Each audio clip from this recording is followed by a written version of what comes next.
well, ladies and gentlemen, boys and girls, it's another day, it's another year, it's another me. I'm actually joined with Husk Soup. I'm going with my English pronunciation because I can't do it. I've tried. I keep on failing.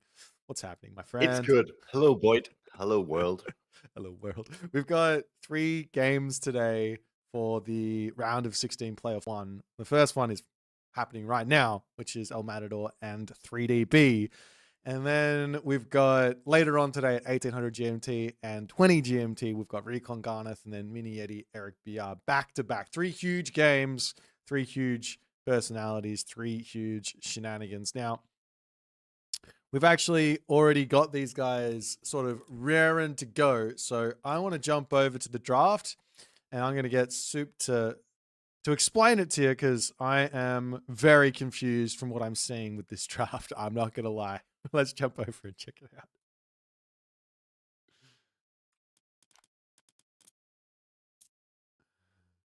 All right. Off you go. Well, walk me through it, Soup.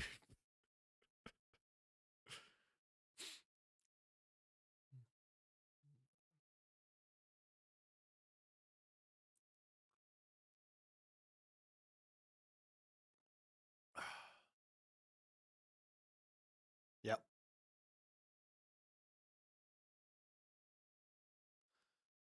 He must.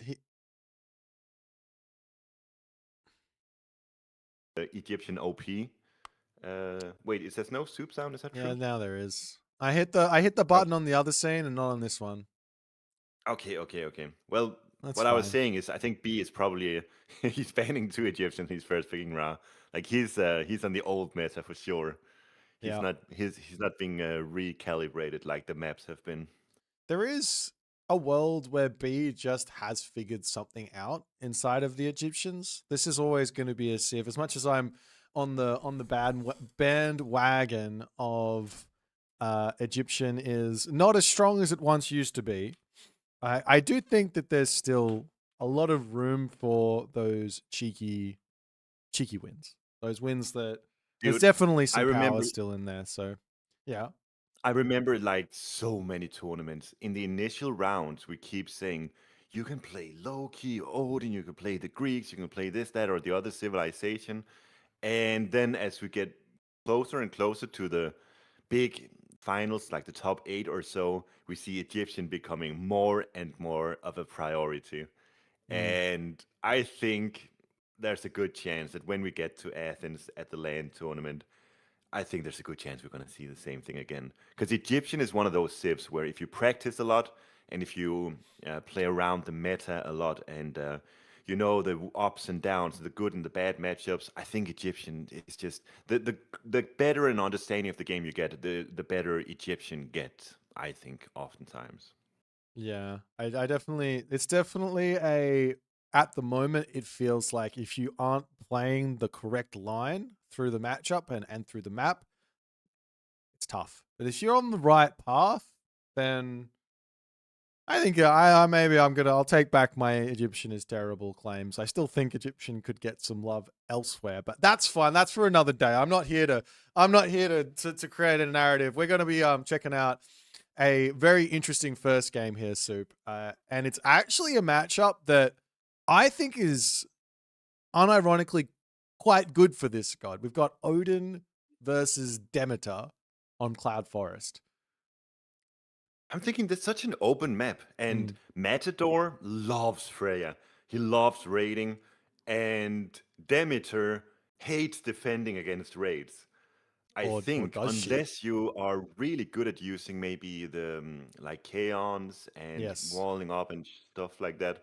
So But yeah, what do you think? this is something I have not yet tried, but I've been cooking up. Well, I tried it once, kind of. Like I did it, but like, and it feels great, but that doesn't necessarily mean anything.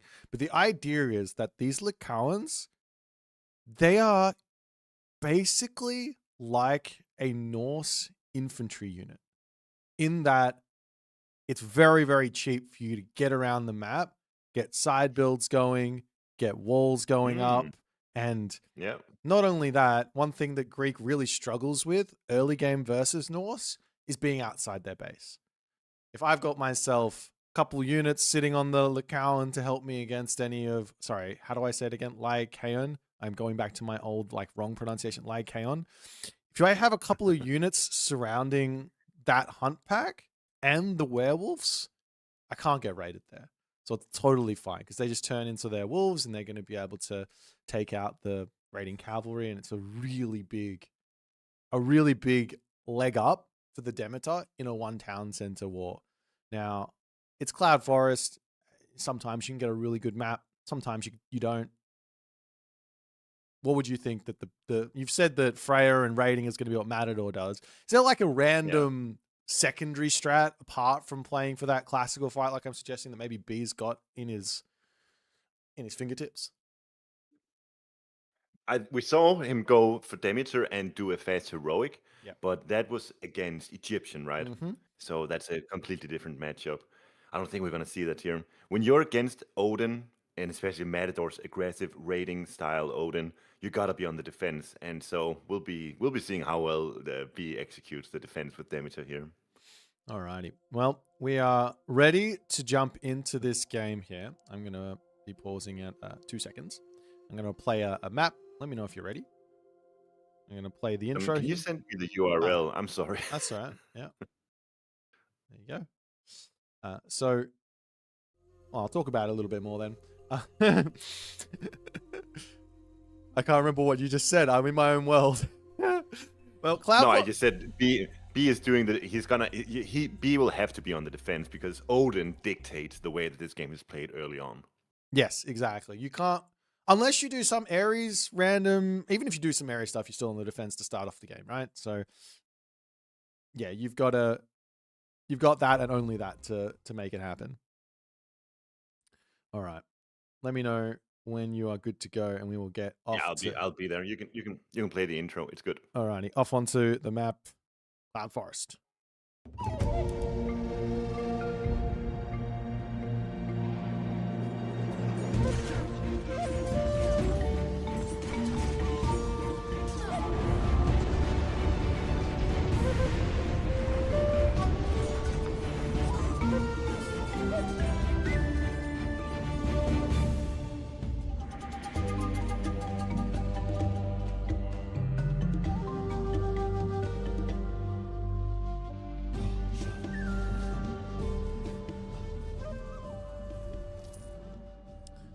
Alrighty, ladies and gentlemen, we are off to the races here. This is the playoff 1, the first playoff, the first gauntlet run, single elimination tournament to see who gets the first ticket to go to Athens to compete for 10,000 smackaroonies. They are not dollary dues, they are smackaroonies. I don't know what the difference is really. It's all the same thing.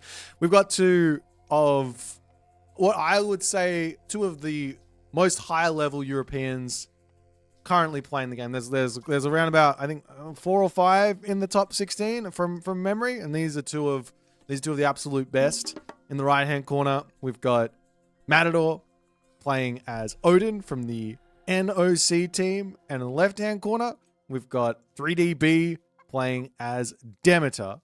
I'm also joined with the lovely Soup to help me unpack the action.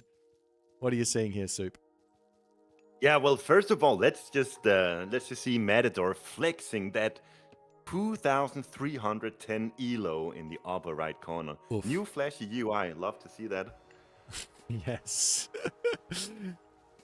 He is a monster of a ladder player. He grinds it out. He is he's not a player that I enjoy running into randomly on the ladder. Let's just put it that much, because he is going to take it to you, outplay you, and you're just gonna have to deal with it.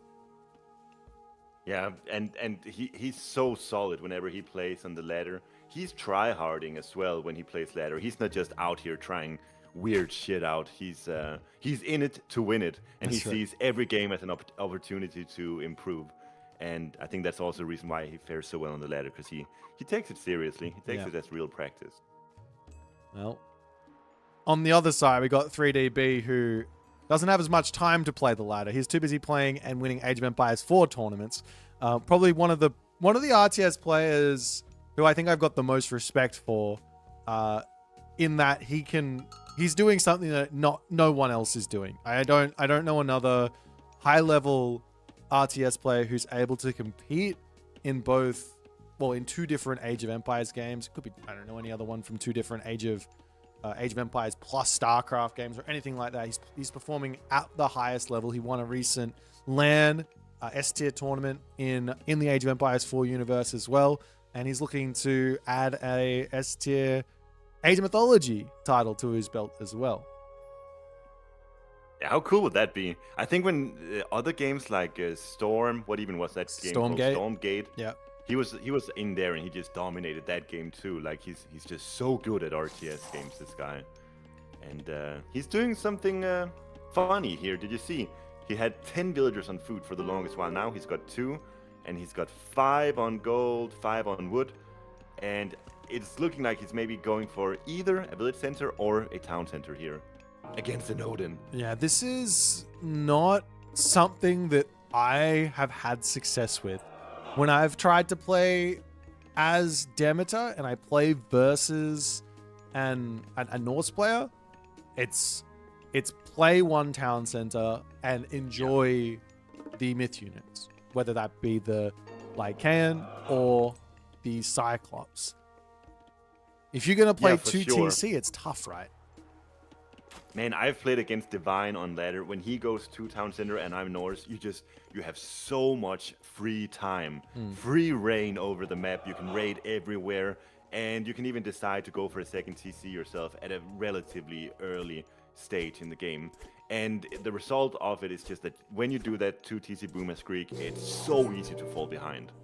But it is what we're going to be seeing here if we look at B's resources. Yeah, He needs to click the button, I guess. That's right. B's got himself the Pygmalion statue as well. That's a big relic for the booming.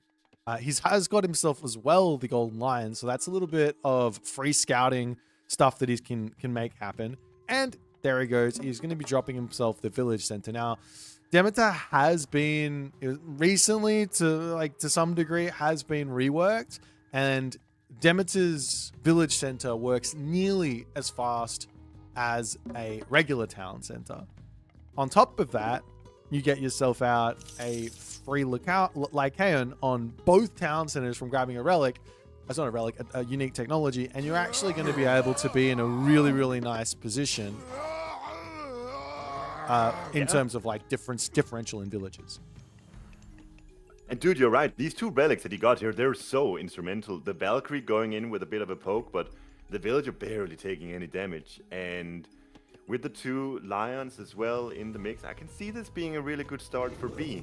Matador, of course, scouts the village center, and as an answer to it, he goes for his own town center now. Yeah, this is the thing that makes the most sense. The hard part about playing against Demeter is respecting the I keep on saying this wrong. The Arcadian meadow. Yeah, the Arcadian meadow. I guess it's like agave bloom, Arcadian meadow. I just keep mixing them up. Respecting that, because you go, he's 2 TC, he's village center in his base. I can just go mass units, and I'm going to be able to just kill you on the second gold mine. And then all of a sudden, the Demeter player walks forward, drops the Arcadian meadow down on top of a fortress, and you go, wait, I can't kill the fortress. Oops, I guess I can't get a gold star, and he's 20 villages in front of me. So you basically do need to grab this town center as Norse. So the gold lions, or force it in the main base, right? Yeah. B got a kill there on a villager. 2 golden lions. That's huge. You shouldn't be getting villager kills here as Greek, and these lions are really making a lot of work for him so far. He's gotten scouting information, he's gotten kills, he's getting it all. He's seen the town center, he knows everything. So he's going to be very, very happy to move forward in this game. Maybe he can start thinking about going into his Lycaons now as well. He's got himself over 10 turkeys, which means that he's going to get a huge boost to favor gen. And if he wants to, he can make those Lycaon to go and sit out on a secondary hunt position and just enjoy the extra food income and security of that. He has to respect the hearses, though. That's something to keep in mind. Yes. Is this mostly the hearse? Pygmalion statue and the clutch. golden lions. These 2 relics. Are you kidding me? They're so good for B. There's another really cool thing he can do as well. Now, it's something that I recommend for Demeter to be doing quite early now. In the granary, there's Divine Blood, and that's not what it's called. What's it called? Divine something. Divine Labor, which gives you bonus herdable gather rate. Bonus, I think it's farming as well, but it also gives you a regeneration of your HP for every bit of HP that's kind of lost. So every drop off of a resource, you get 10 HP back, or 15 every 15 resource drop. So those so cheap too. Yeah, 125 gold and favor. It's good. I think B is off to a great start here. He's ahead by 8 villagers. He's getting his technologies in. Pan's Pioneers coming in now, so he can really utilize those farms to its full effect. And you know, being in, he doesn't have much room inside his base now, so being able to just sit on, what is it, 8 farms for now, and having 16 villagers working the farms, it's actually great for him. Oh yeah. This map, the Cloud Forest, is honestly a bit scuffed with regard to outside resources. So with that in mind, I really like what B is doing here with the farms in the village center. He's got all his technologies coming in. That's the only thing here about Demeter that's like a little bit difficult to get right, is you're trying to get your farms down, you're trying to play defense, but you also need to get what is it? I think it's something like 4 unique technologies in the early stages of the classical age, and that's what slows you down. Yeah. So you're up 7 villages, fantastic, but those resources are getting devoted into those technologies, which you absolutely need, but you're not actually in front until those start paying themselves off, which will come in very, very quickly. So Matador does need to make something happen. For the moment, he's just playing hard defense, walls everywhere, and just trying to lock the map up and play almost a Heimdall style here with his Freya. Yeah, honestly, the Freya hasn't benefited him at all as of yet. And with the way that he's playing, I think Heimdall would have gone so much harder than this.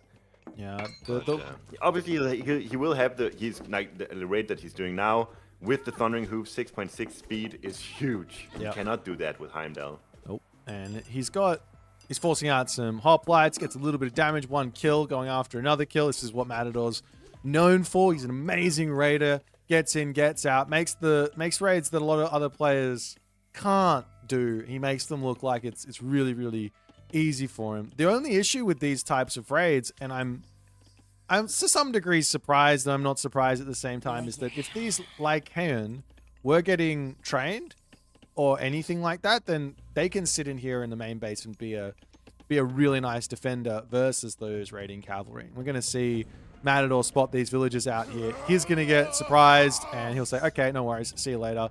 I don't want to lose anything. So I'm going to keep trying, but you don't... Jabbing these doesn't really do anything. In fact, he's going to be able to get them back up to full HP, and as soon as that food is dropped off, he's going to basically go back up to full HP. True. I do think if there's one mistake B has made so far, it's probably not adding a few extra Lycaons, because he will have to rely on them when he goes out for his second gold. I think, even though he's got his meadow, even though he is going heroic now with the fortress, it would just be beneficial to have like 6 of them when you move out. But we will see here. Hestia coming in, getting armory upgrades, getting the medium infantry, so he's definitely setting himself up for a location where he can actually take a fight against the Odin soon. Yeah, it's looking great for both players, to be fair.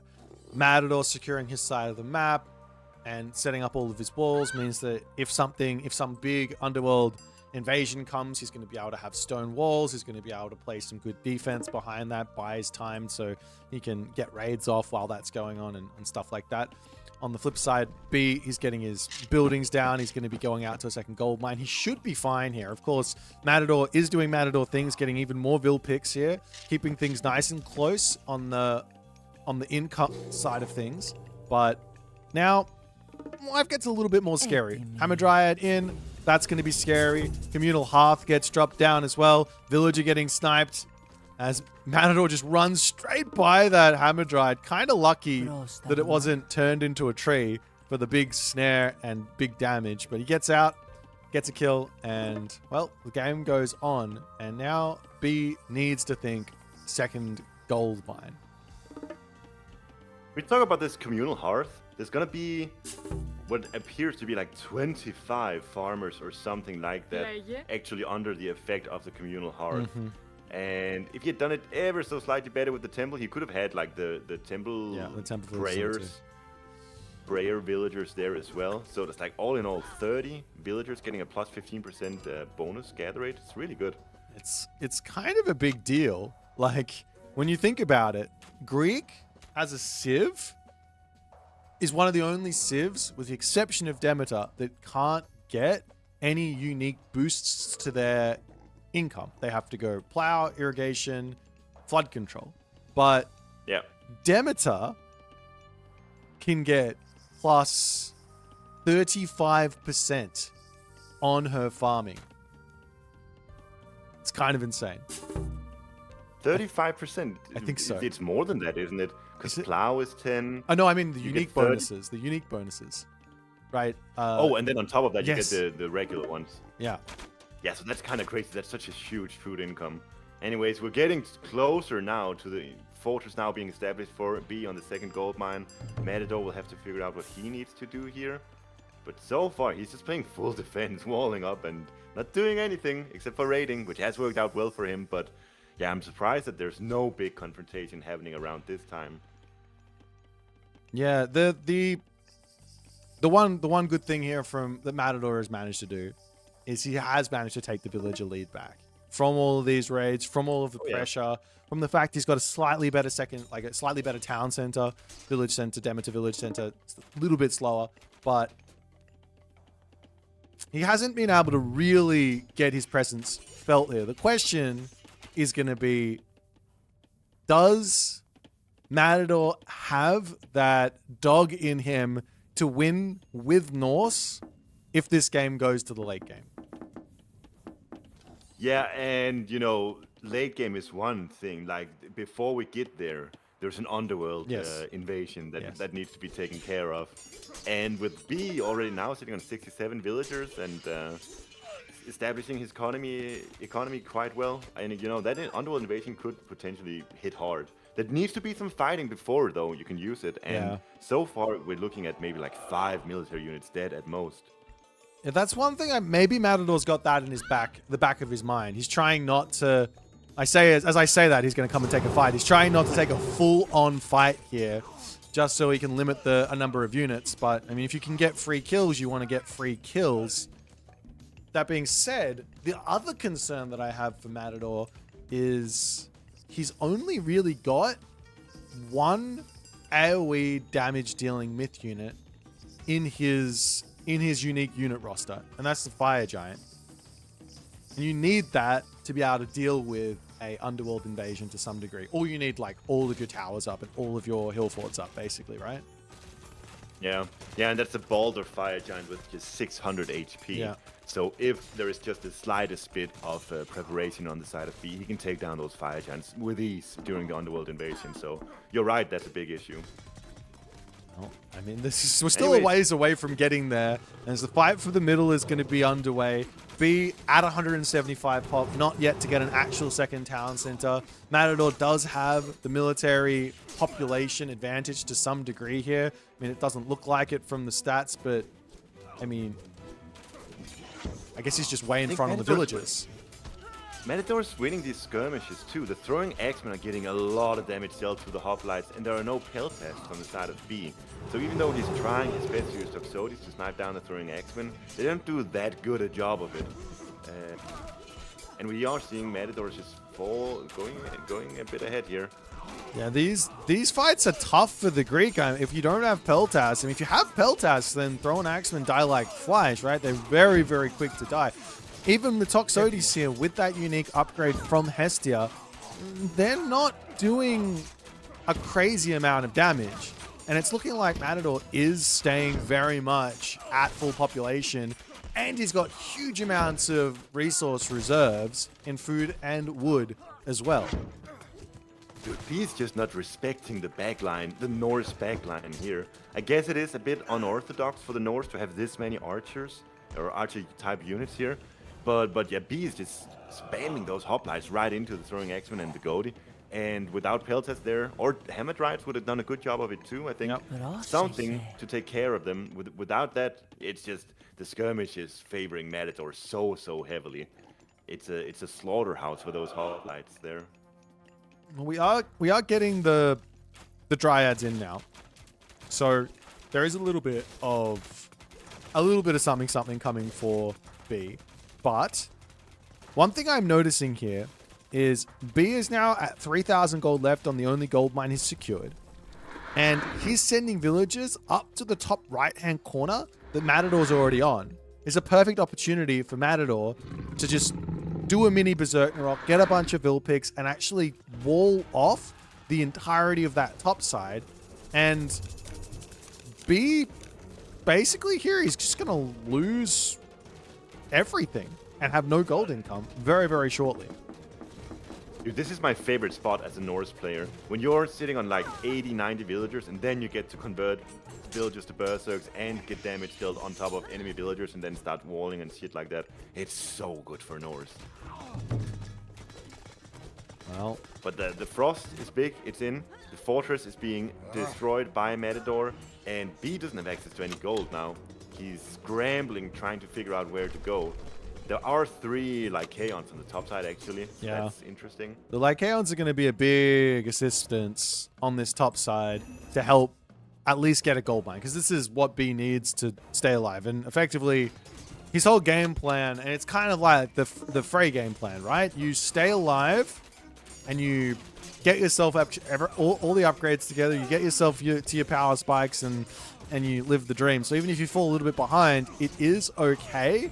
But I don't think 3DB, I don't think he can be this far behind. That is a great use of the Arcadian Meadow, but Matador's control here is too good for that to matter. I think the Hamadryads are starting to get shit done now, though. They have the upgrade, they have the ballistics, and B is actually kind of winning these fights for once. He's really behind in economy, and that does mean that even though he's winning the skirmishes here, there's still a lot of things that he has to get through here, and he needs to, well, he's securing the top now with the fortress, so hopefully for him that's going to work out well. Well, he's still got himself a full population army. The only issue is now Matador is up to fortified town centers, so he's got 210 max pop to 175. So even if B's army starts looking like a little bit stronger, a little bit more useful with those Hamadryads, it's just not going to be enough to win these fights. No, you're right, and this is where the village center gets outscaled, is exactly now, where you don't have that additional 15 or 25 population. Yeah. So like 210 versus 175. Even though the Hamadryads are there, even though the Greek heroes, very pop efficient army that B has got, even then he's not able to win the sustained fights here because of the population deficit. And now the Balder does come in as well for Matador, and he grabs this technology immediately. Sons of Sleipnir, which gives cavalry not only plus 20% damage, but also extra bonus damage versus the archers. And we're going to see a Ragnarok here from Matador. Is this going to be enough, is the question, Soup. It's 16.6k military resource value. It's strong. I think B is winning these fights in large part because of the Hamadryads. That's no longer going to be the case when the Rag heroes are in. And the Ragnarok heroes surely are going to go to the top side as well. So B will not have much of a gold income at all. No, he's going to have very soon. He's going to have 0 gold income. And I mean, at the very least, he's got himself some gold in the bank. But what he needs is, he needs hoplites to deal with those Jarls. He needs Hephaspis to deal with all the Rag heroes. He needs Toxotes. He needs everything. And it's just going to be very tough. The communal hearth goes down in the main base. And Matador is just everywhere. Villagers will try and take down the Heroes of Ragnaroks at the top side. If B can somehow keep this fortress alive, he might have some play. But I'm not sure that's going to be it. And that will be B tapping out. GG. Nice try from B. Some good stuff here, but I think the big thing that went on this game was the mid-game slaughter of the hoplites. Yes. There was so much invested into those hoplites, the heavy hoplites with a bunch of upgrades on them, but they just ran into a ball of archers. And when you don't have Peltest to assist those hoplites, it's not going to work out for you. Yeah, it's really it is really tough for the Greek players to play Hoplite Archer now against Norse. Norse got, I would say, did get a little bit of a buff where that's concerned. But there is another unit here that is well and truly available to Demeter. It's got the same amount of buffs that the Hoplite gets in terms of the unique god path that that B went here, and that's the Hippias. Might sound like a crazy unit, but if your opponent's got 20 throwing axemen and you charge in with 15 Hippias, then those Hippias are going to start helping you win that fight. And not only that, the micro becomes a lot harder for the Norse player. So I would have liked to see Peltas for sure, but maybe going into the cavalry instead of the hoplites could have been another interesting way to start this game out, but was not to be for B. I'm sorry about that pun. That was terrible. Yeah, at least you apologize, so that's something. All right, let's jump back over to the draft and see what they're going to pick for the next game as Matador goes up 1-0.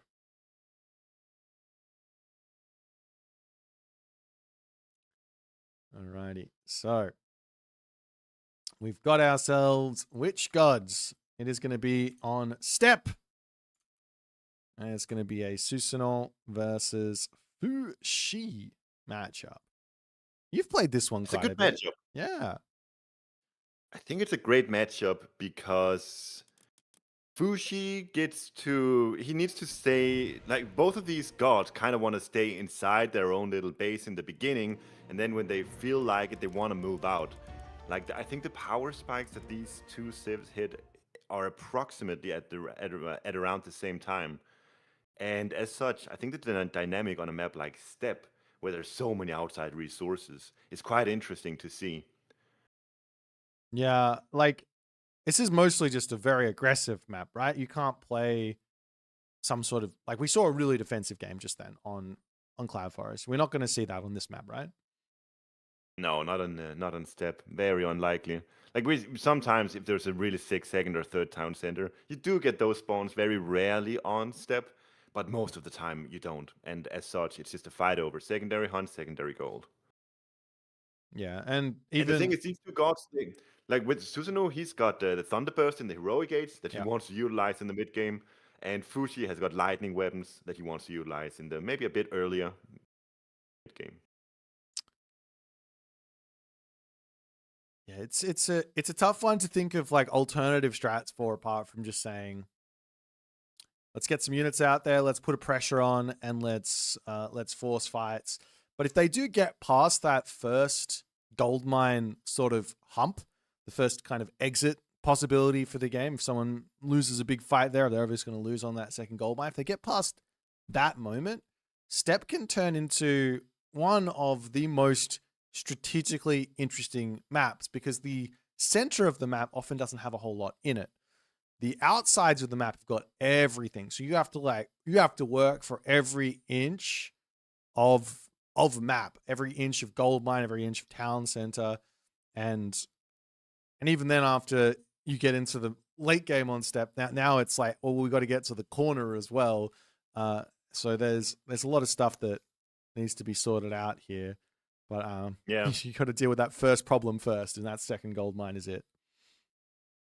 I wonder what B has in store with the Chinese, because there has been changes to Chinese favor rate, Kuafu, peasant, gather rate, and so on. I wonder if he's read up on it and if he's made his own conclusion of how best to approach it. Because, for example, I can imagine, like, he's playing against Susanoo here, against Japan. I can imagine maybe he would prioritize early Yatsu pressure, because Japanese doesn't have an easy access to heroes early on. And even when they do, they are a bit slow and hard to utilize against the fast Yatsu. Yeah, and it's something that he has practiced. It's something that he's got in the back of his mind from back in the early days of the Chinese DLC. So, and it's been buffed again. It's not back to the levels that it was early on, but it is. Thank God. You said it. But it's not like a how do I explain this? It's not like a stealthy sniping unit that gets in, gets out, picks off your villager before you have a chance to react and gets out. It's more of a brawlish, like DPS, it's not tanky, but but has survivability type unit. And I think it works really nicely against the Japanese army in the classical age, and that's when it's going to be needed. So maybe there is going to be a minimum Kwafu opening from B into as many of these as he possibly can make. Yeah, and just utilizing that Peach Blossom Spring for extra favor generation early on, spread out a few extra buildings when you hit classical age, and even that is going to be a large amount of favor that you get from that point on as Fushi. So that is going to be enough to sustain the Yacha production for the early game. What about for Susanoo? Do you think that this matchup is a Mina Katatomi or a Inari Okami? Are we going for Swamplands or are we going for a Shrine of the Hunt? Matador, he's going for Mina Katatomi. He loves the Mina. He loves some Mina. I mean, it's a good strong god. All right, so we are just about to jump into game number 2. It's already an insanely high skill level series we're watching here. Are you ready to go? Yes. I'm pumped. Alrighty, off to step we go. Let's check it out.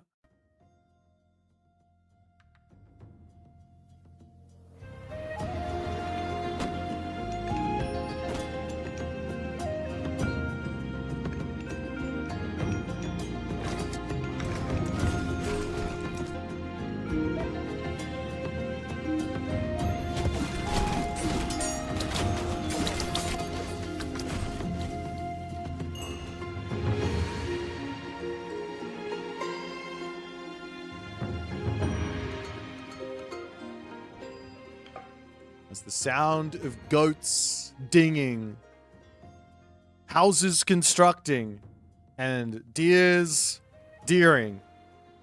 In the left side of the map, we've got ourselves Matador playing as Susanoo, and we've got B playing as Fushi. First game went for Matador. B looking to strike back. What does he have to do here to make that happen, Soup?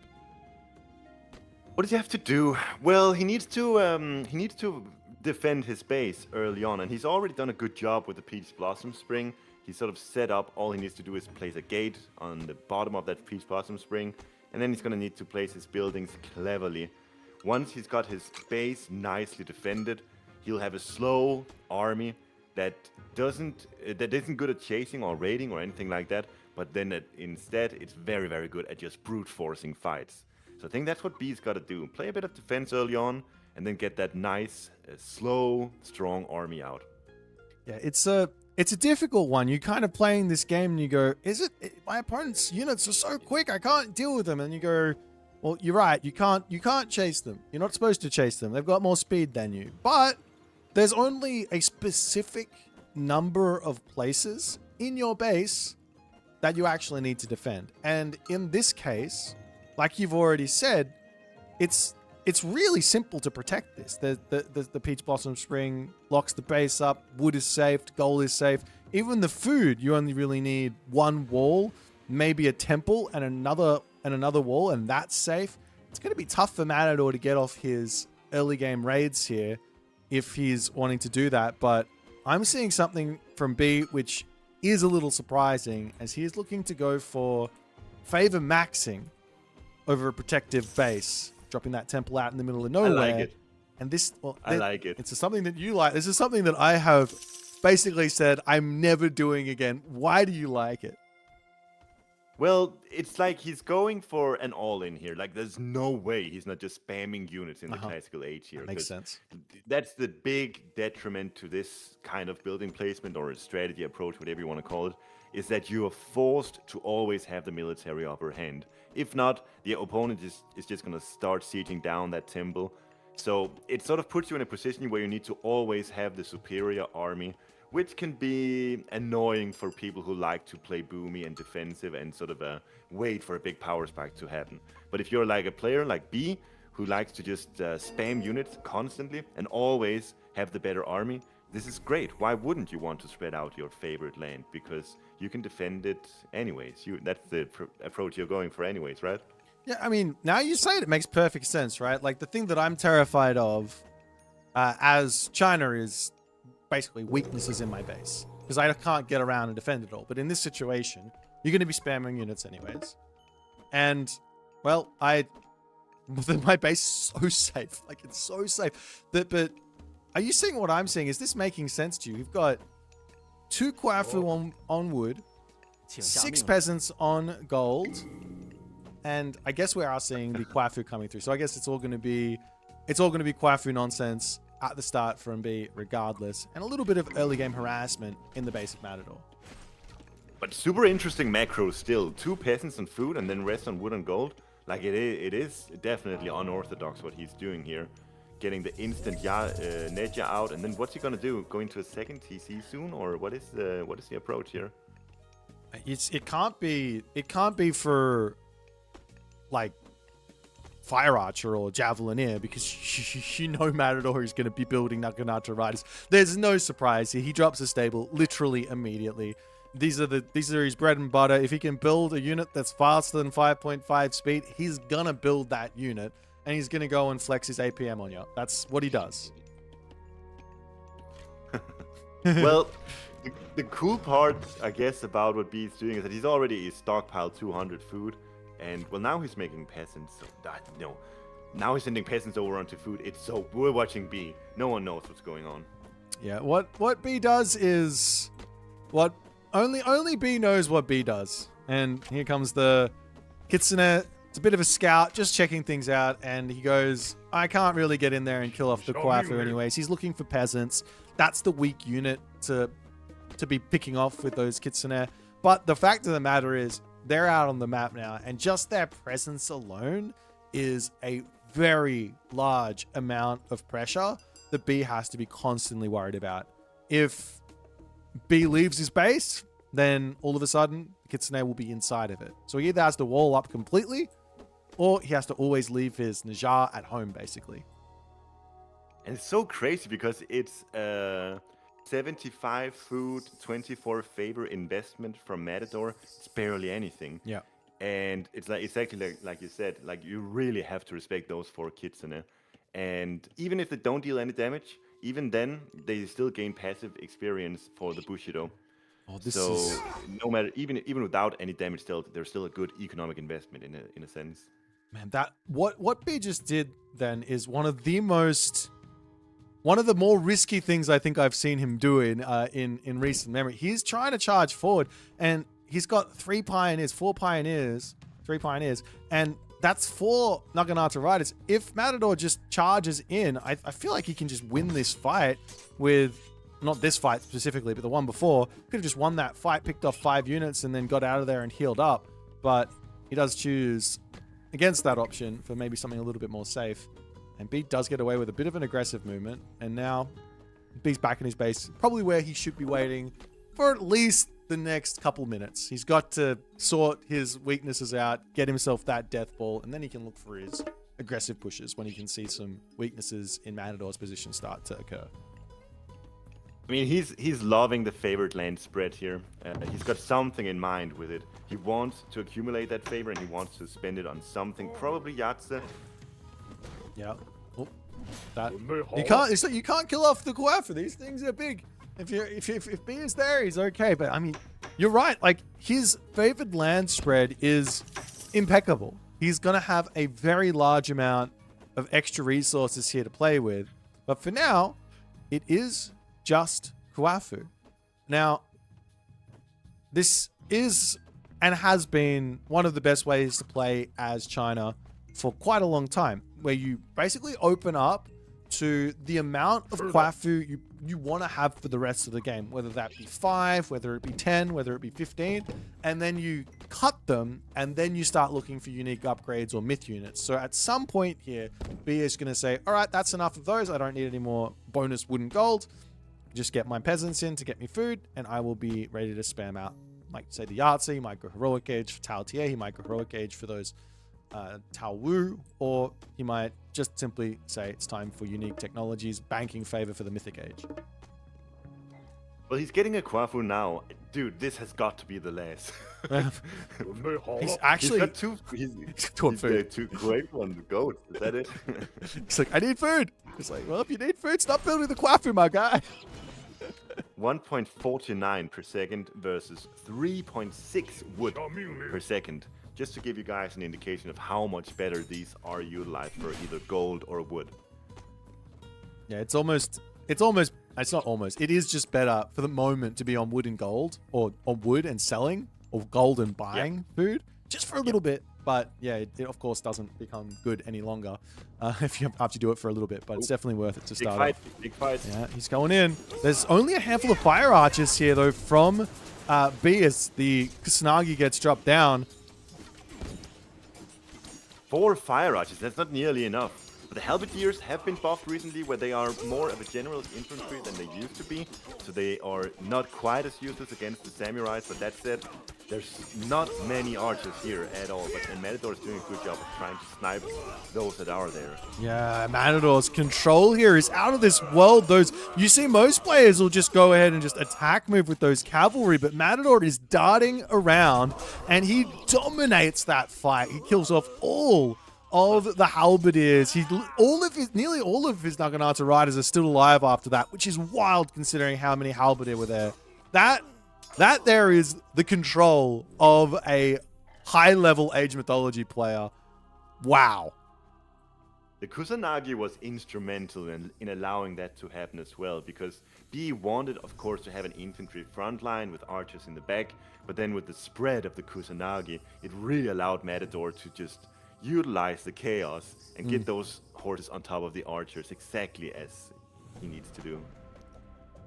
I don't recommend trying that for everyone at home. Like, the fact that he got that, I don't think I can stress how hard that is to do. That's hard. Especially against someone like B, but just in general, like, man, that's some skill right there. Alrighty. Well, we've got now the next tier of Bushido suit. Okay, go on. If I want to give a tip to aspiring Chinese players out there, actually Fushi players more specifically, before you engage a big fight like that, try to get on the Peach Blossom Spring and really start taking some of the resources from that, because the extra gather rate that you get from there can really allow you to spam out a lot more units. And it's kind of, you want to look for a big power spike before you take these fights. So if B had gone on the Peach Blossom Spring 2 minutes ago, he would have accumulated enough resources so that he would be in a much better spot for a fight like that one. Yeah, that's kind of the same thing with, I guess, like, what's kind of like the whole idea of Age of Mythology inside of those god powers is that you're looking to use them for a spike, right? So if it's going to be a lightning weapons, you're looking to have a full population army to spike with them, right? If you're looking for a heroic age, well, you want to get that economic boost to get you to the heroic age for the spike. And in this case, if you want to just get as many units out on the map as you possibly can, why not? But he's about to get pushed off his Peach Blossom Spring as the Halberdiers are desperately trying to get in here for some defense. B has the easiest 21 gold wall that he can make in this spot right here, and he hasn't done it. It's a hard life. I would have loved to see that.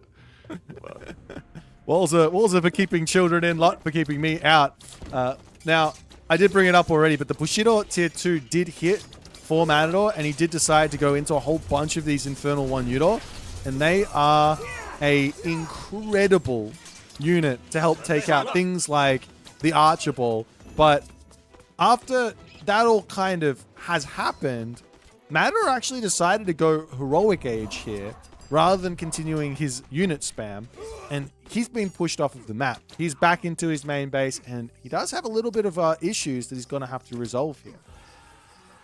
Yeah, dude, B is ahead by 11 citizen or a civilian population right now, and he's got a much bigger army than Matador. Obviously, Raijin is coming in. That's going to be a Thunderburst, and see the Kusanagi just completely halved the HP of the entire Archer backline.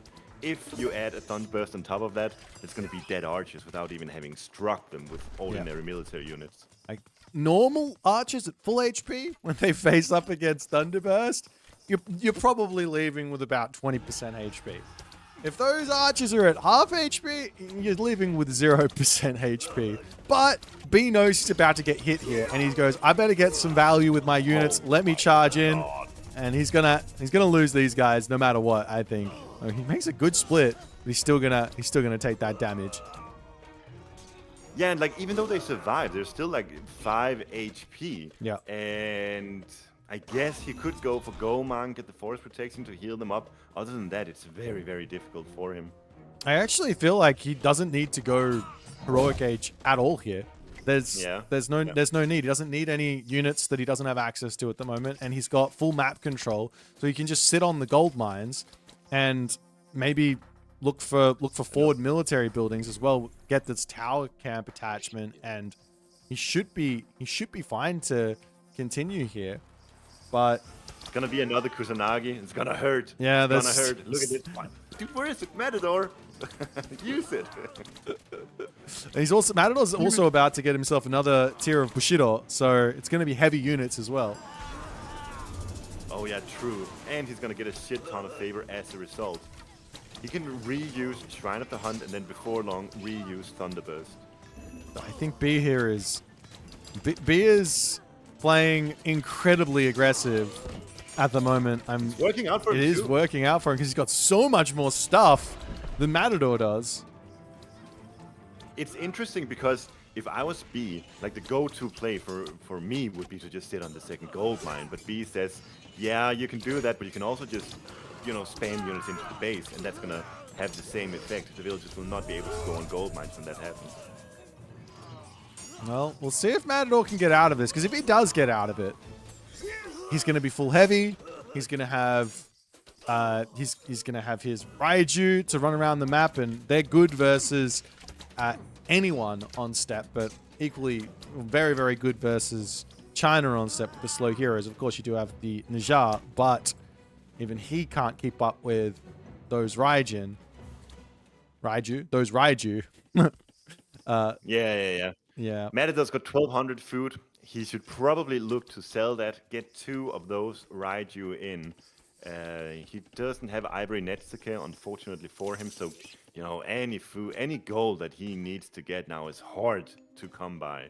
And that food has been sold already. It's the rates have gone down off a cliff, only getting 34 gold per 100 food at the moment. So, B, realistically here, just needs to keep on getting himself at those heroes, start sending balloons across the map, maybe even walk forward with a couple of Quafu, and just drop a ballet basically in the face of Matador here. We kind of stopped talking about the B's favor situation, but he is sitting on 10 Kuafu now and 48 favor. So we might be actually seeing, I don't know, Tau. If that's ever the play, that would be cool. I love that myth unit. Yeah, it's a fun myth unit, and it's going to allow him to basically just push into this main base of Matador and just kill him. So it's definitely an option. But at the moment, raids are coming through, and this is always the way back into a game if you're ever getting strangled, is to say, let me split my opponent's units up by attacking him where he's weakest, which is where his villagers can't defend himself, and then I can try and push forward and get a castle up or something like that. Forest protection is available for B. I think what he needs to do now is get a fortress down somewhere in the center of the map, just to get that forest protection down and utilize that for the healing purposes, as well as everything else it provides. Because his army, there's so much value to be gained from healing it back up, and he's just sitting on the forest protection, not utilizing it. But I mean, that said, B is in full control of this game currently. It's town center angle makes sense. Ballet makes sense. Just get all of your upgrades. Makes sense. There's a lot of upgrades he can grab. Effectively, he's got any road to pick, and they will all take him to Rome. He just has to pick one. I don't know why we're going to Rome. He's going for the center ballet. Yep, the center ballet. I like this one. This makes a lot of sense. You get the gold mine secured, you get the forest protection, like you said, down, and life's going to be good. He's adding Javelineers as well, because he's seeing the horse archers. Yeah. These horse archers are an insanely powerful unit in terms of DPS, but their weakness is the range. And, well, Javelineers have got, especially heavy Javelineers, have got 4 more range than them. And 5 more range. 3 more range if the upgrade comes in. But, yeah, they're an amazing answer to those for China. I think the Chinese army is so good against the Japanese, just in terms of counter units. Yeah. The halberdiers takes care of the cavalry, and then the javelineers takes care of the horse archers. If there are a lot of samurais, you add fire archers. Like, it all just makes sense. You've got all the right tools. The difficulty comes from the god powers, as we've seen. But yeah, there's no real army for Matador to speak of right now. He's slowly getting something, but he's not nearly on the same level as B is. Yeah, and there's going to be another... There's most likely going to be another Thunderburst coming through shortly. There's 5 Miko getting favor. And... Good job to Matador getting those out. Yeah, it's tough when you're getting when you're getting kind of strangled and you still have 5 Miko out on the map. I can imagine 3 because in the main base, right? And you probably can always have about 3 there, but 5, that's good. And it's just a little bit of time here for him to get that up. And once that's up, I think Matador's going to be safe on this back gold mine. He's going to get that gold, and he's got so much food in the bank, and he's going to be able to get some real units out. But B is making inroads here. He is taking down this main base. He's picking off buildings. He's got himself siege. And now he's dropping a second town center. Yeah, but there's a small fight taken here that Matador seems to be doing quite all right. And some reinforcement coming in for B now. The issue with this... It's actually not even that big of an issue. I was about to say the issue with this fight is that once the halberdiers are dead, all of those now Garnath riders are also going to be dead. Should mean that the javelineers have got free reign. There's not that many here in this army just yet for B, and there goes the second Thunderburst. That's not a huge value Thunderburst. No, it's not. It's good. It's good because of all these small units that take heavy damage from the Thunderburst. But considering the disaster that it could have been for B, this is, I think B will take this, and he'll say, fine, that's the second Thunderburst, now the third one. It is still a threat because he's against Susanoo, but it's some time from now. Well, Soup, you talked about it. You alluded to it earlier. B has got himself out now. Well, he's got 1 Tao Wu out, but he's got the upgrade for it. These boys move fast. They are an amazing, amazing unit. And he's got another one. Deal, what is it, 50% extra damage during that attack? Oh my God, the charge damage is an extra 50% as well. Yeah, absolutely. Oh my God. Dude, when you have Tao Wu, you need to turn off automatic cast. You gotta do it manual. Yeah, it's a tough unit to use, but it's going to come back off of cooldown pretty quickly, so he will get another usage of it, but he definitely has to have his knowledge. Check it out, and he does say, he goes 10-pin bowling, sends everyone flying, and now the Javelin are in, getting that damage done, and that there is 3DB striking back as he does get the strike. We got to see the Tao Wu. I don't think this was Tao Wu at its most beautiful, but we got to see it, and for that I am happy. Man, there's the most. This is what my dream Gormang Chinese looks like. It looks like 4 Tao Wu, and it looks like them all on manual cast, and you just go and knock every single unit up, and then you do it again. And then you do it again. And then you do it again. You have a Tale of Cerberus relic in your temple, and then you do it again and again. I like it. Keep going. Well, that was a nice win for B. It wasn't looking good for him, but I think Matador, he was a little bit too overzealous trying to get to the heroic age. And that can bite you in the bum. It can also give you the wins, but if your opponent is on the money with that push, scouting well, they're going to know, oh, I better be attacking. And he just kind of got caught out of position, caught out on the second gold mine, which we were bringing up as the most important part of this map. So a well-played game from B, though. Sure. Alrighty, let's jump over to the draft and see what we're going to see in the next one.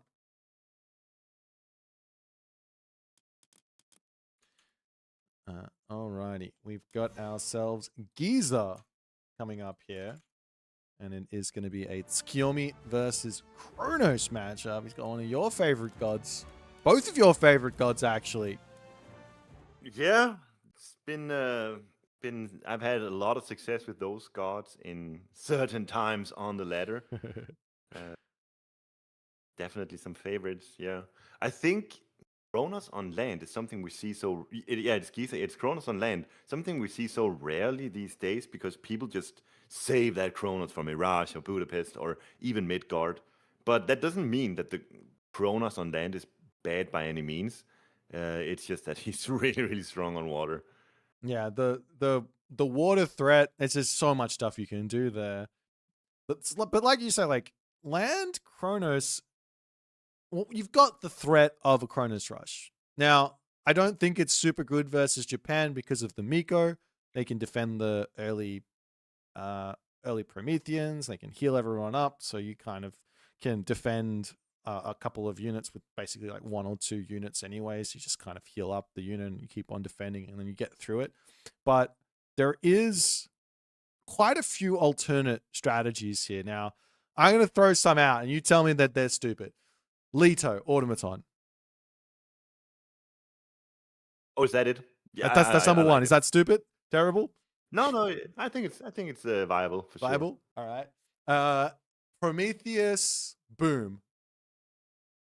Yeah, that's always an option. Always an option. The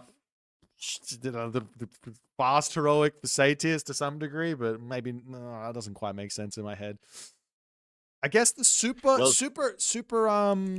infantry with Rhea and Rhea.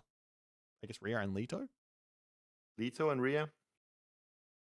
Yeah, you get the Pierce armor and the Heck armor. There's definitely something going on there. Miniyeti says Leto doesn't work against Japan. Not sure if that's definitely. I don't know if that's necessarily true. I think those spider layers can get a lot of value against Naginata riders and samurais. Yeah, if there's one person who would try it, it would be the B-Man. So we'll see which way he's going to go. He might just go Prometheus for Prometheans. Let's jump into game number 3 on the map Giza and see how it's going to go.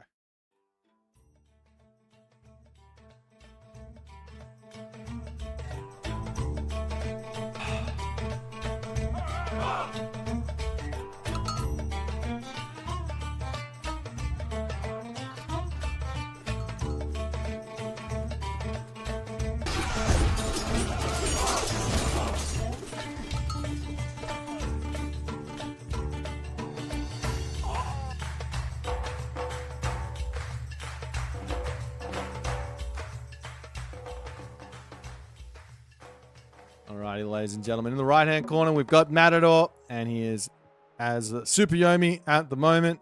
And in the left-hand corner, we've got 3DB playing as Kronos.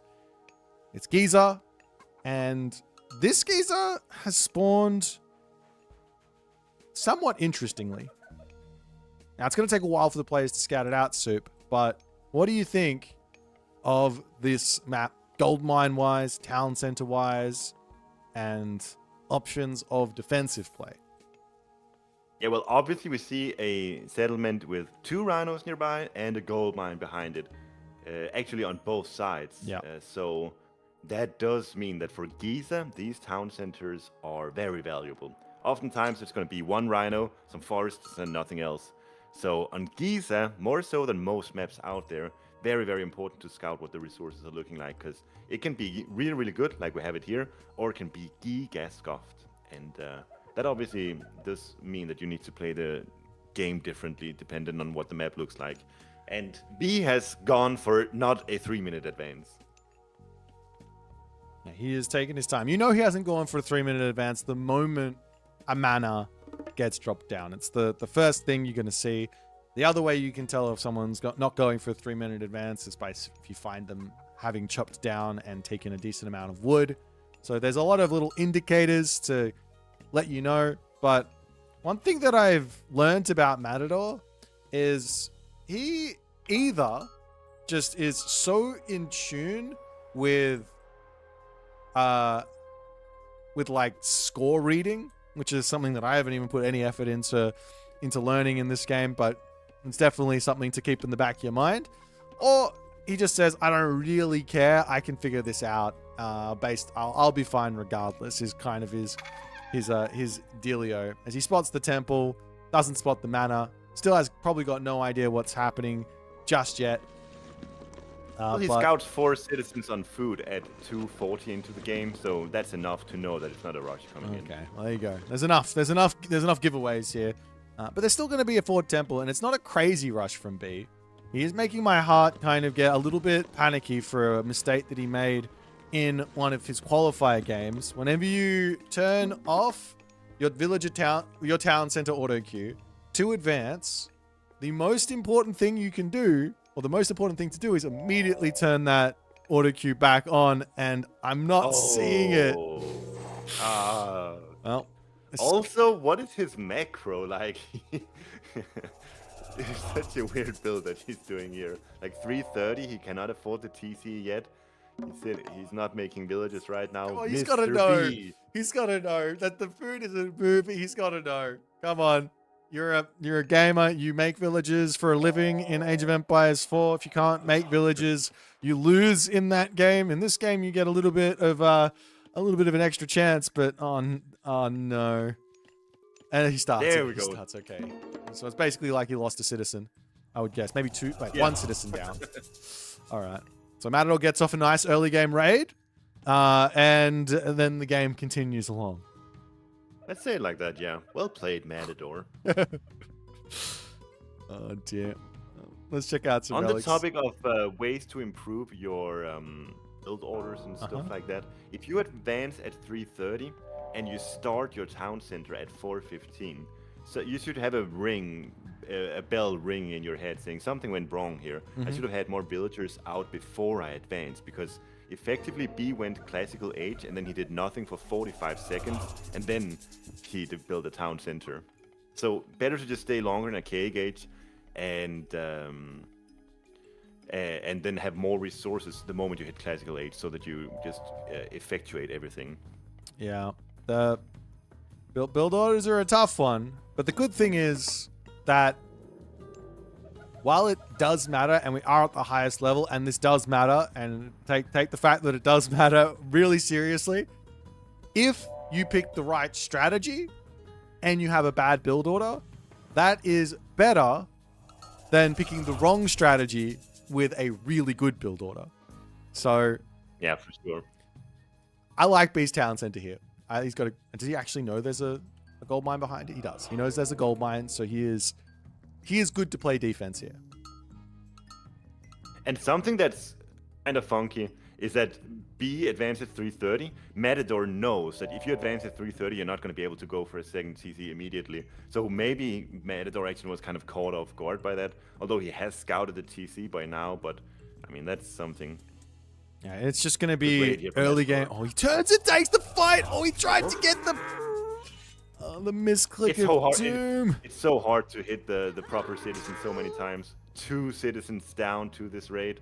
I almost feel like that there is a frustration attack move from B, because he knows that he's had so much idle time in his town center, and he's just like, well, and then he goes, no, actually, that was a terrible idea. It's Matador's on point this game. He's got the 4 9-tailed kitsune out. He's got 3 Naginata riders, and then immediately he starts macroing towards that second town center, and it's gonna be a sub 7 minute-second TC. And with that early pressure in from that raid, you know, all in all, he's gonna be absolutely fine. Somewhat behind B in economy, very little, but with the superior military early on and everything, him being Tsukuyomi, he's in a great spot. Yeah, this idea of a pressure build into town center has been around since, well, like Magyar's days. It was something that Magyar would do back in 2000, and probably even before. You played before then as well, Soups. You could bring my history back even further. But this sort of, the reason why this is so good to go pressure build into town center is if you take a look at B's line of sight, at B's base, at what B knows, yeah, he's in front by a couple villages here. He lost some, of course, and if he didn't lose any, he'd probably be feeling a lot better. But he's got no idea what Matador's doing, and Matador can continue to exert pressure for a very long time. Yeah, and B is playing Atlantean. He's got no way of scouting that second TC. He could send a Terma, but that's risky because Naginata Riders or Kitsune will intercept them and kill them. There is one interesting way that I've been.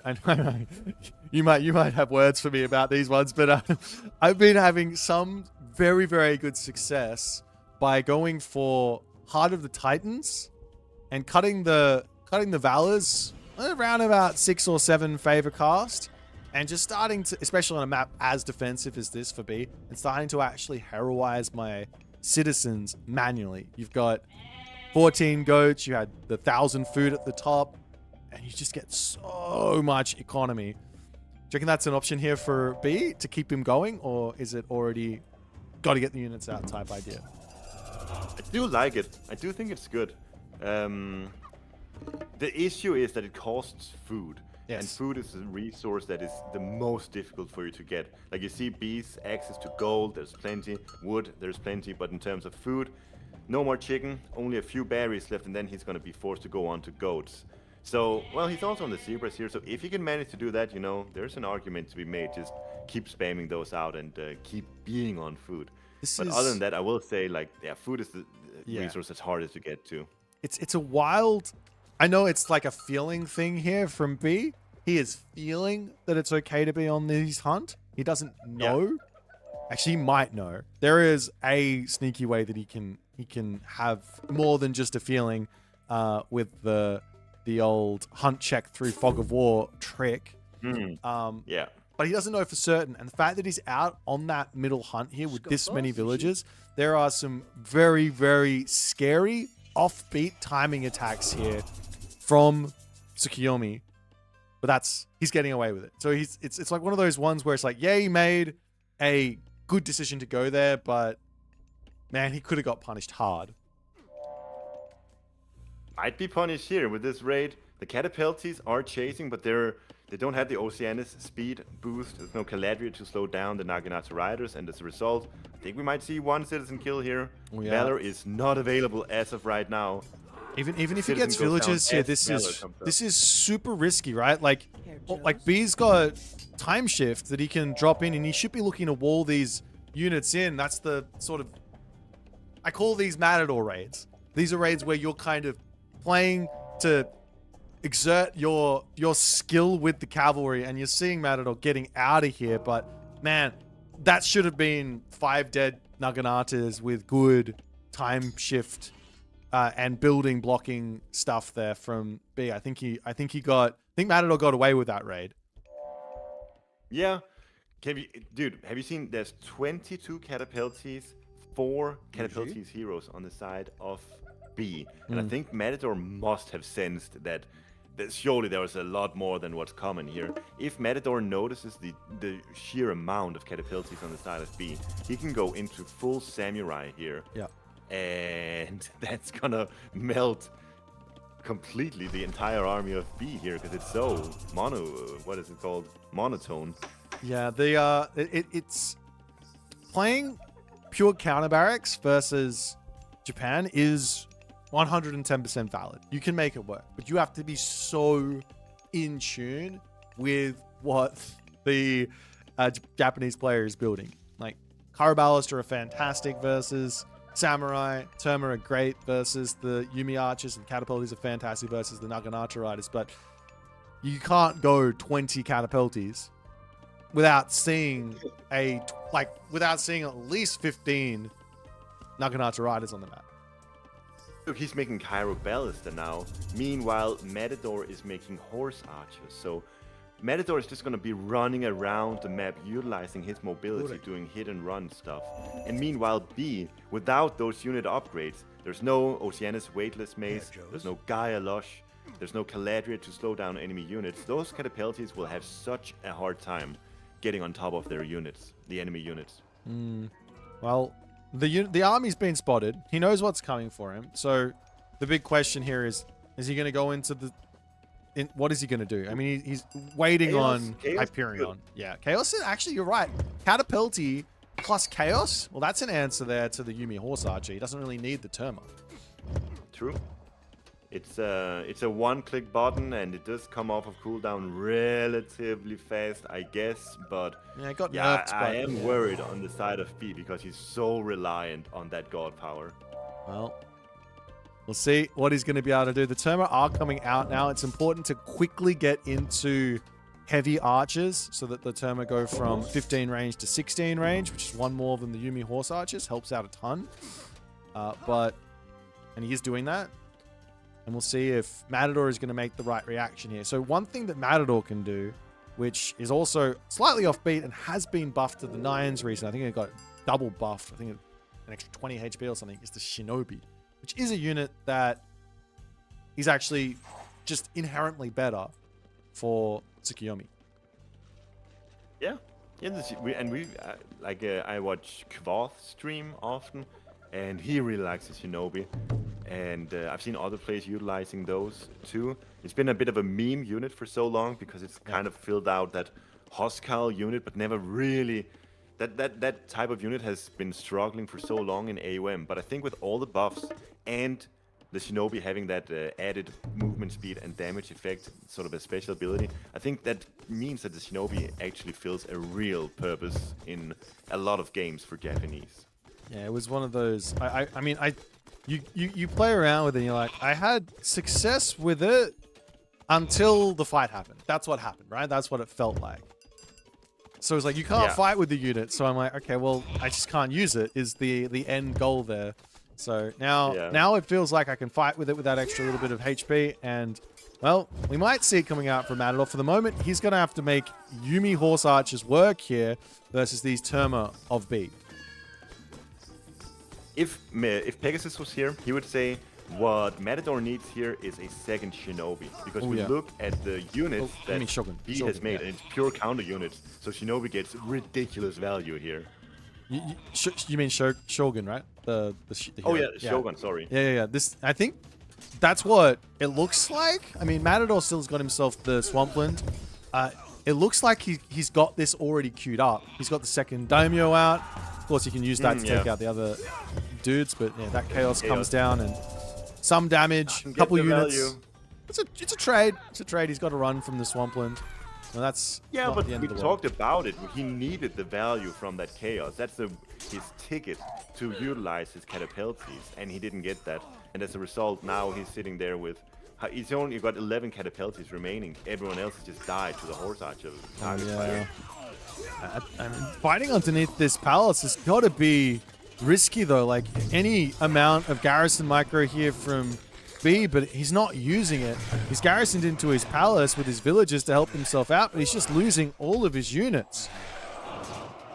The Kuyomi with the Bushido 3, with all the armory upgrades, with the Shogun in action. It's too much for a poor little Kronos player here. Yeah, I mean, I'm seeing the problem. The problem is that 2,400 resources just got invested into the Mythic Age as B was getting it pushed, and that's always a recipe for bad things to happen. That being said, if you can get to that Mythic Age and you can get a good implode, it can be a comeback angle. Issue with the implode is that implode is good against low HP targets, but there's so many samurais, so many Naginata riders, and even the Yuumi Horse Archers, for being archers, they will survive the implode. Yeah. Well, I agree. I don't even know. Like, I don't feel like the Mythic Age is the option here for B. I think Matador is going to be like, wow, you went Mythic Age. That's fantastic. Matador's now 3 town centers. He's getting his villages through. He's got plenty of units coming in. He's going to be able to rebuild his army really quickly. If it does end up getting imploded, for the moment, he's going to pull back. And B's going to have to get some more units out himself. But there's also going to be a Watatsumi to come in at some point in the near future for Matador, which is going to basically do what B is looking to do with his own implode. He's going to basically issue is Matador knows that implode is up now. Often you can get if you hit a mythic age before your opponent realizes it, and then you use implode immediately before they get to split their army, you get a lot of value. Yeah. But Matador will be very hesitant to have his entire army in one spot now. Actually, it does have 22 horse archers here, so that's decent value. But well, we do have the deconstruction and one semi-scary thing here. For it's actually not that bad. Matador's already got himself survival equipment. I was going to say implode on top of villages is doing 50 divine damage to those. So you can almost kill off... If you've got the good implode, you can basically kill off everything if you've got a couple units there to take them all out at the end. But now Watatsumi is coming through. We've also got that Tenshu tech on the way to boost up the castles. And the Matador is just getting villager picks while this is all going on. yeah, not losing a single horse archer just yet. Though the Terma are on the chase. 5 speed versus 5 speed. Terma will get some kills, but it's not going to be too heavy losses here for Matador, I don't think.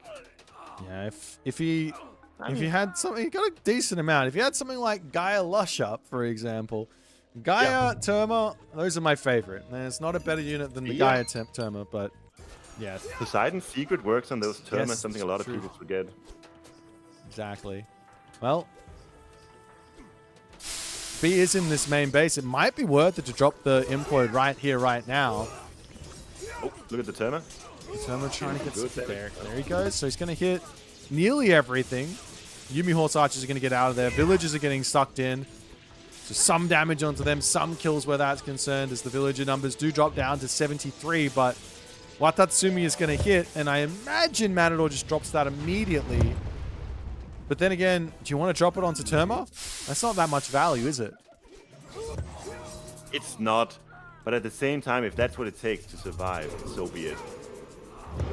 Yep, and well, with the dodge from B is quite nice there, but it's kind of still sitting inside the Typhoon.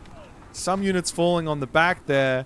Gets out onto the side. I mean, the Typhoon is 2 screens large, right? You can't you can't really dodge it if it's going the right direction. That's right. He tried. He did split. It was a good split. We still champion Terma right now versus about to be asymmetrical bows. Yumi Horse Archer. True. And we're 3/4 way there for Bushido tier 4. That said, though, 100 civilian population for B versus 77 for Matador. Did lose a lot or some during that implode, so there is maybe an opening here for B. He's securing the gold mine on the top there with the palace. Maybe there's an opening with some gold control. I don't know. I like he's going for fanatics up there, and it might reveal that he's actually up there. I'd love the idea of making 5 destroyers, 6 destroyers, looking for a pressure attack somewhere that you're not even planning on fully winning, just for like a delayed fight, and send those destroyers in to take out the town center and cause chaos everywhere. But we're now going to see effectively just hero units coming in. B does have himself his upgrade heroic renewal, so those hero units are going to be strong, and this is a lot of army for B, as Matador doesn't have the answer for the Terma out just yet. Shinobi. Oh, they are there. They're right in there. There's 3 of them. I don't know if that's an answer for that, though. Kind of. He is such a Terma enjoyer. Who else do you see building champion Terma like this to counter archers like 21 minutes into the game in a boomy game? It's a good unit. B. This is the second time I've seen B using Terma versus El Matador in a tournament. Oh, right. That's such an epic game, the Gaia versus Isis on Okuchichibu. Yeah. Dude, this game has similar vibes to it. 100 civilian population versus 65 now. B is honestly looking like he's in a better and better spot by the second here. Soup, I don't want to alert you to a problem that I didn't think existed, because I have omniscience, but Matador didn't spot the top right gold mine, and he's tapping out. He thinks he's gold starved. Oh my god. No. Dude, if Matador knew about that gold mine. The This game game would still not have looked like this. the game would still be going without question. He resigns, sees the gold bar, and probably slams his fist on the desk in frustration. Because guess what? He knew the gold were there. I bring this up time and time again. Yes, that we're playing on these different maps. I don't want to get into it too much because I know you're not that much of a fan, but this is the same on the dev maps. If the gold mine if you spot it on your opponent's side of the map, it is somewhere on your side of the map. He knew there was one at the top of the map. He knew there was one on the left side. That means there's going to be two in the similar position on his side. He just didn't send a unit to go and see it there. And he was fighting for the middle when he did not need to. Now B is B in front now. He is in front. He's up 2-1. B is making these games happen more so than anyone else, where it didn't seem like he was particularly far ahead in any real way, but he just forces the fights, and I think it's maybe just better micro. I don't know what the hell is going on, how he keeps doing this, but it's just he's taking fights in the mid to late game where he just wins with Termas against archers, caterpillar, fanatics against samurais. He's got the right counter units, and then he just makes it happen. Yeah, I mean it's credit to his control for sure, because these are positions which everybody is struggling in, and you get into them, and especially versus someone like Matador who's just got all that control. I think on this fact, it's this specific game, Tsukiyomi versus Kronos. When's the last time you think Matador's played against 20 Terma in the late game? I mean, that's 20-minute mark. Very rarely. Just never. What does he have to do? Now he has to go back and go, oh crap, that's a thing. I got to figure out how to beat that. That's really scary. I can't make Shinobi because there's fanatics. I can't, what do I do at the moment? This is tough. And well, it was tough. And now we have to go into a game 4. Let's jump back over to the draft and check out what they're going to pick.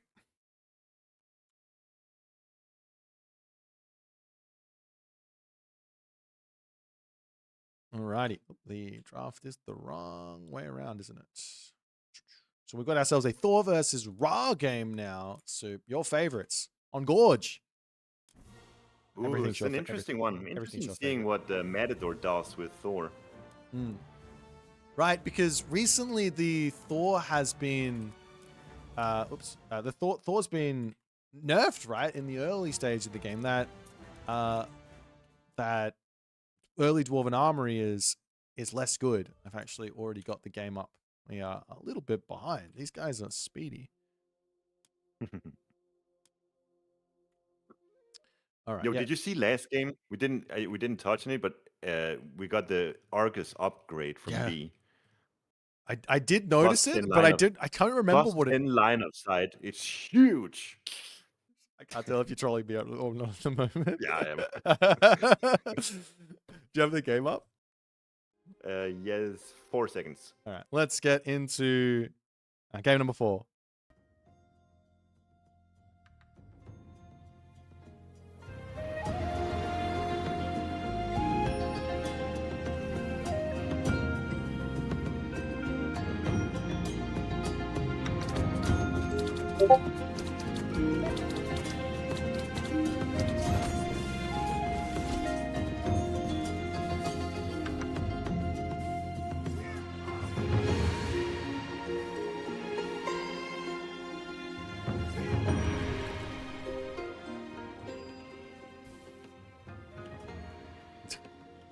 All right.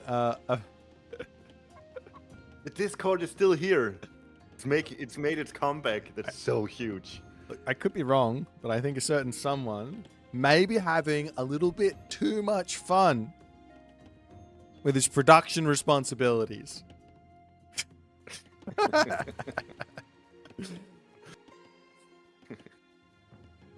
All right. It's part of AOM lore at this stage. Nothing you can do about it. That's right. AOM lore is back. If you are watching this and did get a Discord notification, you are well within your rights to write in my Discord. You can write @Uros, and then you can send a message to him saying, "Fix the Gorge intro." And we'll see how many people want to spam that at him, and then see how many notifications he can get. All right. So anyways, Matador you go for it. Matador is doing the same old build that crackhead innovated some months ago at this stage, but actually still remains super viable, even with all the nerfs that Thor has seen since then. Yeah, there's nothing. Even if you slow this armory down to, actually, I mean, I'm starting to not like the armory opening at all. I was wanting to have a chat with you about it, but I want to hear where that sentence was about to go, because I'm at the stage now where I say I don't really value this much anymore. Yeah, I think the time that I value it is the time when I know that there's zero pressure my opponent can apply onto me, and I can't be bothered going for that early game rush. That's the time. So against Ra, I actually do value rushing against Ra. So I would be happy to skip the Dwarven Armory. I made a build a long time ago that is relevant now, I guess, for that type of build, which I can't remember what. I think it was like a 12 or 11 villager advance, and you can get in with early game Hersa, a Valkyrie, and you can be putting massive pressure on. Then you just drop the Dwarven Armory as if nothing happened, and you get your armory upgrades in, and you basically in a really good spot. But what do you think? It's super simple. You take your 3 dwarves to gold. You build 4 gatherers to food, herd them into TC, so you don't build an ox card. 4 gatherers, and then the rest dwarves, and then you advance. It's very, very simple. Yeah, and you just go kill them. There's nothing more fun than that. Like when Thor first came on the scene, I think that was a build that Mister was doing. He was like, "What is this Dwarven Armory build that everyone's going on about?" Of course, the build was very much in its infancy and not very efficient back then. But yeah, that build is never going to die. It's always going to be good. Always going to be a solid opener, and you've got to be ready for it. And I think, while B's playing Ra, he doesn't really know what's going on. I think he's kind of... Actually, no, he doesn't care. He's just playing a slow advance. Never mind. This Gorge map is interesting with the starting hunt, because sometimes you have like maximum amount of food for some spawns, and then others you have like the minimum amount of spawns for some, like that, like what we have here. There's not enough hunt that already now Matador has gone on to chicken. So that's such a huge variation on the Gorge map. I like that a lot. That's something that was very present in Legacy, but not so much in Retold. But with Gorge, it's back. Yeah, I one thing I don't miss from Legacy is like the either the 0 hunt spawns or like the 300 food starting hunt spawns. But if you get enough early game, I'm like, okay, this is fine. This is nice. This is good. And a little bit of variation is good for these tournament players, because it means they got to be a little more switched on and be prepared to play some different types of games. Big start here from B, I would say. Very early town center. Yeah. And he's already now accumulating a bit of a villager advantage against the slow armory start for Matador. You look at Matador's resources, he's not at all ready to build that town center, although he is sort of preparing himself for it in the top right corner.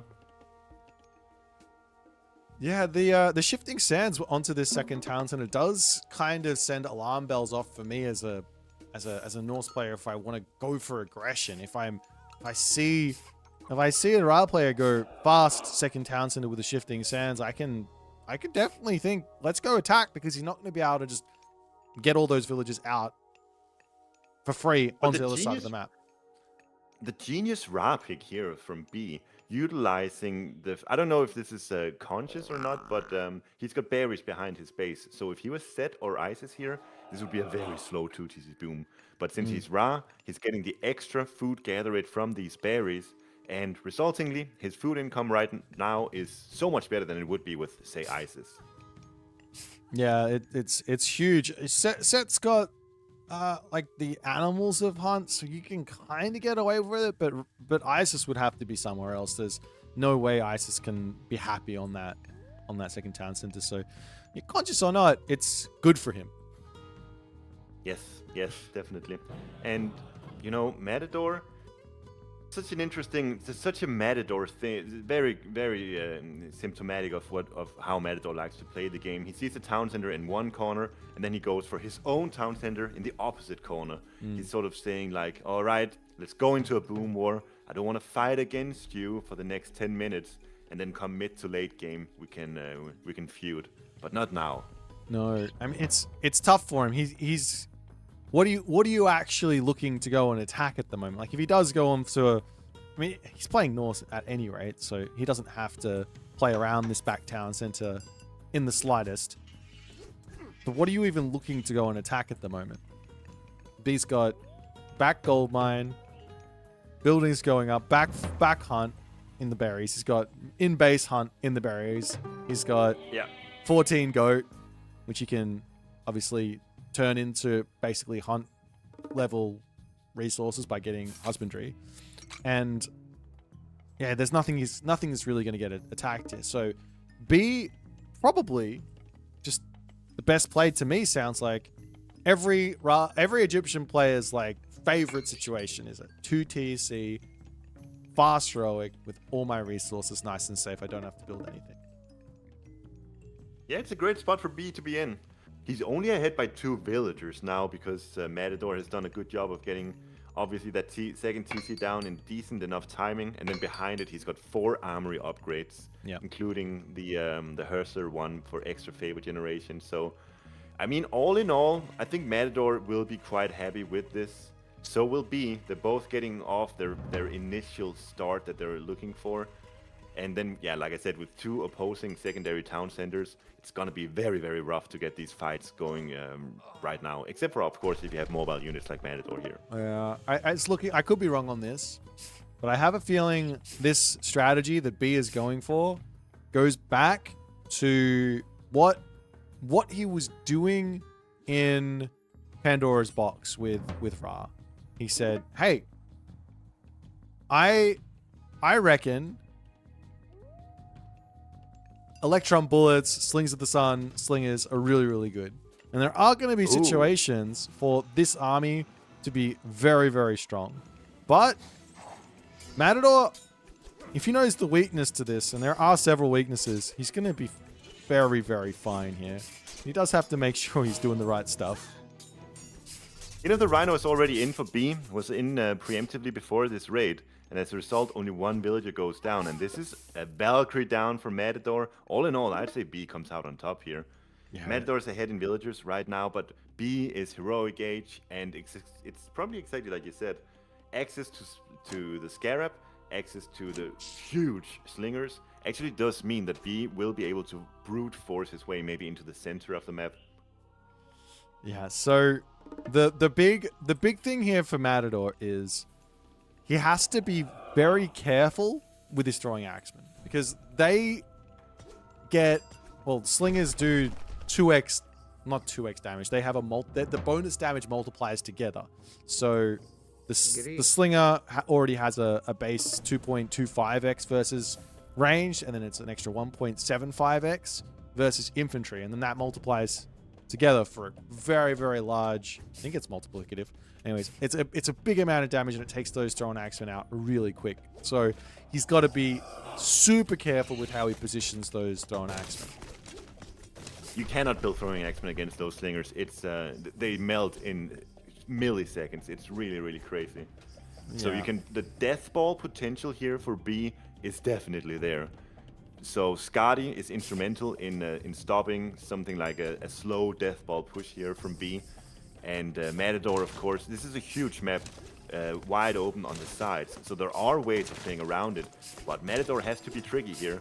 You cannot just build a big army and move into the Ra army. That's never going to work here. You do have Skadi on the way. So you're right. He's going to be getting that.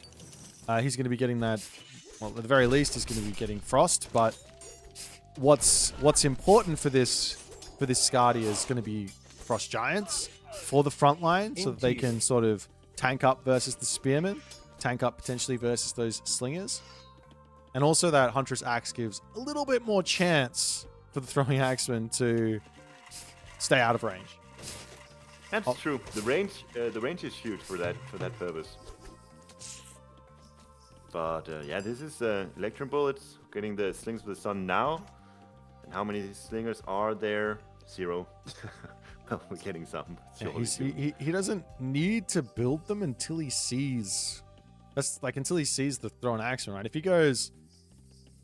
I guess there's 17 spearmen at the moment. So that shuts down Cav. But if he goes into... Let's just say he goes into like 40... Not 40. How much population can he get? 30-ish slingers now. And then Matador goes into the rest Huskar. He will be able to break through the army, and then... So you got to be careful what you're building. Yeah, for sure. But the thing about the slingers is that they're so good against infantry, so good against throwing axemen, and even Huskars they'll do decently against with the Electrum Bullet divine damage and the amplified damage from Slings of the Sun. Well, there's still a Forest Fryer to come in here as well. So there's a lot of choke points that can be used, a lot of potential for army wipes. One of the big weaknesses of this barracks army is god powers or damage dealing destructive god powers. You can take these units out very, very quickly, but Forest Fire is a hard god power to get that value in from. Yeah, for sure. I'm honestly surprised that B is playing this defensively. Now he's setting up the walls on the top left side while he's just fending off the raid on the right side. But I think at some point, like we're nearing 200 population now, I think when we get there, the proper play, if you're Ra, is you gotta push the button. Yeah. If you just allow Matador to continue booming, continue getting his Norse technologies, utilizing the just innate advantage of Norse of being able to build stuff with military, I think he'll fall behind. On behalf of B, I'm a bit worried that he's not really doing much other than defending for a long while here.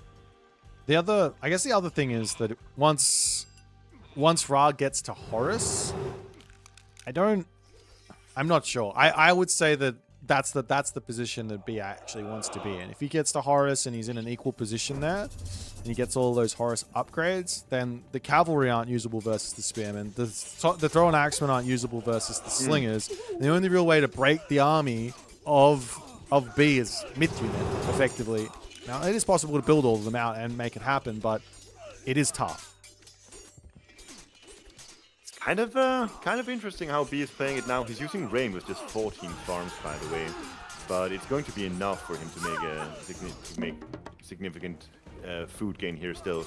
And he's utilizing his military advantage currently, not to go for a big push, but instead to just establish these walls here, nice and forward. And Matador can't do anything about it because these are the super strong spearmen and slingers, which Norse has such a hard time dealing with. So I guess you don't have to go for like the full-on aggression. You can also just utilize the fact that you have the military advantage. Utilize that for just establishing walls, like Beastone is doing here. Yes, well, the walls are up, and you need the walls versus Norse, because if you don't have them, he's going to start doing really annoying stuff later on in the game. Yes, for sure. And Matador, he's a great late game player. He's good at deathmatch, so he knows exactly what he needs to do.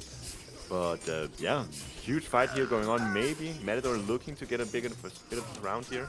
Yeah, he's got his cav on the backside. He's throwing action here. There's no slingers at the moment on this army, and it's looking like underneath the hill fort, this is going to be a Matador hold, but that's about it.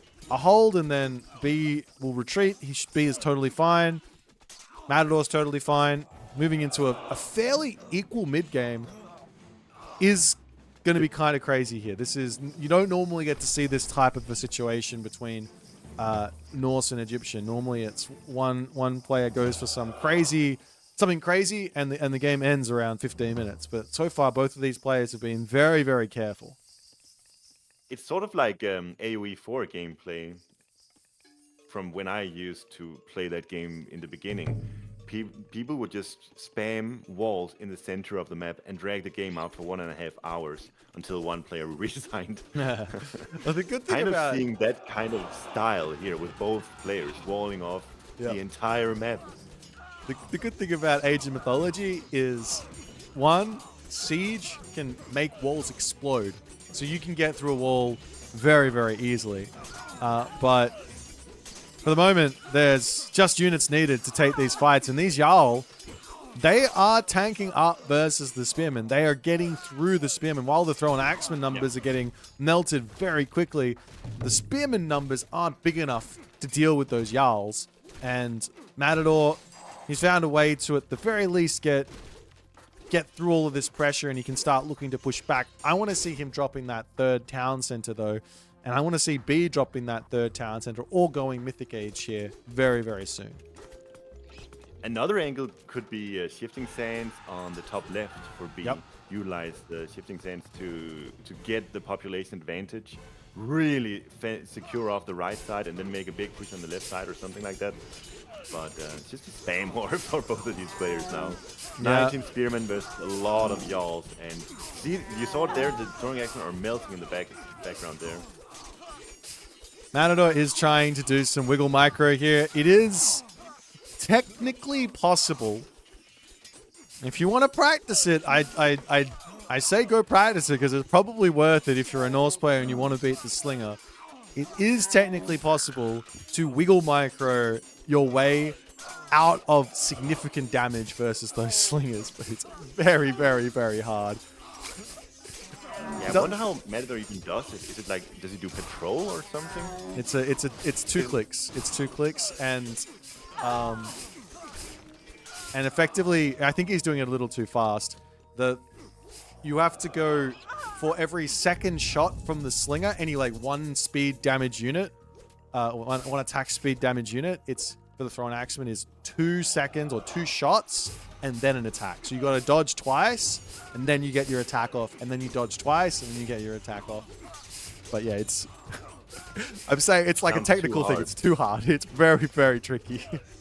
I'm gonna A move, and then if I lose, I'll blame it on Civ imbalance. This sounds good. It's good enough for me.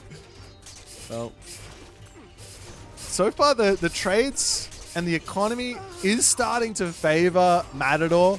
He is getting out of this position. He's broken the walls down. The portable rams also on the front here are helping tank up quite a bit. 3DB's secondary forces of army start to come in, and they will get frosted. I say secondary force of army because those are some incredibly powerful villagers from Ra. You get survival equipment, you get skin of the rhino, and yeah, they are scary. But B is now on the... I think an issue for B in the last 5 minutes is the fact that a lot of his production is in the bottom of the map, and then every single unit that he makes, they have a long trek to go for before they actually get to join the fight, whereas Matador has production right next to where they're fighting. And so the prolonged fights are heavily favoring Matador in this scenario. Yeah, there's another significant issue that we haven't touched on, and that's that Matador didn't secure his side of the map on the left side. B's gotten in here, he's got a Migdol stronghold, he's secured this gold mine, there's another gold mine at the top of the map that he's secured, and, well, Matador, he is out of gold. He has to use, and he's got 228 favor, but he has to use Dwarven gold mine. Yeah, and he's in Heroic Age, so, you know, spamming recast of the Dwarven Mine in Heroic Age is not something you want to do. No. Because 3,000 gold is not enough that you can continue relying on that as a source of gold income. If he continues doing it in Heroic Age, eventually he's going to have to establish a trade route, and even that is very, very difficult because B has some nice control over on the left side. Would love to see some wall spam here from B. That would be so sick, so high value if he did that. He's done it already to secure his side of the map, right? But why not just take the rest of the map? There's never a bad time to get map control in Age of Mythology. Yeah, it's true. It's all just down to awareness and APM. Yeah. And there's been constant fighting in the last 10 minutes or so. So yeah, I mean, he's excused. He is. These Wadgets coming in, it's a really interesting mix-in from B as well. I don't know if it's because he's just floating a ton of wood or whatnot, but I don't know about the Wadget. Those Jarls have got so much HP and Pierce armor that they don't really do a whole lot here. You can go on about Myth unit greater than human unit as a general rule, but some myth units do not beat some human units, and that is the case for Wadgets versus Jarls, but it is helping B hold Matador back for the time being. Yeah, and honestly, it's a huge win for B. Forcing this spam war without either plane going Mythic Age, without anything much going on, given the fact that B has control of the top left side of the map, this is a huge win for B. So he's just spamming units consistently into Matador, and it might even be that B is slow, ever so slightly losing these trades. That might be the case. But then given the fact that he's got map control during the whole process, means that it actually benefits B more so than Matador. Yeah, and Matador actually now, he's got to make the move to the left side. He is going through tier, but his gold mine has expired again. He's not going to want to drop the 125 favor on that gold mine until he's in the Mythic Age. So that's no gold income for 2 minutes. But he will be able to take the left side of the map now, though he might lose a lot of the top side of the map. I feel like this is a clutch moment here. B is just flooding the right side, and then all new units will be going to the left side, of course. But those units on the right side here are going to cause so much chaos. They're idling the farmers, they're killing the wood choppers, and so much of Matador's economy is just idle as a result. Yeah, I could be wrong, but is this not the situation you want to go Berserks in? Of course, there's always, you're terrified of Axeman, right? But Berserks beat everything that B is spamming at the moment, and B doesn't have any upgrades into Axeman. I don't think they beat Spearmen. These are Freya, Skadi, Berserks. I don't think they're that good. If he had Forseti, if he was Odin or anything, I would be much more inclined to do so, but totally unupgraded without any unique aspects to them. I don't think it's something you want to spam unless you have a really, really cool, sick economy, which is not what Matador has here. Well, there is Berserker Gang coming from tier. There's going to be a Fimbulwinter, which will slow B down, but I think the main thing that I'm scared of for Matador is this impending Horus coming through. He drops the... What? Oh my god, what? Are you kidding me? Could have been 6,000 gold. Could have been gathering the gold faster. Matador panicking here. He drops his Fimbulwinter. Wow. Doesn't get a wolf spawn on this gold mine. And B looks to have found himself a very significant advantage here. And that there is going to be Matador tapping out. It was... Well played to 3DB. That's a bit of an upset here from the Russian menace. Yep. And it's not the end of the world for Matador. He will be able to play next week, but losing first round here versus 3DB, that doesn't feel good. I mean, this is just how these games go, man. There's one I can point to one specific decision that Matador either didn't make or didn't consider, and that was to get the bottom side of the map walled off. All he had to do was send one Berserk over here at like 10 minutes while the boom wall was going on, and instead of walling his map off like he did to protect his main base, just wall off at the cliff section, and then he gets both those gold mines there, much more safe. Of course, B can knock those walls down, but then you at least know that he's there and you can react. But this was looking so good for Matador for so long, and he just doesn't get it secured. It really came down to map control in the end, didn't it? Yeah, as it so often does. And this game is mostly about map control after certain things are said and done. And credit where credit's due to B. We're going to be seeing him playing tomorrow for the round of 8. Who does he go on to play? Let me have a quick look. I think he's playing Recon. Oh, Recon or Garnath. Oh, Recon or Garnath, sure. I haven't played. He might be facing his practice partner. That would be wild. Yes, he is going in to play versus Recon or Garnath next. Incredible Recon games. is so bad at the game. Pardon? So, yeah. No, nothing. Go ahead. All right. Well, that's not all we've got for today. There's a whole bunch more games coming. Let me tell you what they're going to be. Where's my button?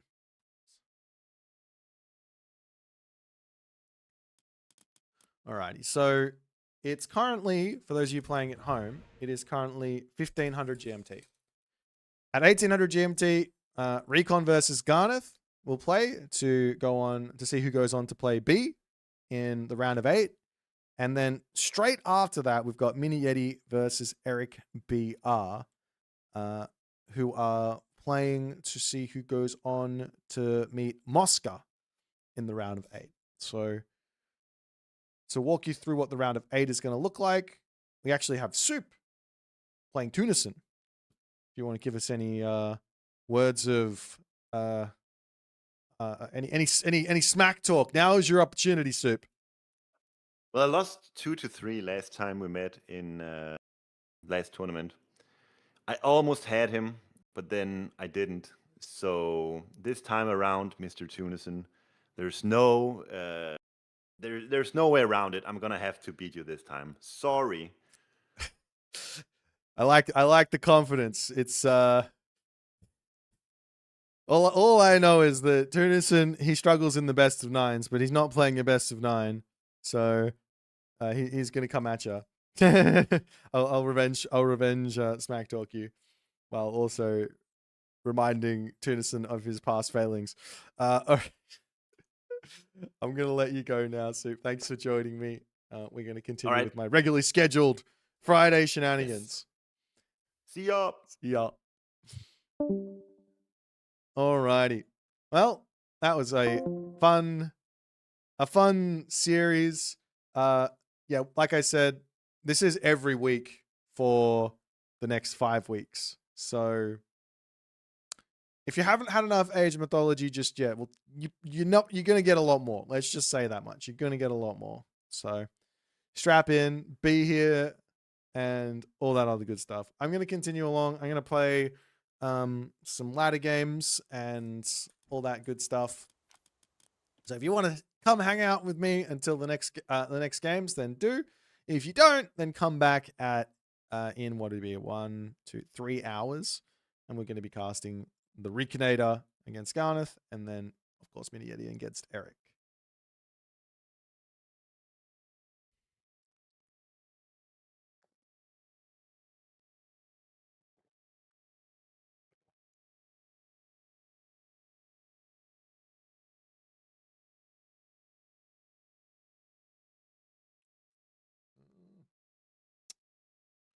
I gotta change scenes. Excuse me for the blackness. I'll be right back. Wait, I'm back. Yay. Ever since Vortex played AOM, his AoE 4 build training has gone to shit, but he did get better. He did become a better AoE 4 player because of it overall. Look, if there's one thing that I know, it's that if you want to get good at RTS games, it is important to strip the RTS game back from the mechanical side of things so that you can focus on the strategy a little bit. And then once you've done that, you realize, oh, that's what it's supposed to look like. Then you put the mechanics back in and you will level up. Very important. I remember I went from being a very mechanical legacy player and playing vanilla. I jumped in to play Titans and I kept playing my without auto queue for a little bit. And I was doing okay. I was beating like the 1700s to 1800s, but I couldn't beat anyone good. And I said, all right, time to learn auto queue. And then in learning auto queue, I learned a lot about how training units is actually supposed to look, and also how to think very much about strategy as a whole rather than worrying about all the mechanical things. So it is helpful. It is helpful to play some auto queue games. Anyways, thanks for coming to my TED Talk. Let's play some games. Whee! I don't know what I'm going to play today. Which gods to play? What should we do? I want to play more Chinese. Do I play some Japanese? I want to play some Greek. Some piano. Nice TED Talk. Thank you, Donati. The keyboard's set up. It's dangerous. It's not plugged in though. So no keyboard. Play some Gaia. Some Frere.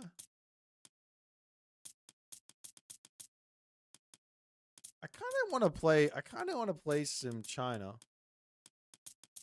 Let's continue along our Nuwa route. See what we can come up with Nuwa. I do have 2 pianos. You got one there and one there. Wild. Don Artie will be back for Recon, Garnath. I'll see you later, Don. I'll miss you. Thanks for coming and saying good day.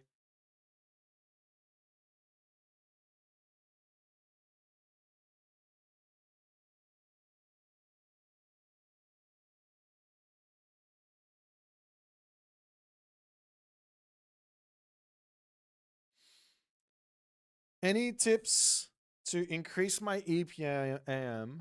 I am sitting around 50. 50 is plenty, to be completely honest. But the main way to increase APM is to first have an order of importance of what you need to get done. That's the most important thing. Once you understand the order of importance, so for example, making sure there's no idle villages, making sure that you are training your units constantly, and then ensuring that your army is under control at all times. That'd be the last thing of importance, right? Once you've got that down, then it's simply just try and do a little more. Just try and do a little more when you've got that all on lock. And then you're going to find yourself just naturally getting faster. So you just keep on doing a little more. So what I did was when I was quite young in my RTS journey, I was playing Zeus and I just did this strat. I think I made a smurf for it. And I just did this strat every single game. I would advance for the fastest classical age possible. And I made nothing but Centaur and Hippias. But mostly just Centaur. I split the Centaur up into groups of 2. At that time, 2 Centaur could one-hit a villager, and I would move around 3 different groups of those 2 Centaur, trying to get as many kills as I possibly can while keeping my macro going. And that's how I worked on my APM early days. But like you can do it sort of anyway. All right, we're up against Atif.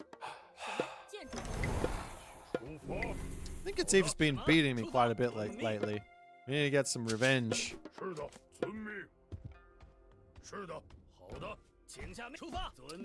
Good luck, have fun. Let's have a little look, see what's over here. Do you ever use the passive stance thing to stop your army running in? No.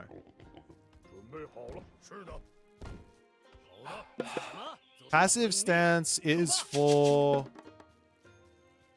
specific situations, like if I'm got an archer or a whole bunch of archers trying to prevent a gold mine from getting grabbed, you can use passive stance there. Not sure what else there is, to be honest, off the top of my head.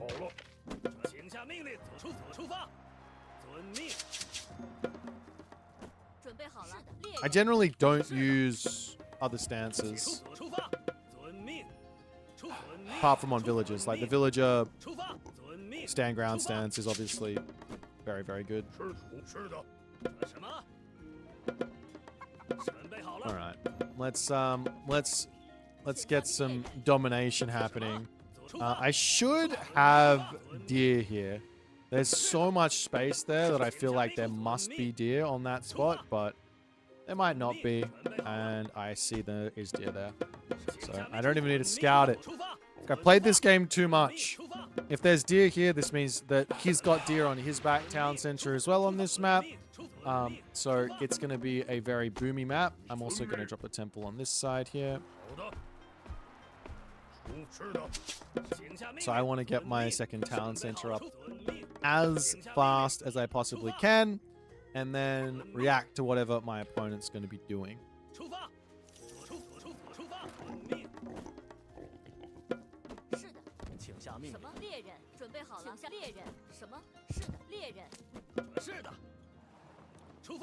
So one town center here, one town center there. Need to see which side of the map his second town center is on. That's somewhat important here. I don't particularly want the... Okay, that's his main base, right? I think it is. Just gonna pop in here and just see what's happening. That's that. Okay, we're gonna go up through this one because I hate going the other one.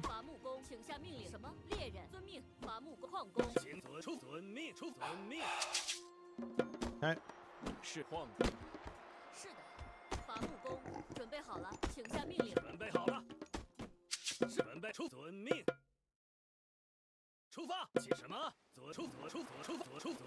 Let Nuwa build the temple, not the poor Kwafu.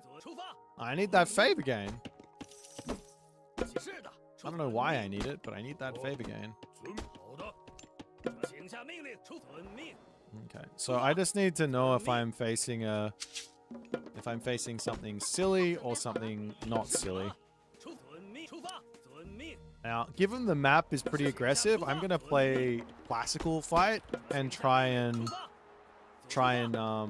punish any sort of nonsense.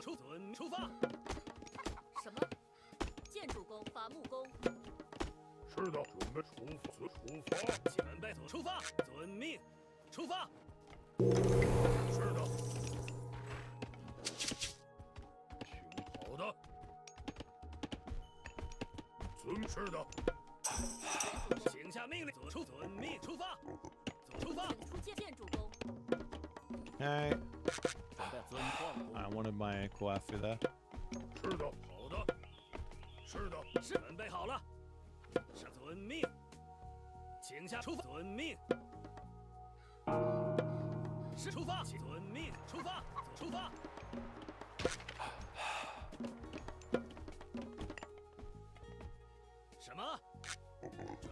So he's gone bast. He doesn't have a good second town center. His second town center is hot garbage. We might go for the middle.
是的，遵命。建筑工，请出发。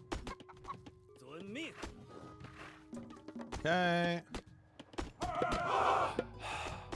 I need more kuafu. 请下命令出发。猎人，准备好了，遵命，猎人。出发。好的，是的。遵命。伐木工，出发。请下命令。建筑工，出发。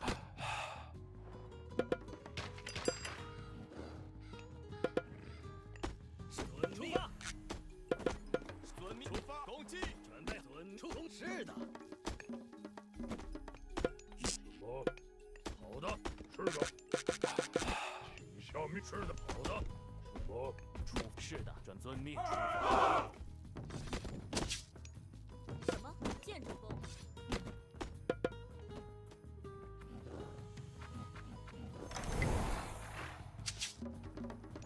是的，遵命。出发，遵命。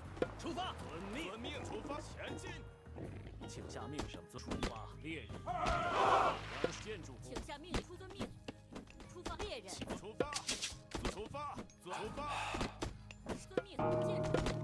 建筑工，建筑工。遵命。好的。准备好了。是的，出发。是的。建筑工。我遵属的。出发，准备就绪。请下命出发，遵出发，遵命。建筑工。遵命。开战。什么？遵出发。是的。遵出发。遵命。出发。请出遵命。准备好了。出遵命，出发。猎人。请下命令。遵命。准备好。出发。请出发。遵命。出发。遵命。遵攻击。出发。遵命。是的。出发。攻击。遵命。遵命。什么？出发。请下遵命。出发。遵命。出发。出发。出发。遵命。遵命。是的。出发。遵命。什么？遵命。遵命。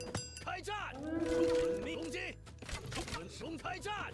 出发。出发。遵命。出发。请下命令，攻击。好的，出发。出发。出发。准备。什么？出发。请下命令，攻击。是的，开始攻击。出发。遵命。是出发。命。准备好了，建筑工，建筑工。出发。遵命。准备好了，什么建筑工？遵命。出发。遵命。请下命令，出发。请下遵矿工。是的，是的。遵命。是的。Okay. 粮食工。粮食，请下出发。请出发，遵矿工。是的，遵好的，是的。出发，出发，命。是的，出发。是的，备就绪。请下命令，遵命。出发，矿工。是的，什么？请下命出发，出发。是的，是的，遵命。好的，是的。出发，遵命。什么遵命猎人？准备好了，什么？出发。是的，出发，出发。遵命。好的。下命令。遵命，出发。遵命，出发。遵命，攻击。出发。遵命，遵命。One armory would go a long way here. 是的，遵好的。是的，好的。出发，遵命。出发，遵命，攻击。遵命，遵命，出发。请下命令。什么？出发。是的，好的。遵命。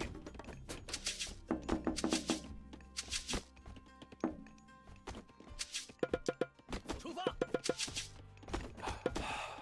出发。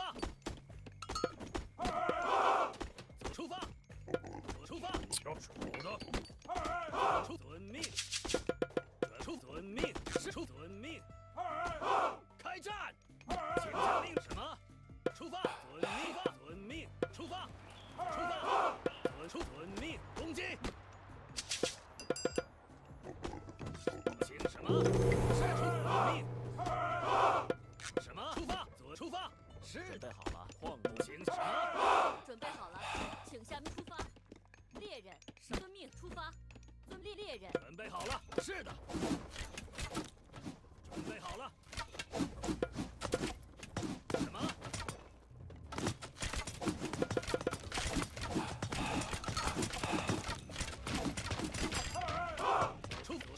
出发。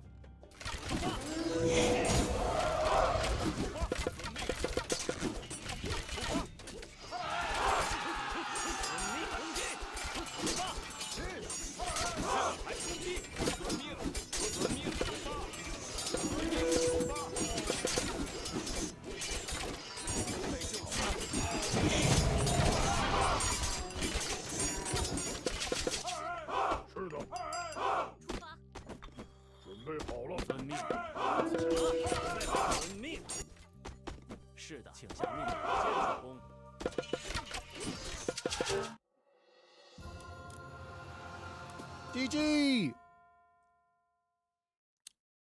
ISIS just not a very good god. Very, very bad god. ISIS got nothing. Got nothing on the old China. I hit him back. I got him back.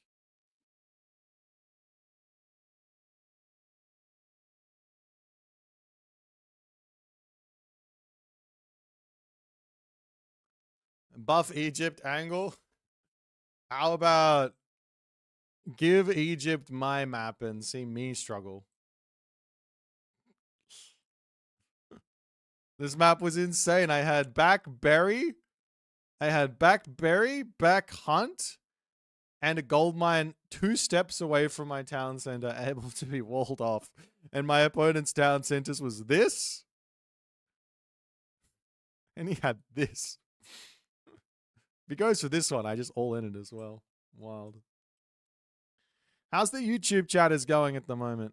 You guys like my my Chinese? I think I've unlocked the Chinese god. I think I've unlocked it. All you got to do is make a whole bunch of Kwafu and play classical age. That's the secret. The Kavoth style has been wrong for the longest time.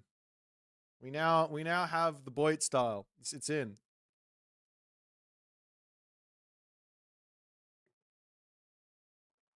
Oh, that was fun.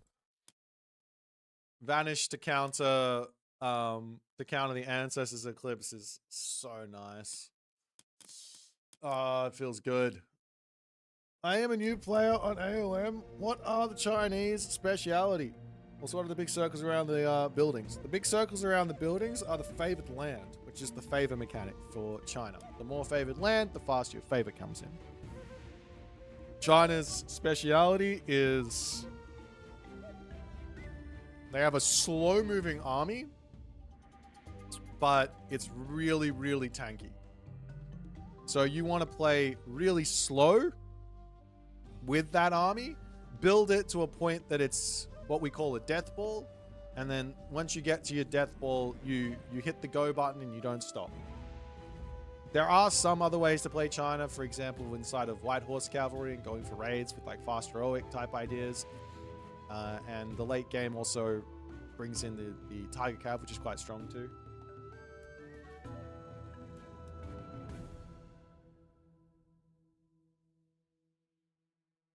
Rob L. Tirano, thanks for the raiding party. It has gotten to... Oh no, we can play some more. Let's play one more game. We'll see how we go.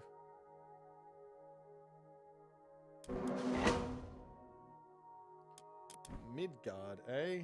I played Odin here last time. It's another offbeat god I can play. Poseidon?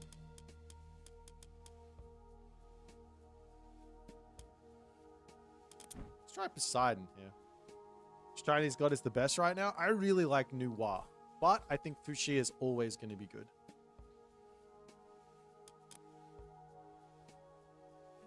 And Shenong's quite good at the moment. I think they're all quite good. I think China is just a good civ, like in that good tier. If there was like a tier that is just busted and then it says good underneath it, it's in that good tier. All right, Poseidon versus Set.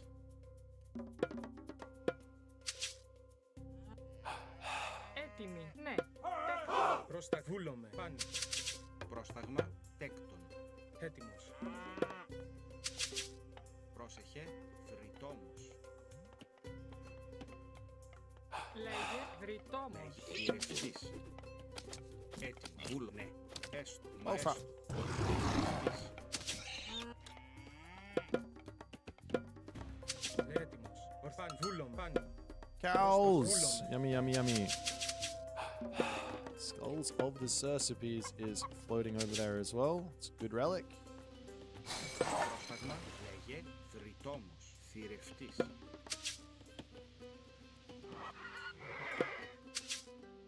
So I think we go this way with that villager for another dock. And we'll take advantage of the one tiny advantage that Poseidon has and find a really nice dock Βούλομαι. on this side. Right here is somewhat of a bait. Next side, that's a good one. Πρόσταγμα, So we'll come over here and drop this dock. Έτοιμος, Right τέκτον. Λέγε Now, I need to get a house down next. Stop building fish just in case, but the house will come in. πρόσεχε. Maybe with this villager. Τέκτον. And then we start the fish again. Ορθό, βούλομαι.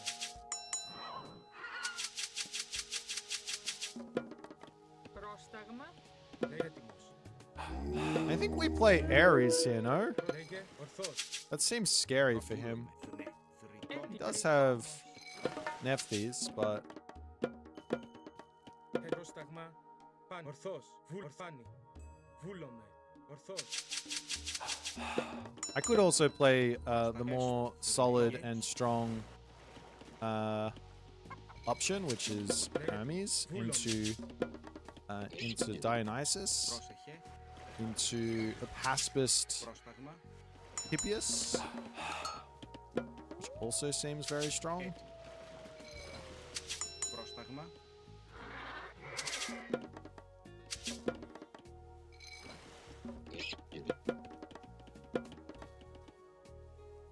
Πρόσταγμα. Πάνω. Πρόσεχε. Τέκτον.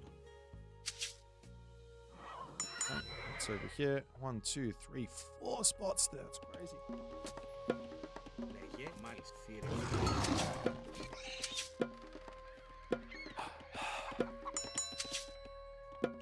Έτοιμος. Τέκτον. Μεταλλεύς. Λέγε ορθός. Βούλομαι. And I have one on my side too. Okay. Πρόσταγμα. Μάλιστα. Might have to cancel those and restart them. It's fine.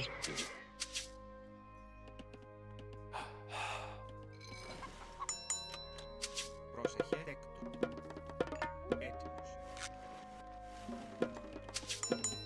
Okay, I've got plenty enough villages on wood here. Do need to get my houses down and things like that, but I need more gold for a temple. I'm going to have a very late advance, but I don't think that's a problem with that. Πρόσεχε. Τέκτον. Βρυτόμος. There's just so much fish here.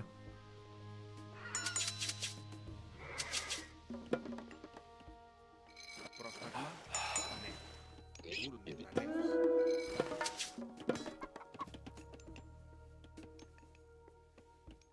Έτοιμος. I think we stop fish and we get ourselves our Βούλομαι.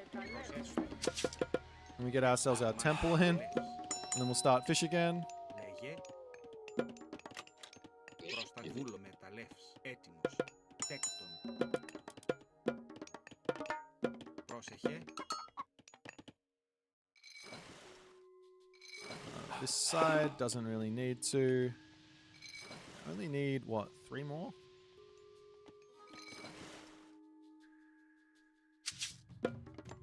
Έτοιμος. Ναι, μάλιστα. Πρόσταγμα. Ναι, βούλο. Τέκτον.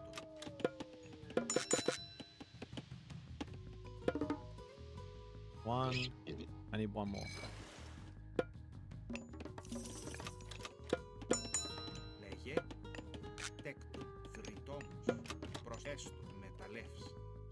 Ορθώς, πάνι.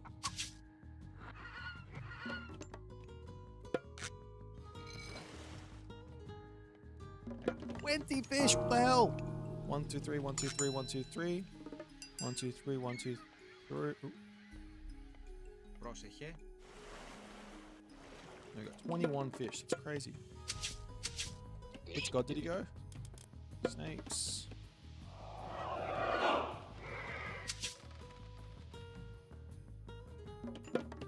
Πρόσταγμα. έτοιμο, μάλιστα. Ναι, μεταλλεύς. Πρόσταγμα τέκτον. Λέγε, μάλιστα, θρητόμος. Πάνι. Ορθώς. Εισβολή. Ορθώς.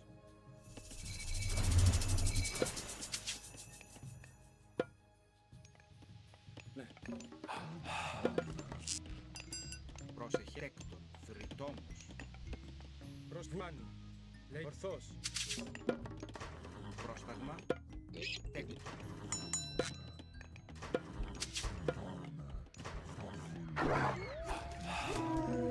Έτοιμος, έστω, λέγε, βούλομαι. Έτοιμος. Δω. Μαγούλομαι. Λέγε Τέκτον. έστω. Έστω. Βούλομαι. Μάλιστα. Πρόσταγμα, μάλιστα. Τέκτον, τέκτον. Έτοιμο. Πάνι. Βούλομαι. Λέγε. Προς μεταλλεύς. Πρόσεχε, μεταλλεύς. Πρόσταγμα τέκτον. Τέκτον, θρητόμος. Πρόσταγμα. What comes in for that? I need one of these guys. Έτοιμος. Λέγε. Έτοιμο. Έστω. Πρόσεχε. Εισβολή. Μάλιστα. Πρόσεχε, τέκτον, θρητόμος. Προς μάλιστα. Λέει πάνι. Έτοιμο. Βόλο. Προς τα ορθώς. Έτοιμος. Λέγε. Βουλέστο. Προς... Έτοιμα, ναι. Λέγε. Προς βούλομαι. Πρόσταγμα τέκτον, θρητόμος. Λέγε στέκτον. Έστεκτον. Μαλέστο. Βούλο. Προς τα βούλομαι. Ορθώς. Ναι. Έτοιμο. Λέγε, ναι. Τέκτον. Μαλ βούλομαι. Ναι, έστω. Μάλιστα. Λέγε. Λέγε. Βάνι. Χώρο. Έτοιμος. Πρόσταγμα, μάλιστα, ταπεινός. Βουλέστο. Έτοιμε. Μάλιστα. Προς... Λέγε. Πρόσταγμα.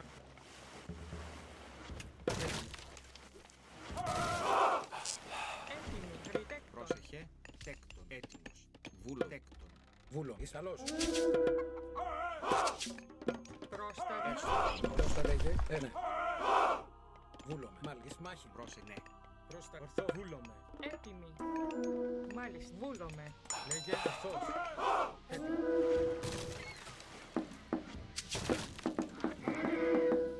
Πρόστα.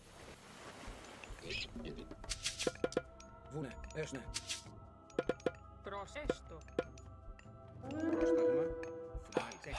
Βούλομαι. Λέει ναι. Βουδέκτον. Μάλιστα.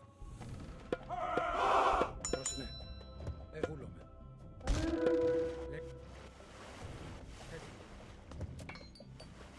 Προσέστο. Μα ναι, έστω, μάλιστα. Λέγε. Ορθός. Έτοιμος. Ναι, ναι. Πρόσεχε, μάλιστα. Πρόσεχε. Βούλομαι. Πρόσταγμα, Έτοιμος. Πρόσεχε. Μάλιστα. Ναι. Πρόσταγμα. έτοιμος, Τριτόμος. θρητόμος. Λέγε. Ορθός. Έτοιμο. Έτοιρεκτον. Πρόσεχε. Προσμέκτον. Μεταλλεύς. Εισβολή.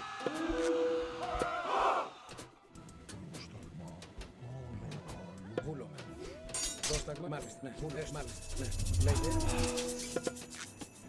Έστρο, ναι, ταπεινός. Μάνι. Ορθός. Πρόσταγμα, μάλιστα.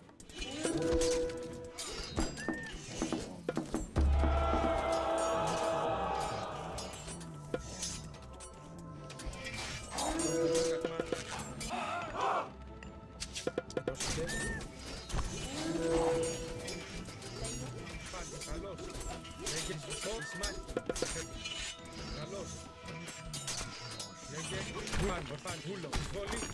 Πρόσταγμα. Καλώς. Έτοιμο. Λέγε πρόσταγμα με μεταλλές. Έτοιμος. Μάλιστα. Έστω. Πρόσεχε. Ναι.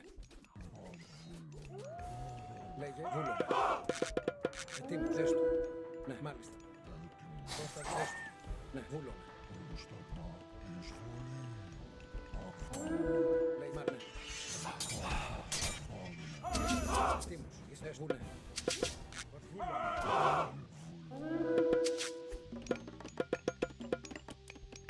Το λέγε, έτοιμα έστω. Πρόσταγμα, ναι.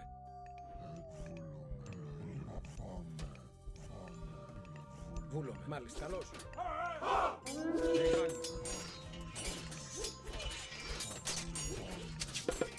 Πρόσταγμα, βούλομαι. Έτοιμος, αυτός. Λέγε, πρόσταγμα, λέγε, χώρο. Έτοιμος, χώρο, λέγε.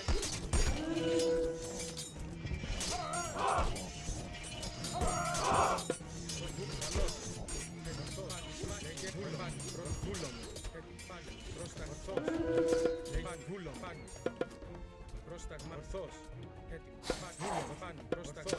Λέγε. Πρόσεχε. Λέει πρόσταγμα έτοιμος. Βούλο, λέει ορφάνη.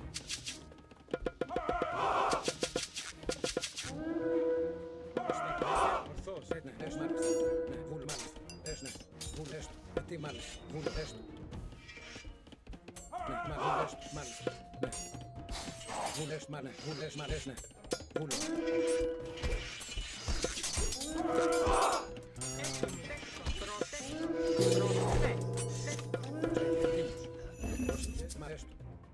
Λέγε.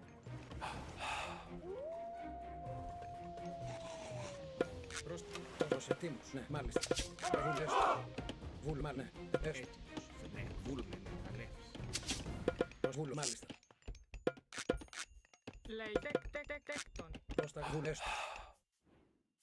Ναι, έστω. I think we just go full pop here now and we go kill him, is my guess. Έστω, βούλε. Λέγε. Πρόσταγμα. Λέγε. Χώρο.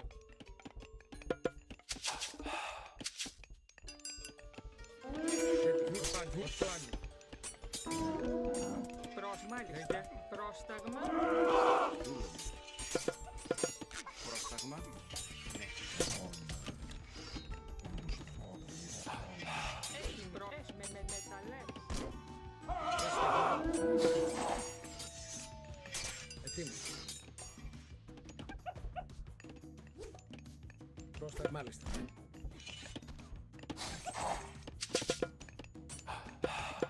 Λέγε. Ναι, έστω. Πρόσεχε. Βούλ μεταλλές. Βούλο. Πρόσταγμα. Πρόσταγμα. Βουλριτό. Πρόσεχε. Πρόσταγμα. Ετοίμος. Πρόσεχε. Ναι, μα έστω. Βούλε. Πρόσταγμα. Τέκ μεταλλές. Έστω. Βούλομαι. Μεταλλές. Λέει πρόσταγμα. Πρόσεχε. Μα βούλομαι. Λέγε. Λέγε. Τι πρόσταγμα. Ναι. Πρόσταγμα. Λέγε. Πρόσεχε.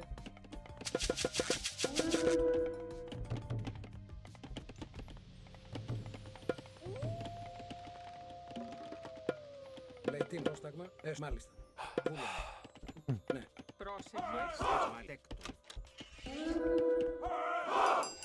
Λέει τίμους. Πρόσεχε. Έστω. Βούλομαι. Έτοιμοι μεταλλές. Μάλιστα.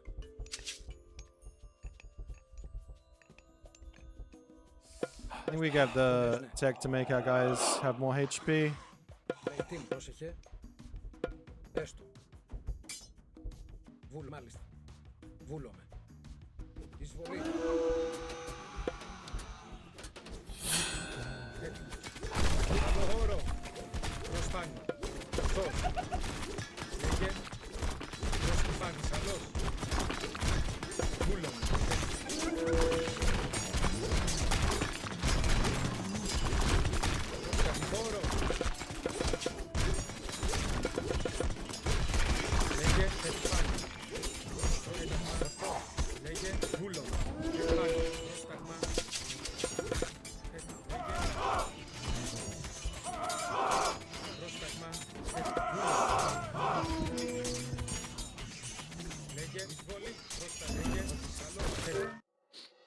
Oi!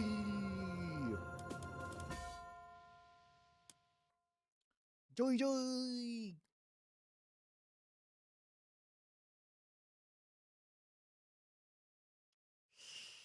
Sorry, Egyptian players. Sorry, Egyptian players. Don't tell the Egyptian players that this strat is really hard to beat. Just keep playing. Just keep telling the Poseidon players to play Hermes. Keep telling them. Keep telling them. Where's Young Oath?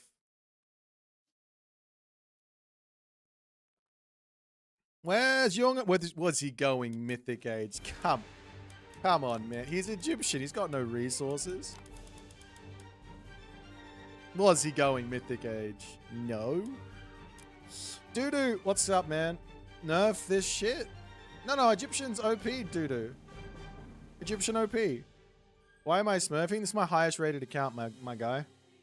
Mr. Bob Netter. This is my highest rated account. I gotta save my I gotta hide my name so people don't know that I'm trying crazy shit. Young, you're here? Think this unit's balanced? You think it's balanced? Take a look at what the god is.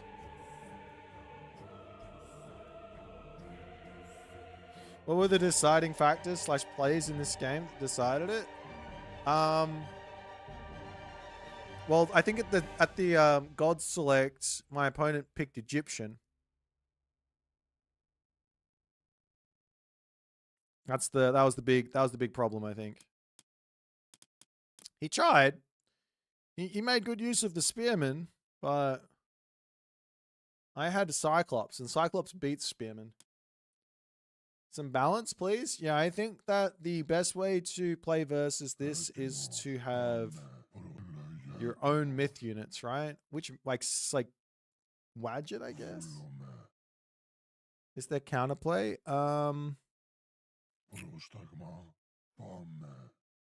Not really. I've lost to Cyclops one too many times with Egyptians. I can play versus it. It's really tough. But also nobody micros the Cyclops either. So that's the difference maker with me. I threw which one was it? This guy's 12 kills. Yeah, it was this guy.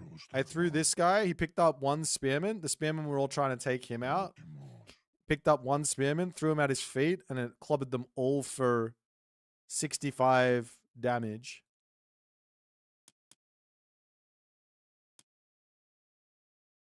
Pretty crazy.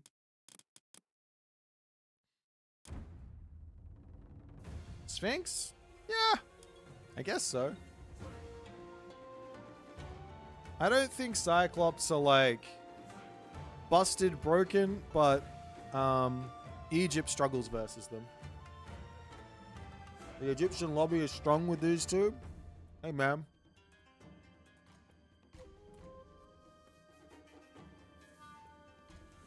Actually, you probably just shouldn't build any barracks units versus this stuff.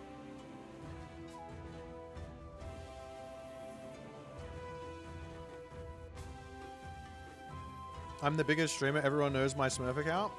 No way. I'm hidden. No, I think you gotta actually. All right, here's the unit to counter the Cyclops. I'm gonna show it to you. You guys ready? You guys ready for the Egyptian unit that counters the Cyclops? Do you guys want to see it? Are you ready? You guys aren't ready, I don't think. I don't think you're ready, but I'm gonna show it to you.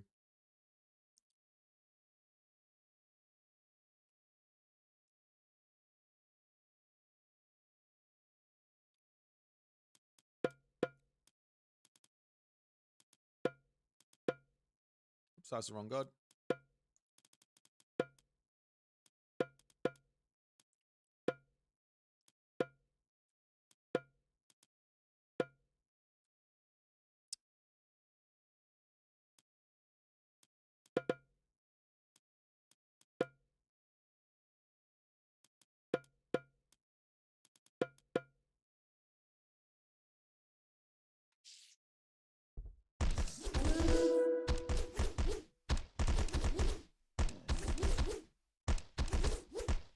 surely the almighty Scarab beats... Surely the almighty Scarab beats the Cyclops.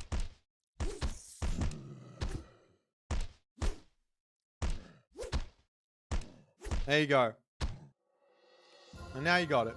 I've spoiled it. Egyptian players unite in their blight. They've been trolled by many top players who have told them, oh, it's a myth unit. Just go Nephthys and you get super strong priests.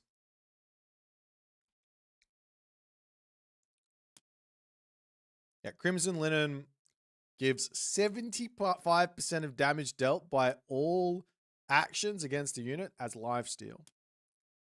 This is the secret to all things Scarab. I mean, all things beating Cyclops. I was trying to hide it in my back pocket for a rainy day, but turns out you guys needed it, and I'm the hero that we have, not the hero we deserve. You don't know what Boit said, but you agree. Thanks, Peg.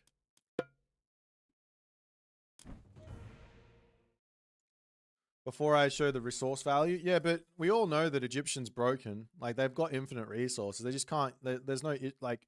Do you know what I mean? What do you do as ISIS versus this? That's a good question. Let me have a think. You have Petsukos. Petsukos are pretty good versus the Cyclops. I'd make Petsukos if I could. Nice game versus Izamato. Is it? Oh, it's I did see North struggling today for the first time, but I don't even think it was struggling. I thought it was fine, but I didn't like the way that Matador approached that game.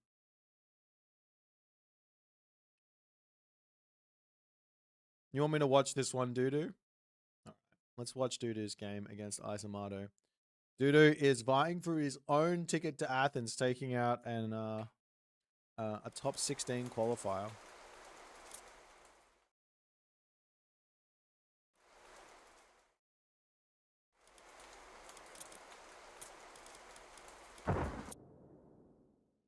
Cyclops versus Avenger. I think I'd pick the Cyclops to win that. If the Avenger has bonus, has Crimson Linen, then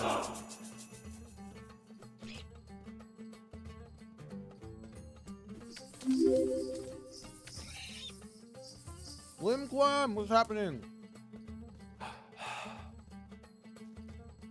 Cyclops versus Mountain Giant. Mountain Giant wins. Oni wins. Scarab wins.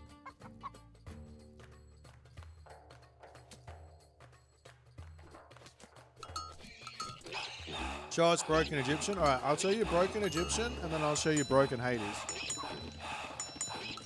If I show you a Broken Hades game, Demos, you have to promise not to complain about Hades for at least 1 hour.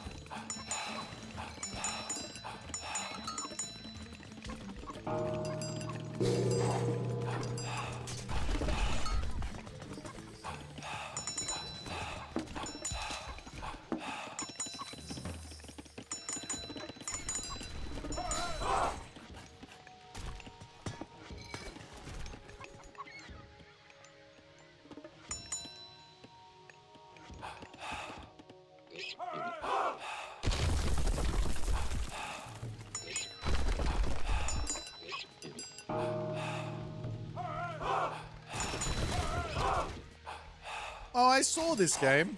Izamato, I don't even know what he was trying to do here.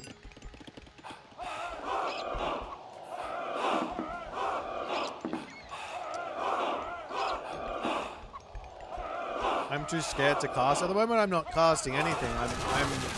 I've already cast 4 games today, and I'm gonna have to cast 2 more series today. So we're watching Dudu kill Izamato. Izamato's got an infinite amount of reason. Like, right now, Dudu couldn't be any further behind than he is. I think Izamato was trolling here. I'm sorry, Dudu. He didn't treat you with the respect that you are due, and you got the dub because of it. Look at the resources in his bank. Oh my god.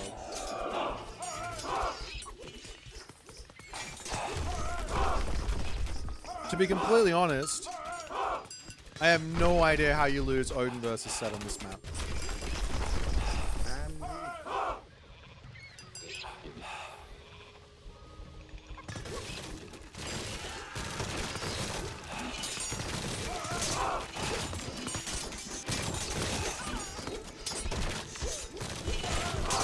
He's got 8 villages, 6 villages.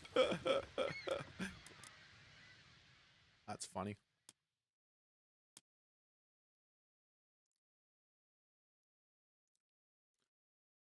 Nerf Egyptian. All right, let's find Deimos a Hades game to show off how broken this god is.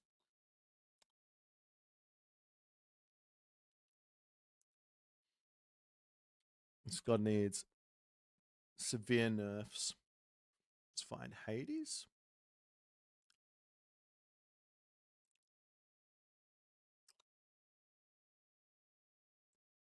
Let's go this elo. Let's go this elo.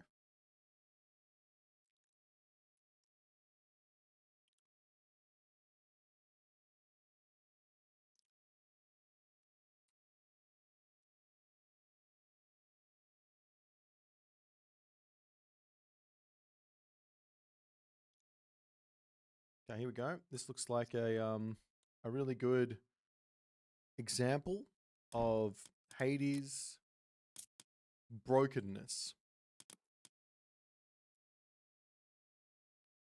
Are you guys ready for it?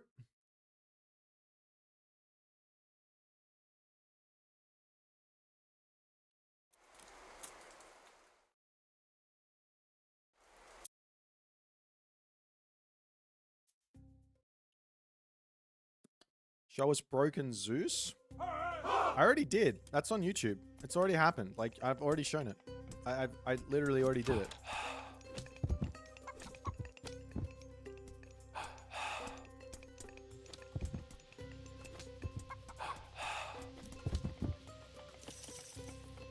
There we got Barchi. He's playing as Hades. A absolutely broken god at the 1900 level. Two 1900 level players. Alba, Garnath, and Barchi. Hades broken god. Watch him. Watch how much skill it takes him to win this game. Poor Alba has no idea what's coming for.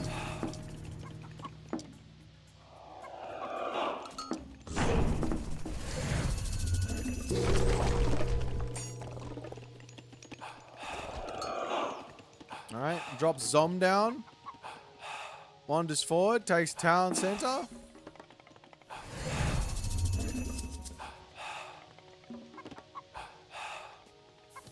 This map nerfs me by 200 elo. I'm sorry, Peg.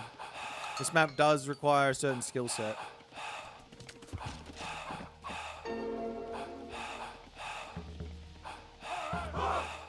It'd suck if every single game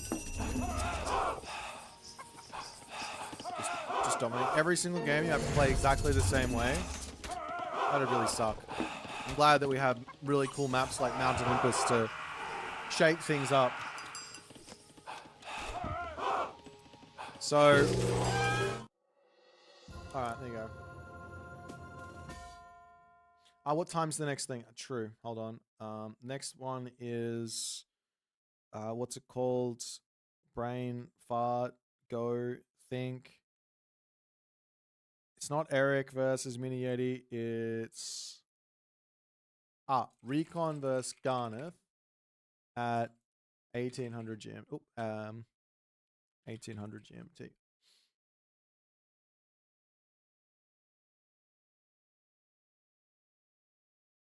How broken is this? He literally just, like, he's, look at his resources. He can't even macro well, and he just walks in and kills his opponent.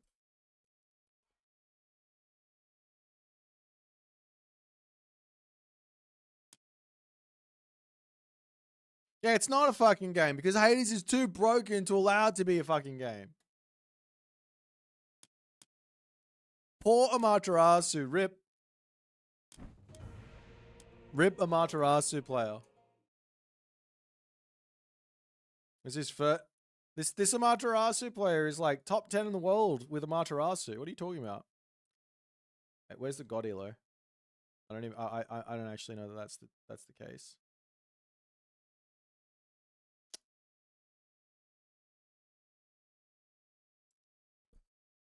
Hold on, let me see where he's at. Amaterasu. Search. He's literally top 50 in the world as Amaterasu. What are you talking about? This guy's crazy. He's cracked. He's insane. Top 50 Amaterasu player can't beat the bloody Hades. Here's one of Firefox kicking my ass.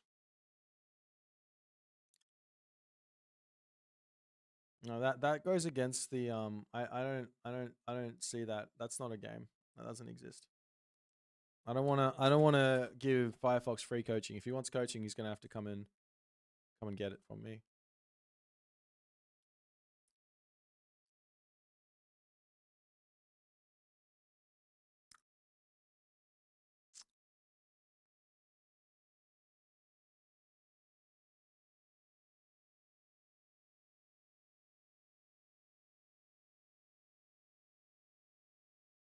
We can watch this one as well. Go on, let's watch another game of Hades being OP. The most OP god in the world. Hold on, where is it?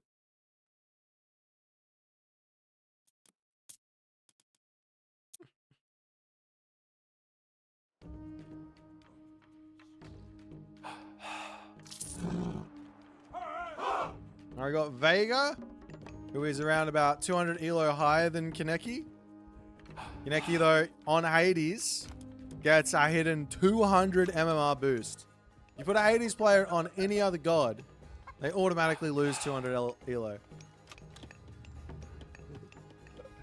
I'm just a set maid, am I? I don't know, man. I play a pretty mean Hades.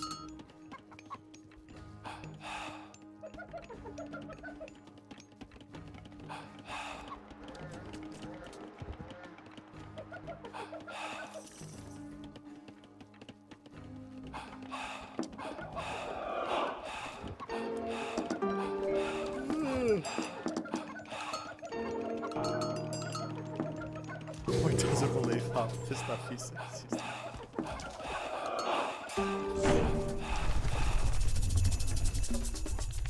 Look at this. Hades player down 200 elo is so confident in his ability to play Hades and dominate his opponent that he literally goes village center. He's trolling that hard here because this god is so strong.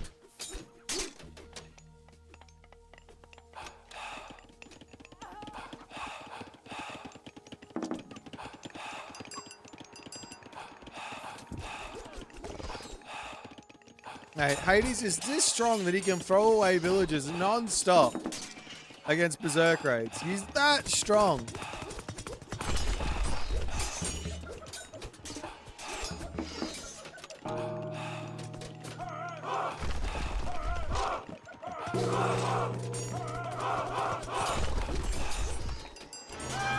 He just walks over, drops a fortress, and the only way to stop this is to spend the most expensive god power he's got.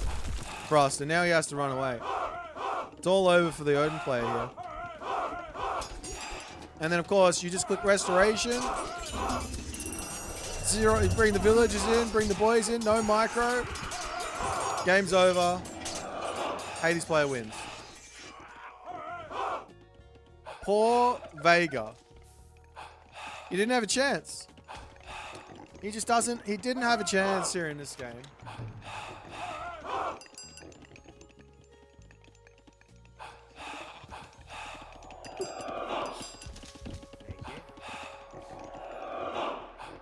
Vega's going to try and make some miracle happen, but here's the thing. In about 2 seconds, Restoration's going to be back up again, and Ganeki is going to dominate again. What do you mean I'm trolling? In what way am I trolling? This Hades player is just... He literally went village center and dominated. And he's 200 RR lower than Vega.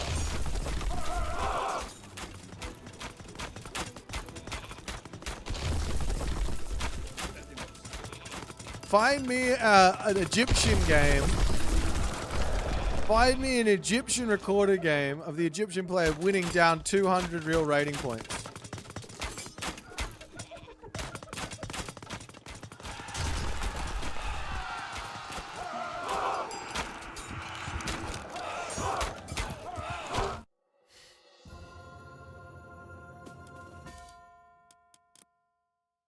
Pegasus can give me that rec. All right, go on.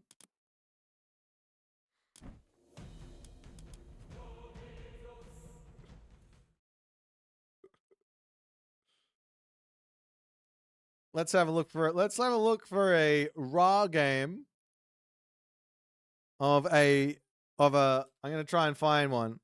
200 elo diff win for the Egyptians. Let's see if we can find it. Let's go on the leaderboard of 1 vs 1 only. Find that 200 real rate difference. We've got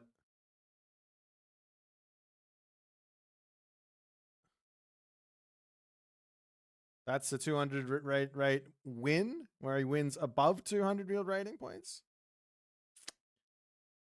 That's above.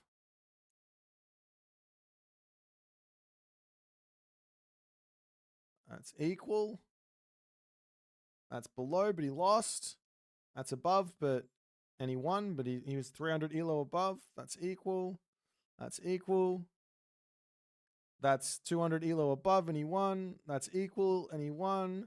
That's 200 below, and he lost. That's equal. There's none. That's equal, and he lost.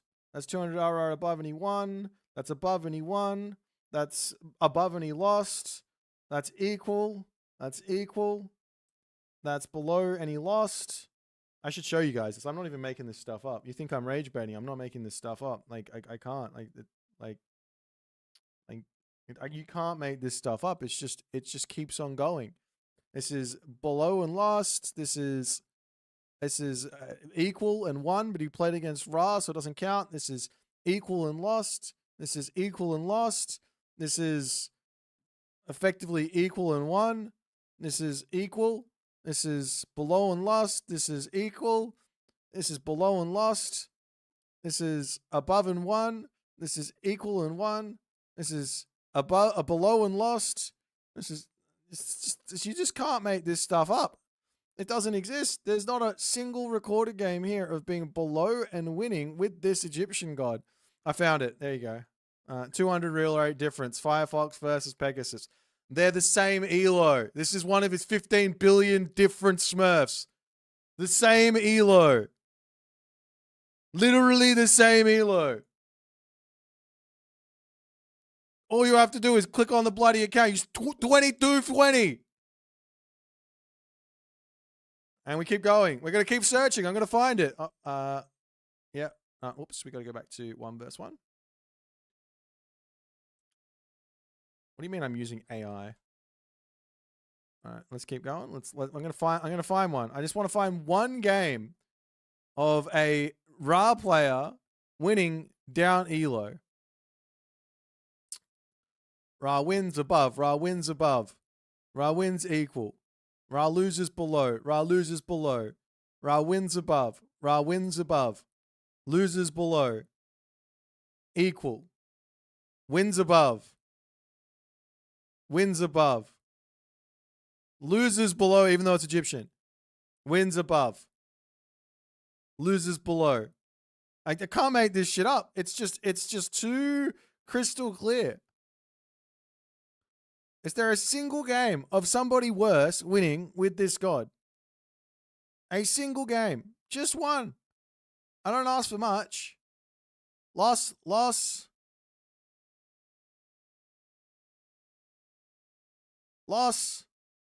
Win. I don't even care. I just want one game at this point. I don't even care. I'm not even trying to prove a point anymore. I want to see it. I was kind of hoping that one would show up. But the best I've got is a player on his Smurf winning. That's the best I've got. Loss. Poor ranked opponent is getting owned. Loss. A win, but it's equal. What the? It doesn't exist. There isn't a single one. All right, guys. All right. Fair enough. This could just be what happens normally. Let's just check and just make sure that this is what happens. This could be just normal. I could be just building up nothing out of here. Let me just check. What's another god? Let's try this one. Let's try this one out for size. We'll just see if there's any sort of wins below the elo. Any wins below the elo here. So this one here is a bit of a loss. Okay, it's good. Yep. Okay, he's below. He's losing. Okay, yep. Stop. He's below losing. Uh-oh. It's happening. It's gonna happen. Where is he lost? Where is one? There is gonna be one that shows up. Without question. Oh, there's a nice win from Thulmik up 300. Couldn't get that win there. Maybe this is just what happens. Maybe the lower elo player just loses all the time. Lower elo means worse, right? Oh!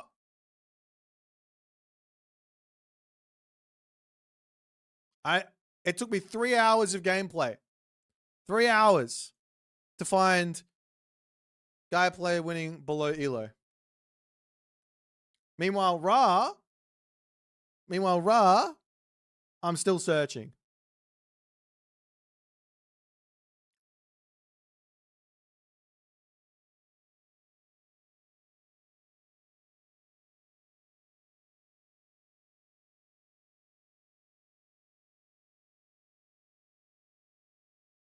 Let's see if there's another one.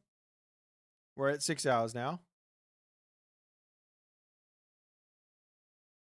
I'm going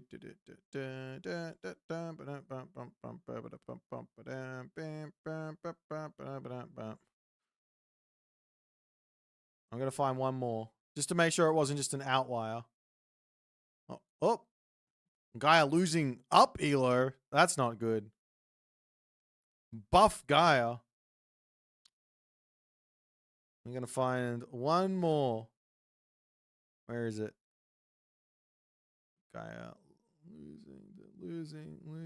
We've gotten to 10 hours here. Maybe it was an outlier, guys. Maybe I'm making something of nothing. Maybe it was an outlier.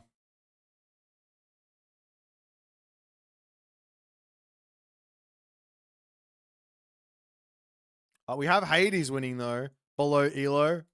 Classic Hades, just OP god. Maybe I should have picked a different god.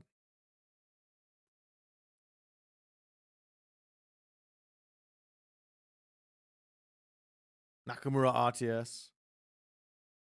Equal.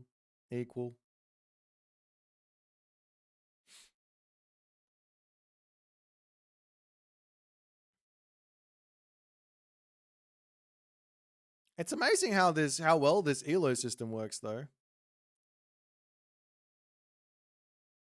Very amazing. I would have expected this to be a little different, but it's not.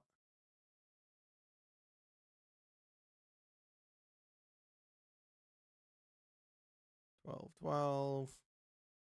Now we're at 15 hours. It might have just been an outlier, guys. Maybe it's just an outlier. Okay. I'll let it be. But I did find one in 3 hours of gameplay.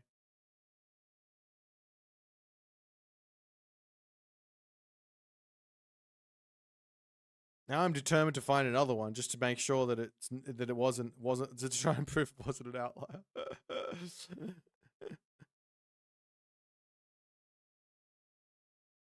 Well, we got to the bottom and oh, that one's equal. All right. RIP. That was fun though. Did you guys enjoy that? 4 raw players.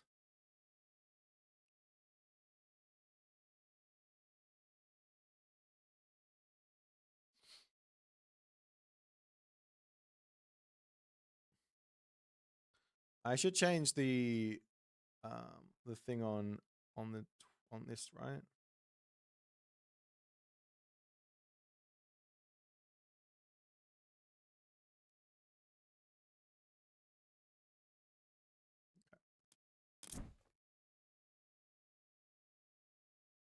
B1 versus Matador earlier with Ra down 400 elo. That's true.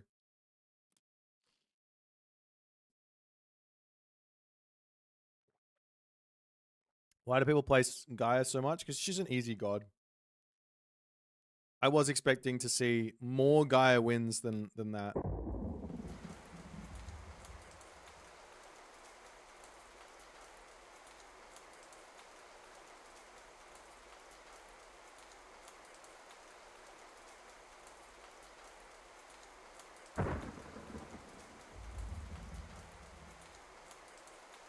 Alrighty.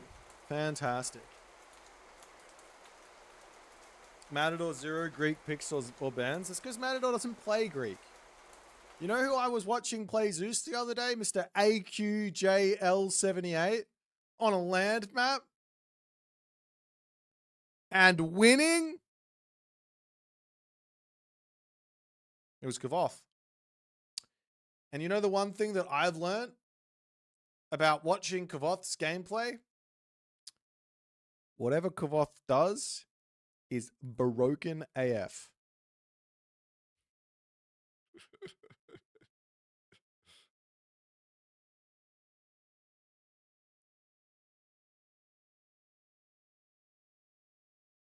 Which means that Zeus is broken AF. That's what that means. I'm going to need to eat something soon. Cloud Forest. All right, which god to play? I was going to keep playing China, but I want to play a different god. Can we play a Kronos game for some funsies? Nerf, nerf, nerf. Buff, buff, buff.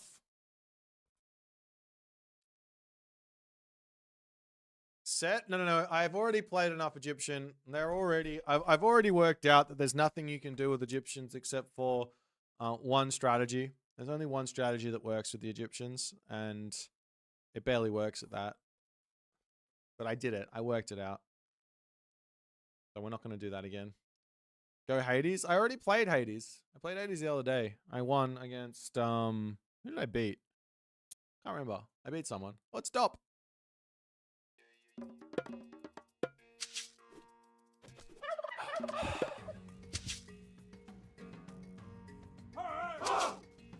Should we go Automaton here or should we go Prometheus Boom? Give us Leto. Okay, seeing as you said that, I'm going Prometheus Boom. Sorry, E-Duds! Ah, you thought you had a choice. Oh, Harmonious Necklace. Maybe I should go for the Automatons. Now we're going Prometheus Boom. I really like playing this strat versus Odin, because the Odin player's like panicking at the get-go that you're gonna rush him, but I don't rush him.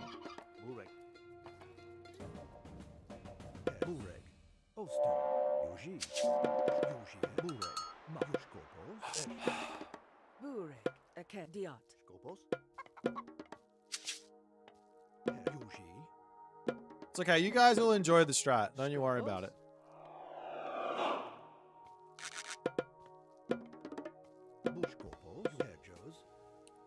Good luck, have fun, Dop. Dop's a really good player. I think he's if I remember correctly, he played Age of Mythology Legacy back in the day. Say hello to Doodoo. Hi, Doodoo.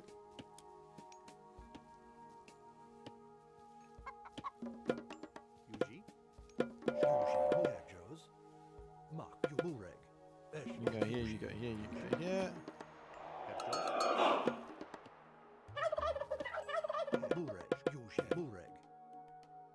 Oh my god. my economy is going to be absolutely disgusting if I pick up the relics. Alright, I'm gonna stop building. I'm gonna stop building. I gotta get over here and make sure that we're good here. I'm gonna stop building heroes and get my temple up. I need to get this quickly. I don't care about a fast advance. I just want to make sure that my my stuff is in order. What's that relic? Husk of Dankang is... Oh my god. There's so many good... There's so many good normies. Okay, we're gonna go for the...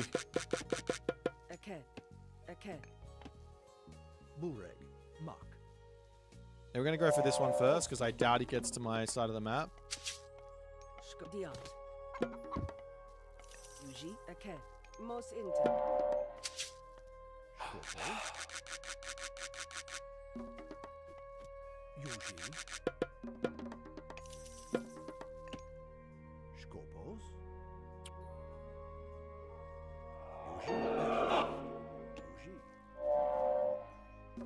He does have his temple up already. I'll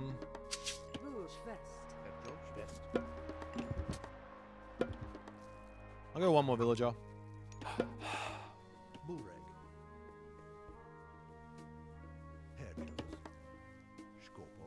Do I make them all heroes?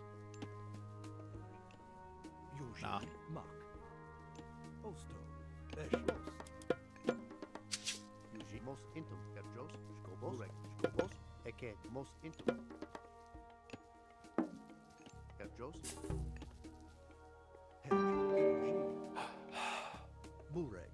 I'll make this one a hero. I'll grab that one.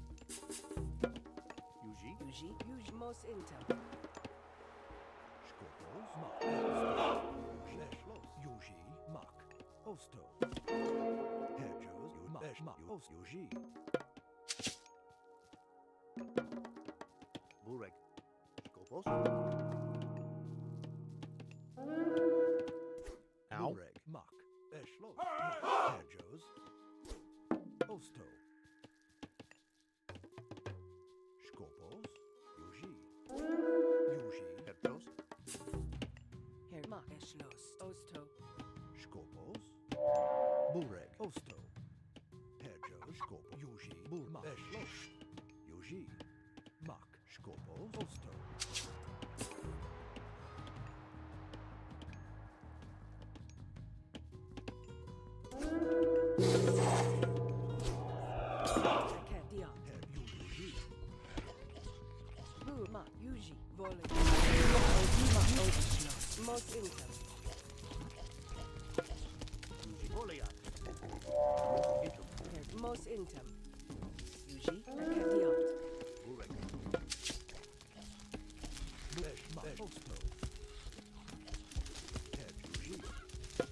Most intem. Burma Yuji Schloss. Skopos Ma. Os Yuji. Burj Yuji. Schloss.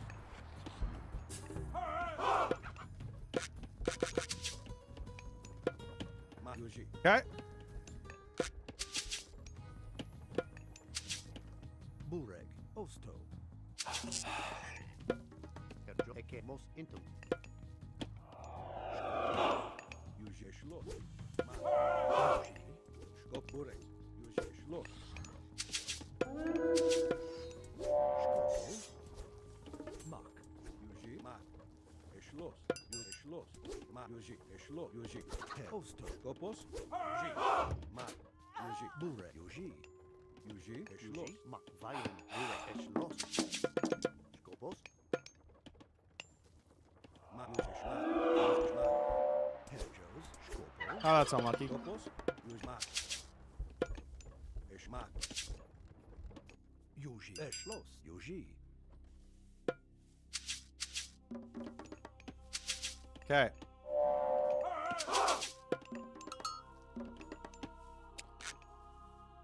Yuji. Skosto. Mak. Yuji. Schloss. Mak. Skopos. Mos. Schloss. Kosto. Yuji. Skop. Schloss. Schloss. Yuji. Mak. Schloss. Yuji. Oso. Eken. Mak, Schwest. Skopos. Burek. Yuji. Silas Mokay. Schloss. Skop. Yuji. Yuji. Schloss. Herjos. Yuji. Schwer. Yuji. Schloss. Schwer. Mak. Eken.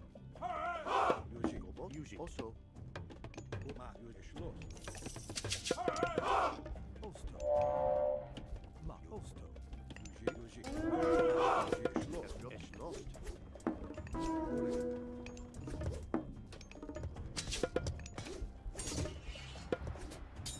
Burek. Skopos. Burek. Ma. Os. Yuji. Ma. Eken. Yuji. Ma. Burek, Schwest. Yuji. Burek. Herr Dvoliat. Ost Schwest. Skomak. Yuji. Eschma. Yuji. Yuji.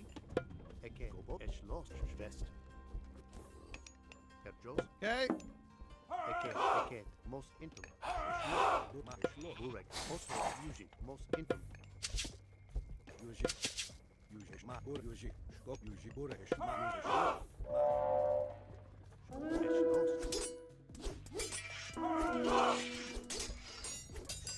Skop. Yuji. Yuji Mak. Yuji. Buosto. Mak. Yuji Mak.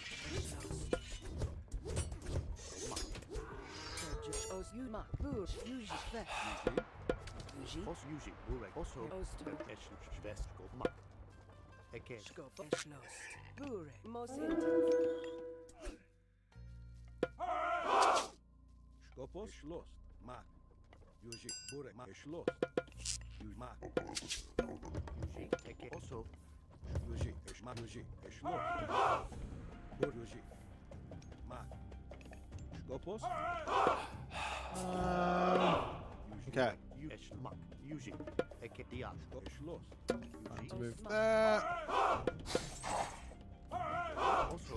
Schloss. Mak. Yuji. Yuji. Mak. Burek. Yuji. Ost. Schloss. Yuji. Eschma. Yuji. Schloss. Mak. Yuji. We are off to the races. I think. That's safe on the back. Schloss. Yuji. Mak. Yuji. Schloss. Mak. My time to shine has come. Yuji. Mos intum. Schloss.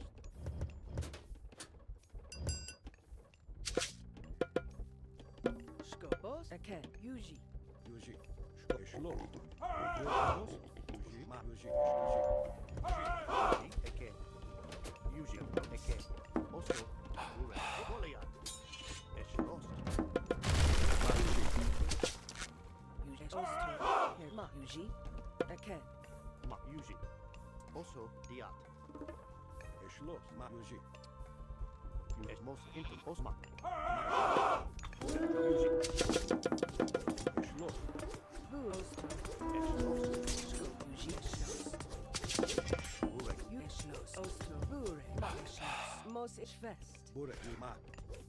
Yuji. Burek. Schloss. Emporo Fras. Eken. Yuji.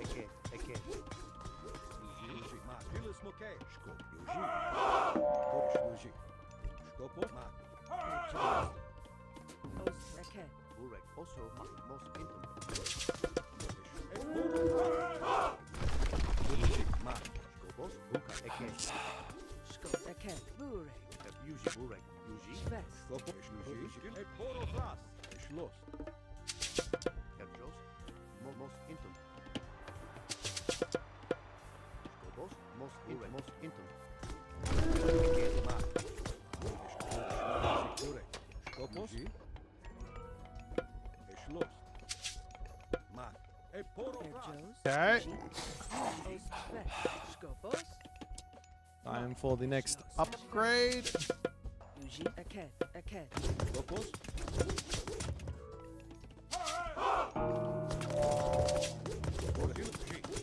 Okay, I need favor. Poro fras. Mark. Does he have this town center? Mark. Schloss. Yuji. Nope. Mark. Yuji. Yuji.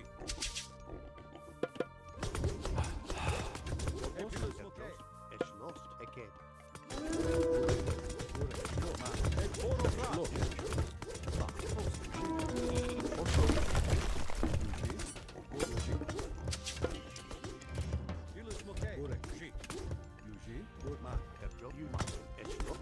Kerjo. Mosto. Eken. Eken. Burek. Eken.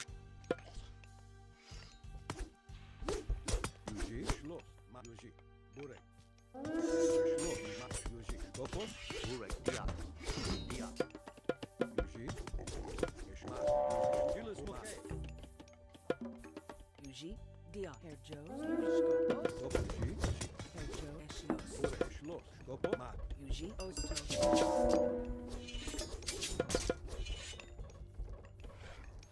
Burek.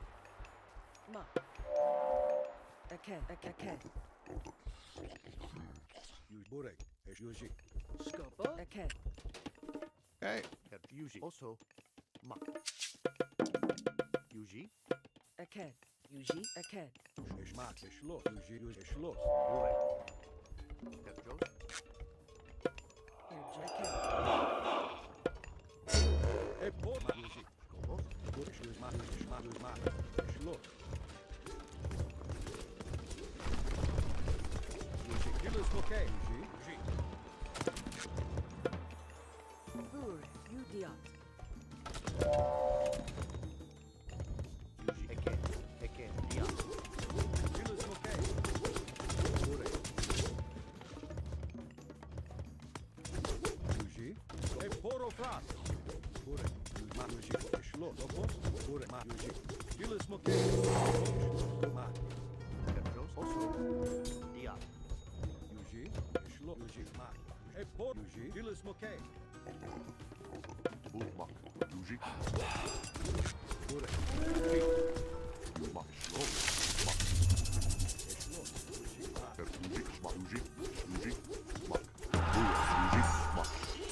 Schloss. Mak. Schloss. Mak. Schloss. Yuji.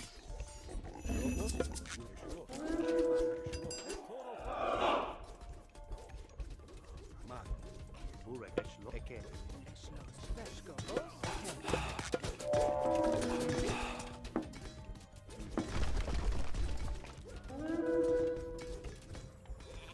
Yuji. Schloss. Burek. Mark. Also. Schloss. Kerjo. Osto. Yuji. Eschlos.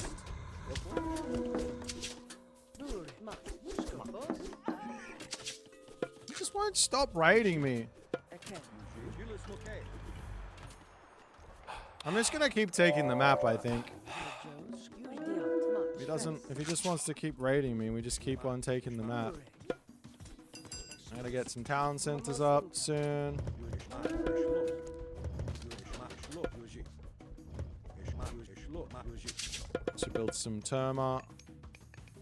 Did I Burek. kill everything off in this corner, or did he run out the other way? Schloss. Yuji. Mark. Burek. Yuji. Yuji. Yuji. Eschlos. Mos. Burek. Eken. Eken. Eken. Schmark. Kerjos. Eken. Yuji. Julius Mokay. Julius Mokay. Yuji. Skopos. Uji. Uji. Skopos. Dia. Ure. Skopos. Okay. Ure. Ma. Schloss. Skopos. Uji. Ma. Uji. Schloss. Uji. Ma. Uji. Uji. Skopos. Uji. Ure. Skopos. Ma. Skopos. Uji. Uji. Okay. Skopos. Ure. Schloss. Schloss. Ma. Uji.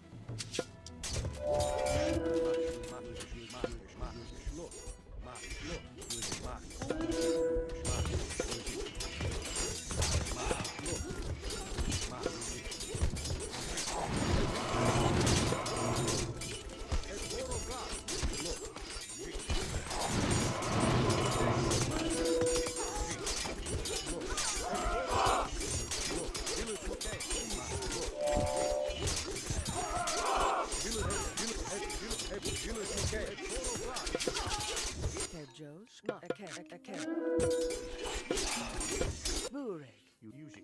Diat. Uji. Skopos.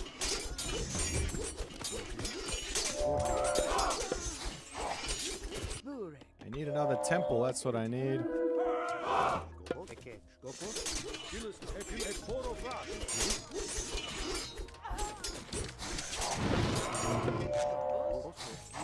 Diat. This side didn't go too well for me, but it's because I don't have the Prometheans in yet. Uji. Eke.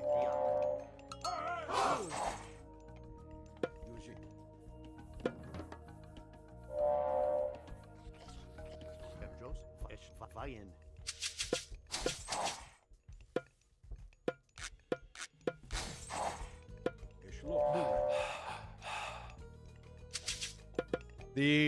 The Mythic Age Prometheans are gonna pop off here. Don't you guys worry.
Come into the...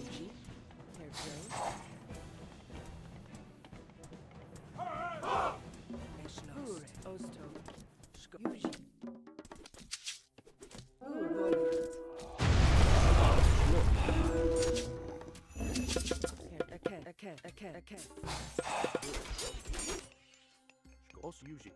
Most into.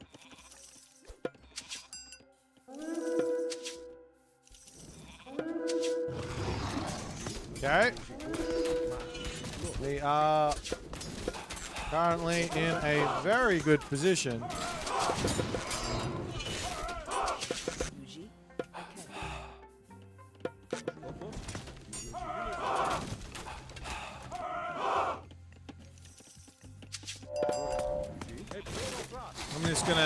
I'm just gonna quickly death ball this whole thing. You guys can come onto this gold mine.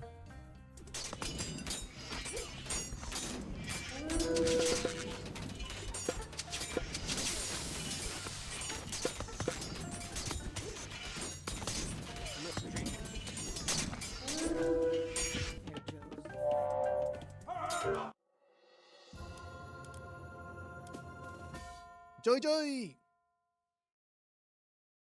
Stop with all of his raids! So many raids! So much chaos! Not enough death. Ugh. Dude, the Spartan, what's going on, man? Dop said hi. I don't know if you heard it or not. Did you like the strat?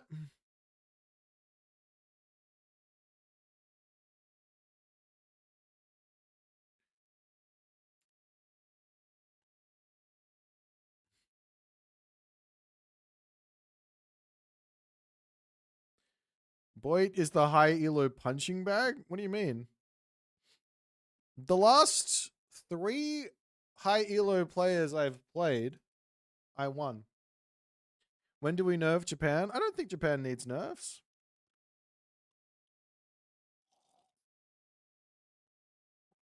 Maybe Susanoo, if you like want to be specific. Maybe Susanoo. All right. Did you guys enjoy the boom with the double relics?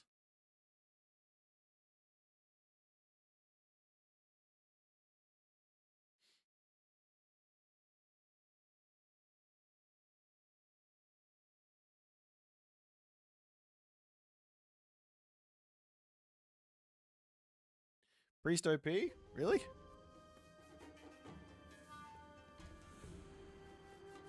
Listen to him, Boit. I didn't nerf anyone. Don't blame me. It's not my fault that Hades is broken and needed to get nerfed. That's Hades' fault. Show us Poseidon? I already did a Poseidon game.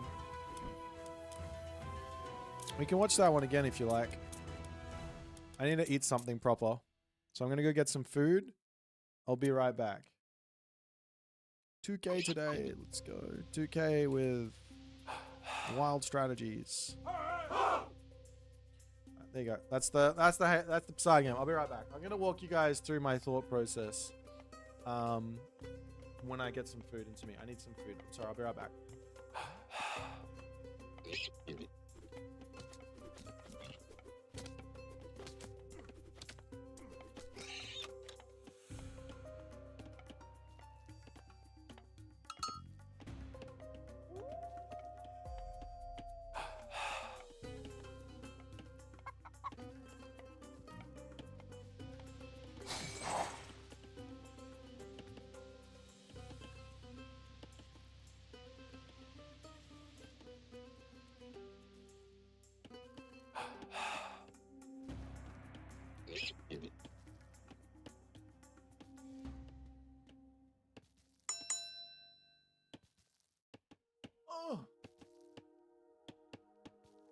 Which eco harder to run, Boit? Eggy or Greek?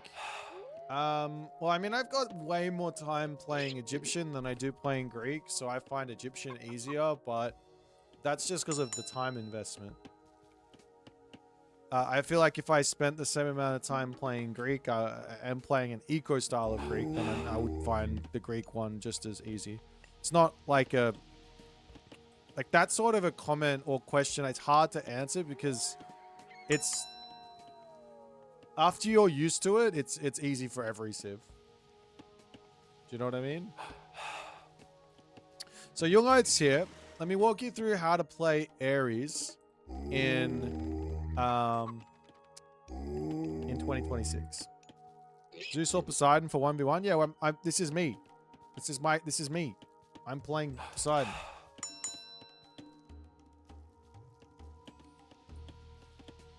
Pharaoh is another level that makes it harder than Greek. Not really. I don't think so. I think you just have to... You just use the... No, I don't think the Pharaoh is that much... doesn't make it that much harder. Oh, which is better? They're kind of different. I don't know if they're any better. Like, it all depends. Boit acting like I didn't teach him Poseidon Ares? You didn't. What are you talking about? Jungoth, all Jungoth did was abuse a broken unit with no finesse, mind you, get beaten by me many times, Πρόσταγμα. and eventually stole a win. And then the Cyclops got nerfed.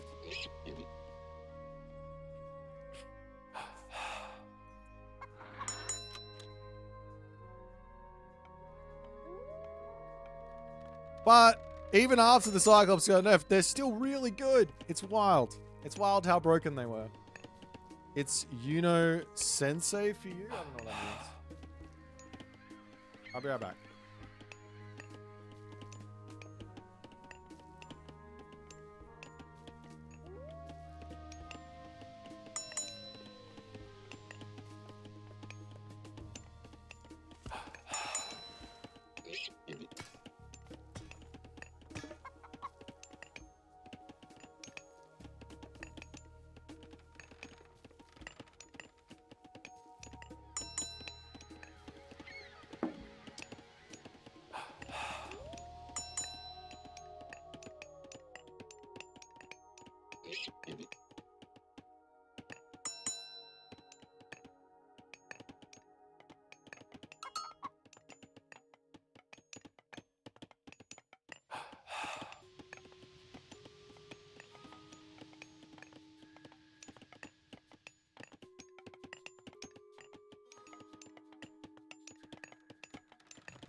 Alrighty. I'm back. Sorry. Hope you guys are having fun. So I'm going to walk you through, while I eat my bread, how to play Ares. What do I prefer for 1v1? I'm the wrong person to ask, because I don't really like playing the same god two times in a row. I would rather play Zeus Poseidon, Zeus Poseidon, Zeus Poseidon. Rosarton, thanks for the kind words, ma'am. That's what inspired me to Zeus Minor spam. Let's go. That's what I'm here for.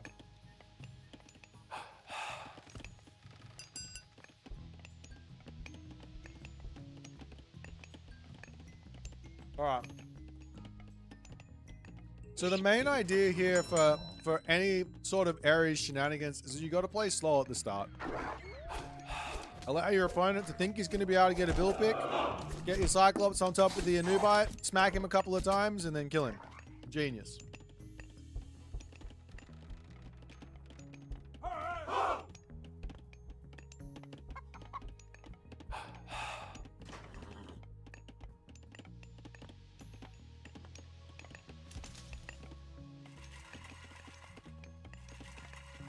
Will I explain why Hades is OP? Sure.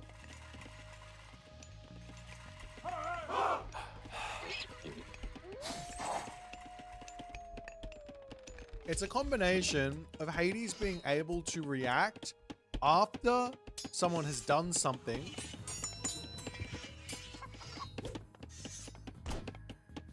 to hard counter it, for example, Sentinels, plus having arguably the strongest myth units in the game, plus having some of the strongest god powers in the game, and plus having arguably the strongest army in the game. That's the main reason why Hades is quite good.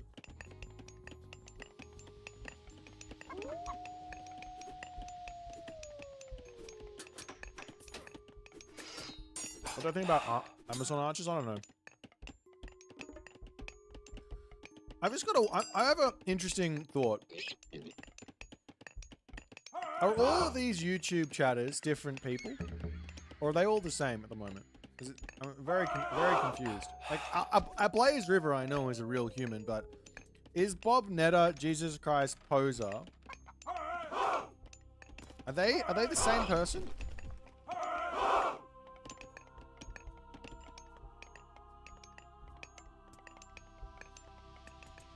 Or are they different? How you going, Miniyeti? I'm teaching Ares. So at the moment you can see I've got some hoplites, I have some hippias, I got some cyclops, and take a look at the favor generation rate that I get from these villages. 0.07 for 6 of them. That's pretty good. So we're starting to get some real favor income here.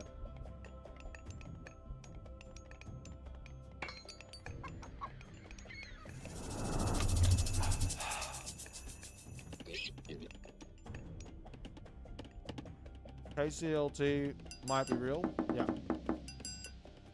I should be bronze here already. No. See, the problem with going too quickly to the heroic age is it's bad. Because you don't have anything tangible to use.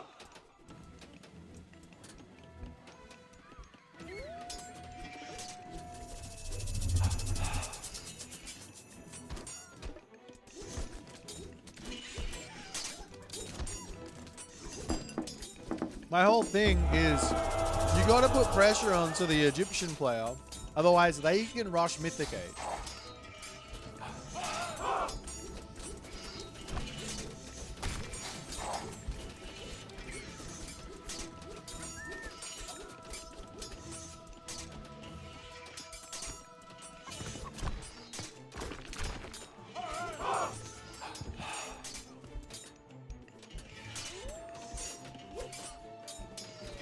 So this prevents this guy from rushing Mythic Age. No. If you wait too long, you miss your time. You're gonna have a tough time. You're gonna roll the dice against Meteor. You don't want to roll the dice against Meteor, do you? I don't think so.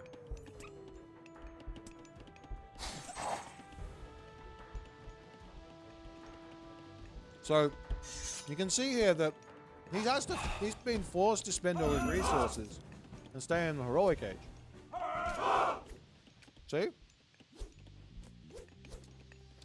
Now we're ready to start building up to what Miniyeti is calling this bronze push to win the game. And I'll show you in this game, in this specific game, why it doesn't matter.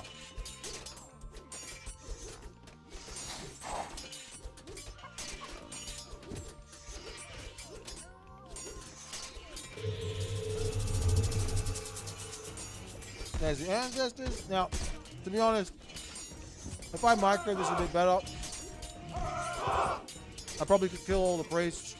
I probably win the game right here. But I'm a Cyclops user. I can't micro well. So we gotta run.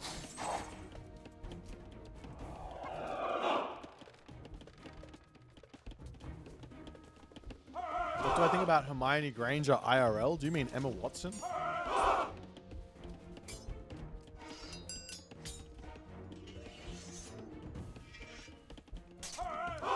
I don't think you've ever played against a competent Egyptian player on Midgard. Most of your top players only play versus Zeus or Hades on this map, so I understand that you wouldn't know.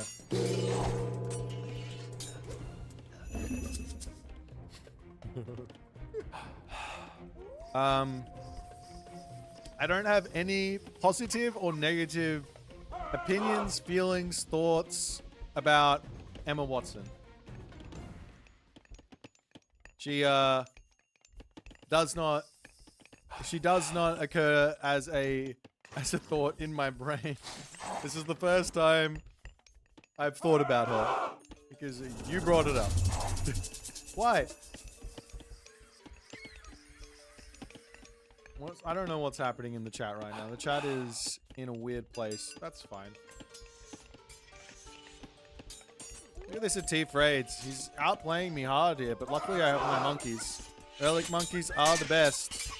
You can't beat the relic monkeys. That's why I won this game. Oh.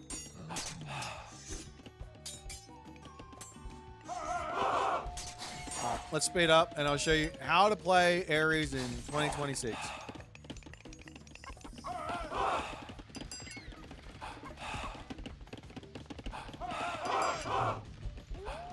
Now you see my army?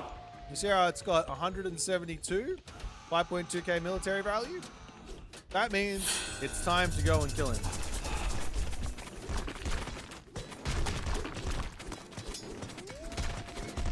And this is where the set player resigns. Because he can't beat this. Oh, I missed the big, look at the big Cyclops. Broken. Alright.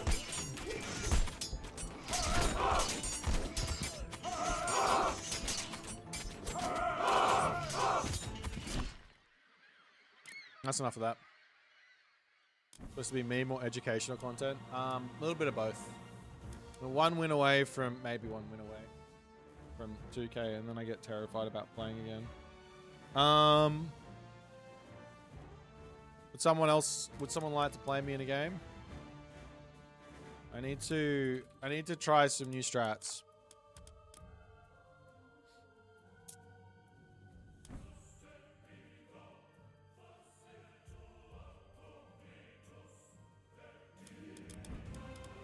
I really have to go over to the YouTube chat and start banning people. I don't want to do that. You guys just not. In Legacy, Hagrid had fever dreams about Cyclops like that.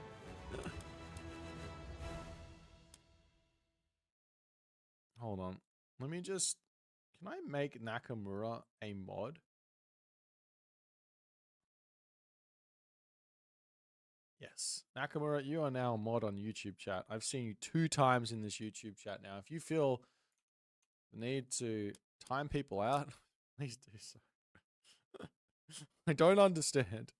I don't understand this YouTube chat at the moment.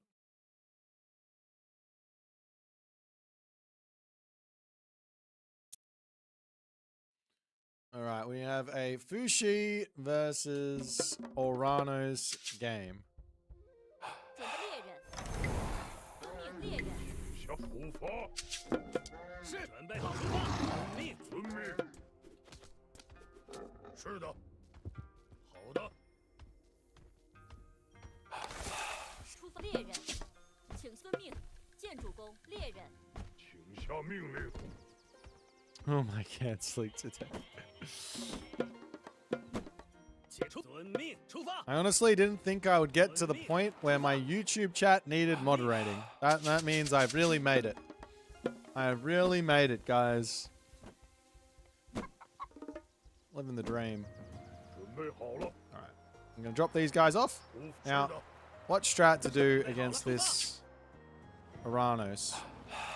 9 shards of Micklin does make it a little bit more enticing to play for myth units, but not enough. What does Soup do here? He normally drops the temple first and then goes for things, but am I going to go 2TC here? Normally I go 2TC here. I'm going to drop the temple. Congrats on making it. Thank you, Gerbot. How goes the AOM stats leaderboard? Tournament ELO leaderboard. 什么？猎人，出发，猎人。请下命令，遵命。 Well, this town center is good. Okay. It's going to be a late grab, so it might not be possible, but we could try it. 请下命令，出发，出发。 Is that the angry? Is that angry face mean it's not? We haven't gotten anywhere with it. Is that what's happening? Because I have to. It's fine. I can update it myself. I have the technologies.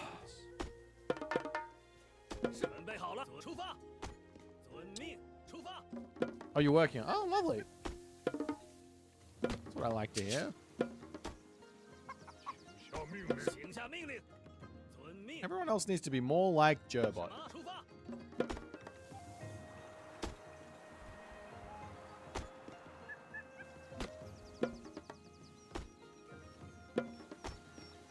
请下命令，遵命。是的。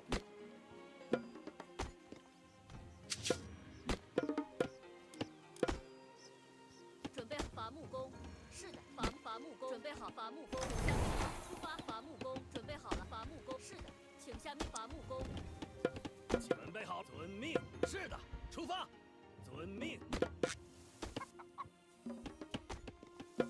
Usually I'm streaming, so I'm working on AOM stats. Aww. That's right. We love you for it. 遵命，遵命，出发。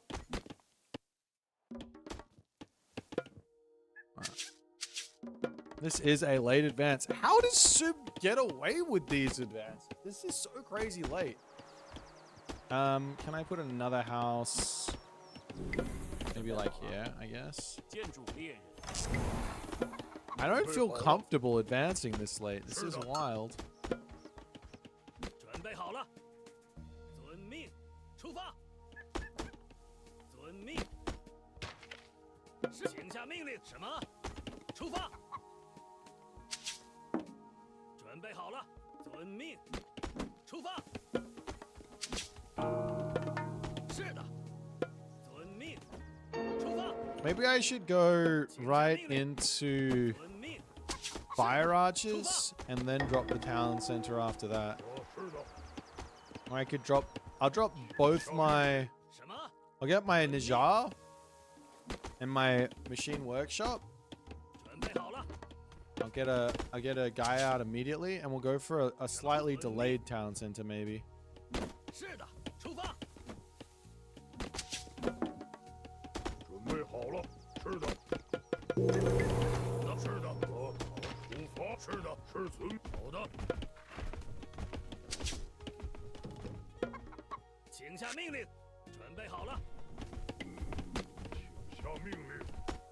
是的，准备出发，出发。什么？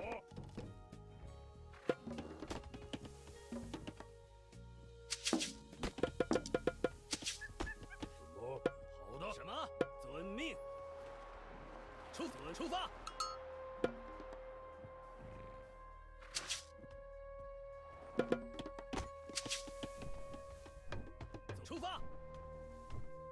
遵命。出发。出发。遵命。出发。遵命。出发。遵命。出发。 One does not simply dodge. 遵命。请下出发。 The homing guys. All right. 什么？遵命，猎人。出发，伐木工。遵命，伐木工。什么？走起！ I have to imagine that I am on. I am playing against a 建筑工。 Farsec town center of some sort. 准备好，猎人。出遵命，出发。出遵出发。出遵命，猎人。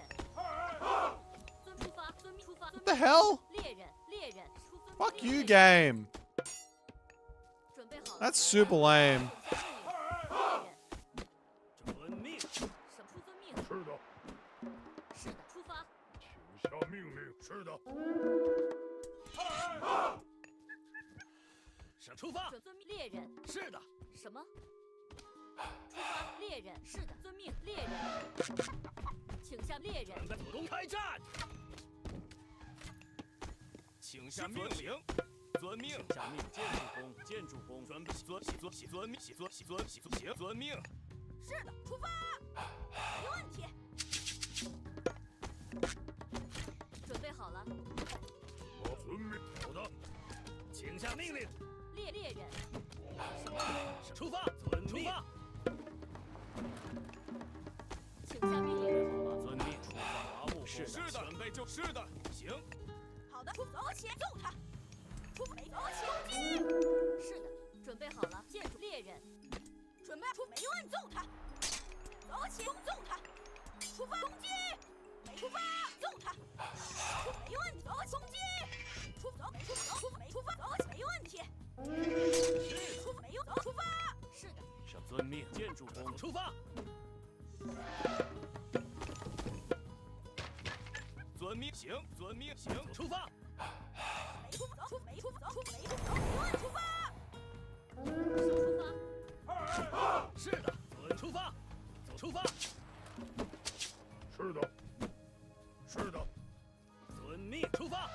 出发，出发。请下遵命，准备就绪，下准备遵命。 Okay. 准备好了，出发，遵命。好的。是的，准备好了，出发。出发。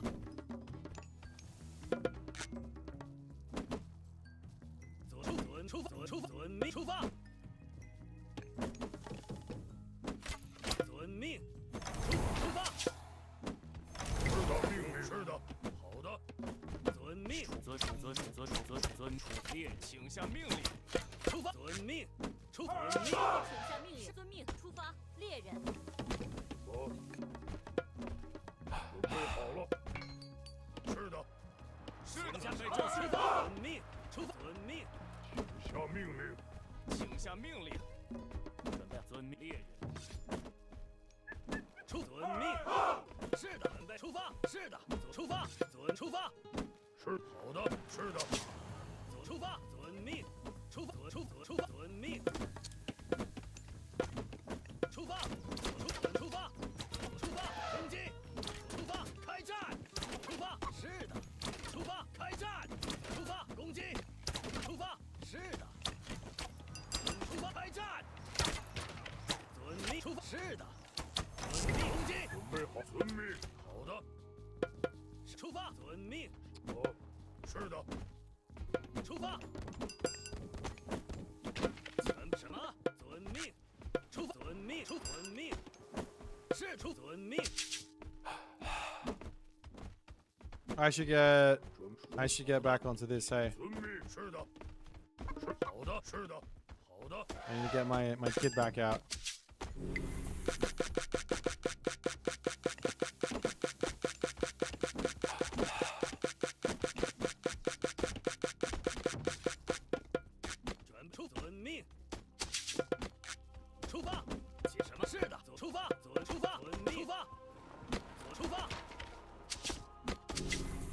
I'm like 95% sure I am up against a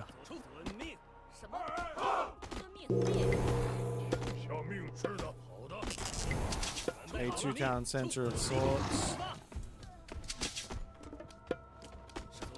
走起，没问题。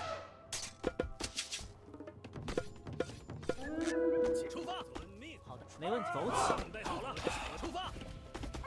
没问题，出发。是的。出发。建筑工。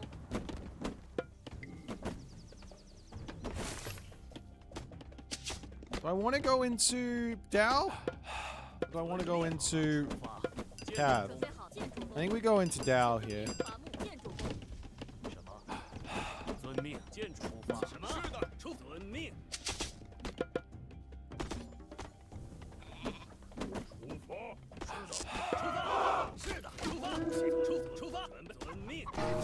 Nom! 准备好了，建筑工。好的，是的。 是的，走起，没问题，出发。是的，遵命。I have this. I have to be feeling like he's on. Oh, he's on 2T6. Okay. Is he on the other town center? 没有出发，走出发。 Did he go 3? 请下命，建筑工。什么？出遵命。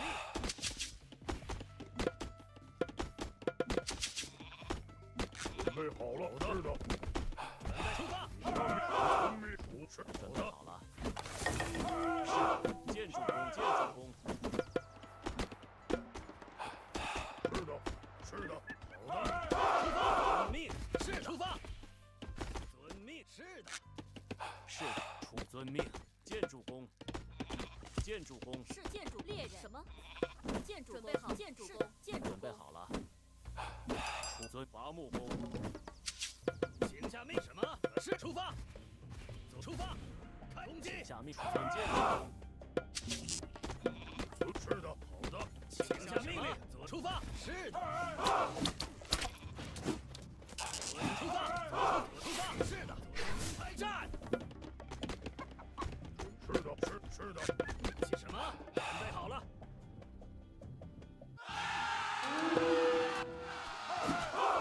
是的。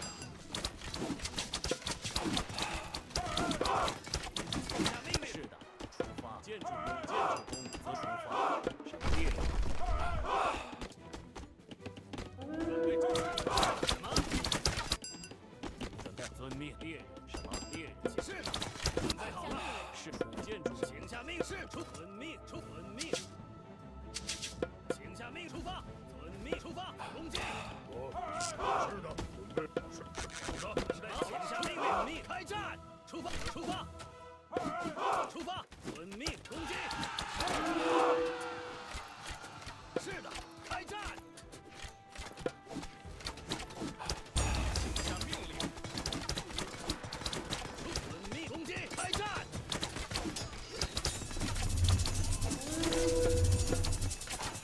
攻击，开战。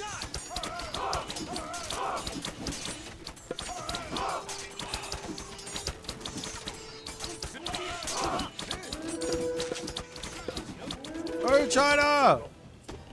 是的，遵命，没出发，走出没能动。攻击。遵命，全进。 I think I have too many on this. 建筑工。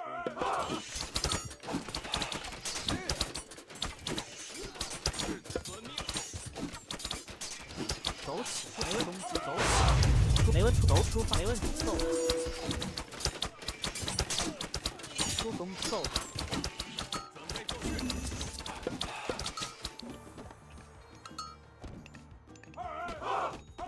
下命令。 Joy!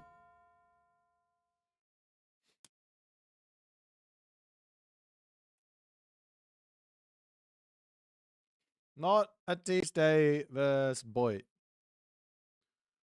No, I got the best of him. Is it 2 times or 1 time? 3 times?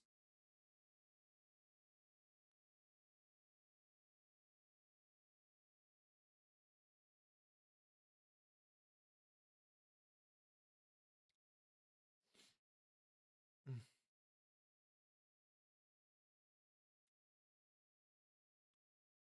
2,000 items. What are you talking about, Nakamura?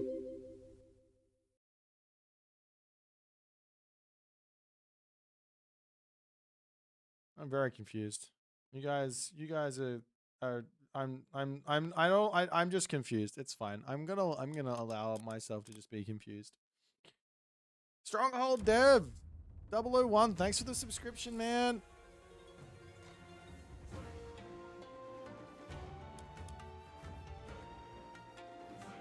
Yeah, I lost a game yesterday against a Gaia player, and I was thinking about it. And I mean, I knew straight away, and I didn't get the scout in. You just have to be very active on that scout, otherwise you're gonna lose the game. There's yeah. When did he go? When did he go town center? This is the big question, I guess.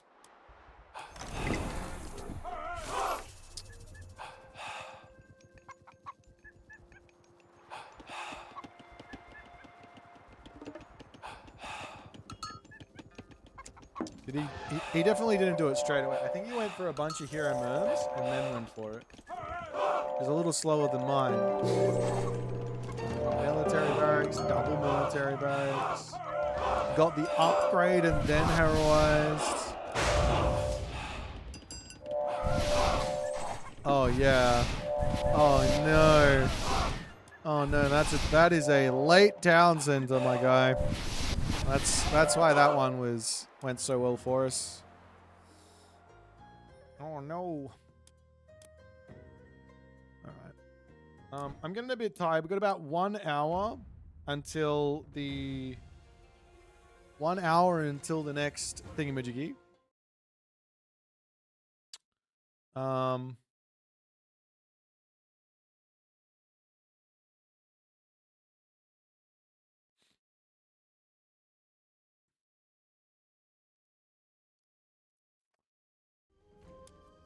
FFA went not today.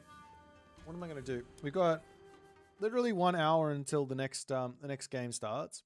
So let me have a quick little look-see. I've got to update this as well.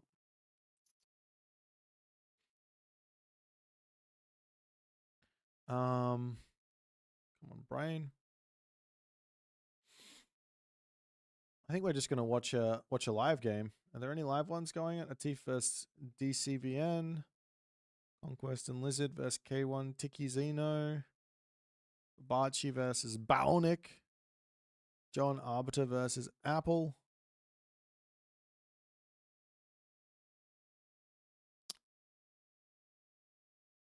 What about Bachi versus Baonic? It's always a fun one. You guys don't like water maps as much, right? Just need to watch your game.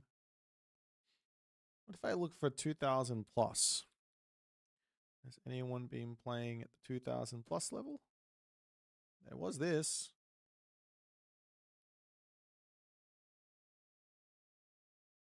Oh, let's watch this one. Who is this? Mirari.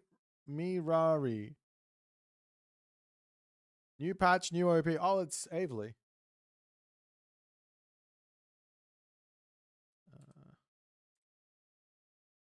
Avely is so good at this game. He just hasn't been able to get in from the qualifiers yet.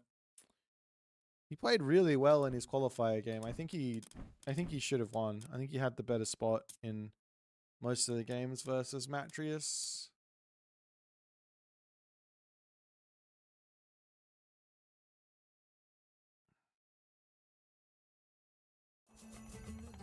Alright, we got ourselves an interesting one here, I think.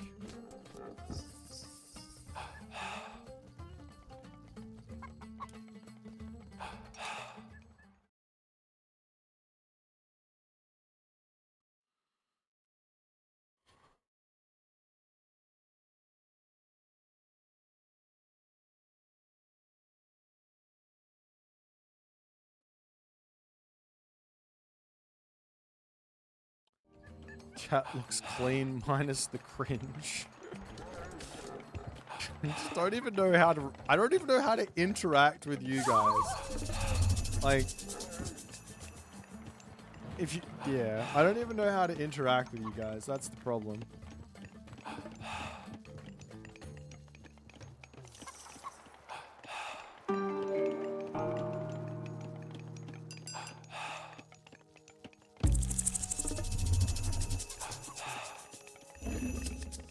Okay, so we're gonna watch Leto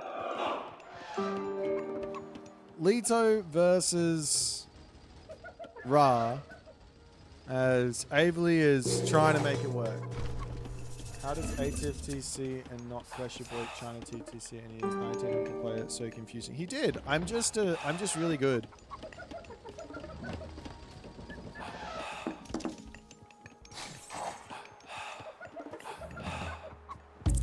Got that aura.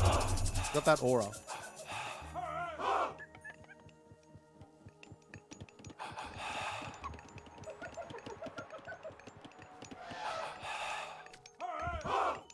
Esports Elo updated. How close was my my seedings, Gerbot? Did I get the seedings close to right? Or were they really wrong? No, there's no fixing it now.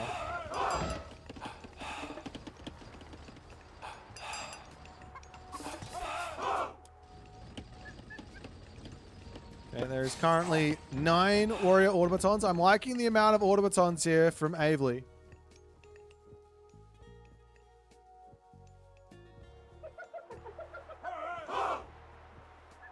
I already added the playoff qualifiers in that have been played. Oh, okay. Bugger. I appreciate that. Is there, is there like a way I can give you the challenge API or something so you don't have to do any work? Just auto updates when I update that. No, don't undo it. I need it for next week.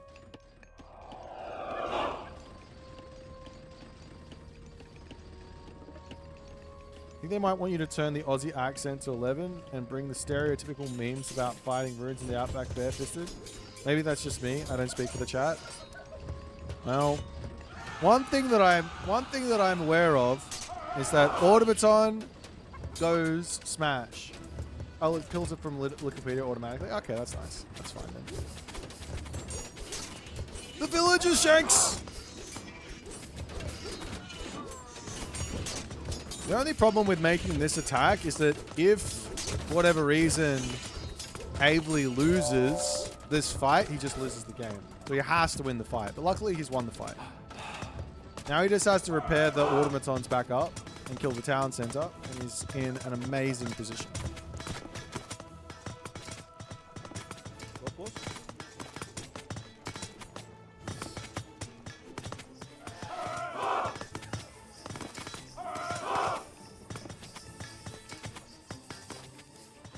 Oh dear. I have to level with you guys. I woke up at 11 a.m. today, which is bad because I went to sleep at about 5 a.m. So I'm on like 6 hours just sleep.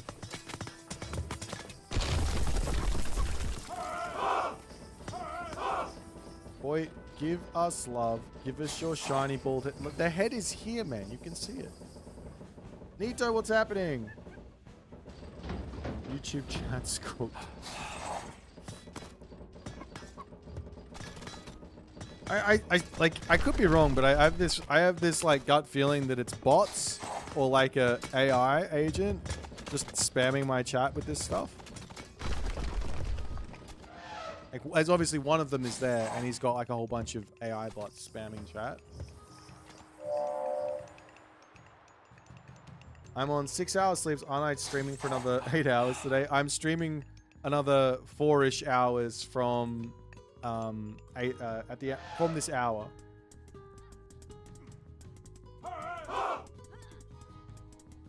I was a bot before it was cool. Just saying. Nice one, Joe-bot. Nice. We are real Boits. All right, that's give me a wrench. I'll take care of it. You know what? You are a long-time member of the community. I'm gonna give you my moderator. There you go.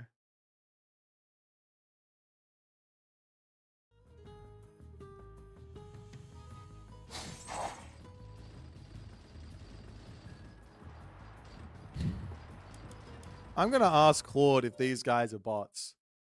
Let's ask AI if these guys are AI. I have a feeling that my YouTube live stream chat is AI. How is AI / a bot? How would I go about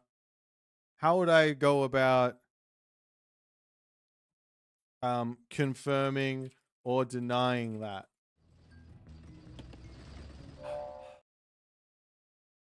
If you ask them to prove they are human, the machine revolution will one day kidnap our children and force them to prove at gunpoint that they're humans.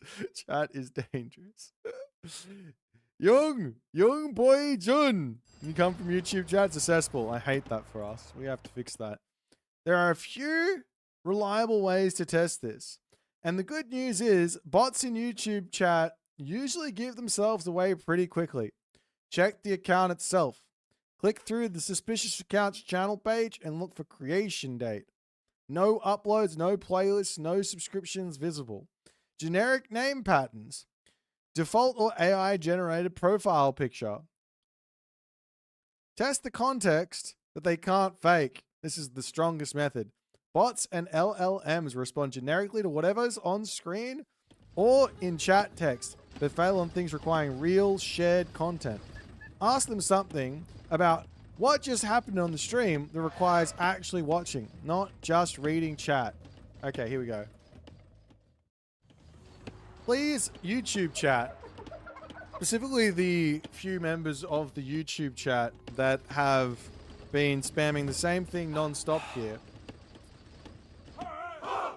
Just wondering, what two gods are on the screen right now?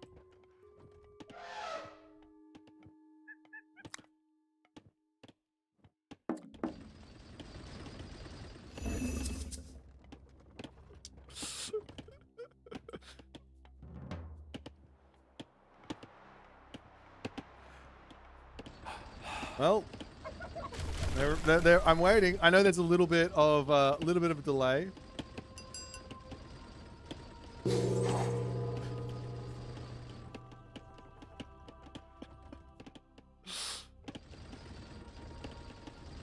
Okay, Sherlock Holmes wins it. Everyone else loses.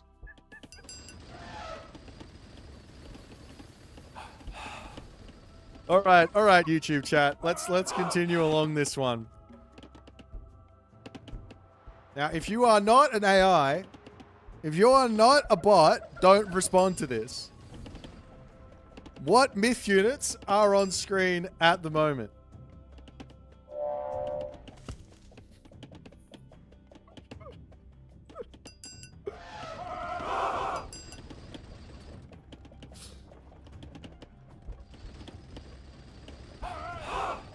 Eric Camel Riders. Give us a heart. Oh no. There's full focus mode. I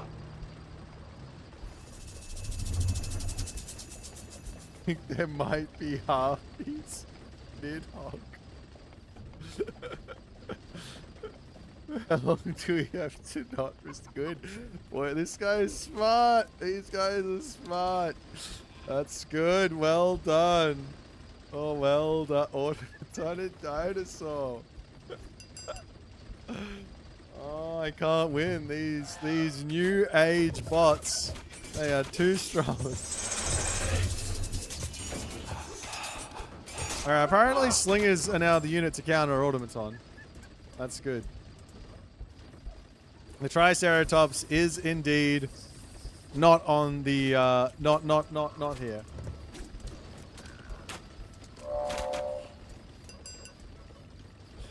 Honestly, I've never seen a normally.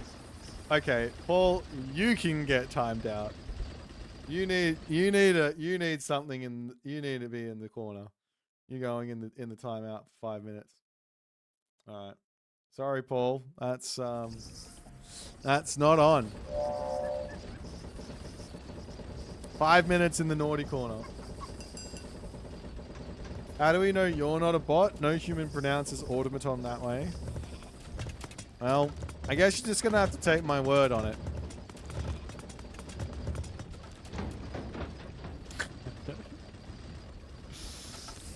Oh, my poor brain. I don't know how to deal with this.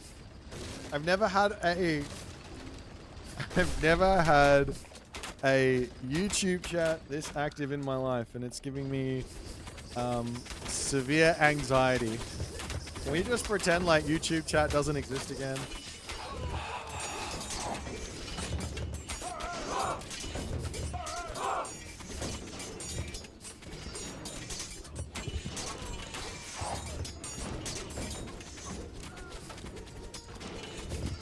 I'm facing a dangerous situation. Calm down and tell a trusted adult. I don't have any adults who I trust. Oh my god. The Scarab's out. He's found the counter to the myth units. Don't tell anyone automaton died to Scarabs. Actually, we should do that. Luke for Hopla, where are your most loyal soldiers? I like that for YouTube chat. Thank you for that. I need to make a YouTube video on YouTube chat. Boit not really using sexy bald men filter to entertain. That's a filthy lie. I would never use the sexy bald man filter. Just the bald man filter is all you get. Egyptian is losing hard again. Yeah, but he's losing to automaton. So that's the big one.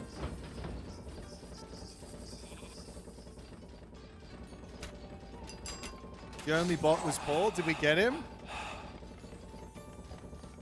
All right, Naka. I'll see you later. It's all right. We got Frix Jock to hold down the fort while you're away.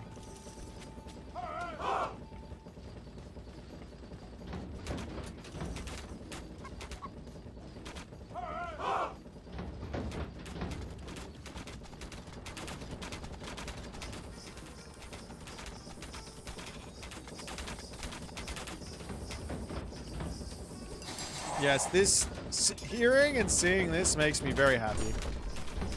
I'm a big fan of automatons getting rebuilt He has 160 favor though. 160 favor. He can't build any more myth units. I guess you just place more spider layers down. Can the automatons also repair you? No. No, it's not possible.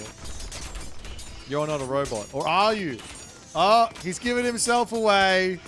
He's giving himself away. The Senate 6887.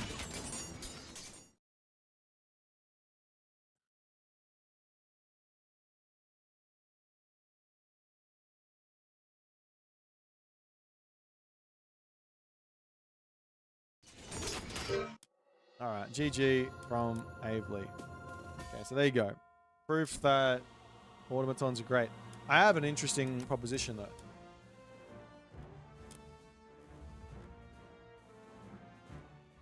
You can trade a siege tower, yes. I have an interesting proposition.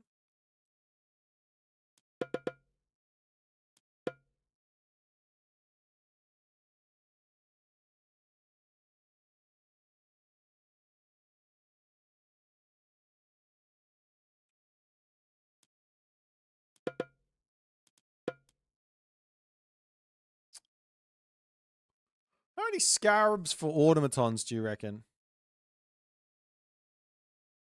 If the, I think it's like 3 automaton per scarab. 1, 2, 3, 4, 5, 6, 7, 8, 9. Wait, 1, 2, 3, 4, 5, 6, 7, 8, 9, 10, 11, 12, 13, 14, 15, 16, 17, 18, 19, 20. That should be 7 scarabs. 2, 3, 4, 5, 6, 7. And 1 more automaton.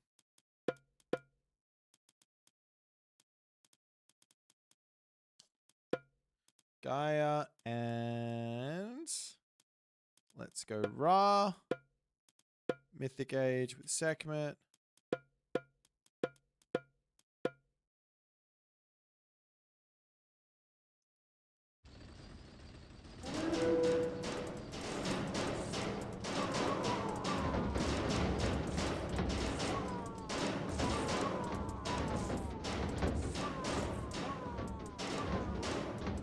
Oh, I didn't put these guys into the next stage, did I?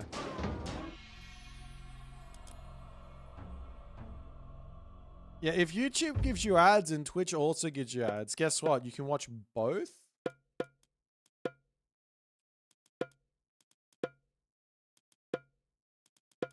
If you watch both, then you get no ads. Yuji?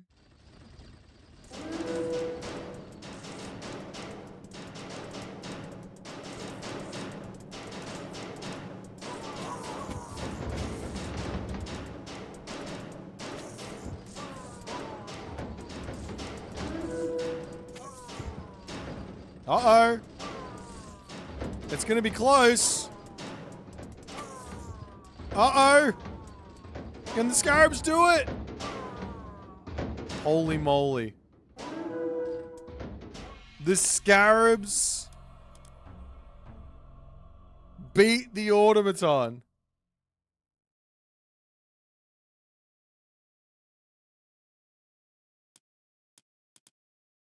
What if the scarabs have the Sekhmet lifesteal? Well, I would say you are currently watching what I just showed you. The scarabs do indeed have lifesteal.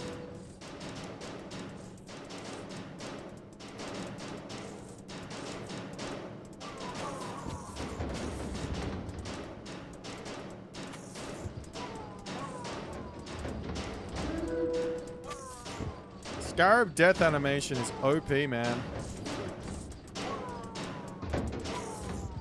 Is it a draw? Or is it just consistently the scarab wins? It's consistently the scarab just wins. Are you kidding me? Automaton massing is dead to the scarab. This is the unit you got to build in response to the automatons. What if the Autobots get the Hecate upgrades? Uh-huh. That's fair. Why do the last two just stand there? It's because they're petrified from the ridiculous power of the scarab.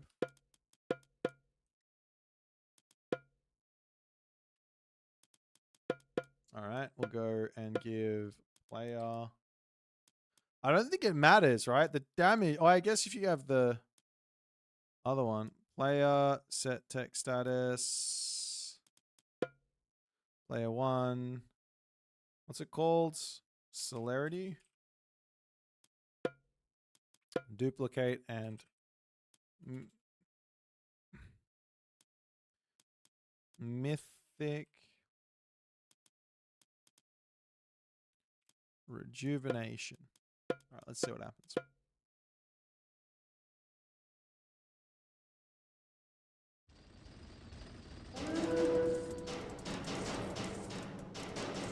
Man, the ornaments has got a lot stronger from celerity. Holy crap, holy. Oh no, they're repairing each other. The bots, they've got... Oh no. And once again, I am always correct. I've never been wrong before, but celerity automatons, ladies and gentlemen. Holy crap. But I think every stage before that is Scarab victory. Which is wild.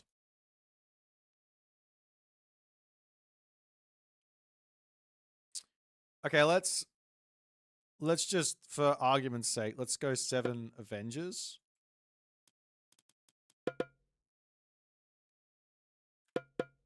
And just see what that looks like. I have this feeling that it's not going to be too good for the Avengers, but let's just have a quick look. If they go Atlas, you can beetle them. I mean, yeah, but you can beetle them before then. Holy Avenger, though. Okay. Okay, Avengers. That might have been a bit unfair, though. Like, that was 3 automatons for 1 Avenger. So the automaton 6 favor, 18 favor, right? Versus 22 favor. And 250, 90, 160, 250, right? So same on the food or resources. Avengers have always had mega DPS. They're just never built. Yeah, these things are insane. Holy crap. Wait, how many Avengers? How many Avengers could kill that many automatons? Mythic Age Myth Unit beats Classical Myth Unit, Eric. And for that reason, I'm out. I like that. Okay. Let's try this. Go on. Let's see how many can kill him.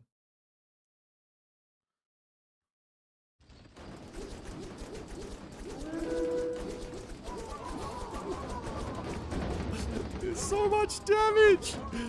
Oh my god. I lost one. The Avengers. Look at the repair. Look at the lifesteal. Oh my god. Okay. Guys. I think I found the new OP unit. I think I found it. Hold on. Let's let's just see. I think I found the new OP unit.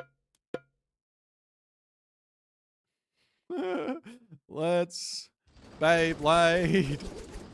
Let's Beyblade. Beyblade. Let it rip. I think they're all gonna die before they get the next spin off. Once they get the spin, they don't die. Okay, we got him. We got him. We got him, coach. What about mummies? I don't think so. I think the Avengers with some micro here will be able to beat everything. Quick it out.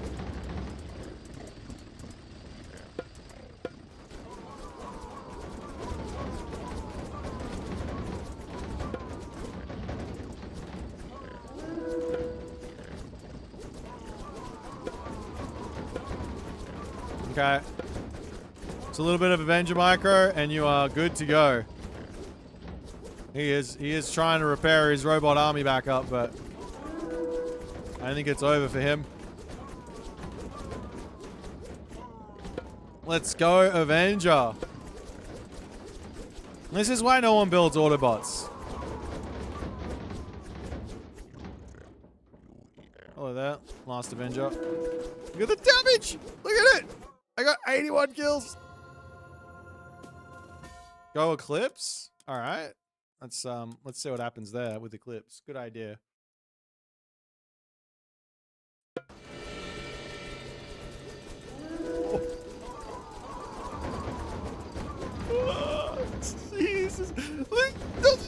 Oh, he died.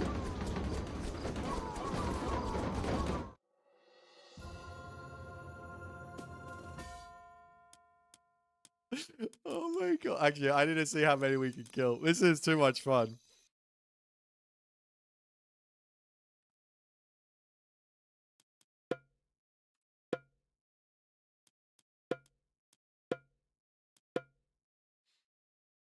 New meta found. I'm on the wrong god. Damn it.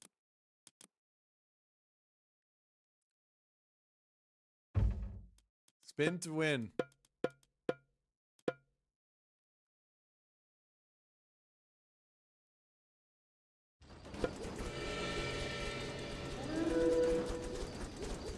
Just keep spinning. Just keep spinning. And you will keep winning. Oh, God. I can kill infinite automatons. Look at all the dead automatons. Oh, man.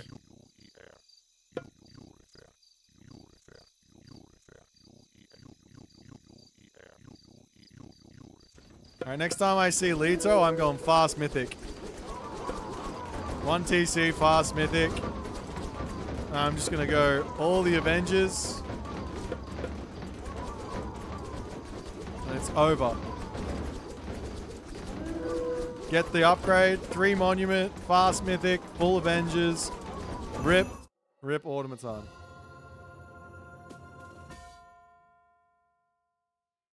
You think this is a great showcase of just how strong... Look at the damage!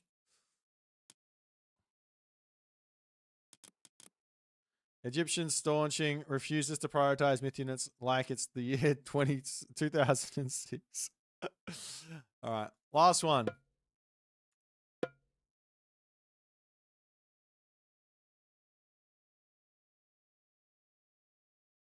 Alright. It is time to duel. Who says Ra needs buffs? Yeah, we've just been missing this this tech is the whole time.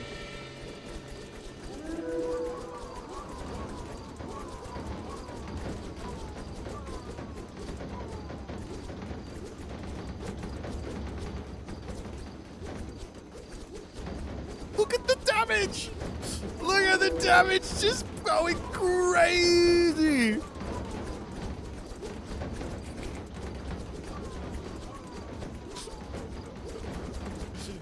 Funnily enough, less automatons does more damage to the Avenger. The less automatons are there, the more damage. Oh my god.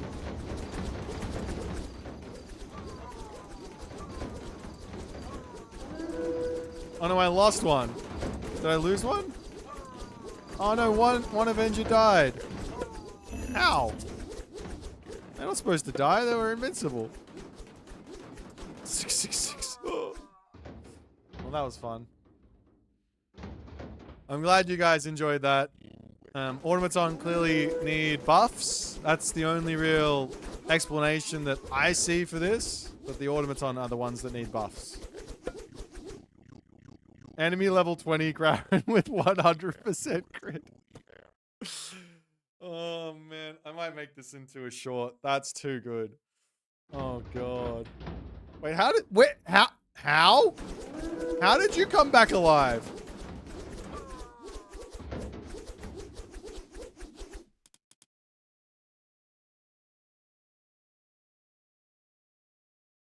What wins? 1 man versus 100 chickens. Well, in this case, it's 700 mechanical men and 7 chickens. So, Mythic Rejuvenation auto revives automatons. TLDR Einherjib. That's wild. All right, we had our fun.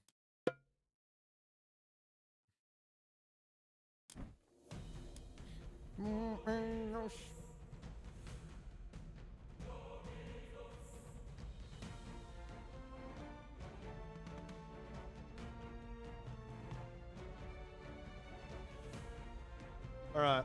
And I'm tired. I'm gonna take a little short break.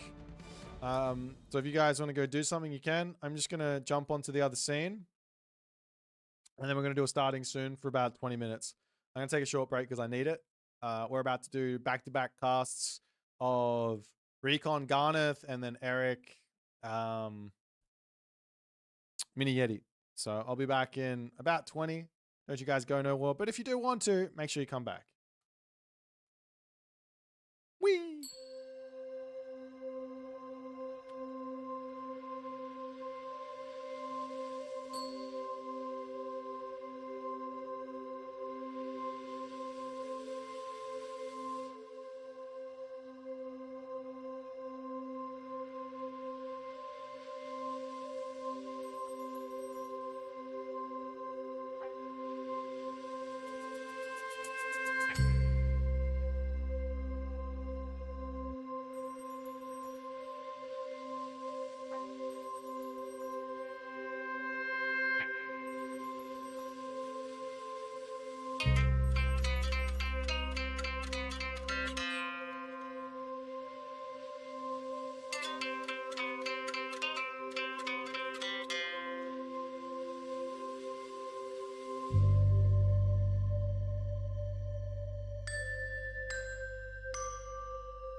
Well then, ladies and gentlemen, we are back and we are ready to go. Well, we're not exactly ready to go. I'm still waiting on the Reconator to do his draft Rooney. Thank you for the raiding party, Mr. John Arbiter. We are back and raring to go here, guys. Just the shortest of breaks. We are back in energy mode. We've got games coming at you and all the other good stuff. Now I put ads on. No, the ad I didn't see it. It just kind of goes by itself. I have to catch it in the act, and I did not catch it in the act.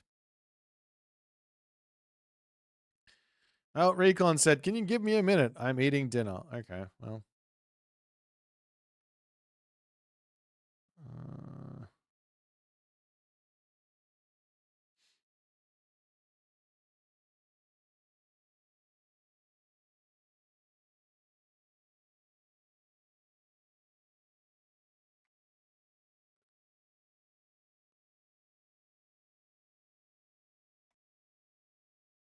We're going to have to wait a little bit. I'm going to go back to the starting screen soon. We'll be starting in 5 minutes, I think. Sorry, guys, for the delay. See you soon.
Yo, what is going on? We're back.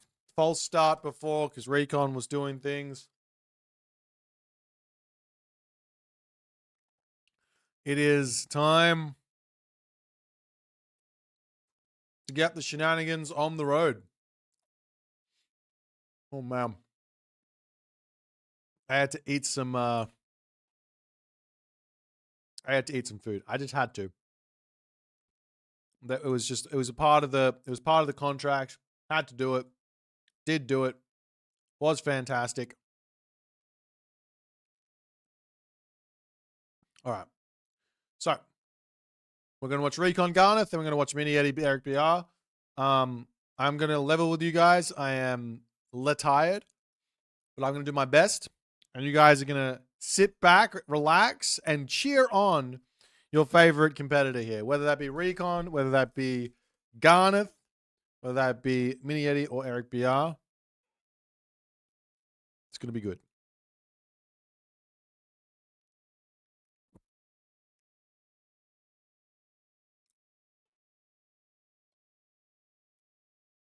And here we go. We got ourselves a draft.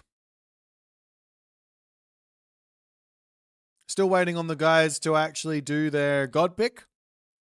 So let's talk about their draft a little bit. So we've got the Tezcatlipoca ban, the Huitzilopochtli ban from Recon. He just doesn't want to deal with any Aztecs, though his opponent does take one of them right away.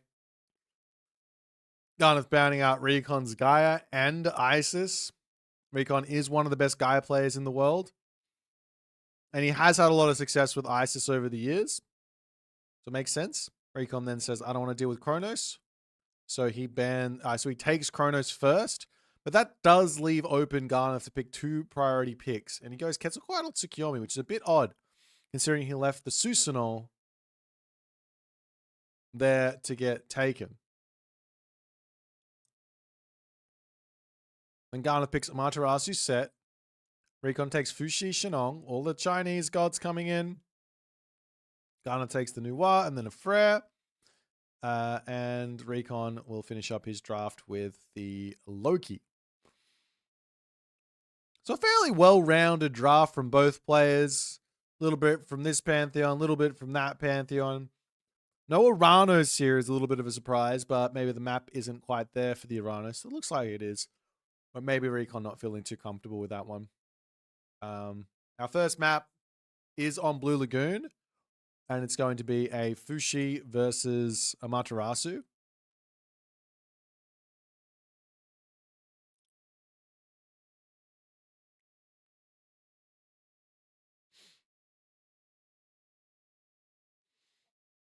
This is crazy. No Greeks. Yeah, I actually think it is crazy. I think these players are shooting themselves in the foot just a little bit by not picking any Greek gods. There's some very, very powerful Greek gods in the draft, but a bit surprised to see none. Our first map will be on Blue Lagoon. It's going to be a Fuxi versus Amaterasu affair. Hope you guys are having fun watching the tournament and all the other good stuff. We did already see one really kick-ass match with Matador and B earlier today. That was very, very entertaining. If you didn't see that one, you should probably go back and check that out again.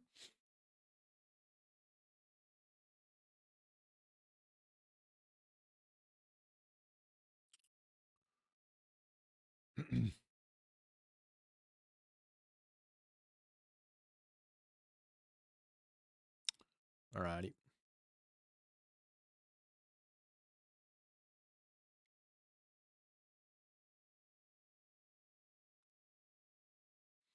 Having just a little bit of an issues for the players to start. Apparently there's some sort of a bug going on.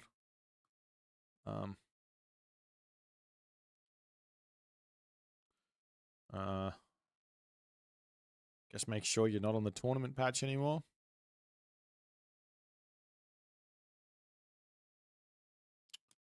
Just have a look and see if everything's still going well. Give me a second, guys. Oh, they may or may not have deleted that game room.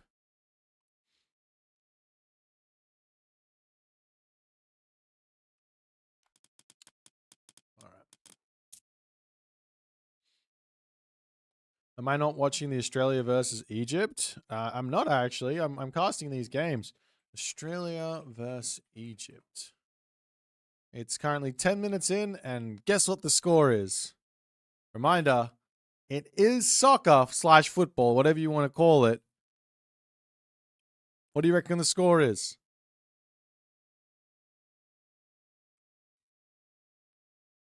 It's always 0-0. It's literally always 0-0.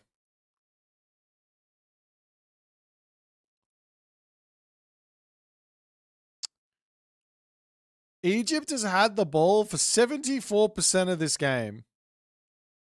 74%. That's wild. I mean, it's only 11 minutes in. 74%. They don't like Australia having the ball. Basketball fans, when they see a goal, because it's literally every 30 seconds. Mate, I went to see, okay, I know we're watching the Gameathlon thing here, but I went to see Australia playing Japan for one of the, like, I don't know, was it an exhibition game or something? It was 90 minutes of passing the ball around, and there was probably like 5 attempts on goal the entirety of the game. There was one goal in the last, after 90 minutes had passed up. There was one goal then, and it was the stupidest goal. That was the situation. Hope you guys enjoy. We talked about this game on stream previously. Very boring game. Are we still having issues?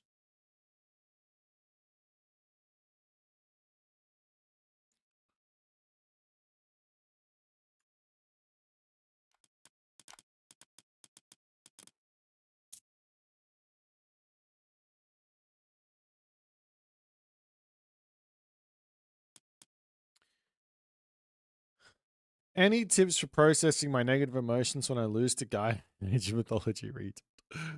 Just remember that when you try to improve at something, it's inward, not outward, in order to get better. If you look outside of yourself for the answer, it gets very frustrating very quickly. But if you look at inward to yourself, then you can look to get better. That is the sad, cold, hard truth.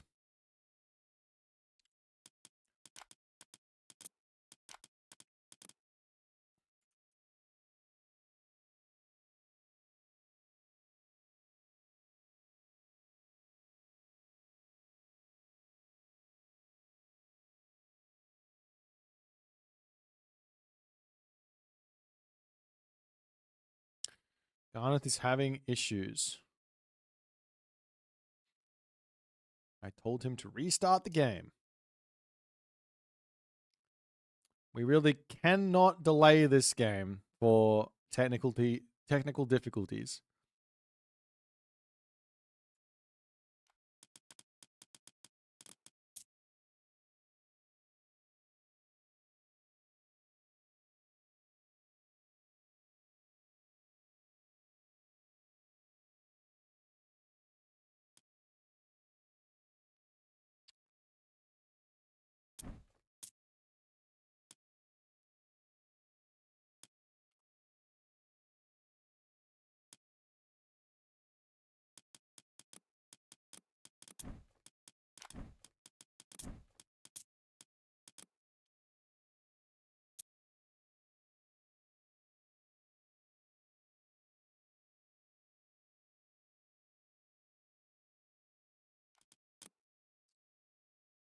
I don't know what's happening. I don't know why it's not working.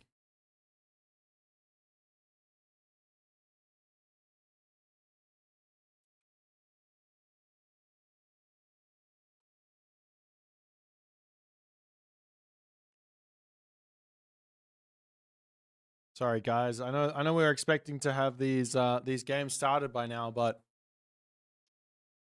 we're having issues.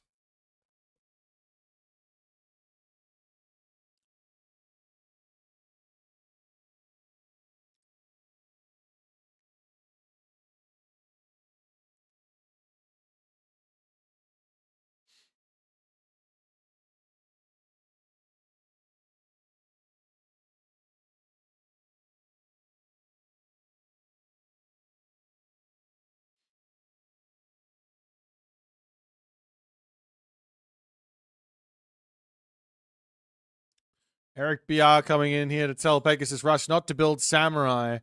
Telling an Amaterasu player not to build Samurai is like telling a Poseidon player not to build Cav. It's just never gonna happen. Oh dear.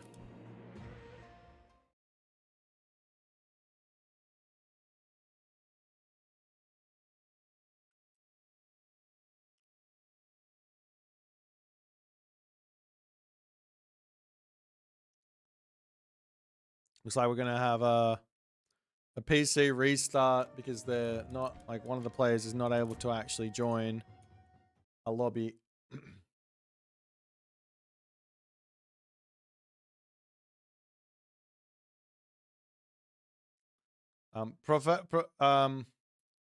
Profectus, unfortunately, the game is being delayed. We have some technical difficulties, so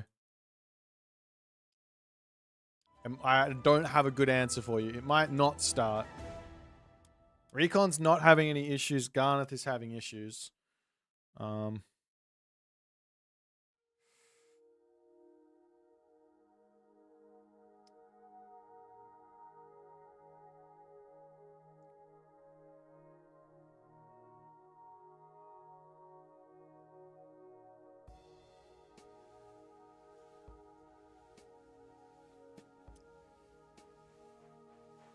We're just gonna sit here and wait, and we'll do the whole thing. We'll do the whole kit and caboodle once the game is ready to go. All right.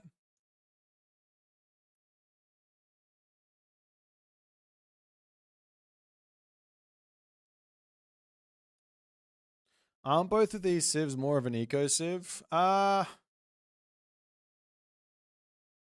think you can kind of play 2TC here with the Matarasu, no?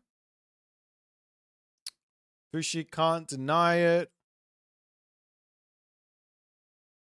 You just put the second shrine on the second town center, if it's a good town center. Second shrine on the second town center, Shrine of the Hunt. And then you can play for archers if he goes one town center all in.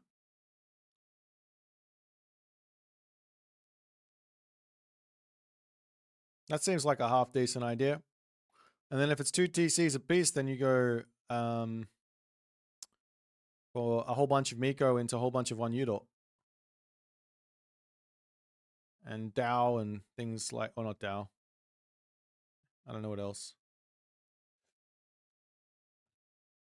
But that's if the town center's good. If the town center's bad, then I think you're going to have to play a different type of game.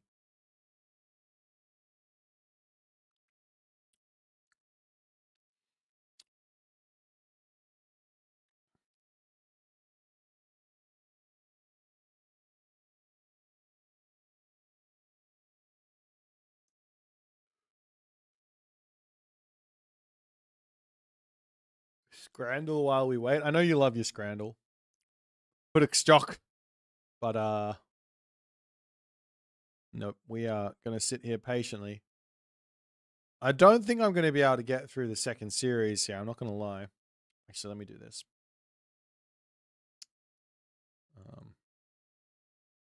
I think I have to get through the second series.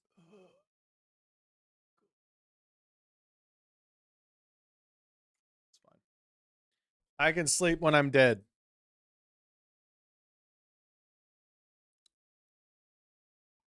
No, I need to it's only 2 a.m. Normally I'm fine. I just didn't get enough sleep last night, that's all.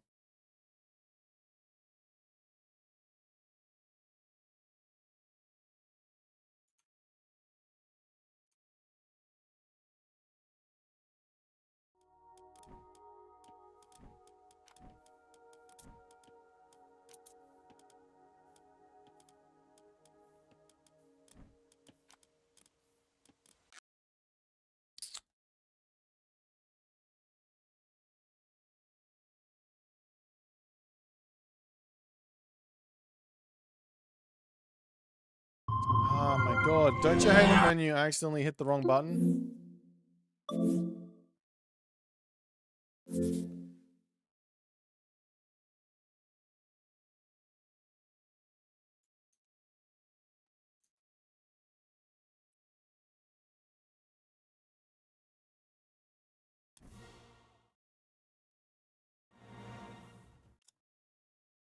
No, we don't do energy drinks. Energy drinks are bad.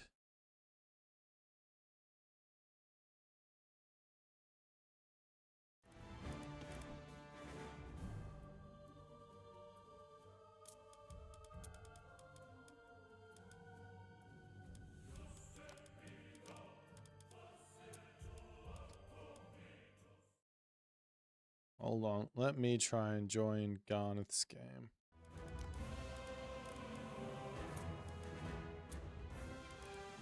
It says game expired.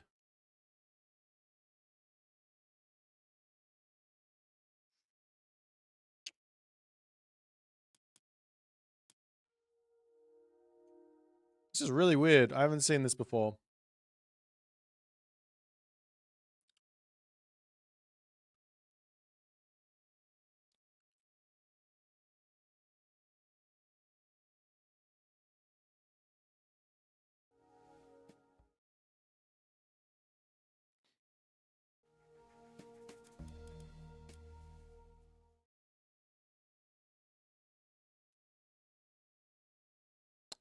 Is there Celsius in Australia? Yes. Why? Clearing Demeter back to Triple S plus tier. We did see Demeter played today. Didn't win, but it was a good game.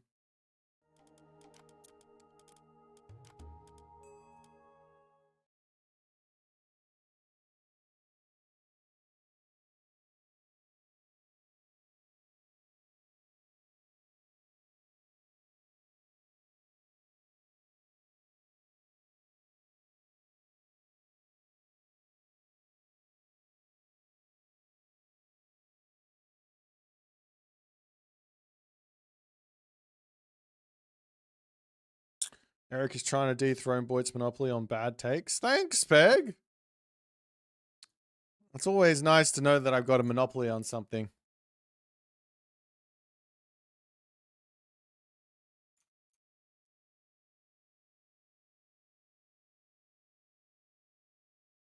Oh, you're drinking. Oh, it's an energy drink. I thought we were talking about like temperature. Jeepers.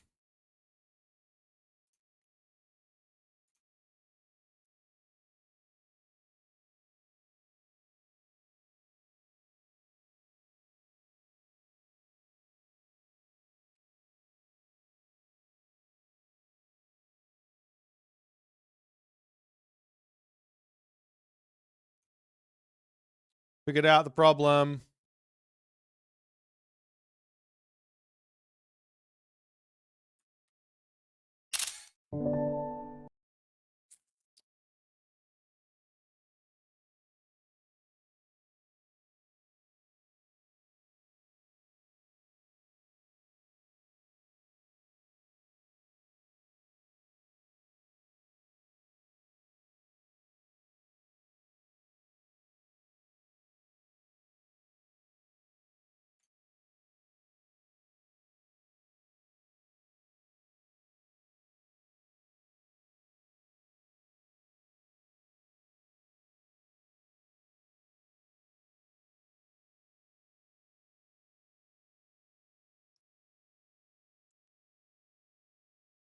Have I ever tried no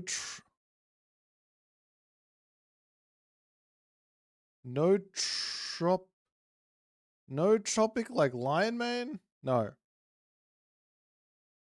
You saw the loop of the background?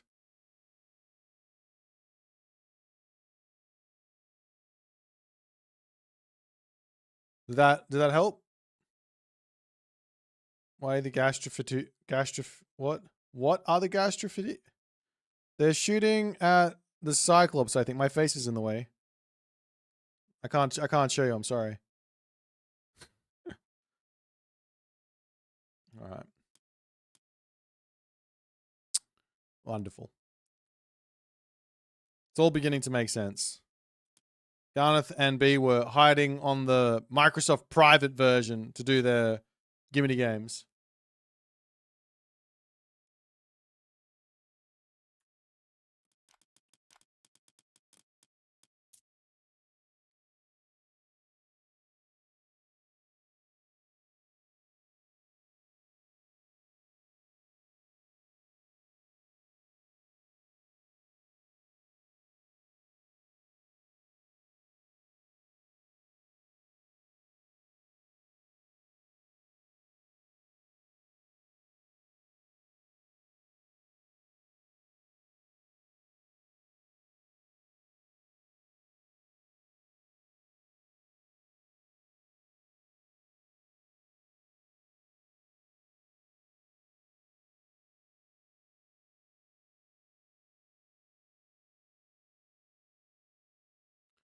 You hit 44 degrees Celsius in Germany last week? Holy moly.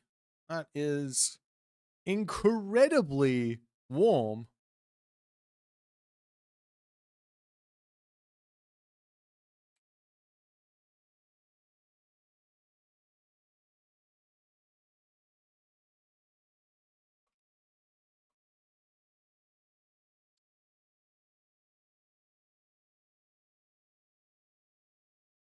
All right, fantastic. We are now on the way. Appreciate the patience, everyone.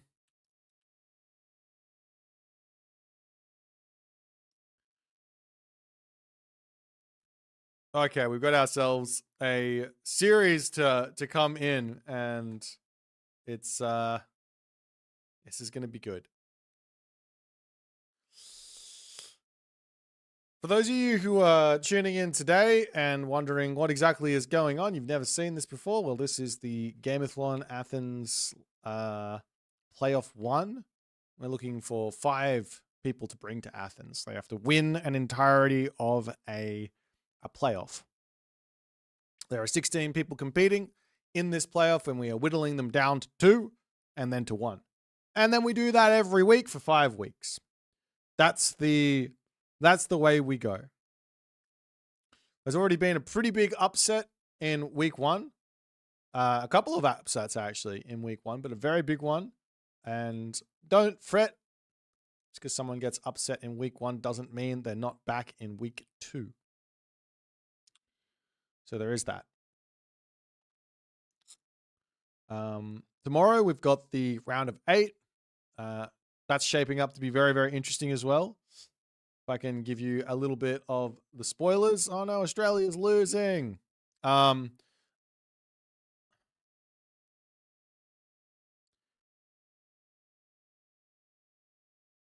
We'll tell you exactly what's going on. So tomorrow we're going to have Tunison and Soup playing each other. We're going to have Grass and Isamato playing each other. We're going to have B versus either the winner of this game, so either Recon or Garnath. And then we're going to have Mosca playing against the winner of Miniyeti, Eric, tomorrow. So B has already played. He is... I did not get a response from him.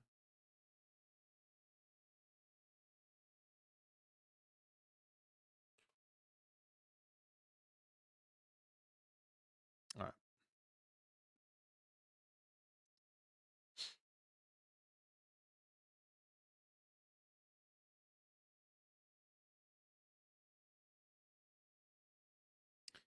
Okay, so let's do this. Let's start this match off. If my computer is going to handle me hitting this button, I don't know if it will or not, but it's going to try.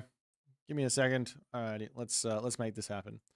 All right, guys, we are back with Gameathlon Athens LAN playoff 1 gauntlet shenanigans here. We're still in the round of 16, but this is the second last match of the round of 16. We got Recon, we got Garnath. This is your first seed versus your 16th seed at this point. Now, here is my recommendation for Garnath going up against Recon.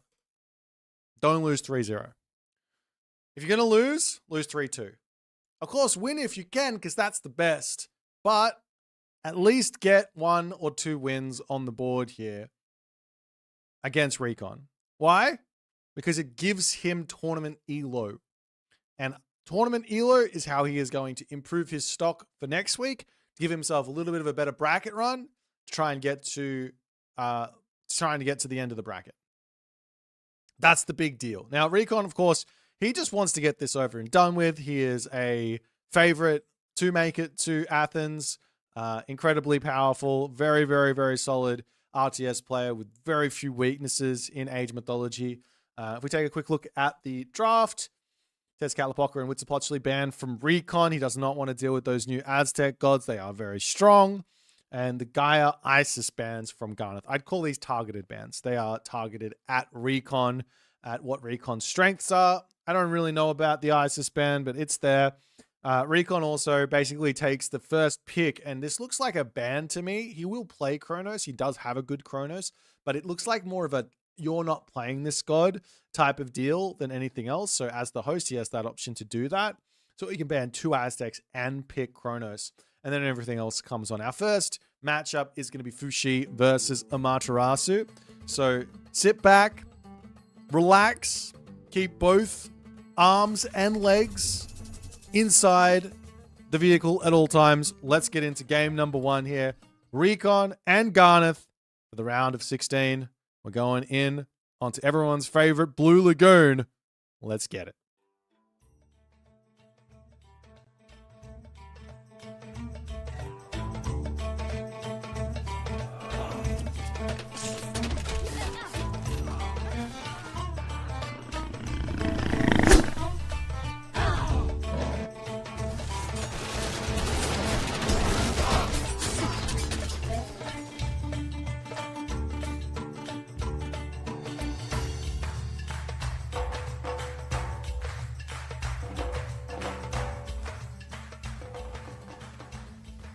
And off to the races we go in the left-hand corner of the map, playing as Fushi.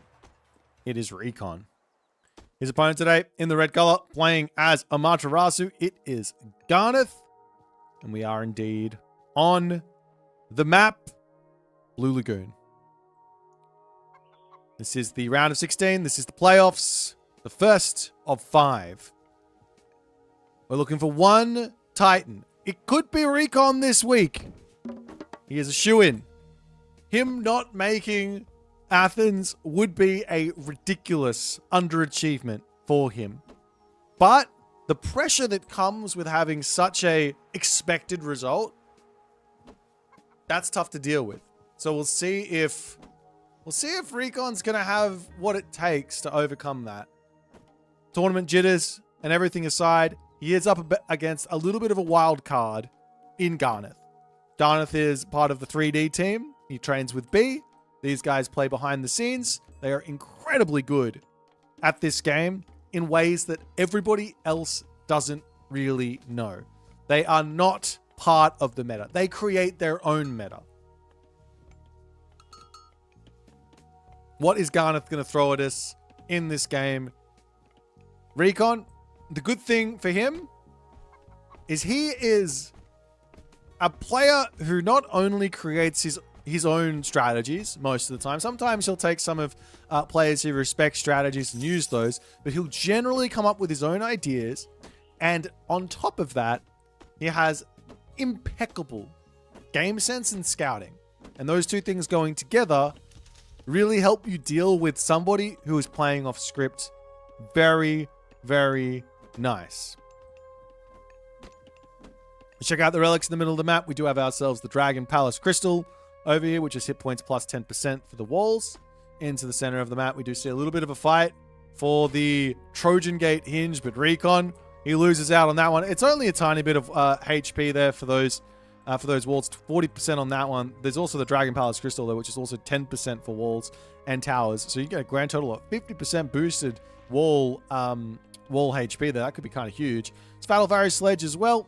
On the top is Fortress-like buildings getting 0 favor, becoming 0 favor, and Thundercloud Shawl. That's a big relic there. That's a nice relic there. That's a relic you want to pick up if your name is Garnath, because it's going to help your Samurai and also everything else in your roster, but particularly the Samurai have some more survivability versus things like Fire Archer.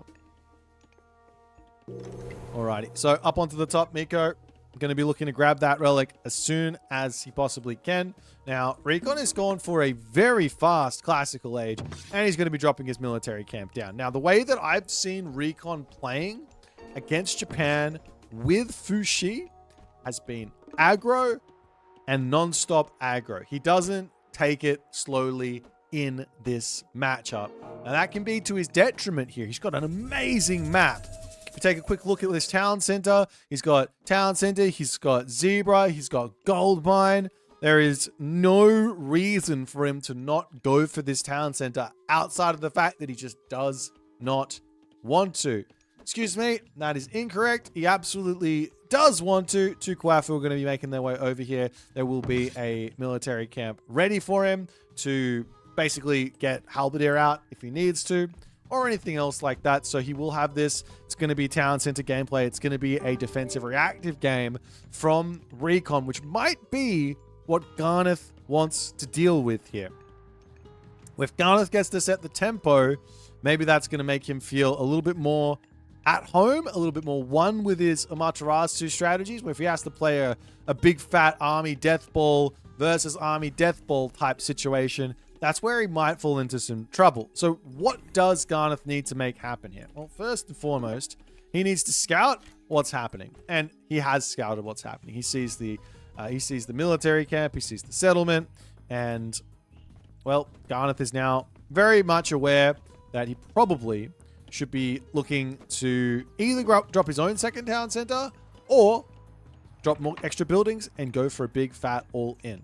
Now, when I see a second town center from my opponent, one of the absolute best things you can do is you can say, fantastic, give me 3 more Miko.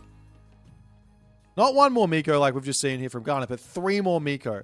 Because your opponent's playing defensive, you find a spot like this with the gold and the berries. You find yourself a spot like this with the rhino, the trees, and the gold. And you get yourself a gigantic amount of favor income because your opponent cannot stop you if they're going to be playing 2TC gameplay. And that allows you to get a big amount of favor income, which allows you to go into those 1 euro, which should be a nice assistance to actually break through what's happening. Now, Recon's smart. He's not going to sit in this classical age and spam units if he doesn't feel like he has to. A very quick heroic age, ballet, and straight into those very, very powerful heroic age heroes, that's going to be very tough for Garnath to crack. That being said, we are seeing Recon building a machine workshop. He's getting his military camp. It's not a fast heroic in the slightest. And the halberdiers, they're going to be starting to come out. Does have his military camp attachment in already. And we'll see what to happen. What's going to happen at the moment. In this side, Pioneers under attack. We'll be dropping 1 as the villagers are going to have to get away from here. We do have a little cheeky halberdier popping out as the villagers simply just going to be causing a little bit of distraction action. Those Pioneers not doing what they needed to do there. That should have been a dead Kitsune, but Recon not able to click on it at the moment. More Pioneers to come out. It's not the end of the world to lose all that stuff, but it's a good win for Garnath as he gets in, gets out, and he can start working towards the 1 euro all in. So this is the strength. The strength of the 1 euro generally comes when you get this technology in. At the start, at base, you've only got 2.5 area of effect damage with these 1 euro, and that translates to, I think it's something like, it's 2.78 divine damage per attack across the whole entire army, and this attack takes 1.8 seconds to hit. So it's pretty small amount of divine damage. But if it's spread across 4 units, once you get the upgrade, and you have 5 of them, then all of a sudden it ends up being a substantial amount of divine damage to take those units out. So Recon's going to have to be careful. He's going to have to play spread formation and be very, very, very, very smart with his unit placement and all that other good stuff. Meanwhile, Recon is going to be looking for a little bit of shenanigans here. The halberdiers are going for some raids. One of the advantages of the halberdier against Japan is that you are very capable of running around the map with these guys. It's not the end of the world if you get caught out by Naginata riders. You just turn and you just kill them. No problems. Another thing here that Recon's doing really well, I love this, is he's on this outer gold mine. There's no need for him to be on this home gold mine when he can be on the outer gold mine, and it's nice and safe. One villager here will end up going down as the halberdiers coming in from both sides trying to prevent all this stuff from happening. The Pioneers yet again under attack as Garnath is getting every opportunity to limit the hero numbers of Recon. But Recon, for the moment here, he's got himself the Imperial Academy, he's got himself the Temple. The 3 1 Euro are coming in, and they are Infernal 1 Euro, so they are going to take this position out. Putting up some sort of defense here from Recon is going to be very, very important. We'll see if Recon's going to be able to hold this. He does have lightning weapons, but equally, maybe he shouldn't be even considering the fight, but he is going to go straight forward here. Those fire archers need to be targeting down Samurai. He doesn't really have quite the amount of units he needs just yet to be able to take all this stuff down. One Najar comes in onto the side, picks off one Infernal One Yudo as the Solar Shield does get dropped down. Recon still has himself the big upgrade lightning weapons, the big God Power lightning weapons to drop on this, and Garnath's push has not seemed to work. Has not seemed to get the damage done that he really wants to get, and, well, Recon's in a great spot. He's up a ton of villages. He's nearly equal on military diff. He can probably even go into upgrades here, and that's going to keep him going as the one Yudo coming back in to hit this another time. Do we have any Miko moving across the map? Not just yet. We have more Miko getting queued. Lots of favor in the bank here for Garnath. He needs to be pumping those myth units. We'll see if Recon is going to be fine here. Is now the Halberdier text coming through. Master of Weaponry in. That's going to be a scary thing for the Naginata Riders to deal with as they are searching up to the top side, looking for something to do.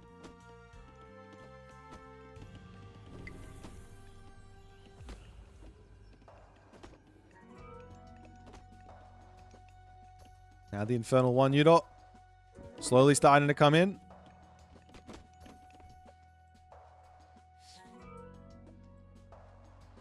The top there, the Naginata Riders just making sure that there's no sneaky villager shenanigans. But Recon, he is playing a very, very defensive game. That even the Halberdiers coming over here as the walls needed to drop up just to make sure nothing's coming in onto this position. And Garnath says, all right, my first attack, not successful. But let's pull back to the Miko, get everyone healed up, and let's go Heroic Age. So the big next moment here for Garnath is going to be Thunderdome. He needs to make the Thunderdome work to break this position and break the gold situation of Recon. But Recon, I mean, he's already got all of this. He's got all of this remaining, and he's got this Peach Blossom Spring, but the Peach Blossom Spring is getting grabbed, so that's going to be a no-go for Recon shortly.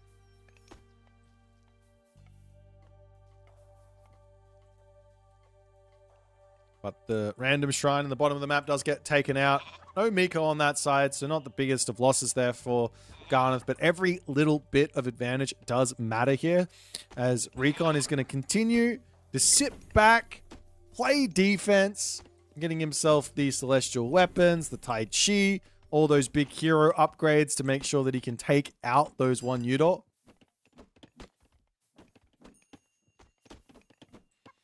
Now, of course, with this amount of Infernal One Yudo, you aren't super safe to just drop a Ballet and Forest Protection, because you can just take that out very, very quickly if the units aren't prepared. As the One Yudo now making inroads here, taking houses out, causing problems, just getting that little bit of damage done.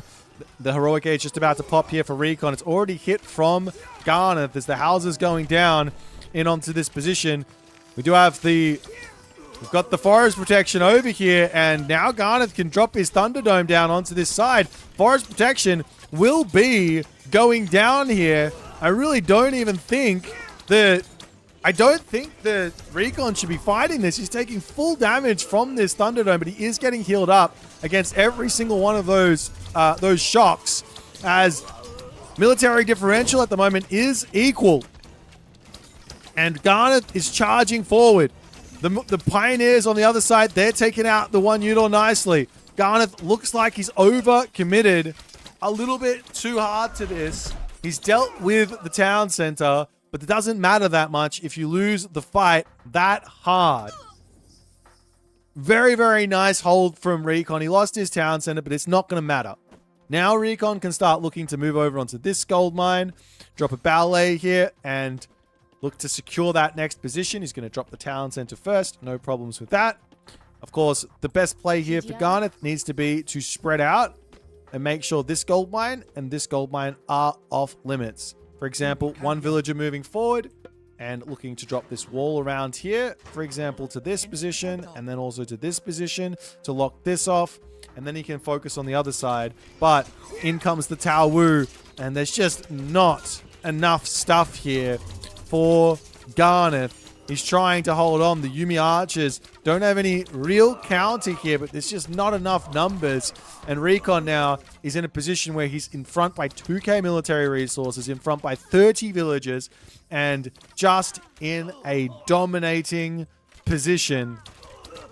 Not sure what Garnath can really do. He's nearly up to Bushido tier 3, which is a nice help, but what good is tech if you have no units? As he pulls all the way back in here, the samurai are working towards that final tier of Bushido shortly. It's 1 experience point a second for each one of those samurai that are out. So it will be in, and that's going to be a nice big pickup for Garnath. But Recon, wow, town center here, just no care in the world about the potential for him to get gold starved. While this has all been going on, I don't know if Garnath just pulled off of his shrines or what happened, but there just is not that many villagers around here doing a whole lot. The samurai will turn, get some good damage done, but the fire archers, they're going to clean everything up. And Garnath does have a castle up, but where to next? Horse archers make some sense. He does have Miniyeti Tomi to boost them up. But he's 1 town center versus 3 town center now. And I wouldn't be surprised to see Recon just go, all right, off to the Mythic Age. Let's finish. Let's wrap this game up. Town center for Garnath to try and catch him up a little bit. There is an angle to catch up in this game that doesn't really result in just having to kill 1 billion villagers, and that is get Mythic Age, Divine Prefecture immediately, and then 2 or 3 town centers in to spam all the villagers out as the villagers for Recon just decide, hey, I can just turn and I'm just going to turn and shank. We see Garnath trying to get some jukages in as the Naginata riders are getting some nice value. The halberdiers are literally just not in position here as it's looking very, very nice for Recon still. He is getting further and further in front in this game. Mythic Age is going to be on the way for Garnath, however. He's looking for the distraction action while he gets Orkney Nushi in, and then it's going to be right into that Divine Prefecture, spam the villagers out, and attempt to get to the late game here.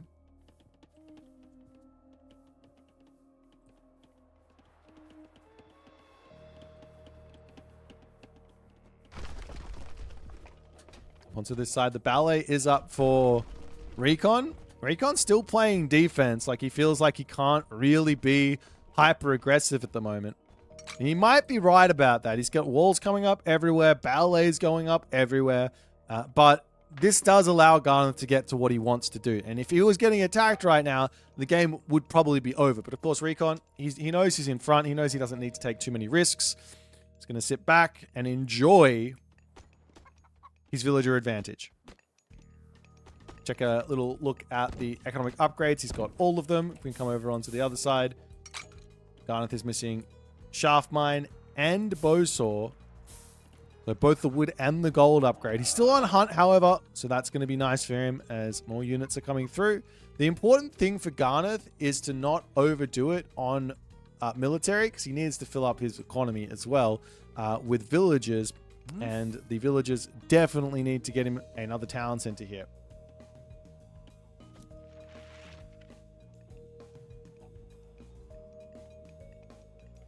Meanwhile, still very surprised to see Recon playing so defensively. You can see he's got this tech in the temple. I think it's one of the most underrated Chinese technologies. I'll show you exactly what it is. This one, oh, it's actually not in just yet. It's not Divine Light. It's the next technology up. He's researched it, but it doesn't show up. Maybe it only shows on the Sky Lanterns. There you go. This one right here. East Wind. Plus 75% lifespan for the Sky Lanterns. Basically means if you've got enough Pioneers in and you just do them automatically on cooldown, you basically get yourself full line of sight of the map. We do have the Divine Prefecture. So Garnath is aware. This is a way back into the game for him. At least catch up on the villager count. But he does need to make sure that he's got the villagers on food to support this spammage of villagers. Also, he needs population for it, which he doesn't have at the moment.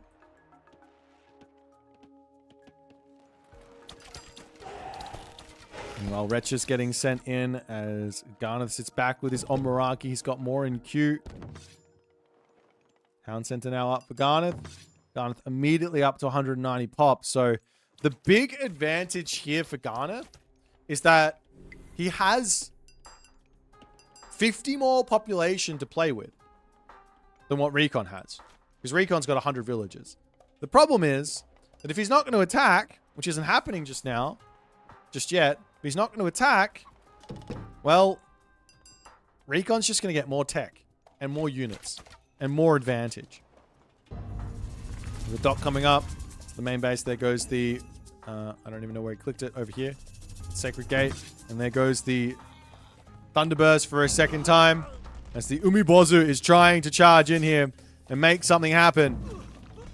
There will be a very, very strong Wang Di coming in, however, for Recon. As he pulls all the way back up onto this side. He is going to be dropping that dragon down any moment now. None of these units have got bonus damage versus flying units, so it's going to be perfectly fine for him to take these fights. But Garnath's got a lot of units at the moment. Not dropping the dragon. I'm so confused at this. The town center looks like it will be falling. But again, just because you kill off a town center, that doesn't really do a whole lot here. And it looks like the town center might even survive as the Umibozu goes down. 39 HP and a dream there for Recon. Doesn't drop his dragon. Holds perfectly. And Garnath, well, he is not able to break through the ironclad defenses of Recon. However, he has done something nice here. He has cleared up a lot of space for villagers to pop out, and he is going up to his third town center. He's got all three. If he has the food, he will get up to 100 villagers very quickly here. Very, very quickly. Meanwhile, over to this side, the Honnenkyo just gets killed as the Najaj just going, look at me, I'm flying. I can fly.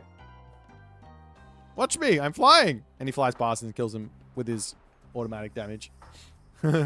Meanwhile, Najjar coming down to the bottom, going to look to hit this gold mine. There's no one on that gold for the moment. All the gold at the moment for Garnath is at the top of the map. This is his final gold mine here. Of course, this one also exists, but if Najjar is in for the damage, then, well, that's pain on this side as, you can't, don't chase the Singed.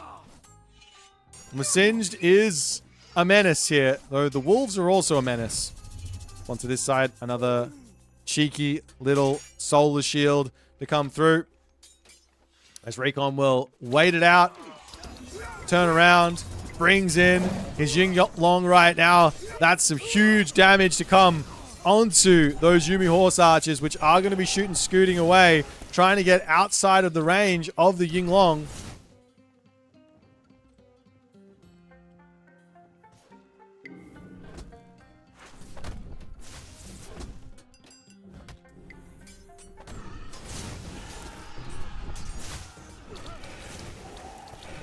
As all the wretches going to be falling. Garnath Town Center under attack here as well.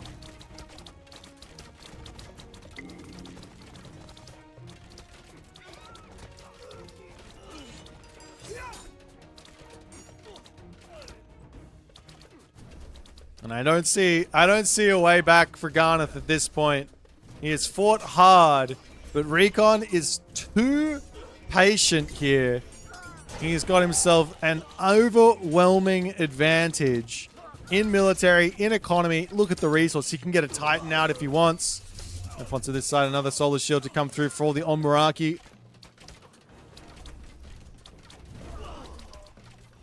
Villagers on the back going down. Over onto this side, Najjar is back in for even more late game raids.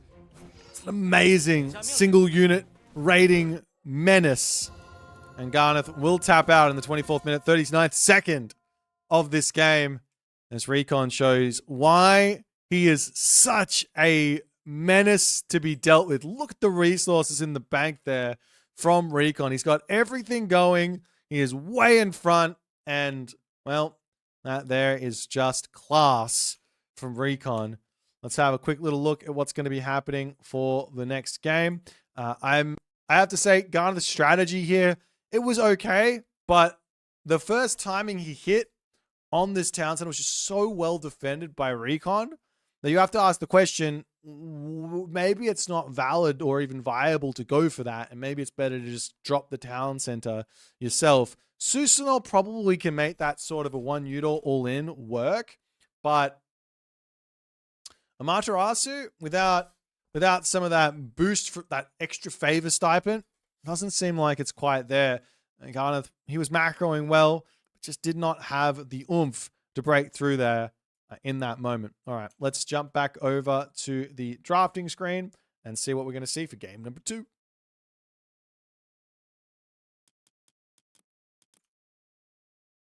Alrighty, so we've got ourselves another map, another matchup, and another you and another me, as it is going to be on the map Mirage, it looks like, and it's going to be a Kronos versus Ferrer affair.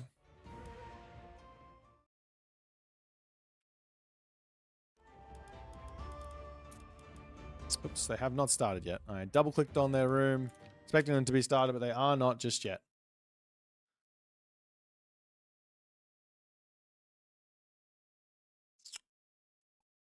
Now,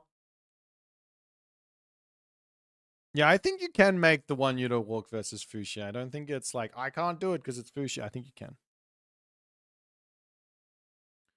Yeah, I think Garnath is in the 3D team. At the very least, he practices with B.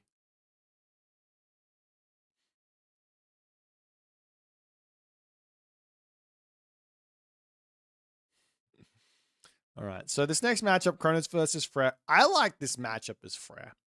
I'm going to be real with you. I think there is a correct way to play this, though. And that is to drop the Asgardian Bastion right away.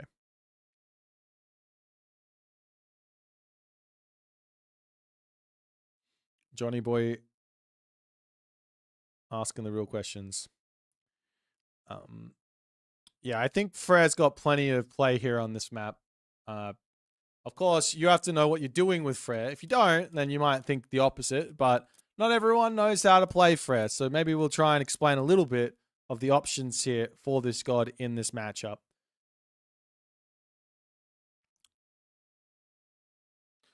Some of it, I think, is actually ignore. If your opponent wants to rush your water, just ignore it. You don't need the food. That's kind of valid as well.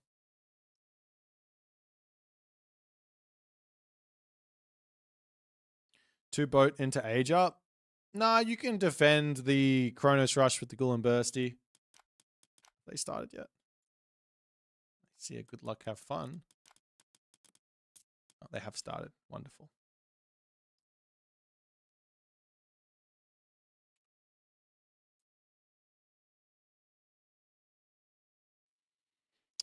What's the name of the map with 4 lakes at the map board? It's called Budapest.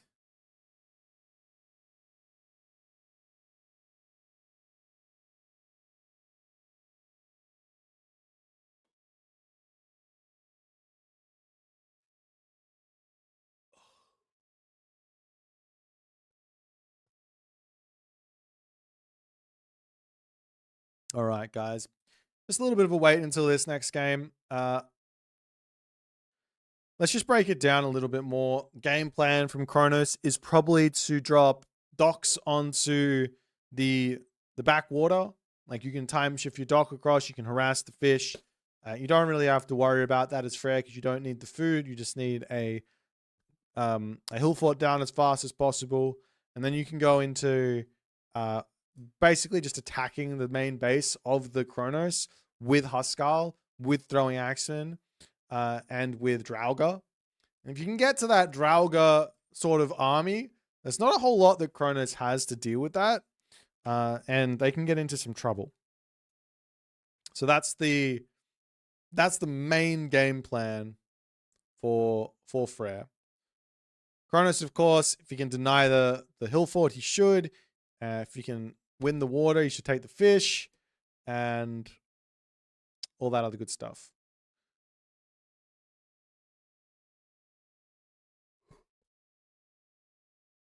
It could be valid to not even go for a dock start and rush the classical age here as Freyr, and like just drop the fortress in the face of the Kronos player, like literally on his starting gold mine. Because you can do like a 3-minute advance with Freyr, which can be quite good with a whole bunch of Herser as well. So that could be it. Recon's not banning Freyr anymore. Or Demeter for that matter. He was banning both of the DLC, vanilla DLC gods. Not anymore. Now it's the pure DLC gods. The new DLC gods.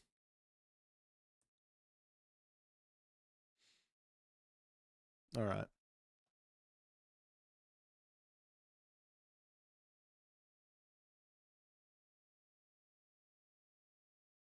Please fire up the predictions. Okay, let me do that for you guys.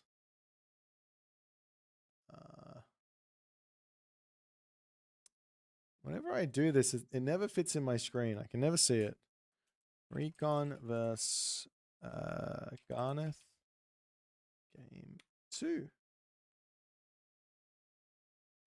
I'm going to give you guys 5 minutes to vote.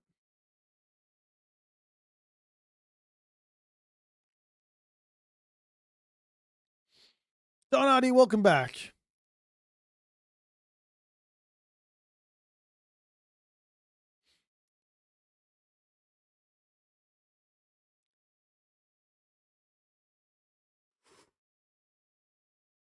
Oh, excuse me, guys. All right.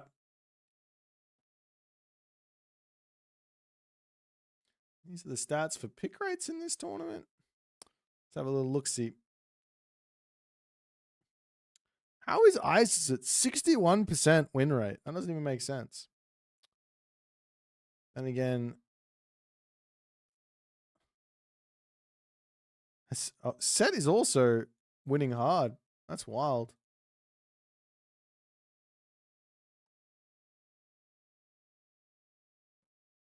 All right, guys.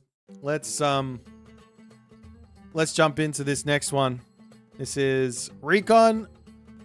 It's going to load for me. And Garnath. Isis is OP. Yeah, except for all the times when she's not. That's my take on the matter. All right, guys. Let's jump in onto the map Mirage. All aboard. Let's go.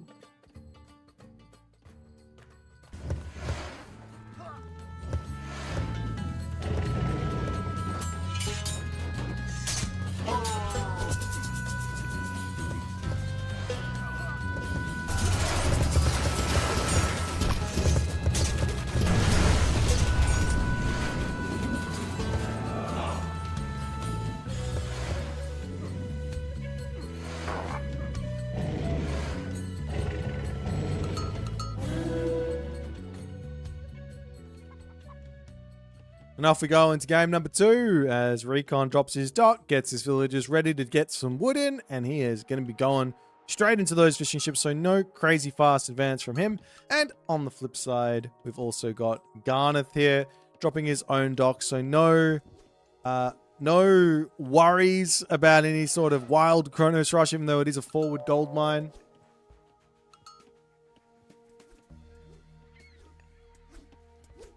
Check out some relics on the map. Over on the left side, there is the Ladle of Ehekatl, as the dock does get time shifted or deconstructed. This is such a big relic to pick up here.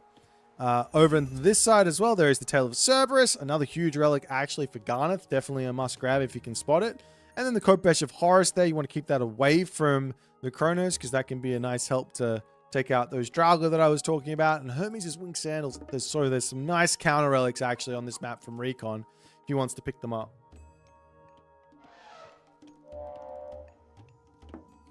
On top of that, amazing second town center here for Garnath. Gold mine, food. Actually, for both players, gold mine, food.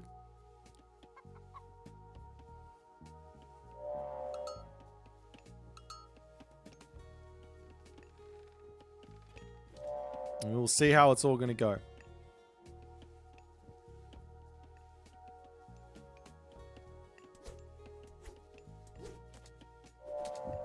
Now, Recon, he's not doing any sort of crazy fast advance.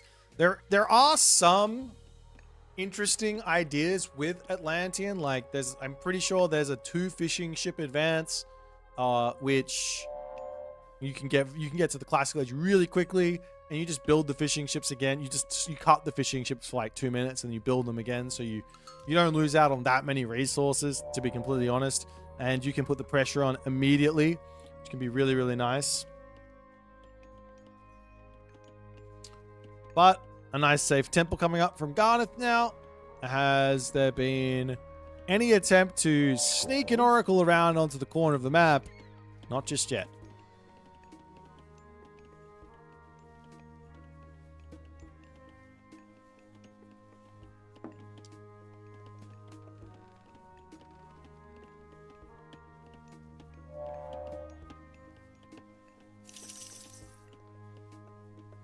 Temple now up for Recon, as he is going to be looking to advance. I've got to imagine he's going to go Prometheus. You can go Leto here. It's not a terrible idea, but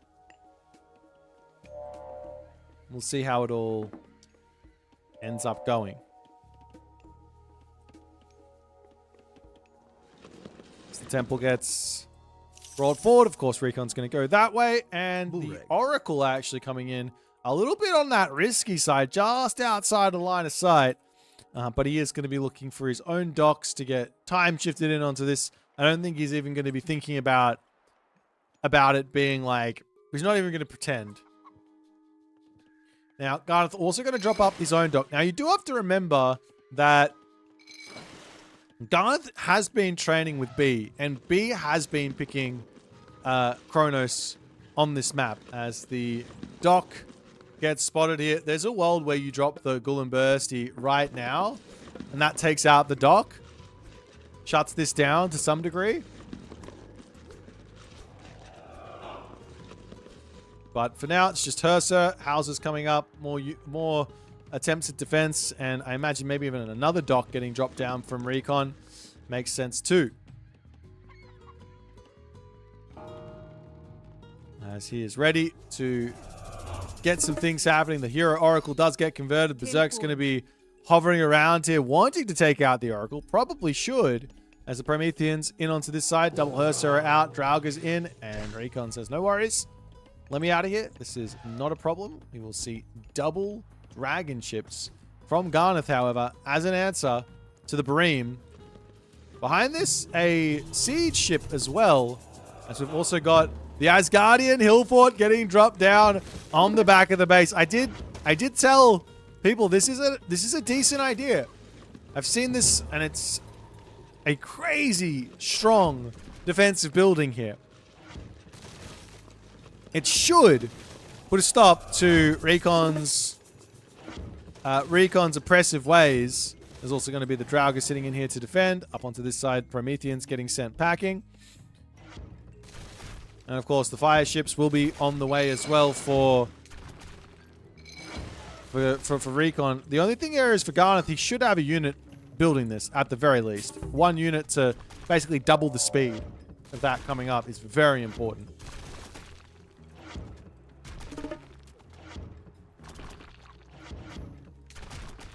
Dock almost down, but Recon is going to pop out of here just as that happens. As Garnath needs to pay attention. He can't be losing his dragon ships. That's brutal. One more attack and the dock is dead though, as he's going to pull back. The fire ships can actually go after that Asgardian hill fort. If this was finished right now, then, well, this wouldn't have done anything for Recon. It would have been a massive bait. Now all the Hersa are going to try and get this up, but I don't even know if they can. We have got the Dreki popping in here. It's 40 seconds to finish this off. It's not enough time. Or is it? I don't think it's enough time. Both the docks are helping defend this. And now you do need to have more units out or more boats out. Of course, the fishing ships can drag the units back underneath the docks. The Dreki definitely can as well. The 20 seconds remaining on this. And this takes off such a long time to build. It would have been up, I think, already if you just put one unit on it early on. But nonetheless, 5 seconds from completion, and Recon has to be very careful here. He's got to be in full control of his ships because Garnath can drag the ships underneath the Asgardian hill fort, and it's going to be lights out for those ships very quickly. Meanwhile, on the backside, Recon's going to say, okay, time for a town center. And here's what I reckon. The game plan for Garnath, very simple here. It's time to go right into Huskal, throw an Axeman, maybe another fortress on the front, but also get yourself Yadlir in for the Classical Age Rams. And you can put a lot of pressure onto Kronos moving forward.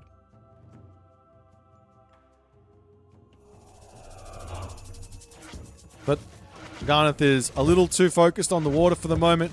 Coming in, looking to try and win this fight. He's got a big advantage on the ships right now, so this should be somewhat of an easy victory for him, as the two longboats have got to be a little bit careful, but they will get everything dealt with. Behind this now, Recon is thinking about going to the Heroic Age, and we're going to see a town center from Garnath. So he's not doing anything too crazy all in. He does have enough resources in the bank in terms of favor to go for another Asgardian bastion. He can drop that over here if he wants. He's fallen behind on villagers by quite a bit, but not the end of the world. The dock does get taken down. This dock gets brought back home. And Recon is going to potentially wait for something else to happen here.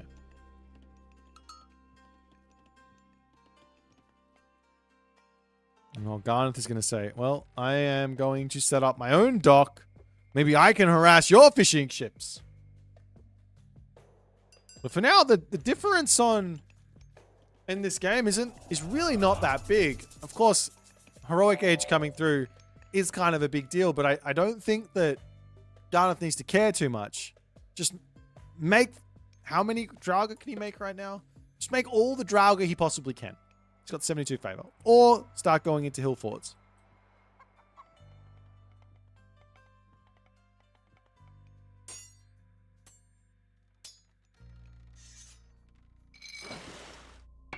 It's now Garnath looking to get some damage on, but unfortunately for him, the free water myth unit is out, and that can be a bit of a defense here. He's spotted the dock as well, so it's already lights out for Garnath's attempt to make this this felt. There's longboats coming in, units coming in to take out the dock as well. And Garnath's going to make his way over onto this right-hand corner. Of course, getting to the Heroic Age is kind of everything here for Garnath. If he can do that, then he just gets a huge amount of tech in to catch up on the economy. As this Nereid takes out one. Looking to take out more, but the longboats will be able to deal with all that. Heroic Fleet, excuse me, is about to come. That's a big spend on those technologies, but the Nereid falling should allow him to continue making some stuff happen. As the Oracle going to attempt to get out of here. Does get spotted though, so I imagine it might go down.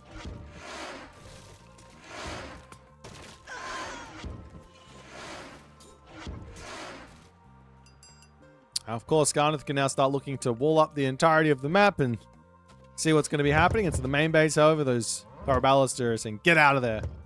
And they do oblige. Meanwhile, stone walls, upgrades everywhere. Lots of food in the bank for Garnath as well. He can take the food villages off of Zebra here and pop them up onto this gold mine if he wants to. But Recon, he is starting to power in front. Hasn't got himself all of his economic upgrades just yet from hitting the Heroic Age, but he's got a lot of power.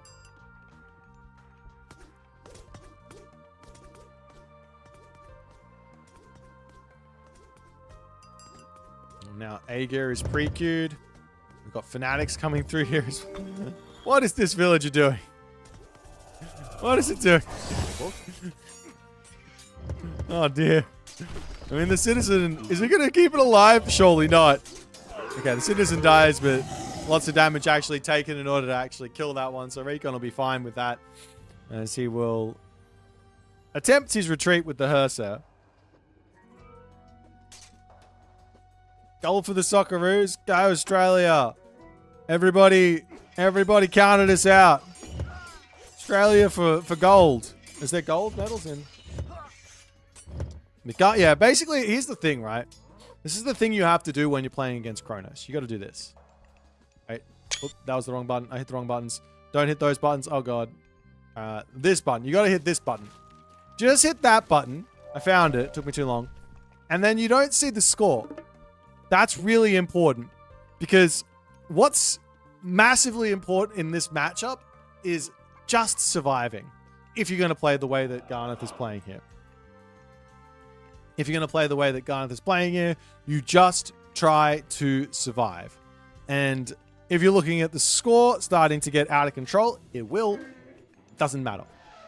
You're just trying to survive. And the Gullen Bursty gets dropped down. This Great Hall is going to get taken out as well. Garnath hits the Heroic Age. That does mean that his Gullen Bursty not actually as strong as it otherwise could have been, but it doesn't matter. All he wanted to do was kill off the behemoth. He is looking for time and all of the good stuff that comes with that, as we've got Palace coming up from Recon. Now, for Recon, one thing he can do is he can literally just walk in and drop a Palace right on the face of Garnath here. And that is scary for Garnath.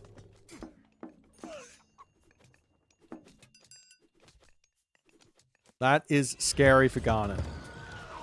And then, of course, destroyers can come through and he can break through these sorts of positions here. At the moment, there is a significant advantage as the Kraken coming up.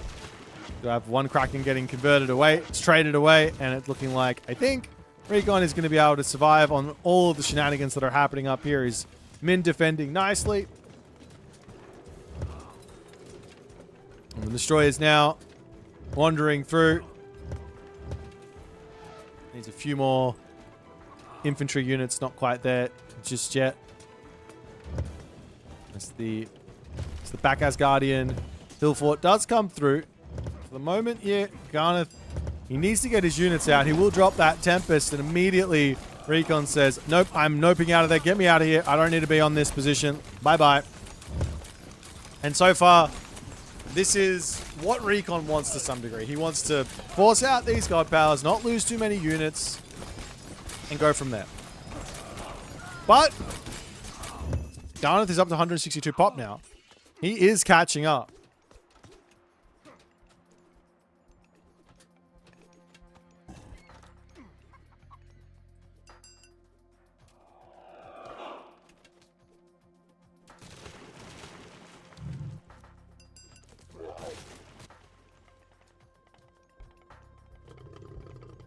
And here comes the forward palace I was talking about. This is the scary part for Garnath.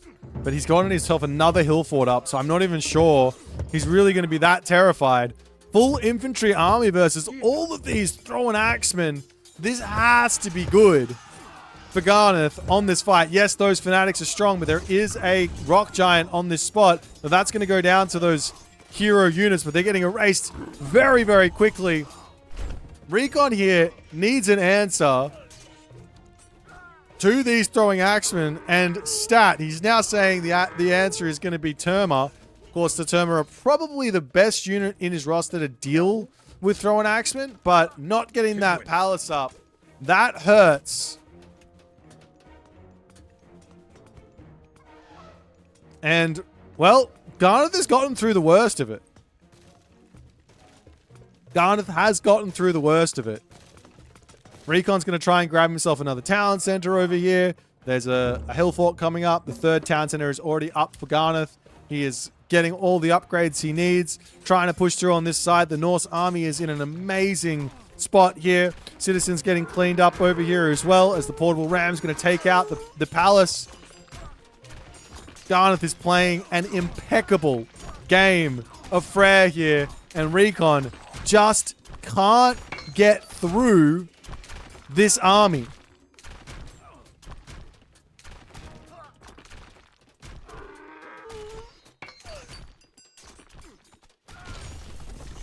The palace down. Huskal charging through. And I think Recon here, I could say be speaking a little too soon, but it looks like Recon here is dead. His town center is up over here. We've got another Asgardian Hillfort coming in onto this position. Garnath is in full stride, taking everything out. Fnatic's going to be falling. Units all over the place going to be falling.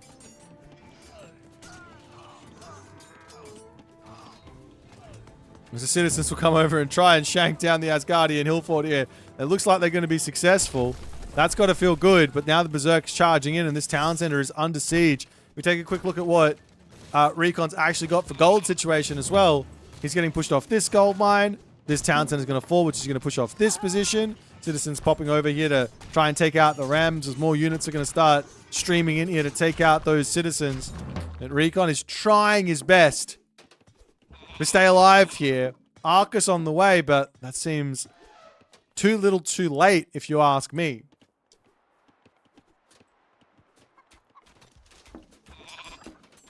I mean, the other unit he could have been making here is the Carabalister. Everyone forgets about that unit. It's really good. Also, Prometheans probably would have been a smart build as well. As Recon moves over, he's got himself the gold mine in the corner still, which is walled up. And the town center is going to live another day as, well, Garnath is pushing forward, going to start taking this gold mine for himself. Mine that away from Recon. Reorganize his army to push over here and take out the Recon town center. Claims that, well, I don't even think Recon can defend this. There's 5 Rams.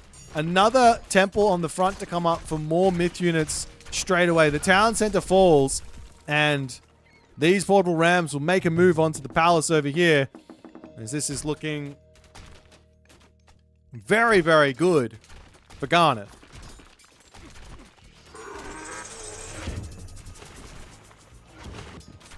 Meanwhile, on the side here, the Rock Giant comes in with the old taunts. That's so many portable Rams. Garnath knows. How do you kill off a Rock Giant? Siege. Recon is trying to just get some units back in, but it is not looking all too crash hot for him. Citizens falling left, right, and center.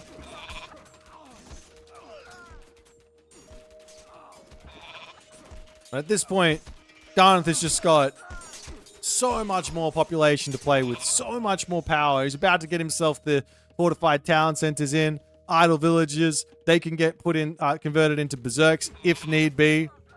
Of course, farms can get dropped down. He's got berries over here he can go to. Garnath is full focused on the front for the time being, though.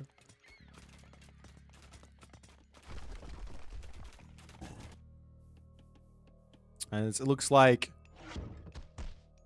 Garnath has managed to clear out the water of Recon as well. So Recon's got no fishing ships either. Not that that really matters at this stage in the game. You're at 100 villages, so losing the 9 fish doesn't really matter, relatively speaking. So now Garnath gets himself a 4-2 town center advantage with fortified town centers at full population.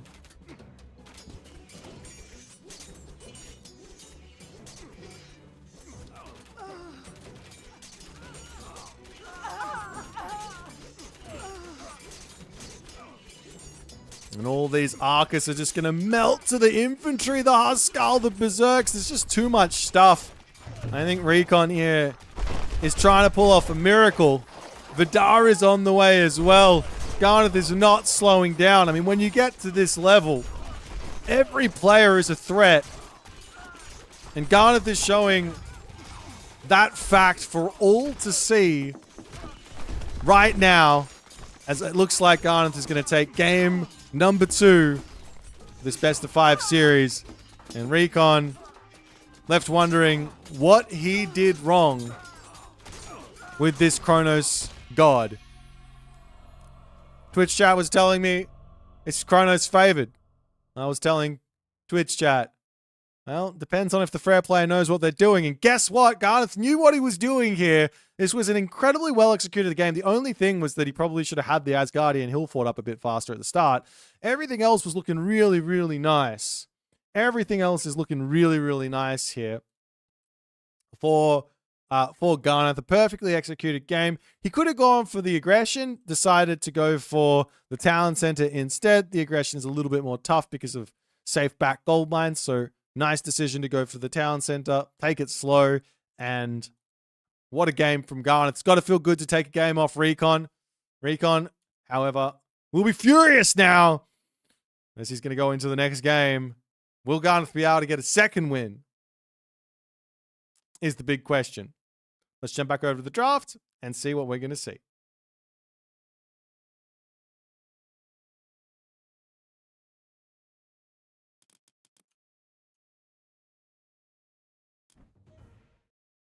Looks like our next one is going to be on Giza. And it's going to be a Shenong versus Quetzalcoatl.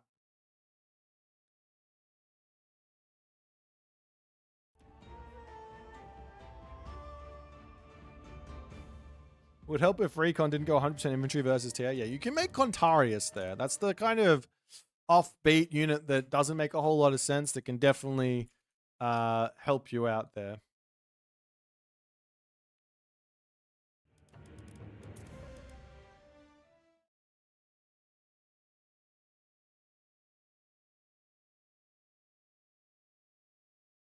All right. So Shenong versus Quetzalcoatl on the map Giza. I'm gonna have to have a quick step away to fill up my water because I need some water for me at the moment. So don't you guys go nowhere. The game is going to be beginning in about 4 minutes. I'll be back before then, but please enjoy the intermission for the time being.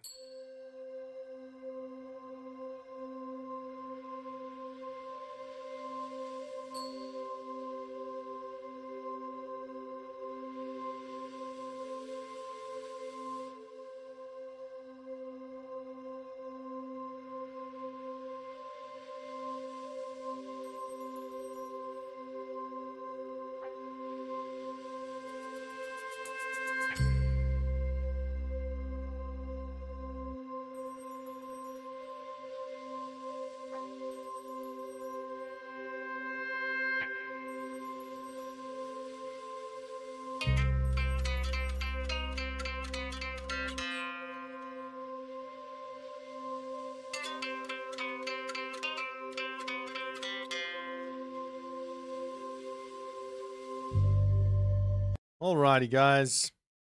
Back to it. I got my water.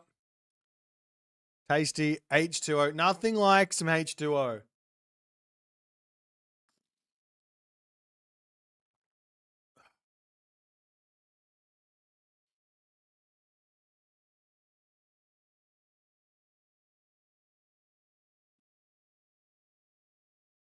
How's Australia doing versus the does anyone care? How's Australia doing? So versus Egypt, right? 1-1. Let's go Australia. Yes. H2O is the GOAT of AoE 3? Really? There you go. I thought Chrono JJ was the GOAT of AoE 3. He's the GOAT of every age of game. No one does age of like Chrono JJ.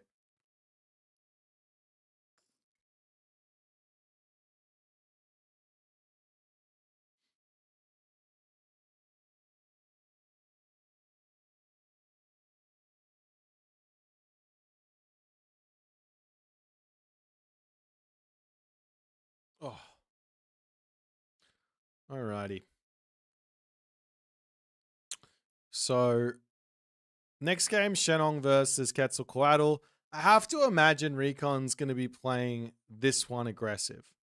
That's been what I've seen is successful for China versus the Aztecs.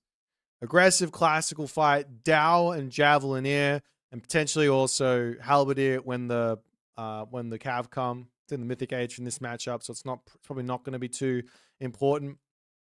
What Garnath is going to go for, though, I'm not exactly sure. I haven't seen the 3D team playing any Aztec just yet, so it could be something very, very strange.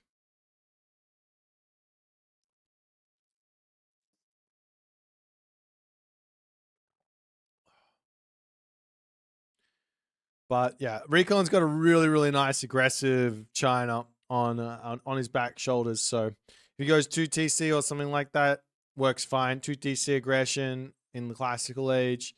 Or if he plays 1 TC classical fight, that works too. It's all an option. All an option indeed. All right, guys, time for game number 3. I hope you guys are strapped in. Remember, I told you, hands inside the vehicle. Hands and legs inside the vehicle at all times. Otherwise, it's gonna get bumpy and you might lose them. Giza's the map. Let's go.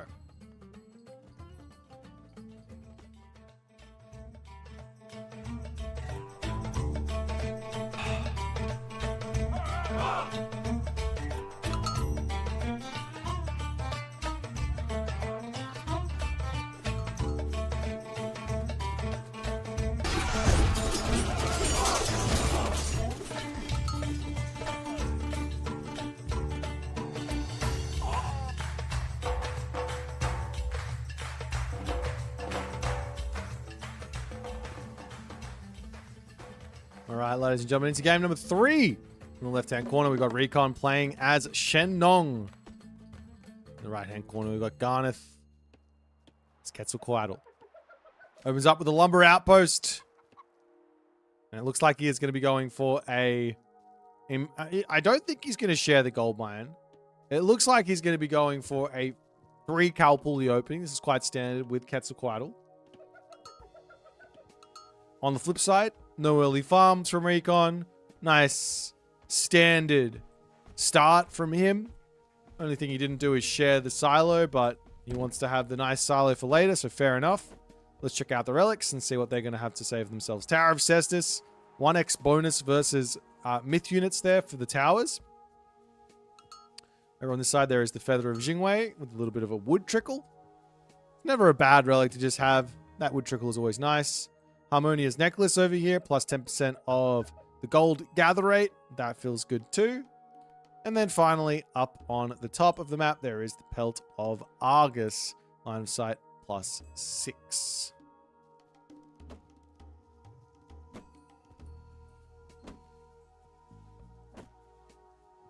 Alrighty, so there is a back gold mine. Checking out the rest of the map. It's not the best of defensive maps, though. If Recon wants to, grab this town center and then put down Earthwall. He obviously can. He's got the double rhinos. He's got a gold mine that will be in range of that Earthwall as well. He should be able to make that happen. Uh-oh. I know one Soup, the Soupstar Supinator, would be very upset with this build. You lose out on quite a bit of resources by not putting your Cal Pulley down and getting yourself that craft workshop attachment. Putting the gold into the lumber outpost doesn't really net you anything, unlike putting gold or wood into a livestock pen that at least contributes to extra turkeys. This here, this doesn't do anything. All it does is add wood 15% and a tower. So the gold miners are going to be safe, but I don't think anyone who plays Quetzalcoatl is thinking this is the way to go. But nonetheless, Patacatl is going to be on the way. This is everyone's favorite classical age god for the Aztecs. That extra bit of food in your main base is just such a godsend of a god power. Helps you out a ton. Now, you can go the other way in this matchup. Probably would work some of the time as well. But I am interested in what Recon's game plan is. He did end up dropping those Shenong farms, but he dropped them a little bit later, which is fine in my opinion. Probably also means he's wanting to stay one town center for a bit, and his resources are saying that as well. No Hui for Super Coyote. More like no Hui for the laser turret boys. Get that bloodletting into laser turret boys. That's some feel good shenanigans there, but not what's happening. Over onto this side, the Commission Spy checking things out for the time being. Still no buildings thrown down just yet from Recon as he is slowly motoring across the map. He might be looking for a somewhat delayed second town center just with the pioneers out to check things. But I wouldn't be surprised if Garnath is just going to be looking for a heroic age here. All the gold mines are nice and forward. 1, 2, 3. And then there's a fourth one over on this other side.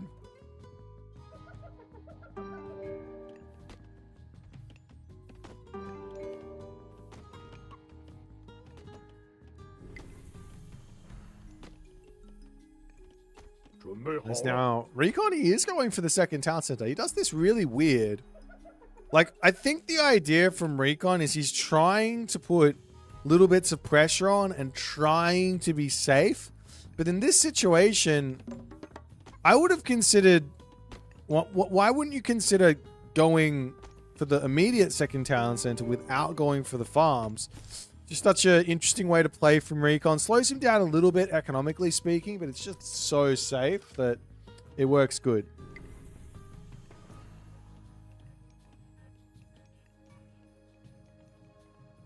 Meanwhile, over onto this side, Garnath, he's also going to be going for his own second town center here. Kind of makes some sense.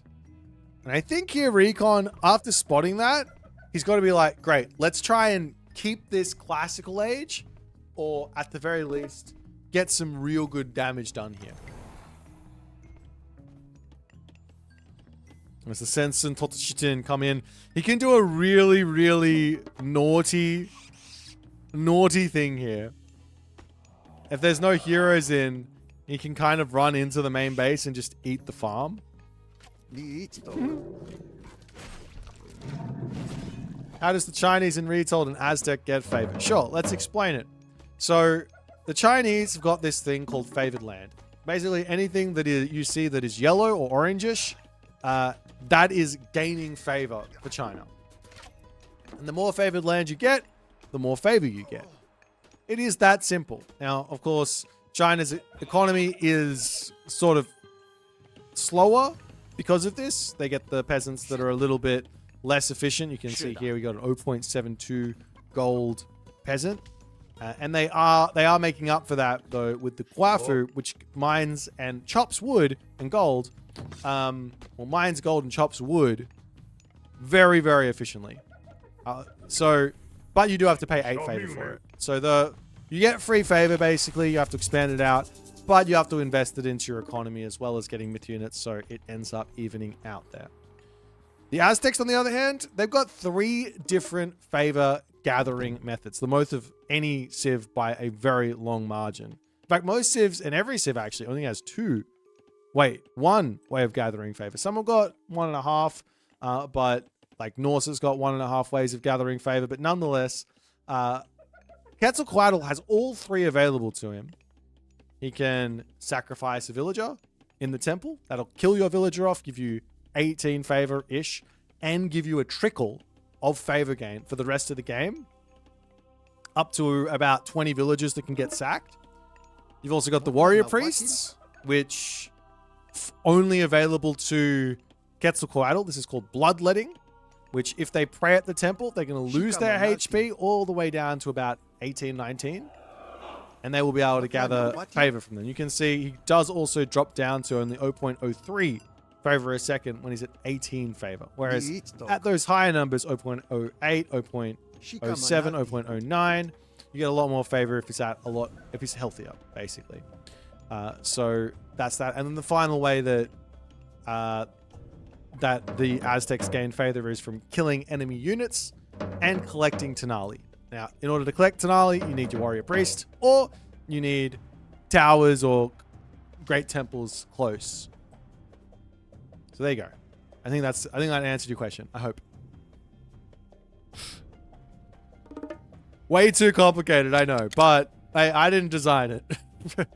It's cool though.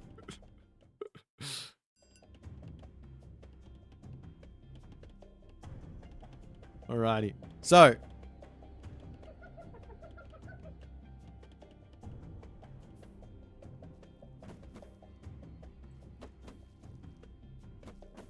let's check out what's happening is now Recon actually does decide to go for Rush All. I'm a little surprised here.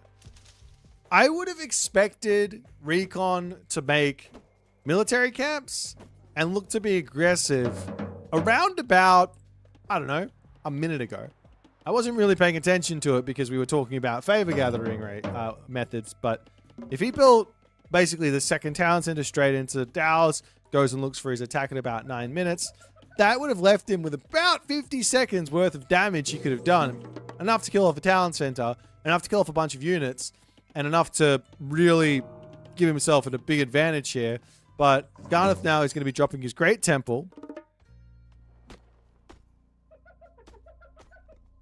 And, well, Recon, we'll see what he's going to do.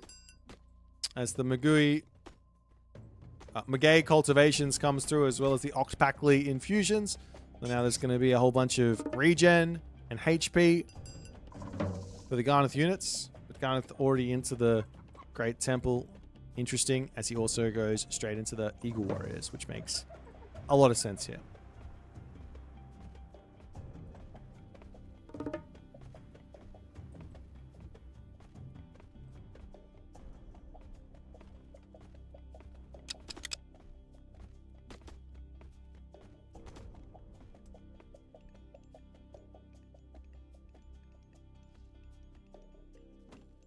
Now, Garnath's making a little bit of a move over here. This Ayatollah, he's a scary unit. He does a lot of damage. Big siege unit. If the heroes aren't close by, he does have the potential to kill off a town center or something like that.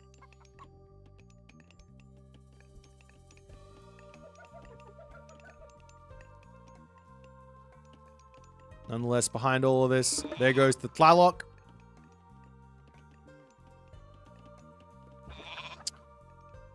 Very quick Mythic Age from Garnath. I mean, if you give the opportunity to make this happen, why not take it if you're the Aztecs? Just such a huge power spike for the Aztecs in the Mythic Age, which is equally why I'm very confused at how Recon is approaching this game.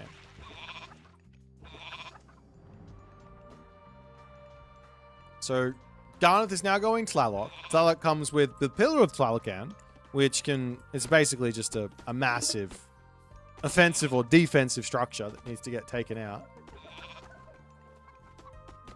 He's also going to get access to, I think it's Tlaloquis or something, and that makes all of his economic upgrades cheaper and gives bonus gold.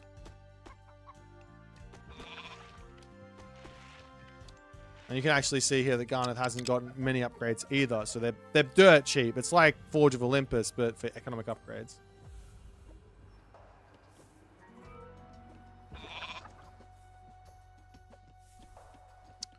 We'll see if Recon's going to be able to make anything happen here. I think he is playing this very, very strange from the Shenong side of things.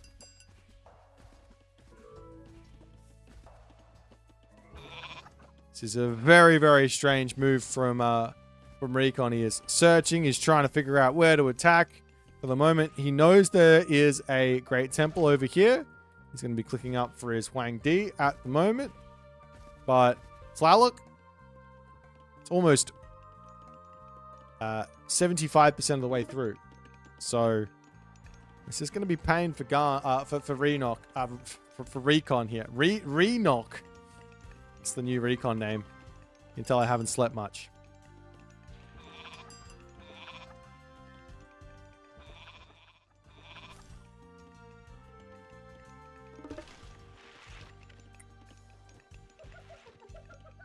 So now Huang Di will be in, so at least there's going to be some Mythic Ages going both ways. And I feel like Recon is playing so confidently in the fact that he just says, I don't need to do anything here, which is wild to me. He is playing so confidently in this. He goes, I'm playing defense. I'm playing slow. I'm going to get my upgrades. I'm going to get to my mythic age. What are you going to do? Meanwhile, Garnath is playing so confidently as well in the fact that he goes, I don't need to do anything either. As all the upgrades are coming through, you can see how cheap they are. No, he hasn't. Oh, we had. Hello? Garnath? They're supposed to be cheap. There they are. 13 resources. There you go. That's more like it. I saw 250. That's not right. 13 resources. That is what I'm talking about. Very cheap. And you get some gold back as well as the Quetzalcoatl Incarnate comes in. Another temple going to come up on this position as well. Third talent center for Recon. Almost in. And the big problem here for Recon is he's got this big fat dragon that is coming in this game. But he's got to kill all the heroes off first.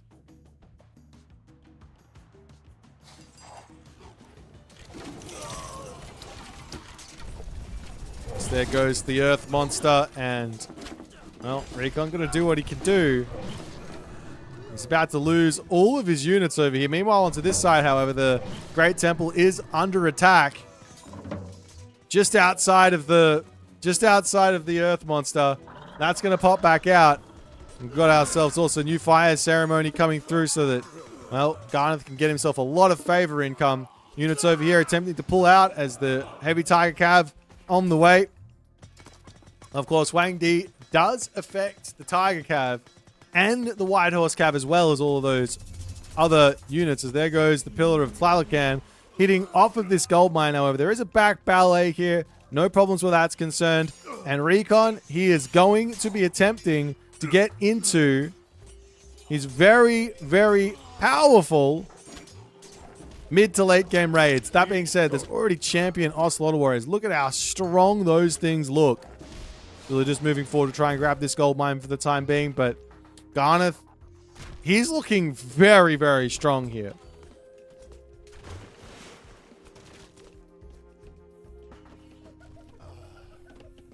Yeah, Recon doing a no god power challenge for the moment. He hasn't taken a fight yet.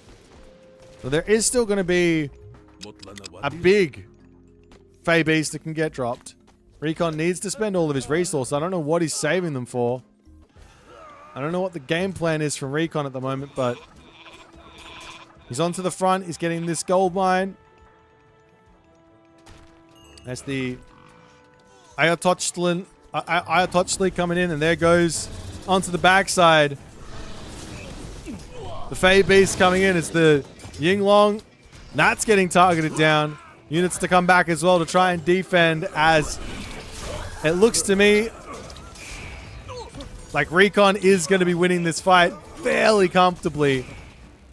And Garnath drops down on population a little bit. He is over onto this middle position on that gold mine.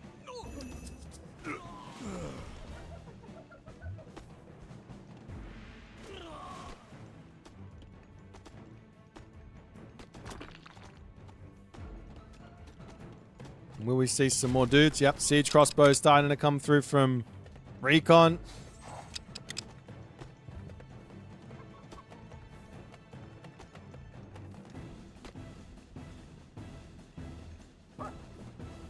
And the Ahuazotl on the back. That's going to come through. He's got his big hand ready to steal a whole bunch of stuff. And Recon is just like, let me get my raids in. He is in front on the village account at the moment. He does have an extra town center. But he is going to get 10-pin bowled away, and the villagers on the retreat will be falling. That being said, in come the White Horse Cav. They see a cheeky little, I think that is a Ocelot Warrior. That's going to go down. Villagers on this side are also going to start going down as Recon is exerting his influence around here, deleting a building there to get his villagers back into the town center. While onto this side, however, Recon trying to hold the front. He's got that Jutsu, which is an amazing myth unit to help him out here. There's the Eagle Warrior coming in with the Ocelot Warriors. Recon's got to be careful with these White Horse Cav. He's going to be throwing them away here. Finally recognizes, pulling back. Decides in that moment there to charge forward. Gets so much damage done onto those Eagle Warriors. But the Jutsu there does end up dying to the Incarnate as the town center under attack. Recon going to be losing that one there. Kind of struggling to get himself out a whole bunch of units, but he does come in with his own big, powerful Wenzhong. Steals away one. And now, well, the Yinglong's still alive. Still looking for things to kill. This is the place to go. Does Recon know about it? Yes, he does. But he hasn't sent his Yinglong in there just yet.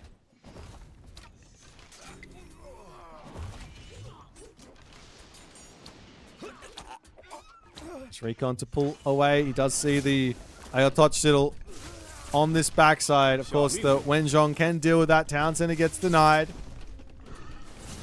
But Garnath is pulling in front in this game in a really big way. All these Ocelot Warriors going to be diving forward. Villager's going to pull out. There goes the Earth Monster. And the Yinglong flying away from the time being. Still not happily able to help out in these fights. It's the second one of those Earth Monsters, and Recon is just struggling to stay alive here. As out come the Tiger Cav, trying to take out those Eagle Warriors on the back. They should be able to do so fairly nicely. Wenzhong there at 2 to tank up, but there's just so much more stuff in here from Garnath, and Garnath is just continuing to flood. Continuing to get damage done. But Recon is getting himself back up to full pop. And I think he's going to be okay here. Gold mines are starting to expire to some degree on the map as well. As, well, Recon's only got himself a handful of villagers on gold for the moment. He's got all these powerful units he's got to beat up. I mean, he's been at heavy and missing out on champion for so long. Finally, Leiju's Silk to come through. Imperial orders as well to come through. And Garnath will pull back for the time being, but man, damage was dealt. Recon kind of has his work cut out for him here to recover into the middle of the map with a ballet to try and grab this gold mine.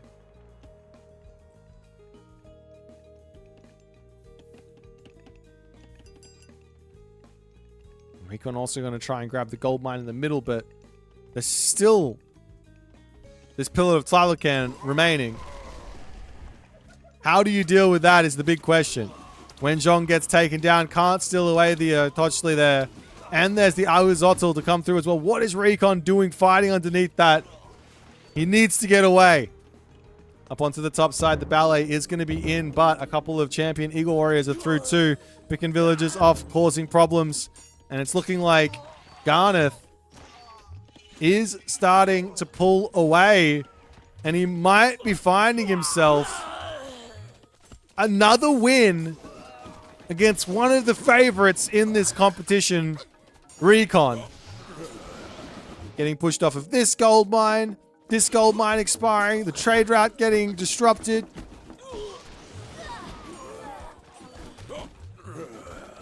Javelineers, however, doing what they can to try and take out those Eagle Warriors. Of course, Eagle Warriors technically also counter the Wuzu Javelineers. It's just not very resource efficient.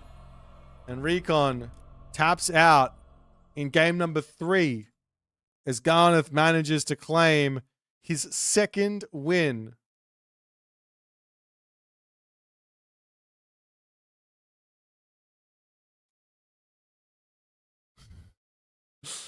Don Artie in the chat. I appreciate it, man. Well, I'm a little surprised the way that Recon took this game.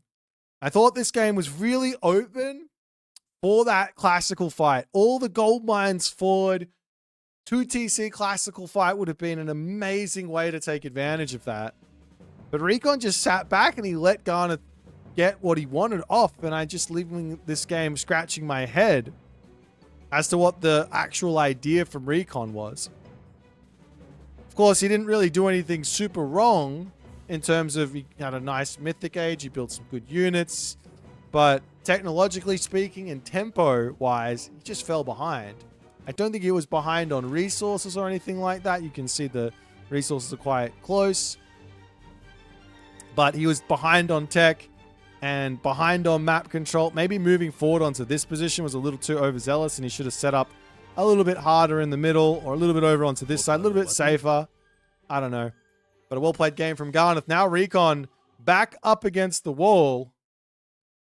He's going to have to do something extraordinary here to remind everyone why he is Recon. Let's jump back over to the draft and see what we're going to see for the next game.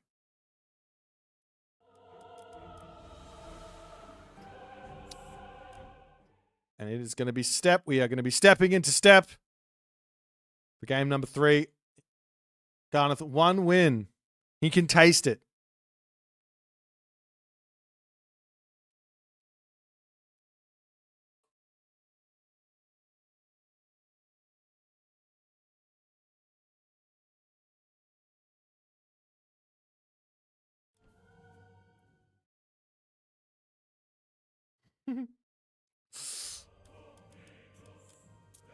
Well,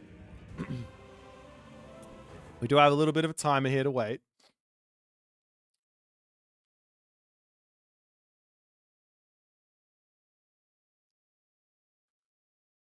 But man, this could be, well, I thought we saw the upset of round of 16 with Magic, or spoilers, Magic dropping in the round of 16. But if Recon also drops in the round of 16, whew, that's going to be wild.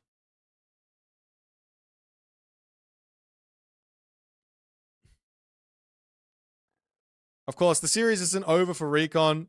Being down 1-2, that doesn't really mean anything. But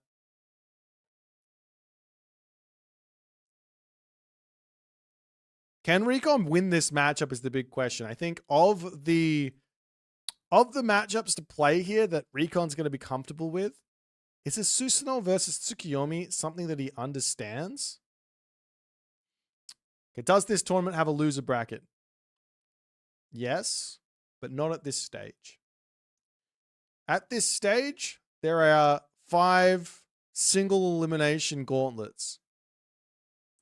So this one, and then 4 more. So if Recon does end up dropping here, he's not out of the tournament. He has another chance next week, another chance the week after that, another chance the week after that, another chance week after that. Everybody does. So technically this is a 5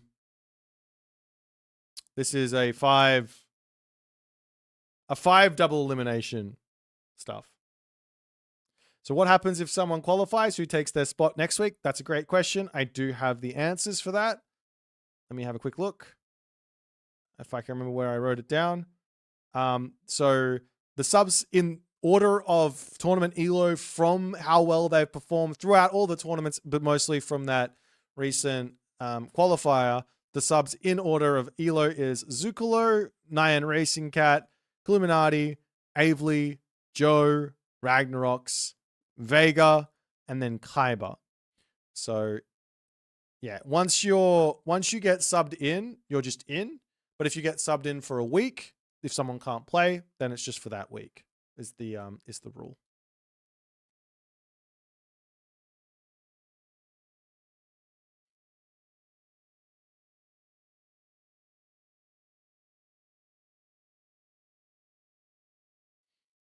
Had weekly qualifiers where you could qualify to the monthly qualifier. That's wild. Killu could play in the 3rd qualifier. Let me have a look. Yeah, Zucolo would be in the 2nd qualifier. Nyan would be in the 3rd one. And then Illuminati would be in the 4th and 5th one. Now, Zucolo is playing in this one because Zookt couldn't play this week. But Zookt will be back next week. So Zucolo gets to play both weeks, which is nice for him.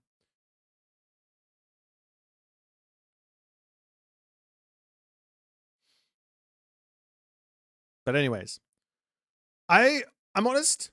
I don't really understand this matchup. I haven't seen a whole lot of it. All I know is that it's going to be absolute chaos. All I know is it's going to be absolute chaos. Susanoo with Kitsune raids. Of course, you've got the same deal from Tsukiyomi. Do you go Minakata Tomi here as Susanoo, or do you go for Inari Okami? Equally on the other side from the Tsukiyomi, I have to imagine you're going to be having to go Inari Okami, which does mean you've got a weakness to one Yudo threats and a whole bunch of other stuff.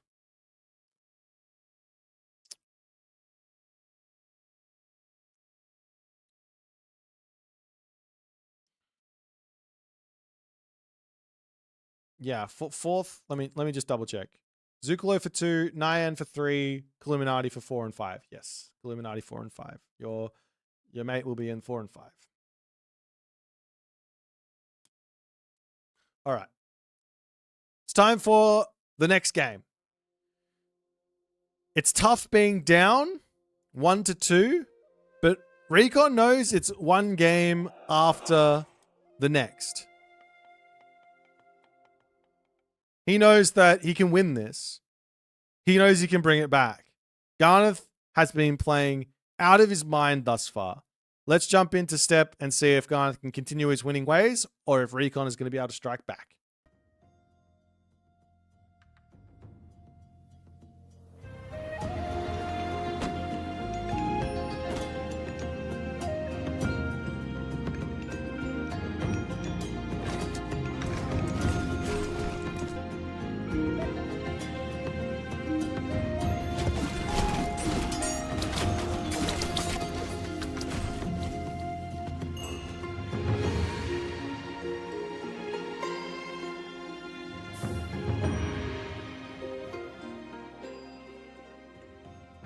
And off we go into the left-hand corner of the map. Recon! Playing as Susanoo. In the right-hand corner of the map, Garnath. Ready to get his first upset. This is really important. Garnath has already done what he needs to do to set himself up to have a really good shot at getting to Athens. What do I mean by that? Well, he's just taken 2 wins off of Recon. And I said this at the start. If Garnath can take 2 wins off of Recon in this series, he gets a crap load of ELO, which raises his stock for next week's playoff. So he's not going to be a seed 16 next week after performing this well versus Recon. Now, what does that mean? Well, that just means next week he's going to have to play. It will be a little bit higher, get a little bit of a better bracket, a little bit of a better or a hashtag easier to beat opponent. There are no easy to beat opponents here, but he will be able to get a lower seeded player for next week. But, well, I'll tell you what's better than that. Winning. Winning is better than that. We'll see how it's going to go for both these players here. Recon, I don't know how well he knows this matchup. I haven't seen him playing a huge amount of Japan. He plays the gods that he likes to play on stream, on ladder, and all that other good stuff. And he saves some stuff for behind the scenes. I got to imagine this is a behind the scenes god from Recon. Let's check out the relics and see if there's going to be anything of impact. Arrows of the Alpha for some building bonus damage. It's always nice. 15% is a nice amount there. Wu Hao Bao of Huang Di. Also a nice relic with the 85% snare applied to ranged attacks. Hekate's torch, also minus 10% of god powers. That's actually kind of a huge relic here for both players, but definitely for Garnath to keep away from Recon, because if Recon gets that, he's already got cheaper god powers. Up onto the top, there is the Gungnir Odin Spear, as Garnath actually prioritizing that one for now instead of the Hekate's torch. It's kind of wild, and I've got to imagine Recon he's not going for it. I was saying, I got to imagine Recon's going to move across the map and grab that relic, but he hasn't even started a movement for it just yet. But both players are going to be going for the wolf. It is wolf time, Orkami. So no one Yudo shenanigans.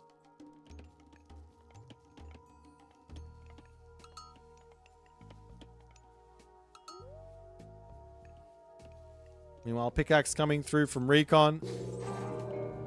Out comes the Juragumo. Stable. Gets dropped down.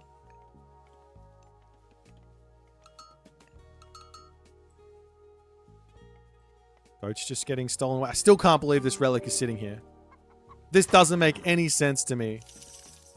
Recon's just going to go straight into Cav. That makes sense to me. Cav openings do work very, very nicely. On the backside, stable up for Garnath. Very nice safe base getting constructed here as well. There's no openings onto the wood line. There's not going to be any openings in onto the food either. And the Juragumo is standing on guard, making sure that the gold villagers are very safe here as well. Little goat count after all is said and done. Garnath, 10. Recon, 20. That's a big advantage here. But Recon is going to be moving out into the center of the map. He's feeling comfortable here to make that happen. A little bit on the crazy side, but making that go, but going for that.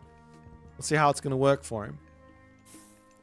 For the moment, Recon hasn't bought a single tech, has not built a single extra myth unit, and he is just floating favor for whatever he feels like he needs to float for. The Juragumo coming in. That's going to pick up one of those Naginata riders. Gets sent flying. Doesn't die, but loses so much HP.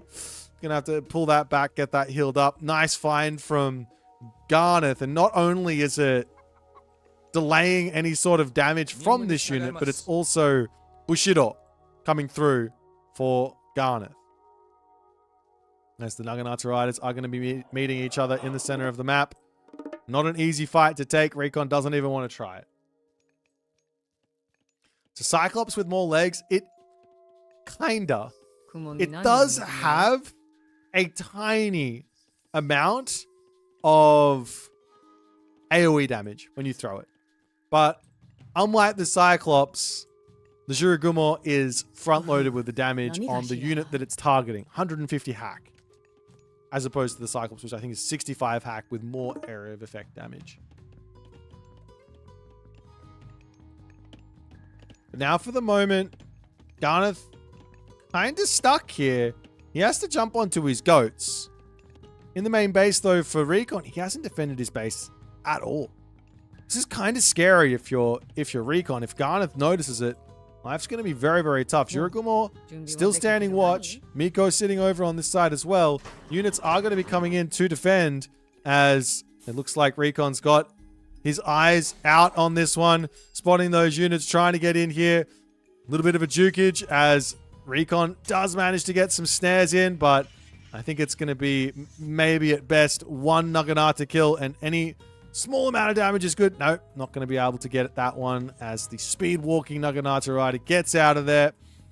No problem. Meanwhile, now Hachiman is about to come through for Garnath as, well, Garnath here, no armory upgrades in just yet, but getting to the heroic age unlocks a really premium usage of New Moon to get to full bronze or close to full bronze really, really quickly. On the flip side, Ivory Netscape for Recon. Still no myth units getting built, but Ivory Netscape on the way.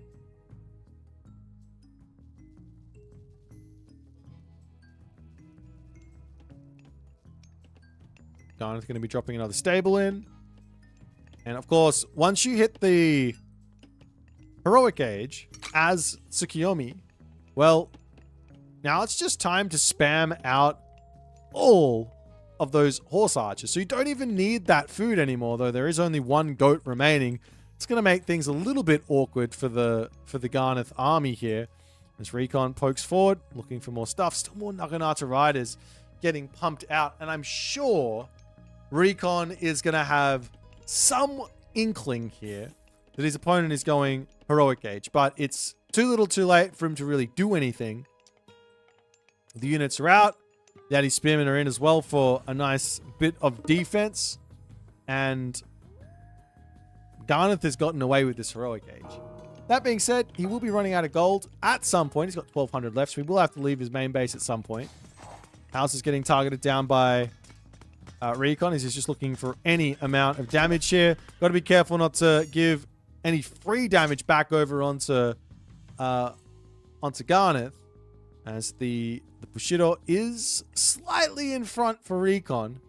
Recon's now going up for Juragumo at this point, which is kind of wild if you ask me. There's a Shogun in for Garnath, and that, I mean, you can take that down kind of quickly, but man, this is kind of a dangerous move. Of course, the Bushido XP to come in is going to be nice as well, as, well, Recon kind of trying to charge forward. There goes the new moon, as all the upgrades on the way there for Garnath.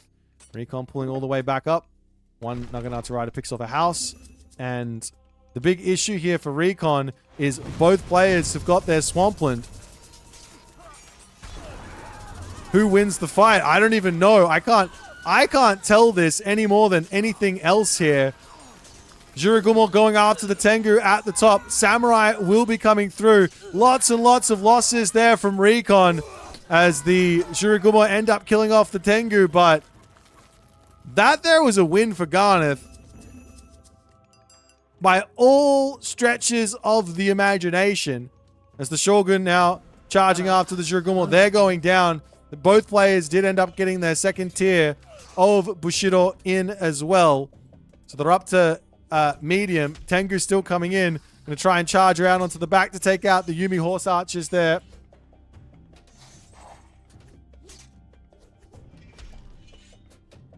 And I'm not going to lie, Recon, he's looking a little bit lost here. Lost in what he's supposed to be doing. Lost in the classical age. He's stuck here. He's moving up to this top gold mine as well. And, well, Garnath, he knows there's a gold mine here, right? This is going to be very tough for him to make it work, as Garnath pokes his head forward. Sees the villager there. That's going to get simply pulled back to the town center. And behind this, aesthetic practices, another Tengu, and all the healing has started.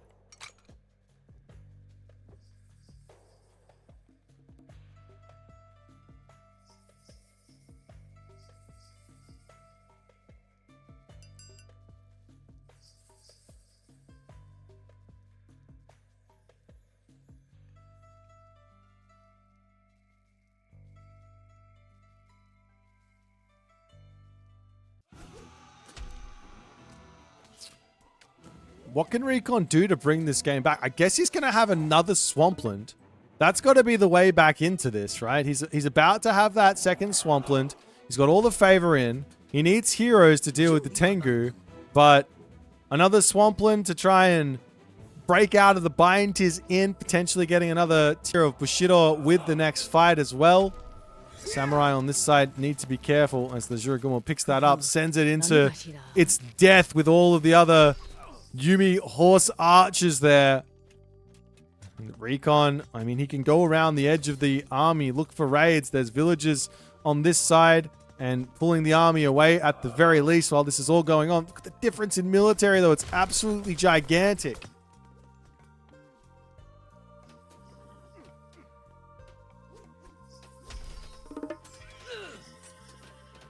Swamp the Tengu doing what they can do, and these Naginata Riders going over onto the left side. Villagers here to get targeted down. Main base losing buildings, dropping small amounts of stuff here. Of course, the Naginata Riders have pulled the units away, so he might be able to collapse up over onto this side, but damage is done there yet again.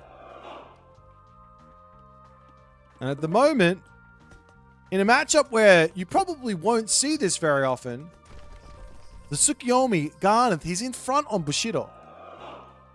Meanwhile, Garnath now has an inkling that something is going on up onto this top side, but Recon is quick to move. Mining camp is spotted. Where did the villagers go? They've moved over onto this gold mine, past this gold mine, over here. Not a terrible idea. Every little bit of sneaky shenanigans is needed here for Recon to pull this game back. He's going Raiju. Sorry, he's going Raijin. I keep getting them mixed up. He's going Raijin. Jin is person, right? The person god, the Rai god, the lightning god, or whatever it is. Thunder god. The Thunder Man. The Thunder Man. He's going the Thunder Man. And the villagers here for Garnath, they're moving forward. What is he doing? Did he just lose his mind? No way! Garnath has literally just lost his mind. This is going to be Swampland. This is going to be Thunderburst. Recon is looking at this going, what is happening here? In comes the Heroic Age. Swampland gets dropped. Thunderburst comes down. Even if the Town Center dies, it doesn't matter. I don't understand this in the slightest. Units getting thrown for 6 here.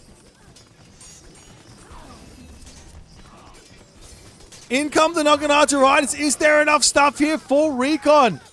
Garnath is full send at the moment. There's also going to be reinforcements coming through. The Swampland ends.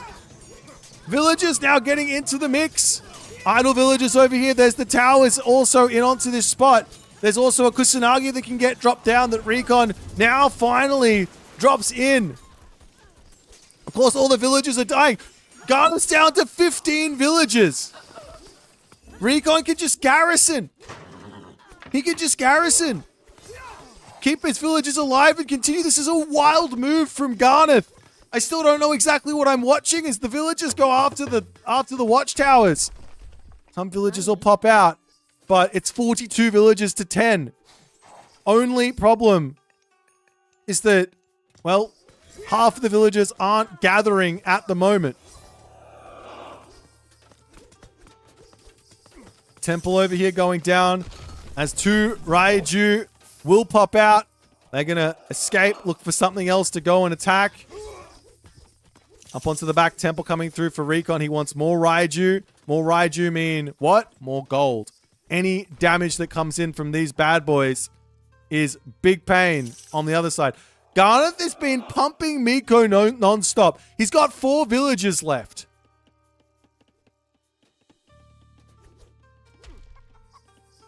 I still don't know exactly what I'm watching here, ladies and gentlemen.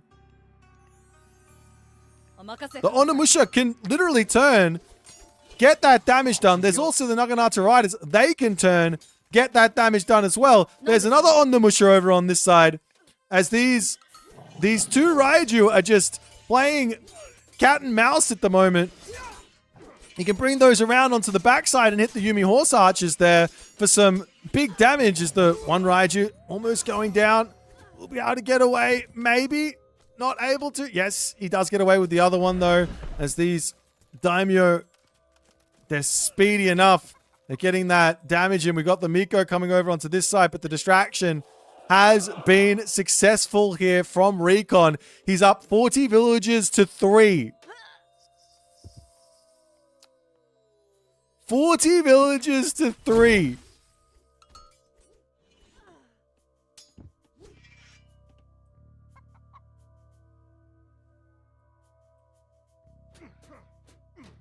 Recon's still losing in score, but surely not for very long. All he needs is to get out some units, and he's going to be in a good spot here. He can also drop a town center potentially. Garnath needs to kill villagers off. The one thing that Garnath's got going for him is that all of his units can just get healed up by the mass amount of Miko that he's got. Meanwhile, one Miko for Recon.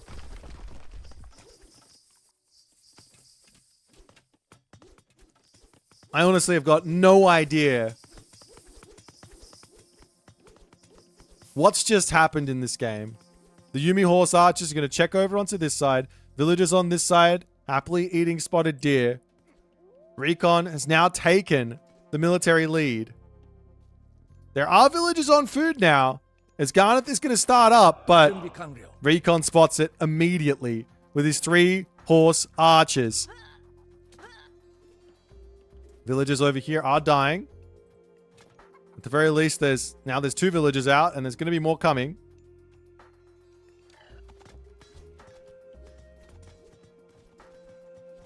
I don't understand. I'm just literally watching this game going, huh? What? When? Why?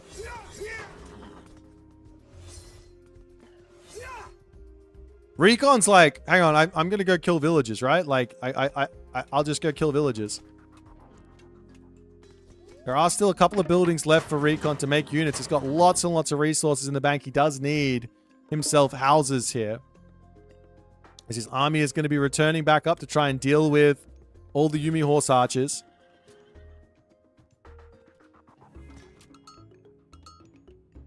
The villagers in this corner might get spotted.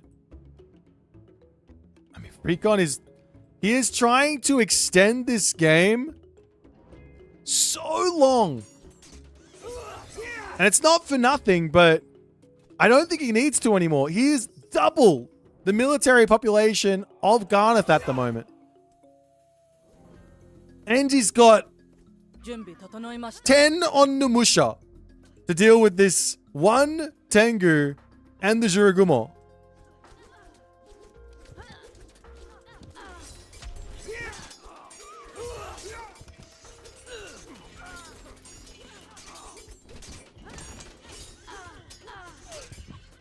Well, nonetheless, the Raiju will come around the backside.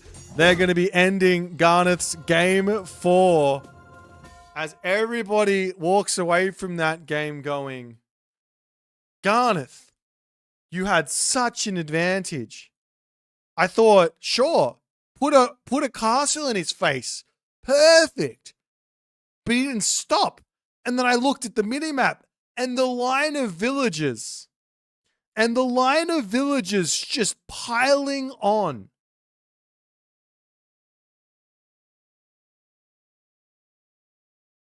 Recon dodges a bullet there. Recon dodges a bullet there without question.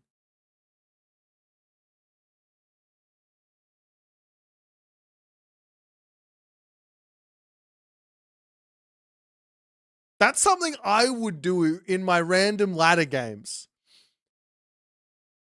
This is a tournament. This is a tournament. Well then. Our last map is on Elysium. It's going to be a Ra versus Nuwa. We'll jump back to the drafting menu and talk about it.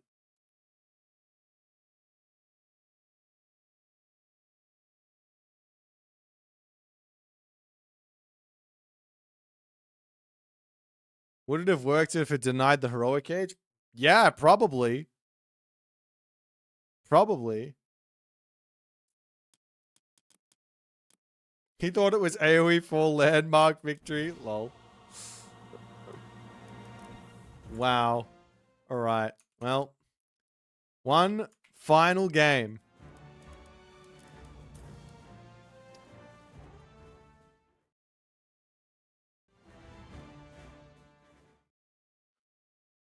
One final game. On the map Elysium, we've got Ra, we've got Nuwa. There is another series after this, but they have already started, I believe. Actually, no, they've already. They haven't started. Okay. I'm just gonna say you guys can start. I can't stay up. Anyways, I'll jump in mid-set. Good luck, have fun.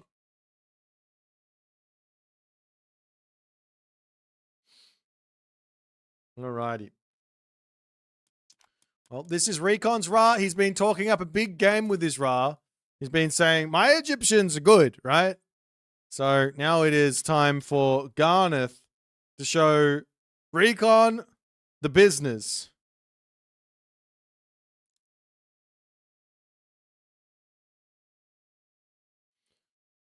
Of course, if there is a player out here who has the ability to pilot this Civ at the highest of levels, it's got to be Recon.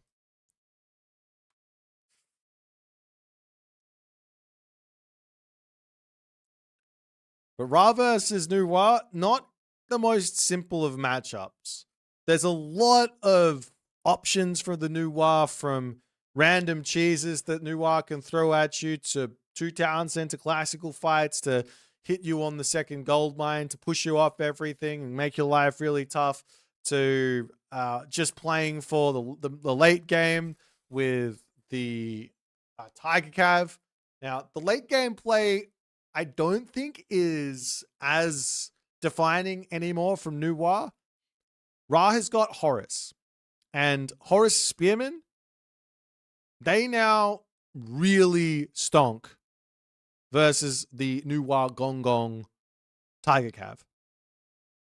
Of course, the dragons are still an issue, but you can outplay them. Is now the big difference. You can run outside of the Qinglong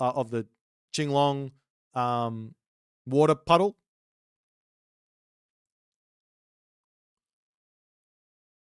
There is the other option, though, of going for what's it called? It's not Zhuchu. It's not Blazing Prairie. What's that god called?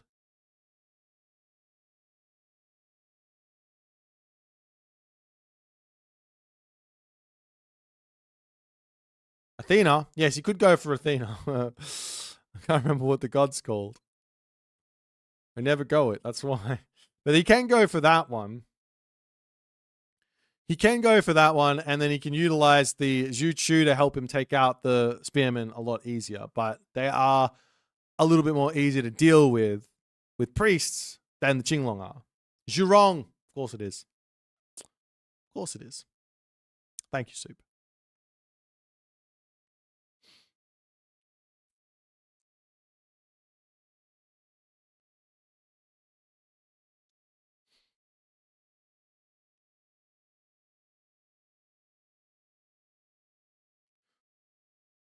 Alrighty. Well, one last game. Now, I have told both Eric and Miniyeti that they can start already, so we will be jumping into their set mid set. They might be finished game 1. They might be in halfway through game 2.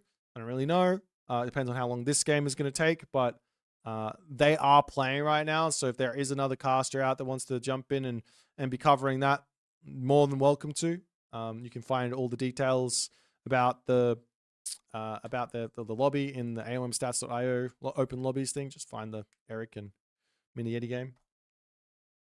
So that's going to be a thing there as well. But Recon,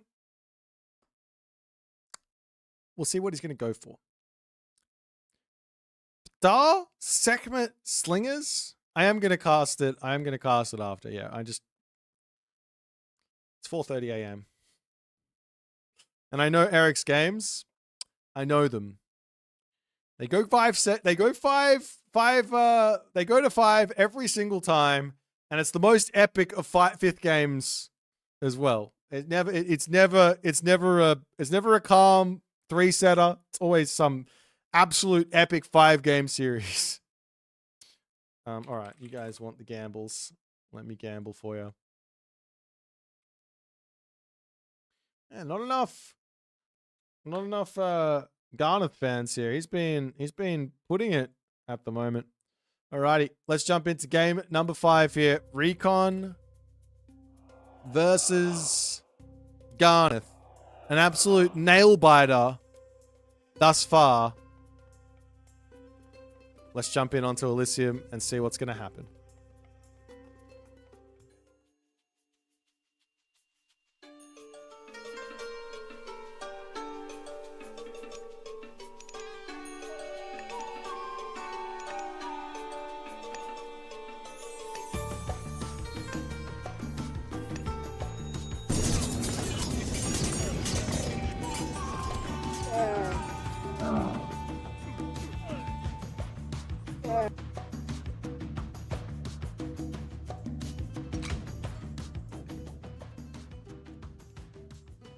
And here we go, ladies and gentlemen. Recon on the left side as Ra.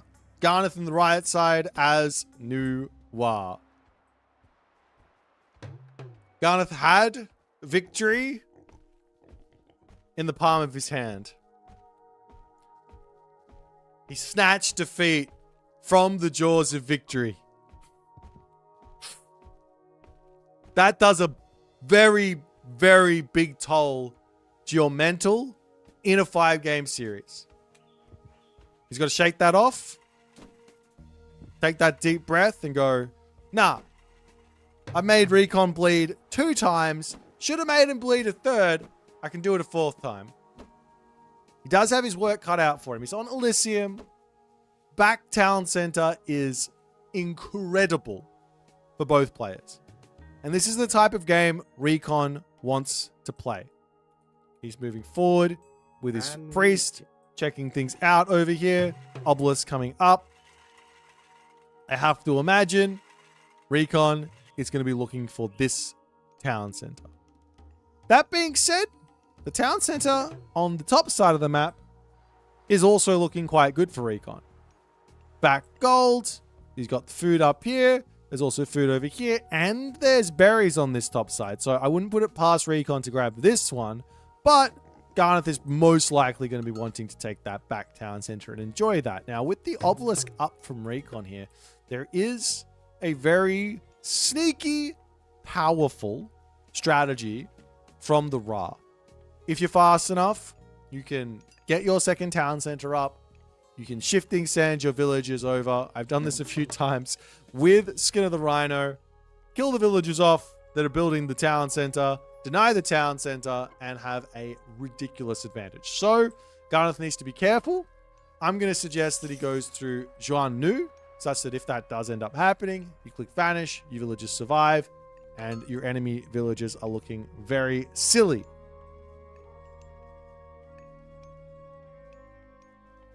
Let's check out the relics. We've got Girdle of Hippolyta over here. This is plus 10% of the base of ranged soldiers. Huge relic for both players. Must grab. Demeter's Throne on the bottom. Not the most important there, but always nice to make those storehouses a little cheaper and faster to build. Tail Feathers of Heaven is a huge relic for both players. Infantry are going to be key in this matchup. Up onto the top side, there's the Arrows of the Alpha. Building damage of melee attack and ranged attack plus 15%. Just nice. Really good for Recon, actually. But nonetheless, we're going to be seeing how to. I think this is a mistake. I don't like how to, just on my own personal vendetta against Earthwall. But I also think that not having access to Juan Nu is a big, big missed opportunity. You've got Reincarnation, the technology Reincarnation. Huge. Allows you to get 1 unit back for every 5 that die of that type. Whereas you're trading that for 5% extra income on all of your, or not even just 5% extra income, but 5% extra resources gained when you drop the resources off. That's the big trade here with How To versus Juan Nu. Of course, the God Power is nice to defend yourself and all that other good stuff, but I wouldn't be surprised if, well, I wouldn't be surprised if not going to have to defend yourself a huge amount, but we are seeing a barracks up from Recon very, very quickly. He is looking to get some units out. He is looking to put something in the way of pressure here onto a town center somewhere. As there goes the Earthwall from Garnath. He is slowly starting to build up for his town center. Spearman just getting spammed out into the main base for the time being. Boit overrates that technology more than anyone else. I might do, but I also know that it's really good. So it's won me many a games. And now behind all this, Recon will say it's time for a town center. So he has got the ability to pressure a second town center of Garnath, but he's not going for it. He's going for a fast heroic here. This is a a wild decision. What does he get from a fast heroic? He gets access to White Horse Cav. I don't care if I'm Ra. I've got Spearman. I got back hunt here. I've got a gold mine on this side. It's walled in. He gets access to Siege. That's probably the thing to worry about. Garnath can wander forward.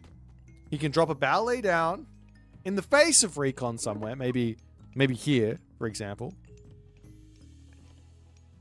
Drop himself forest protection and siege the main town center.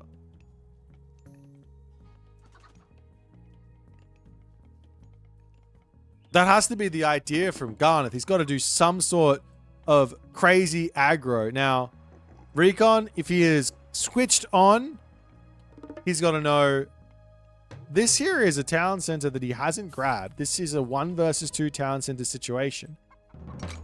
Oh my God.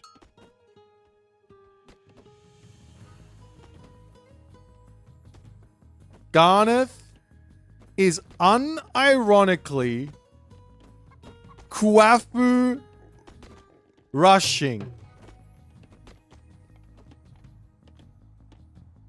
This is outrageous. Mountainous Might, for those of you who don't know, puts the damage up a ridiculous amount for the Kuafu. On top of that, the upgrade survival equipment, if you take a quick look at it, this gives 50% ranged attack damage. 50! You notice that the melee attack damage is 10%? 50%. Well, there's the heroic age. Up onto the top side, we do have a cheeky clay peasants here as the priests will attempt to bail. Now, they do have the speed advantage to get away from those clay peasants. But, well, the villagers over here, they're going to enjoy the silo for a little bit. As the Wadjet will pop up, and that's going to... What is happening here? All of these are going to die to one Wadjet. And the spearmen are moving up here as well. This could be a distraction, for sure. But I kind of... Okay, well, Garnath is chasing the priest, and the slingers are going to kill everything else off. But maybe the priest falls. But into the middle of the map. Nope, there are some units here from Garnath.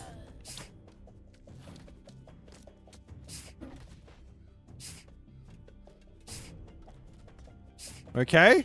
Well, all the clay peasants are gonna end up falling. The slingers coming in to try and deal with those fire archers. There's no fey beasts here from Garnath, so he doesn't have that angle to deal with all these units. And I got to be honest, this is not looking great for Garnath. But Garnath will get his middle ballet up, but this doesn't even do anything. Like, I'm not even upset about this if I'm Recon. I'm just like, what? Hello?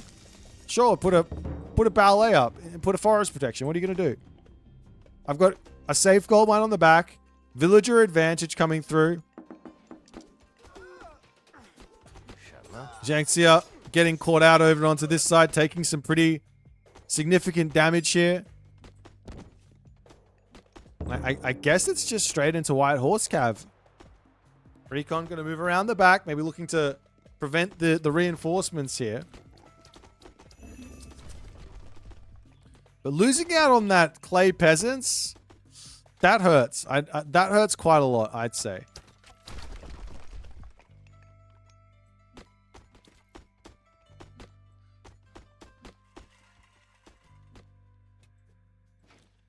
Well, Garnath has still got the options of a forward, like a forward machine workshop into siege to actually siege this position. And Recon is just taking full advantage of sitting on the backside here.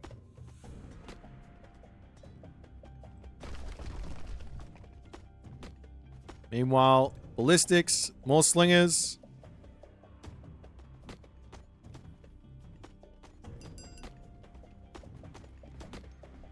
And there goes the machine workshop, so there will be some pain coming for Recon here. Now, here's the thing. There's 6 of these guys. You can't attack this. What's the answer? I think the answer is for Recon to just consider bailing on this position. There's no problems. Losing buildings here while being in front this many villages has to be good. Walls coming up onto this top side as well as Recon is getting prepared for the defense there.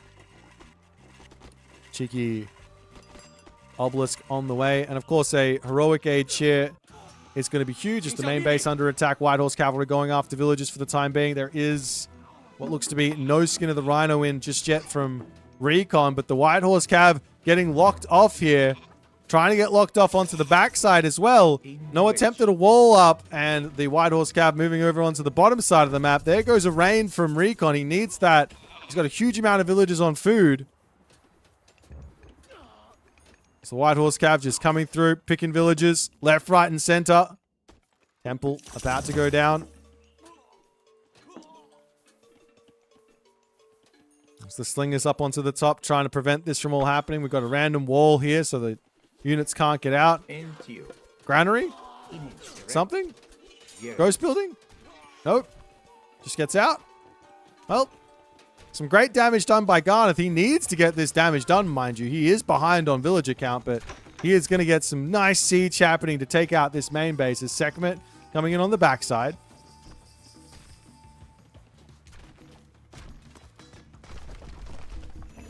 Still no upgrades from Recon on his Spearman. He's really slow on all of that. There's obviously barracks coming up onto the back. A monument to the soldiers from Recon 2. If he gets himself out, I don't know, 2 scarabs extra, shifting sands on top of the ballet, you can probably kill it. But Garnath just hasn't done the damage. I think that's the issue here. You're playing 1 town center versus 2 town center, and the villager diff is still climbing. Even though you got that great raid off and didn't lose too many units, still climbing. Meanwhile, Frenzied Ramp, Frenzied Dash coming in as Tao Wu on the way. It's just one of them. Tao Wu is an amazing unit to disrupt and get damage done as there goes a Scarab. Do we see an extra Scarab on the backside? There is going to be that Citadel Center. No extra Scarabs just yet from Recon as Garnath. No, now he goes for them and the Heavy Spearman. His red linen doesn't really help the Scarab at this moment. Red linen is fantastic for the Scarab if it's fighting against myth units, for example. But against anything else, it's not that useful as the as the Tao Wu charges forward.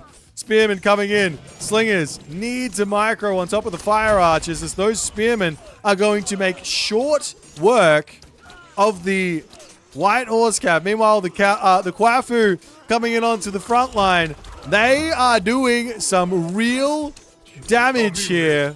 They're up to 1,200, 1,300 damage as the backline is getting taken down for the time being. Scarab number 2 is going down as well. You could heal that up if you are the priests here. But Recon not able to quite win the fight, but he's idled the villagers for so long that, I mean, it's got to feel like he's winning. Slingers onto the top side, however, they're getting caught out. Great control from Garnath.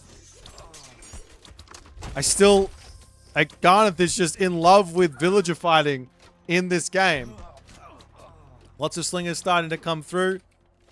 Recon does have 7 barracks up, but the main town center, that's going to be falling here, it looks like. Onto the backside, however, Kwafu under attack. Town center is getting repaired a little bit as the Pharaoh going to not quite go down. Does get targeted, but going to live another day here. Of course, losing the town center does not matter that much for Recon at the moment.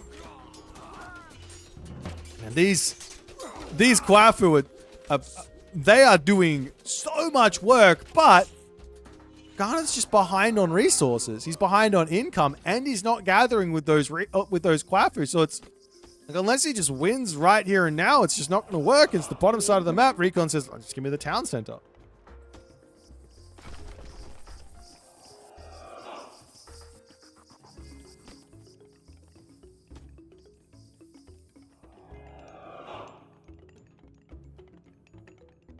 the White Horse Cav coming down onto the bottom side.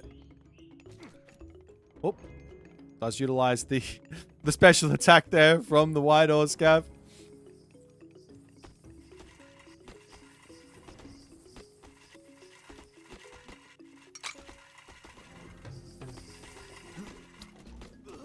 Now, Slings of the Sun queued up. Not really that important. Doesn't really do anything for him here. Just bonus damage versus infantry, and there's not a single infantry unit getting built from Garnath at the moment as the Siege Crossbow is back in to try and take out the town center, but it's already repaired back up. And the third town center for Recon now in. And Recon is so ridiculously patient. When he's in this mode, when he's in this position, well, that's when he's in full control. When he's in this position, that's when he's in full control. And he doesn't let go of these sorts of advantages. There is comeback potential if you're not super far behind and an opponent does this. But Recon is really far in front right now. Now the question is, where to next? Does he go after the main base? Not a terrible idea. He can Shifting Sands into that main base, take the town center down, clean up this main stuff.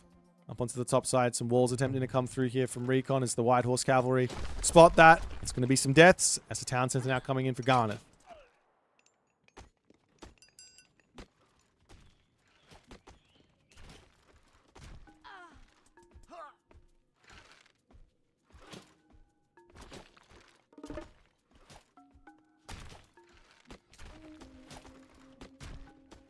Now the siege towers are on the way.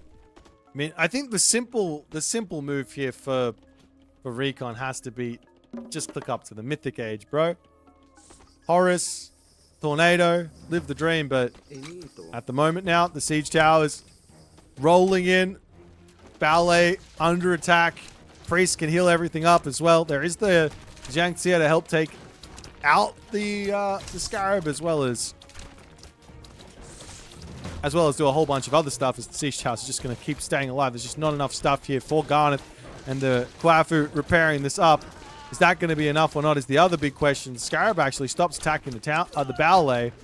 Once Siege Tower remaining, I don't think that's going to be enough. This is the type of fight that Garnath wants to take. Ballet alive, underneath the forest protection, pulls off his Kwafu to start joining in the fight, but the Spearmen are out. They're going to take out all of those White Horse Cav. As the Ballet falls, and Garnath's hopes and dreams of villager rushing Recon and getting a dub for it in tournament are crashing. It's Garnath up to the top side. All of the little lakes here on the bottom side of the map, they're taken. Recon's onto 3 different gold mines for the time being. Catapults coming out, and Horus now on the way.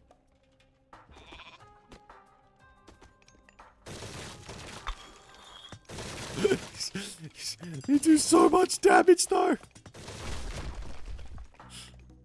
The villagers are going to bail a little bit, but this is already protected by a Migdol stronghold, and in that moment there, Garnath will tap out, and Recon survives another day here.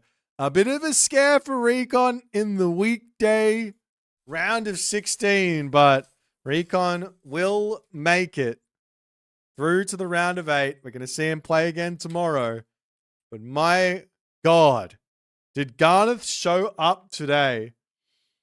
He played what I would consider to be 3 very, very standard games.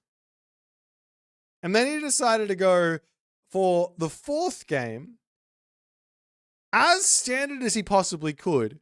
And then something in his brain just snapped and he said, whoa, what if I just villager rush? Well, what happens is you get not reverse swept, you get Recon winning the series. Wow, what a series here. We've got another one going to be coming at you momentarily. It's actually already going on. So Don't you guys go nowhere. I'm going to be back in a very short amount of time while I get it all set up. See you guys soon for Eric versus Miniyeti. Be back shortly.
All righty, ladies and gentlemen. We are into game 2 already. We missed out on game 1. I am 65 to 70% sure that the first game was won by EricBR with Gaia against Quetzalcoatl.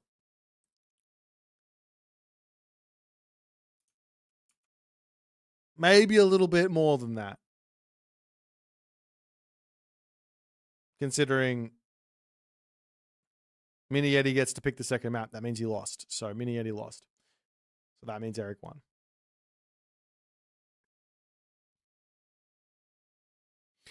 We take a quick look at the draft. These players are currently in their game room ready to go for game number 2. So they will be kicking off momentarily.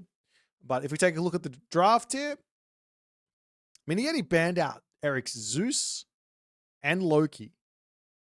Eric bans out Amaterasu and Kronos, leaves open all of the Aztecs.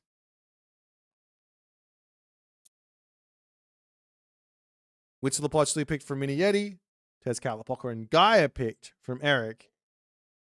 Miniyeti takes Fushi and Quetzalcoatl. And Susanoo Hades from Eric. Urano's Shenong from Miniyeti. Isis Tsukiyomi from Eric. And then Demeter to round the draft out from Miniyeti at the end there. I am not going to lie. I'm struggling at the moment. We've got one more series to go.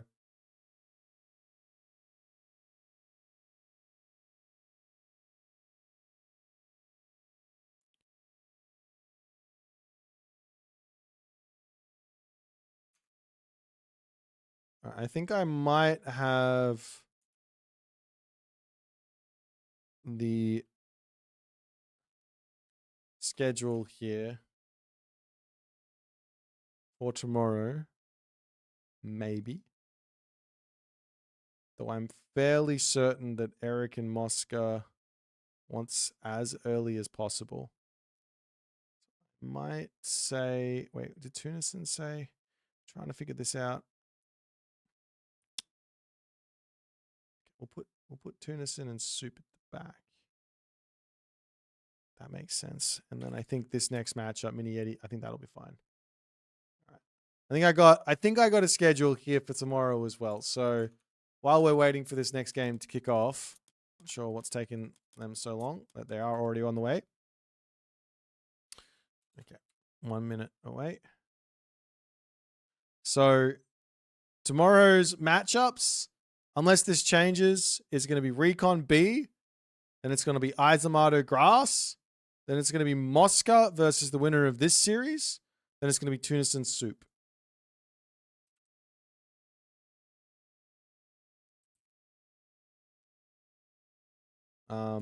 I think.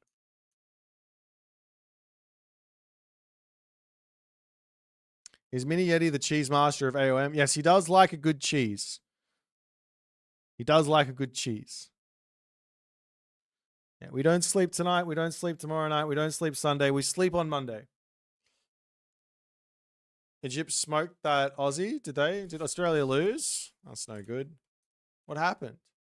We were doing so well. Ah, in the penalty shootouts. Oh no. Terrible. Terrible. What can you do? Alrighty. It's now time, guys. No more waiting around. Game 2 here for EricBR and Miniyeti. We did miss game 1, but that is fine.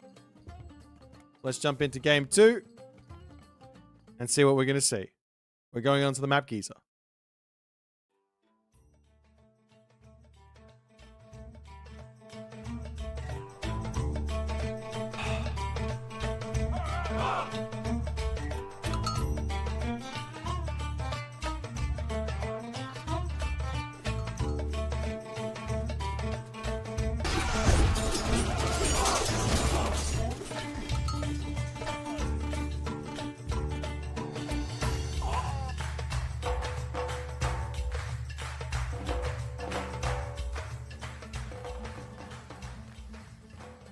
And off we go. Top of the map, Eric. Tezcatlipoca.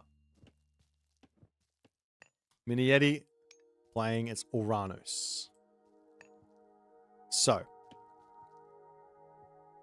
The Aztecs they've just hit. They've been out for a couple months. They've started to get developed. Players are finding the really strong strategies.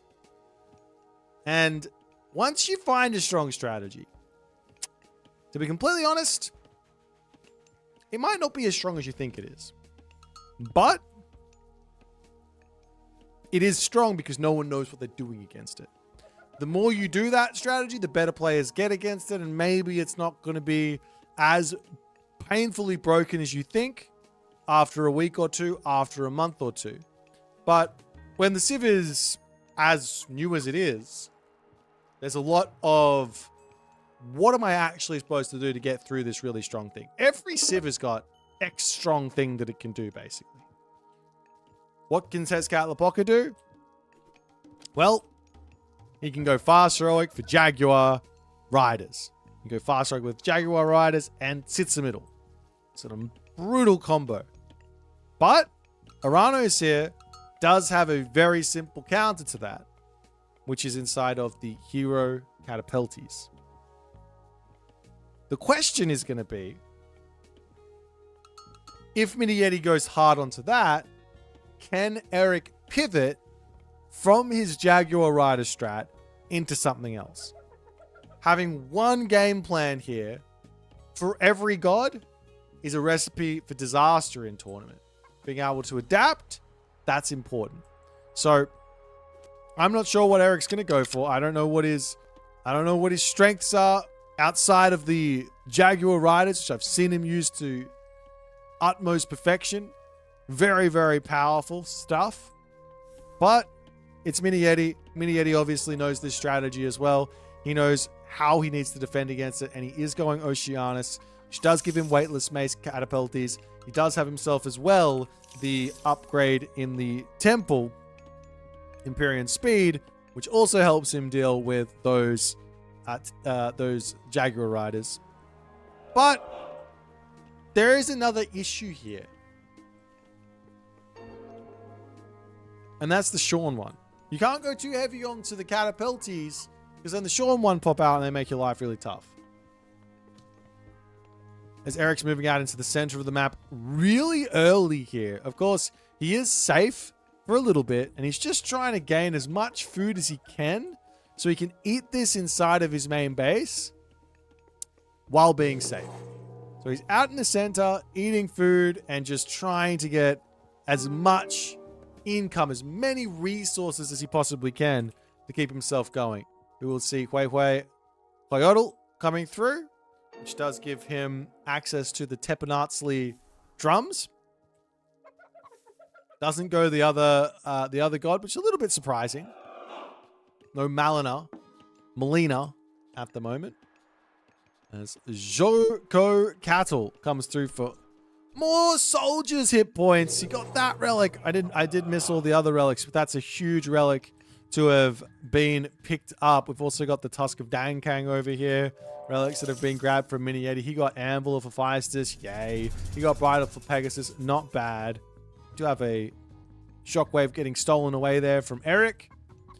So you guys get that Obsidian Mirror in. So for those of you playing along at home, you might go, hang on, that Shockwave looks awfully similar to the Uranos' Shockwave. Well, yes, that's how this God Test Catlapoca works.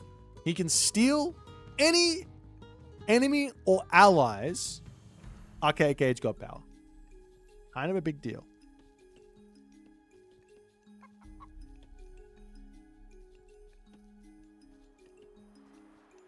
Now the Ocelot Warriors actually coming through from Eric to start off the game.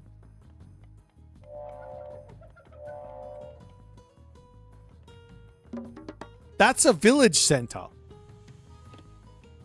As Uranos, while going for Oceanus. Now, Miniyeti, he is known for his cheese.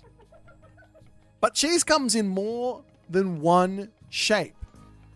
More than one size. Cheese doesn't need to mean I gotta go kill my opponent. Sometimes it means I am eco-cheesing. There's a term you haven't heard before. The old eco-cheese. If I get away with it, oof, I'm in a good spot. If my opponent feels like something's going on and you're up to no good, well, all of a sudden, that's not very nice. Now, the Kimichin Spy can get in here, can sit on this spot, expand his line of sight, and try and see what's happening there, but I don't even think that that's going to be enough line of sight there. Meanwhile, Sky Pass is coming through from Miniyeti. He's going to be ready to start grabbing all of that stuff, and we will see Eric drops his armory. It's going to be a Heroic Age, and it's going to be Coil Zhaokui on the way for EricBR. So Miniyeti gets his quote-unquote cheese off. Eric doesn't know that it's the village center at the moment. But I mean, what does it matter? Can he defend what's coming for him is the big question. As one commission spy almost goes down, does manage to keep that one alive. And I mean, of course, Eric's got to be thinking that Miniyeti's up to no good. There's got to be something that he's thinking there. He sees... Wait. Eric hasn't even scouted the right town center here? Is that not absolutely wild? Meanwhile, the Ocelot Warrior does get prevented here, gets denied access to the scouting information. But this town center could be grabbed. Of course, maybe Eric just doesn't care about that. He's just like, yeah, I mean, no worries. Go take that town center. I'll just go kill you.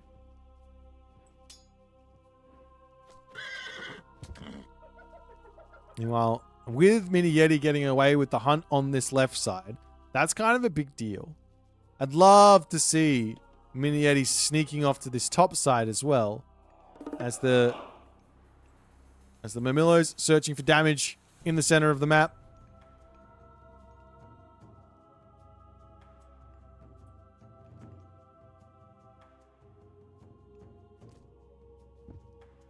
Also got an attempt at a Kalpuli over onto the settlement, up onto the top side.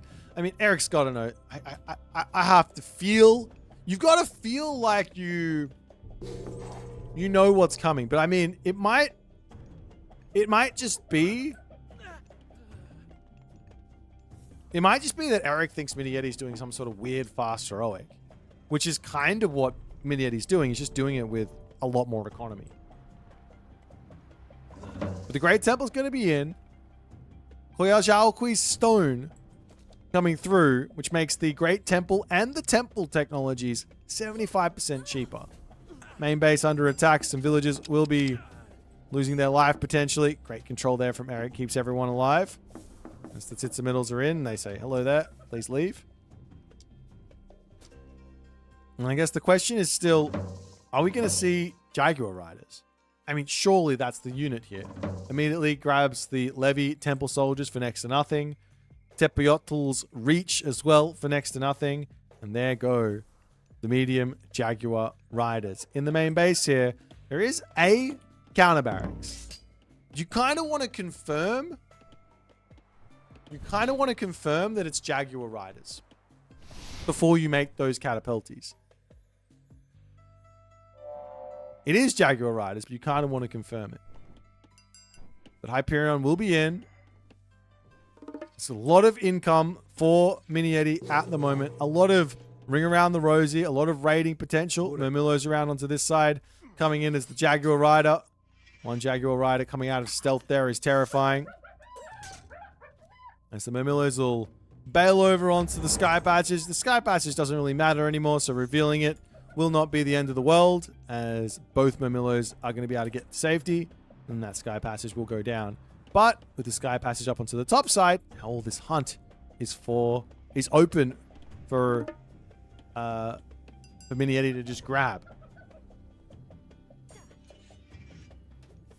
Meanwhile, up onto the top, a little bit of damage onto those Jaguar Riders, keeps his Sky Passage alive. And more importantly, delays everything. Eric here, he's trying to get all of his units out, but it's all about a delay game here if you are Miniyeti. Up onto the top, Sky Passage over here. He is in search of that. Still hasn't, like, I still can't believe he didn't scout this settlement. Like, surely you scout that settlement. But now he realizes there's nothing there and he's got to still be scratching his head. What's going on in this game? Jaguar Rider up to the top. They are heavy. As the units will pop through here looking for a little bit of damage. That will be one dead Jaguar Rider. They aren't cheap. These are incredibly expensive. 60 food, 90 gold.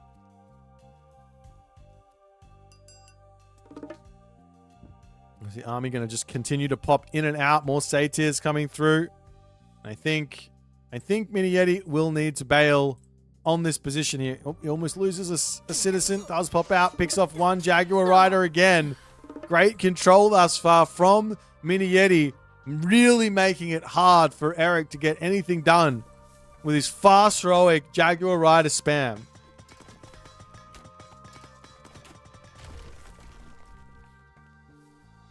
While this is all going on, big problem for Miniyeti is resources are ballooning out of control. 1,300 gold. He's got to get that macro in check. He needs more military buildings. This is always the problem with a two-town center type Atlantean. You just kind of just forget you need more buildings. You could buy food, spam more stuff up to the top here. Ontarius going after villagers as the Jaguar Rider's diving in here. Of course, there is also Chaos available if he wants to. There goes the Lullaby. Chaos also getting dropped just to allow everyone to be okay. There goes the Carnivora as well. That's going to eat some stuff up as the Satyrs can run back to the Sky Passage. Double shockwaves there. The Satyrs will get back to safety. Lots of damage in while that's all going on. Villagers are just getting picked off over here. It's 26 villagers to 70. Now, that being said, there isn't another Sky Passage in here. Holy Satyr special, though. Absolutely insane. Gets a huge amount of damage, but there's no units in at the moment for Miniyeti. He's got to just buy food, but look at how much he's already bought. It's not feeling comfortable to do that still. Back to the goats he goes. More Contarius, more raids. Eric in some trouble for the time being.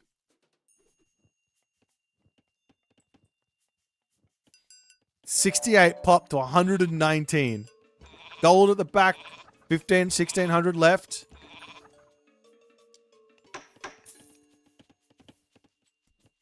As the Jaguar Riders trying to come up and trying to deal with these Contarius, but like they're not faster than the Contarius. Excuse me, but well, they're all gonna die. So well, there you go. Happy days.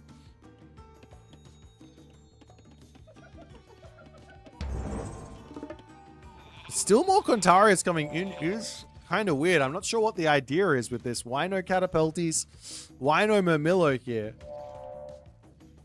Very strange as a sneaky villager tasked with the corner Sky Passage. Will Eric be able to spot this is the big question. He doesn't know there's a gold mine here. He doesn't know there's a gold mine over here. He's about to know. No, he's not. Maybe he is.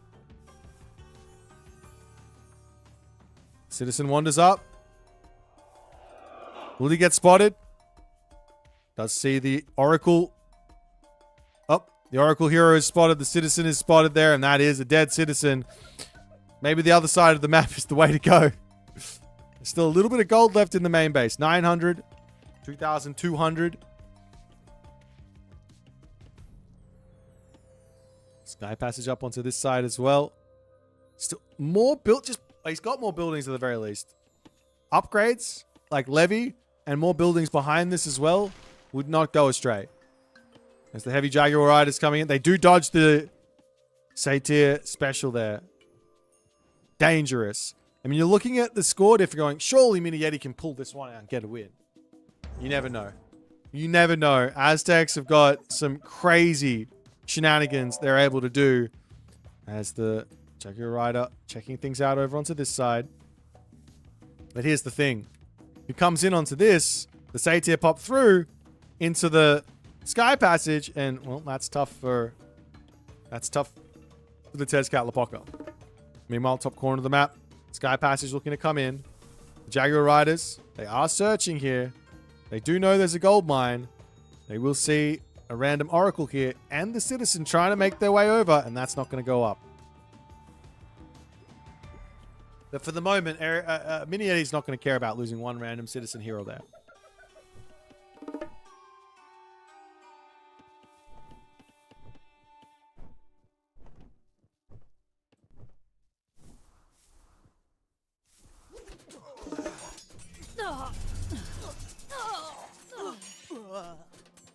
But yeah, there's just too many units now, I think, for Miniyeti. He is so far in front at the moment.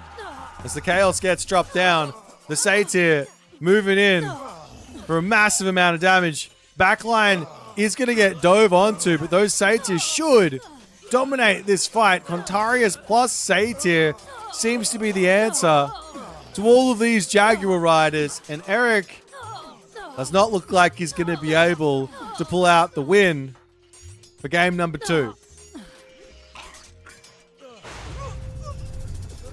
Nice shockwave, though, from Eric, so he's trying to take out all the Satyr, but it's just not enough stuff here. He does get a whole bunch of Obsidian Shards, but it's not going to be enough, and Eric will tap out as his Great Temple Jaguar Rider Cheese is met with a village center unscouted. And if Eric had scouted it, well, would have been a different story. But he couldn't. He didn't. And Miniyeti gets out of it. That was a nice eco cheese. It's very rare you get to see those being used, let alone being used and being successful.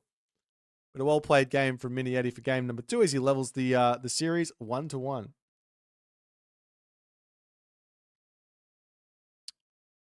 Alrighty.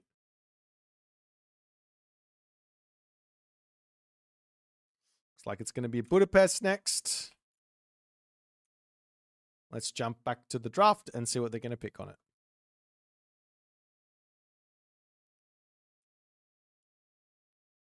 Looks like it's going to be a Greek mirror here, but not one that I've ever seen. Demeter versus Hades.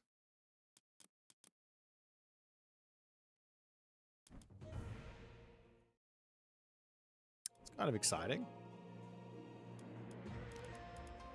I'm going to have to be right back really quickly here. We've still got about 3-ish minutes, 5-ish minutes, 3-ish minutes, 2 minutes and 30 seconds before the next game. So I'll be right back. We'll get into the next game at the end of this timer. See you guys soon.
Alrighty, and off we go into game number 3. 1-1 here.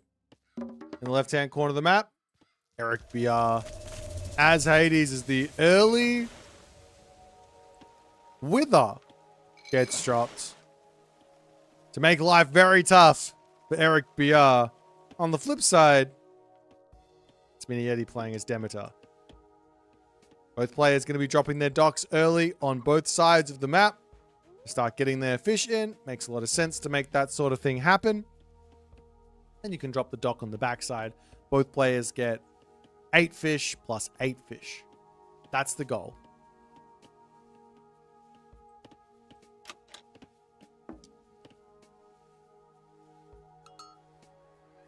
On the bottom side of the map, we have the Anvil of Hephaestus with some armory upgrades getting cheaper. Right to this side, we have the Blanket of Empress Zoe. Up onto this top side, there is the My Units Move Faster relic. That's the official name. By 2.5%, every single unit there. And finally, the Staff of Dionysus for the villager regeneration rate of +1.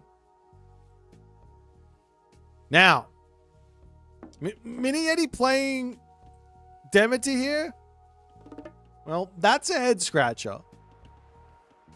I think Demeter is without question a playable god on water maps. But if you know you're going to be up against Hades, you've got to be thinking about a game plan. You know Eric, he loves playing the Greek gods on the hybrid water maps, on the actual water maps. Big fan. But what's Demeter gonna do against Hades? Do you go Ares? Or do you go Pan? Pan for the idea of Arcadian Meadow to disable a fortress in the middle of the map or something like that. But then you've also got the Pestilence in the middle of the map to disable the fortress. Then you've also got to then deal with the restoration problem or advantage that the Hades has.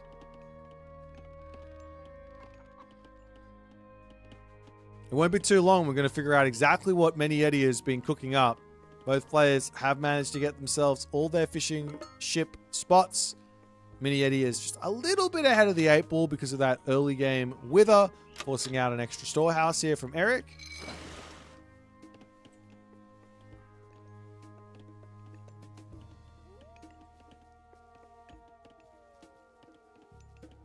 And we will see how it's all going to go. Now, it is 1-1. We missed the first series of this, or the first game of this series. So if you do want to go and watch that, you're going to have to go watch the recorded games, or I might cast it off stream for YouTube's. Temple now up for Miniyeti, and we are about to be shown what's actually going on. Very early pickaxe here as well from Miniyeti. Is he still getting fishing ships out? Yes, he is. He still needs to get those there. Same thing from Eric on the other side, who has not grabbed anything. And it is indeed going to be an Ares angle here for Miniyeti. Now, unlike Poseidon, unlike Hades,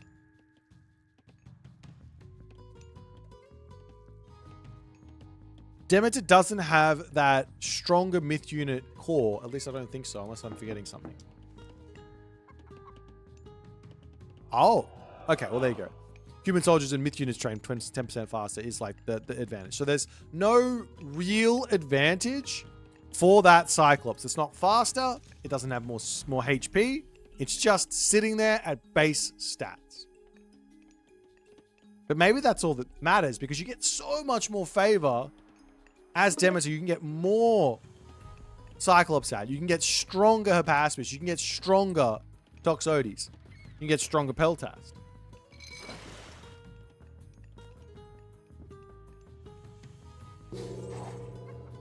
And in the Ares comes, I'm sure that Eric is not going to be surprised about that. Pan doesn't really make sense here. But maybe there's some sort of a rush you could do to punish the sort of defensive Hades. You drop Arcadian Meadow on the town center and go and attack them really early or something like that.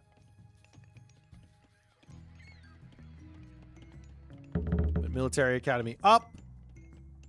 We're going to see the immediate Deimos' Sword of Dread. Yes, we will. And the Cyclops busy bashing away up onto this side. It's Eric. Gets in, gets 1 damage, and runs away. That's kind of funny. But the Ajax is on the way, and you're just going to throw this guy away? This cannot be worth it. Where's the reinforcements for the Cyclops? Such a weird decision for Miniyeti. You know that it's going to get taken out. There is the Orpheus coming in. Going to attempt to at least trade a little bit of HP away. As the Orpheus will not quite be able to take out the Minotaur there. Be able to take his relic back home into the main base. This Toskopos is getting involved with some shanking action in the worst of it, but we'll get out. No problems.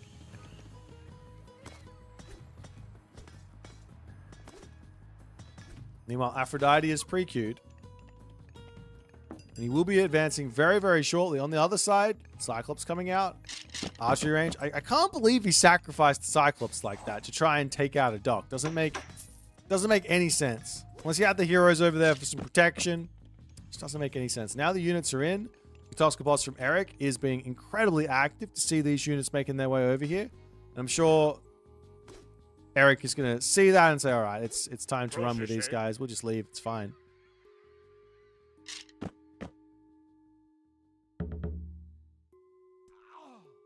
For now, Aphrodite about to be an eye. Almost guarantee the game plan from Eric is walk forward, put Fortress in face of Miniyeti, and then click Sentinels. Minotaur down, though, as the Iolaus managed to take that one out. Doc's slowly getting taken down as well. Of course, Curse is available, so that's going to kill off the majority of these units. There will be a little bit remaining afterwards, but the majority of the units are going to be dying.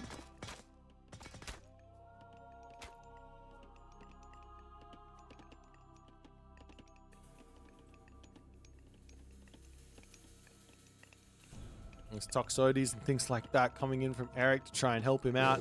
He's got the resources for this forward castle, but a town center from Miniyeti on the back. Miniyeti doesn't even care. He probably doesn't need to care. He's got siege inside of Cyclops. Makes sense.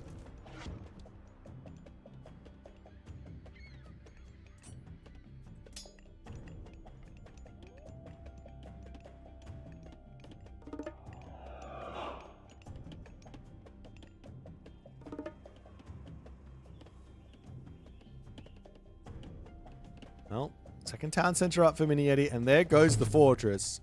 No one's surprised that we're seeing that, right? The fortress is gonna get dropped. This is the Hades game plan. It's literally just what Hades does in every game. It's where can I put the fortress in your face? Search for the fortress, find the fortress, put the fortress down.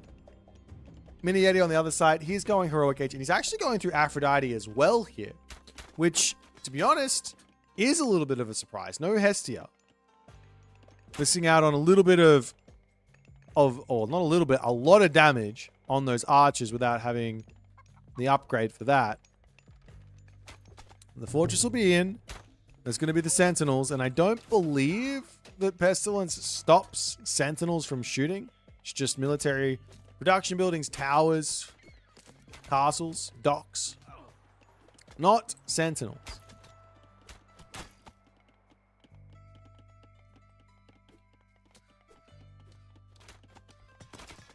The fortress is about finished. 14 seconds from completion here as Miniyeti still playing defense. We've got an archery range coming up on the back. Another archery range over here from Miniyeti.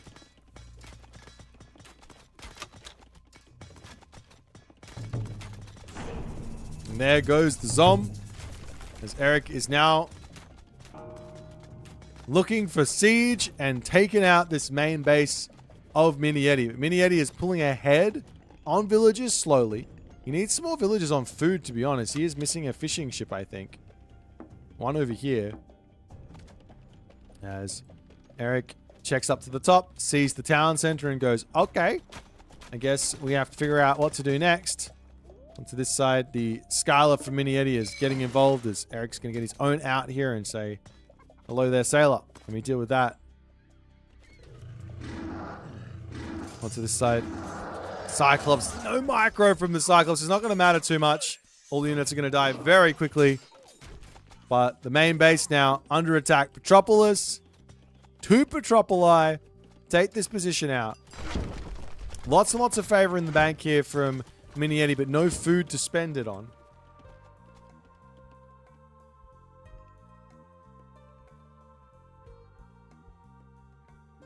Miniyeti is trying to sneak around the side. He will get spotted by the docks. And Eric is very quickly turning on to this. The main town center going to be going down. I mean, I kind of think that Miniyeti can win this fight, but what is he doing? This is a very strange attack. And then there will also be... There goes the Pestilence. The Cyclops not getting involved. Dies straight to the Achilles here. And there goes the Restoration as well. As it looks like that's going to be a big win for EricBR. And that's a tap out from Miniyeti. As he could not quite make it happen. I mean, I don't understand what the game plan here was from the Demeter. Not at all. This doesn't make sense to me. A whole bunch of Cyclops are staying in the classical age. Makes sense to me. Why not? Go Cyclops, go Hoplites, go Toxotes. All of a sudden the Peltas numbers, well, they're going to get cleaned up by a throw.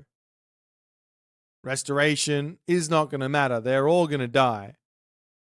But yeah, 2TC semi-fast heroic and to allow your opponent to just siege you down, that one doesn't make a whole lot of sense.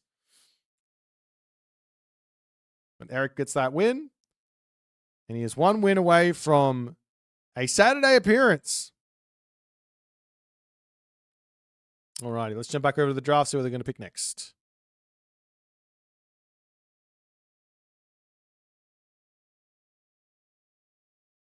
Wait, no.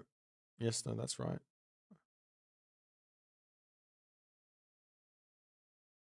Did I say Argentina will win? I don't know. Maybe. Yeah, very, very strange game, that last one. Very strange.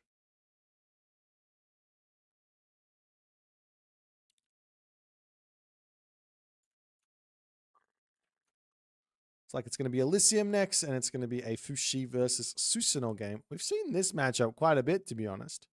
Yet to see the Susanoo win this matchup, though.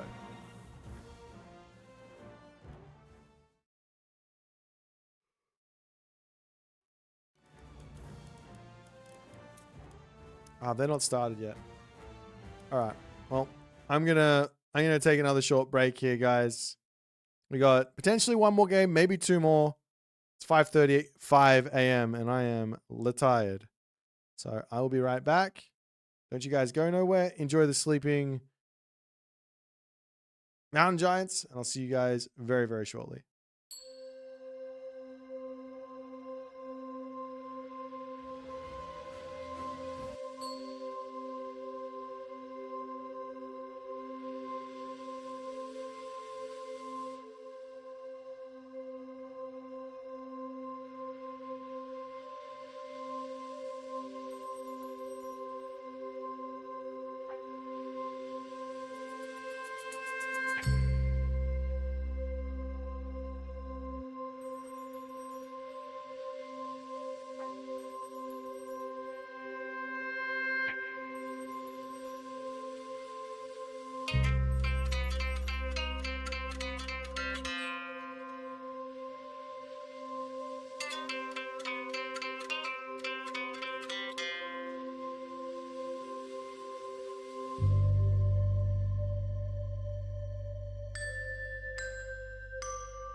And off to the races we go for game number 4. On the top side of the map, Eric playing as Susanoo, and in the bottom side of the map, it is Miniyeti playing as Fushi. We've already seen a pretty hectic series thus far, but we're going to move into yet another crazy one. Got the God of the Storms versus the Yin and Yang God. What exactly is this god? The god of civilization, culture, and heaven. Yes, yin and yang. Right. I don't know. We are on the map Elysium, as this map has spawned with some nice back food for the players, and all the gold mines are quite far forward. But there is this far second town center. It does have not only deer that are safe, but also a gold mine that's safe. And this could be alluring for Miniyeti. Miniyeti comes in here, grabs this, eats this, plays this. But, I mean, you're playing against Susanoo. You're scared to do that to some degree. We'll see what sort of a style Miniyeti is going to want to go here. He sort of sometimes goes full crazy mode, sometimes goes stock standard mode. There are several different ways to actually play this matchup as Fushi. Lightning weapon seems to be, or Chi Yao seems to be the go. Seems to be the go for Fushi, but you know, Susanoo generally wants to go for that Mina Katatomi. So we'll see if Eric's going to be able to make the Susanoo work, or if Miniyeti has got what it takes to take him out. Let's check out some relics on the map. Jui Quattle. It's a little bit of damage versus myth units. 4 myth units. Only 10%. It's not much. Chariot of Sibel. 2 extra golden lions. Just to help out. Huge relic there early on. And just in general. Relic in the center of the map. As Miniyeti is sitting on this one. I can't even select it because he is perfectly sat on it. Can I? Oh, there we go. Blanket of Emperor. So that's the relic he wants to protect. That's weird. And finally, Oseberg Wagon. Making those caravans move faster and having a really, really nice late game if it ends up going that way.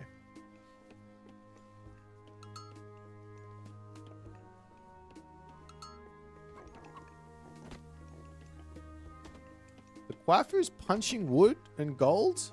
Well, they have a stone that they've got. They're using that to, I guess, punch the gold in the wood. So yes, they're punching it with a stone, hitting with a stone.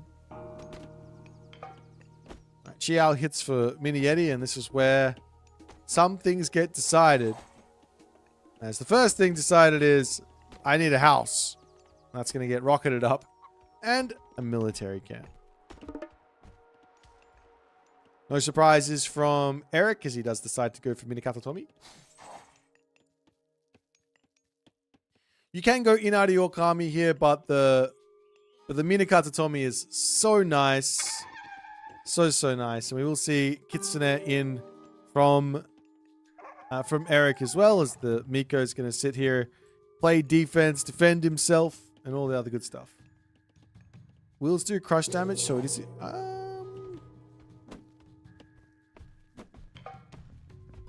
that's fair. It does help his building stay alive to the 1 Udor. I just wouldn't expect it to be that important. Like, this relic is not important either. Are there any relics that are important here? Maybe it was the most. No, the Chariots of Sibel was the most important relic on the map. And Miniyeti did end up getting it, so no harm lost. No harm, no foul. So Kitsune still exerting pressure. And we say it, but the thing about the Kitsune isn't... Oop, never mind. I was... ow. Holy moly. The thing about the Kitsune isn't necessarily that it's a crazy strong unit or anything like that, but it's the pressure that it exerts on the map from just existing that makes you scared to do things like move on to your secondary hunt here. If they come through, they'll pick off a villager. But picking off one there with the help of that Yatsa, that's got to feel good. That slows down that pressure. And also sends Eric back to his main base to have to heal those up.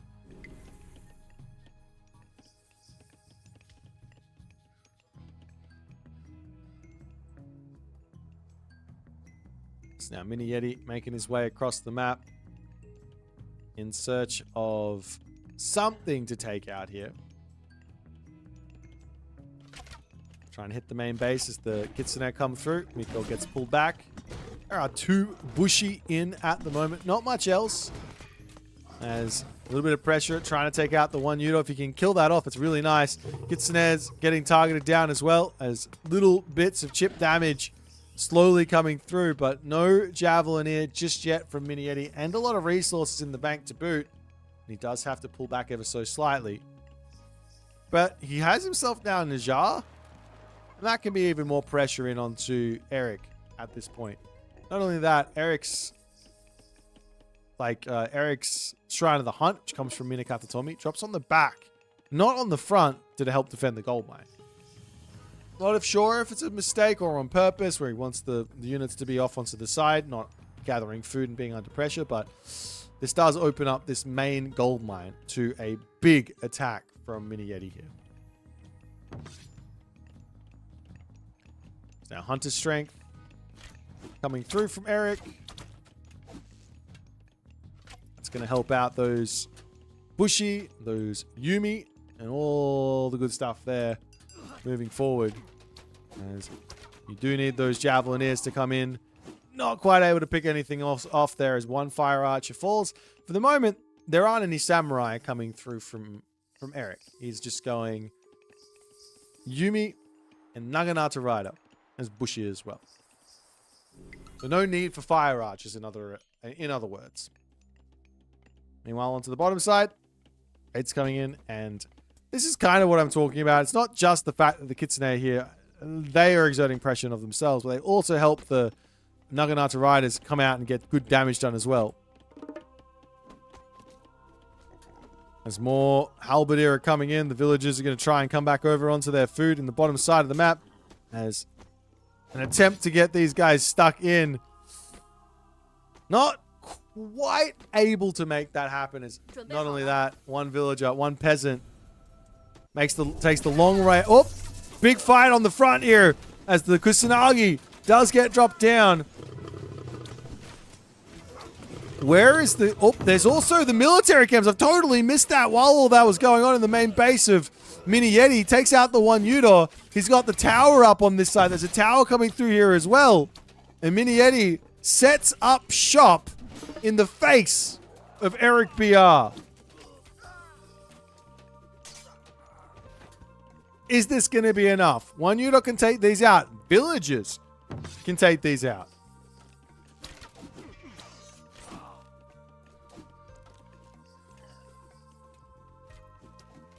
And the Kwafu is going to be moving back home. Maybe jumping onto gold or something like that. And Eric is just, well, I can't get my gold mine from here, so I better move over onto this side. But that's also somewhat dangerous. There was a big investment, however, from Miniyeti onto this. And now there's no lightning weapons. There's a lot of favor in the bank. Maybe not enough Kwafu getting built or something from Miniyeti. And he can also jump onto the Peach Blossom Spring right now if he wants to for a really big push.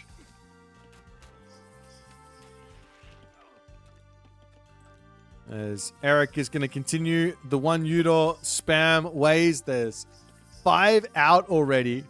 Infernal one Yudo going to be coming in with that Condemned Soul technology. And then 2 more to boot after that.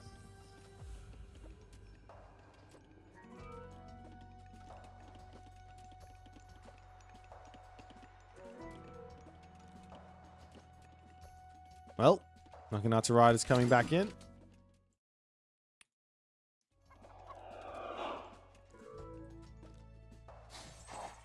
We'll see if Miniyeti has the amount of hero he needs to take this all out as the Kusanagi comes down and Miniyeti on the retreat for the time being here, losing a lot of that back line. As the Halberdiers turn around, Javelineers getting pulled back. Nice control from Miniyeti, but nice control from Eric as well, as now he's going to be able to regroup. He's got everything under control. He can come over and take down both the military camps. No problems here. All units getting picked off, but these guys will erase these forward military buildings. Miniyeti not happy about losing his infrastructure. He comes in, he's got the Javelineers taking units down. We've got the Pioneers now coming through to try and take out those one Udor. They do die very, very quickly here. As Eric does need to frontline for them, though, as many Pioneers getting picked off. And one Udor set ablaze, though. Huge damage to come in, and now there's no more. Well, not really anymore. There's one more Pioneer remaining to help take out those Infernal one Udor. But he needs a lot more. We also see in the Imperial Academy is that he got that Celestial weapon, so all of his Pioneers are doing 1 divine damage as well, which is not nothing. But both military camps down, and new bar behind this from Miniyeti is kind of wild. As the Peach Blossom Spring getting finished up. No armory from Miniyeti, but he's going to be dropping a market right on the front. And for the moment here, I don't think that Eric is stuck in the Classical Age. He could choose to go to the Heroic Age if he wanted to, but I mean, what does he unlock from doing that? Stronger one Udor, I guess.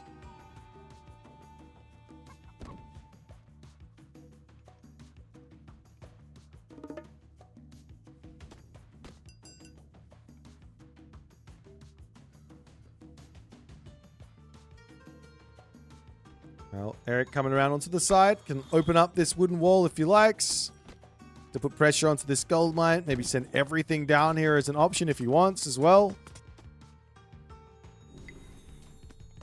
But just playing slow, not trying to put too much pressure on. Wafu can come up, give the repairs as the Halberdier can come over and defend this.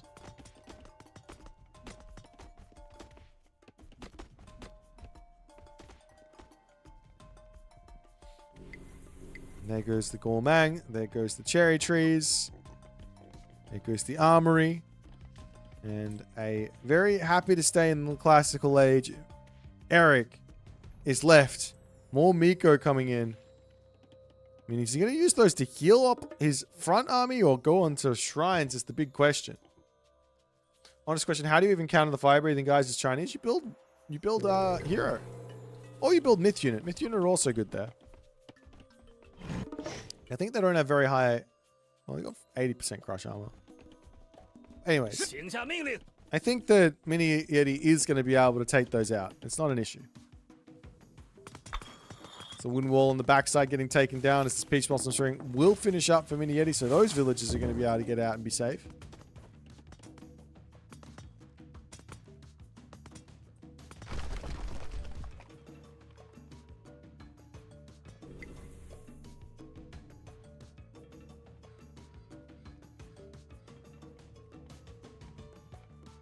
Eric is up to the top again. He's got himself a pretty scary army, and he's got himself Raijin coming. So I think Miniyeti has got a pretty difficult.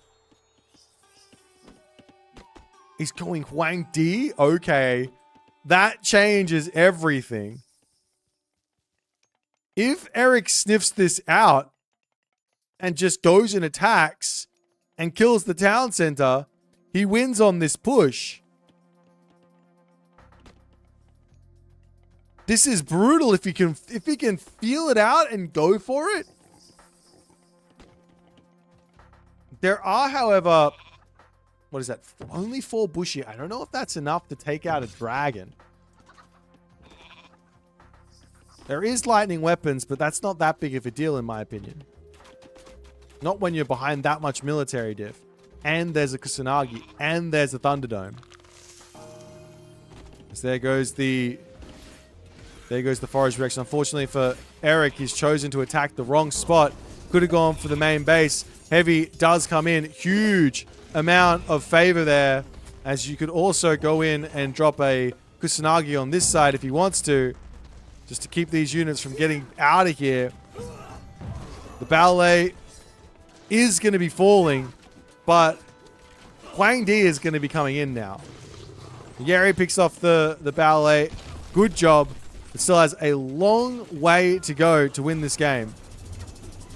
Kusanagi onto that backside, keeping everyone close and under attack. Whitehorse Cav going down, and I mean, he didn't kill the Talent Center.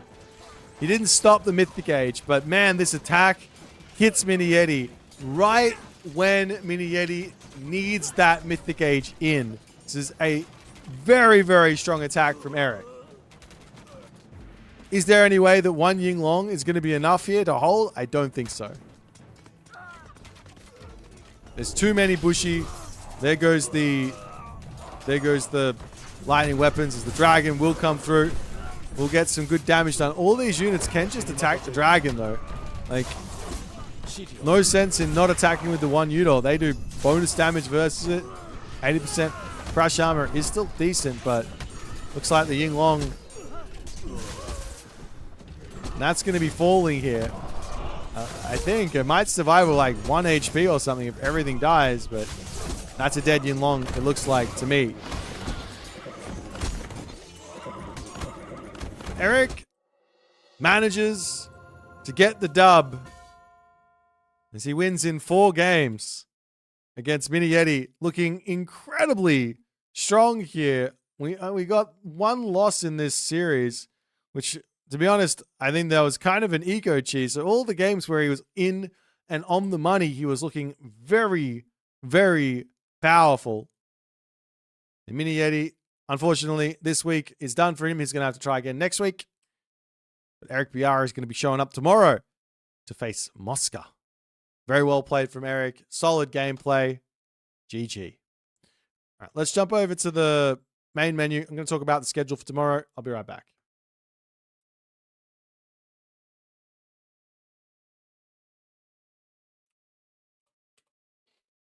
All right. So at the moment, my tentative schedule, I still need to hear from Eric.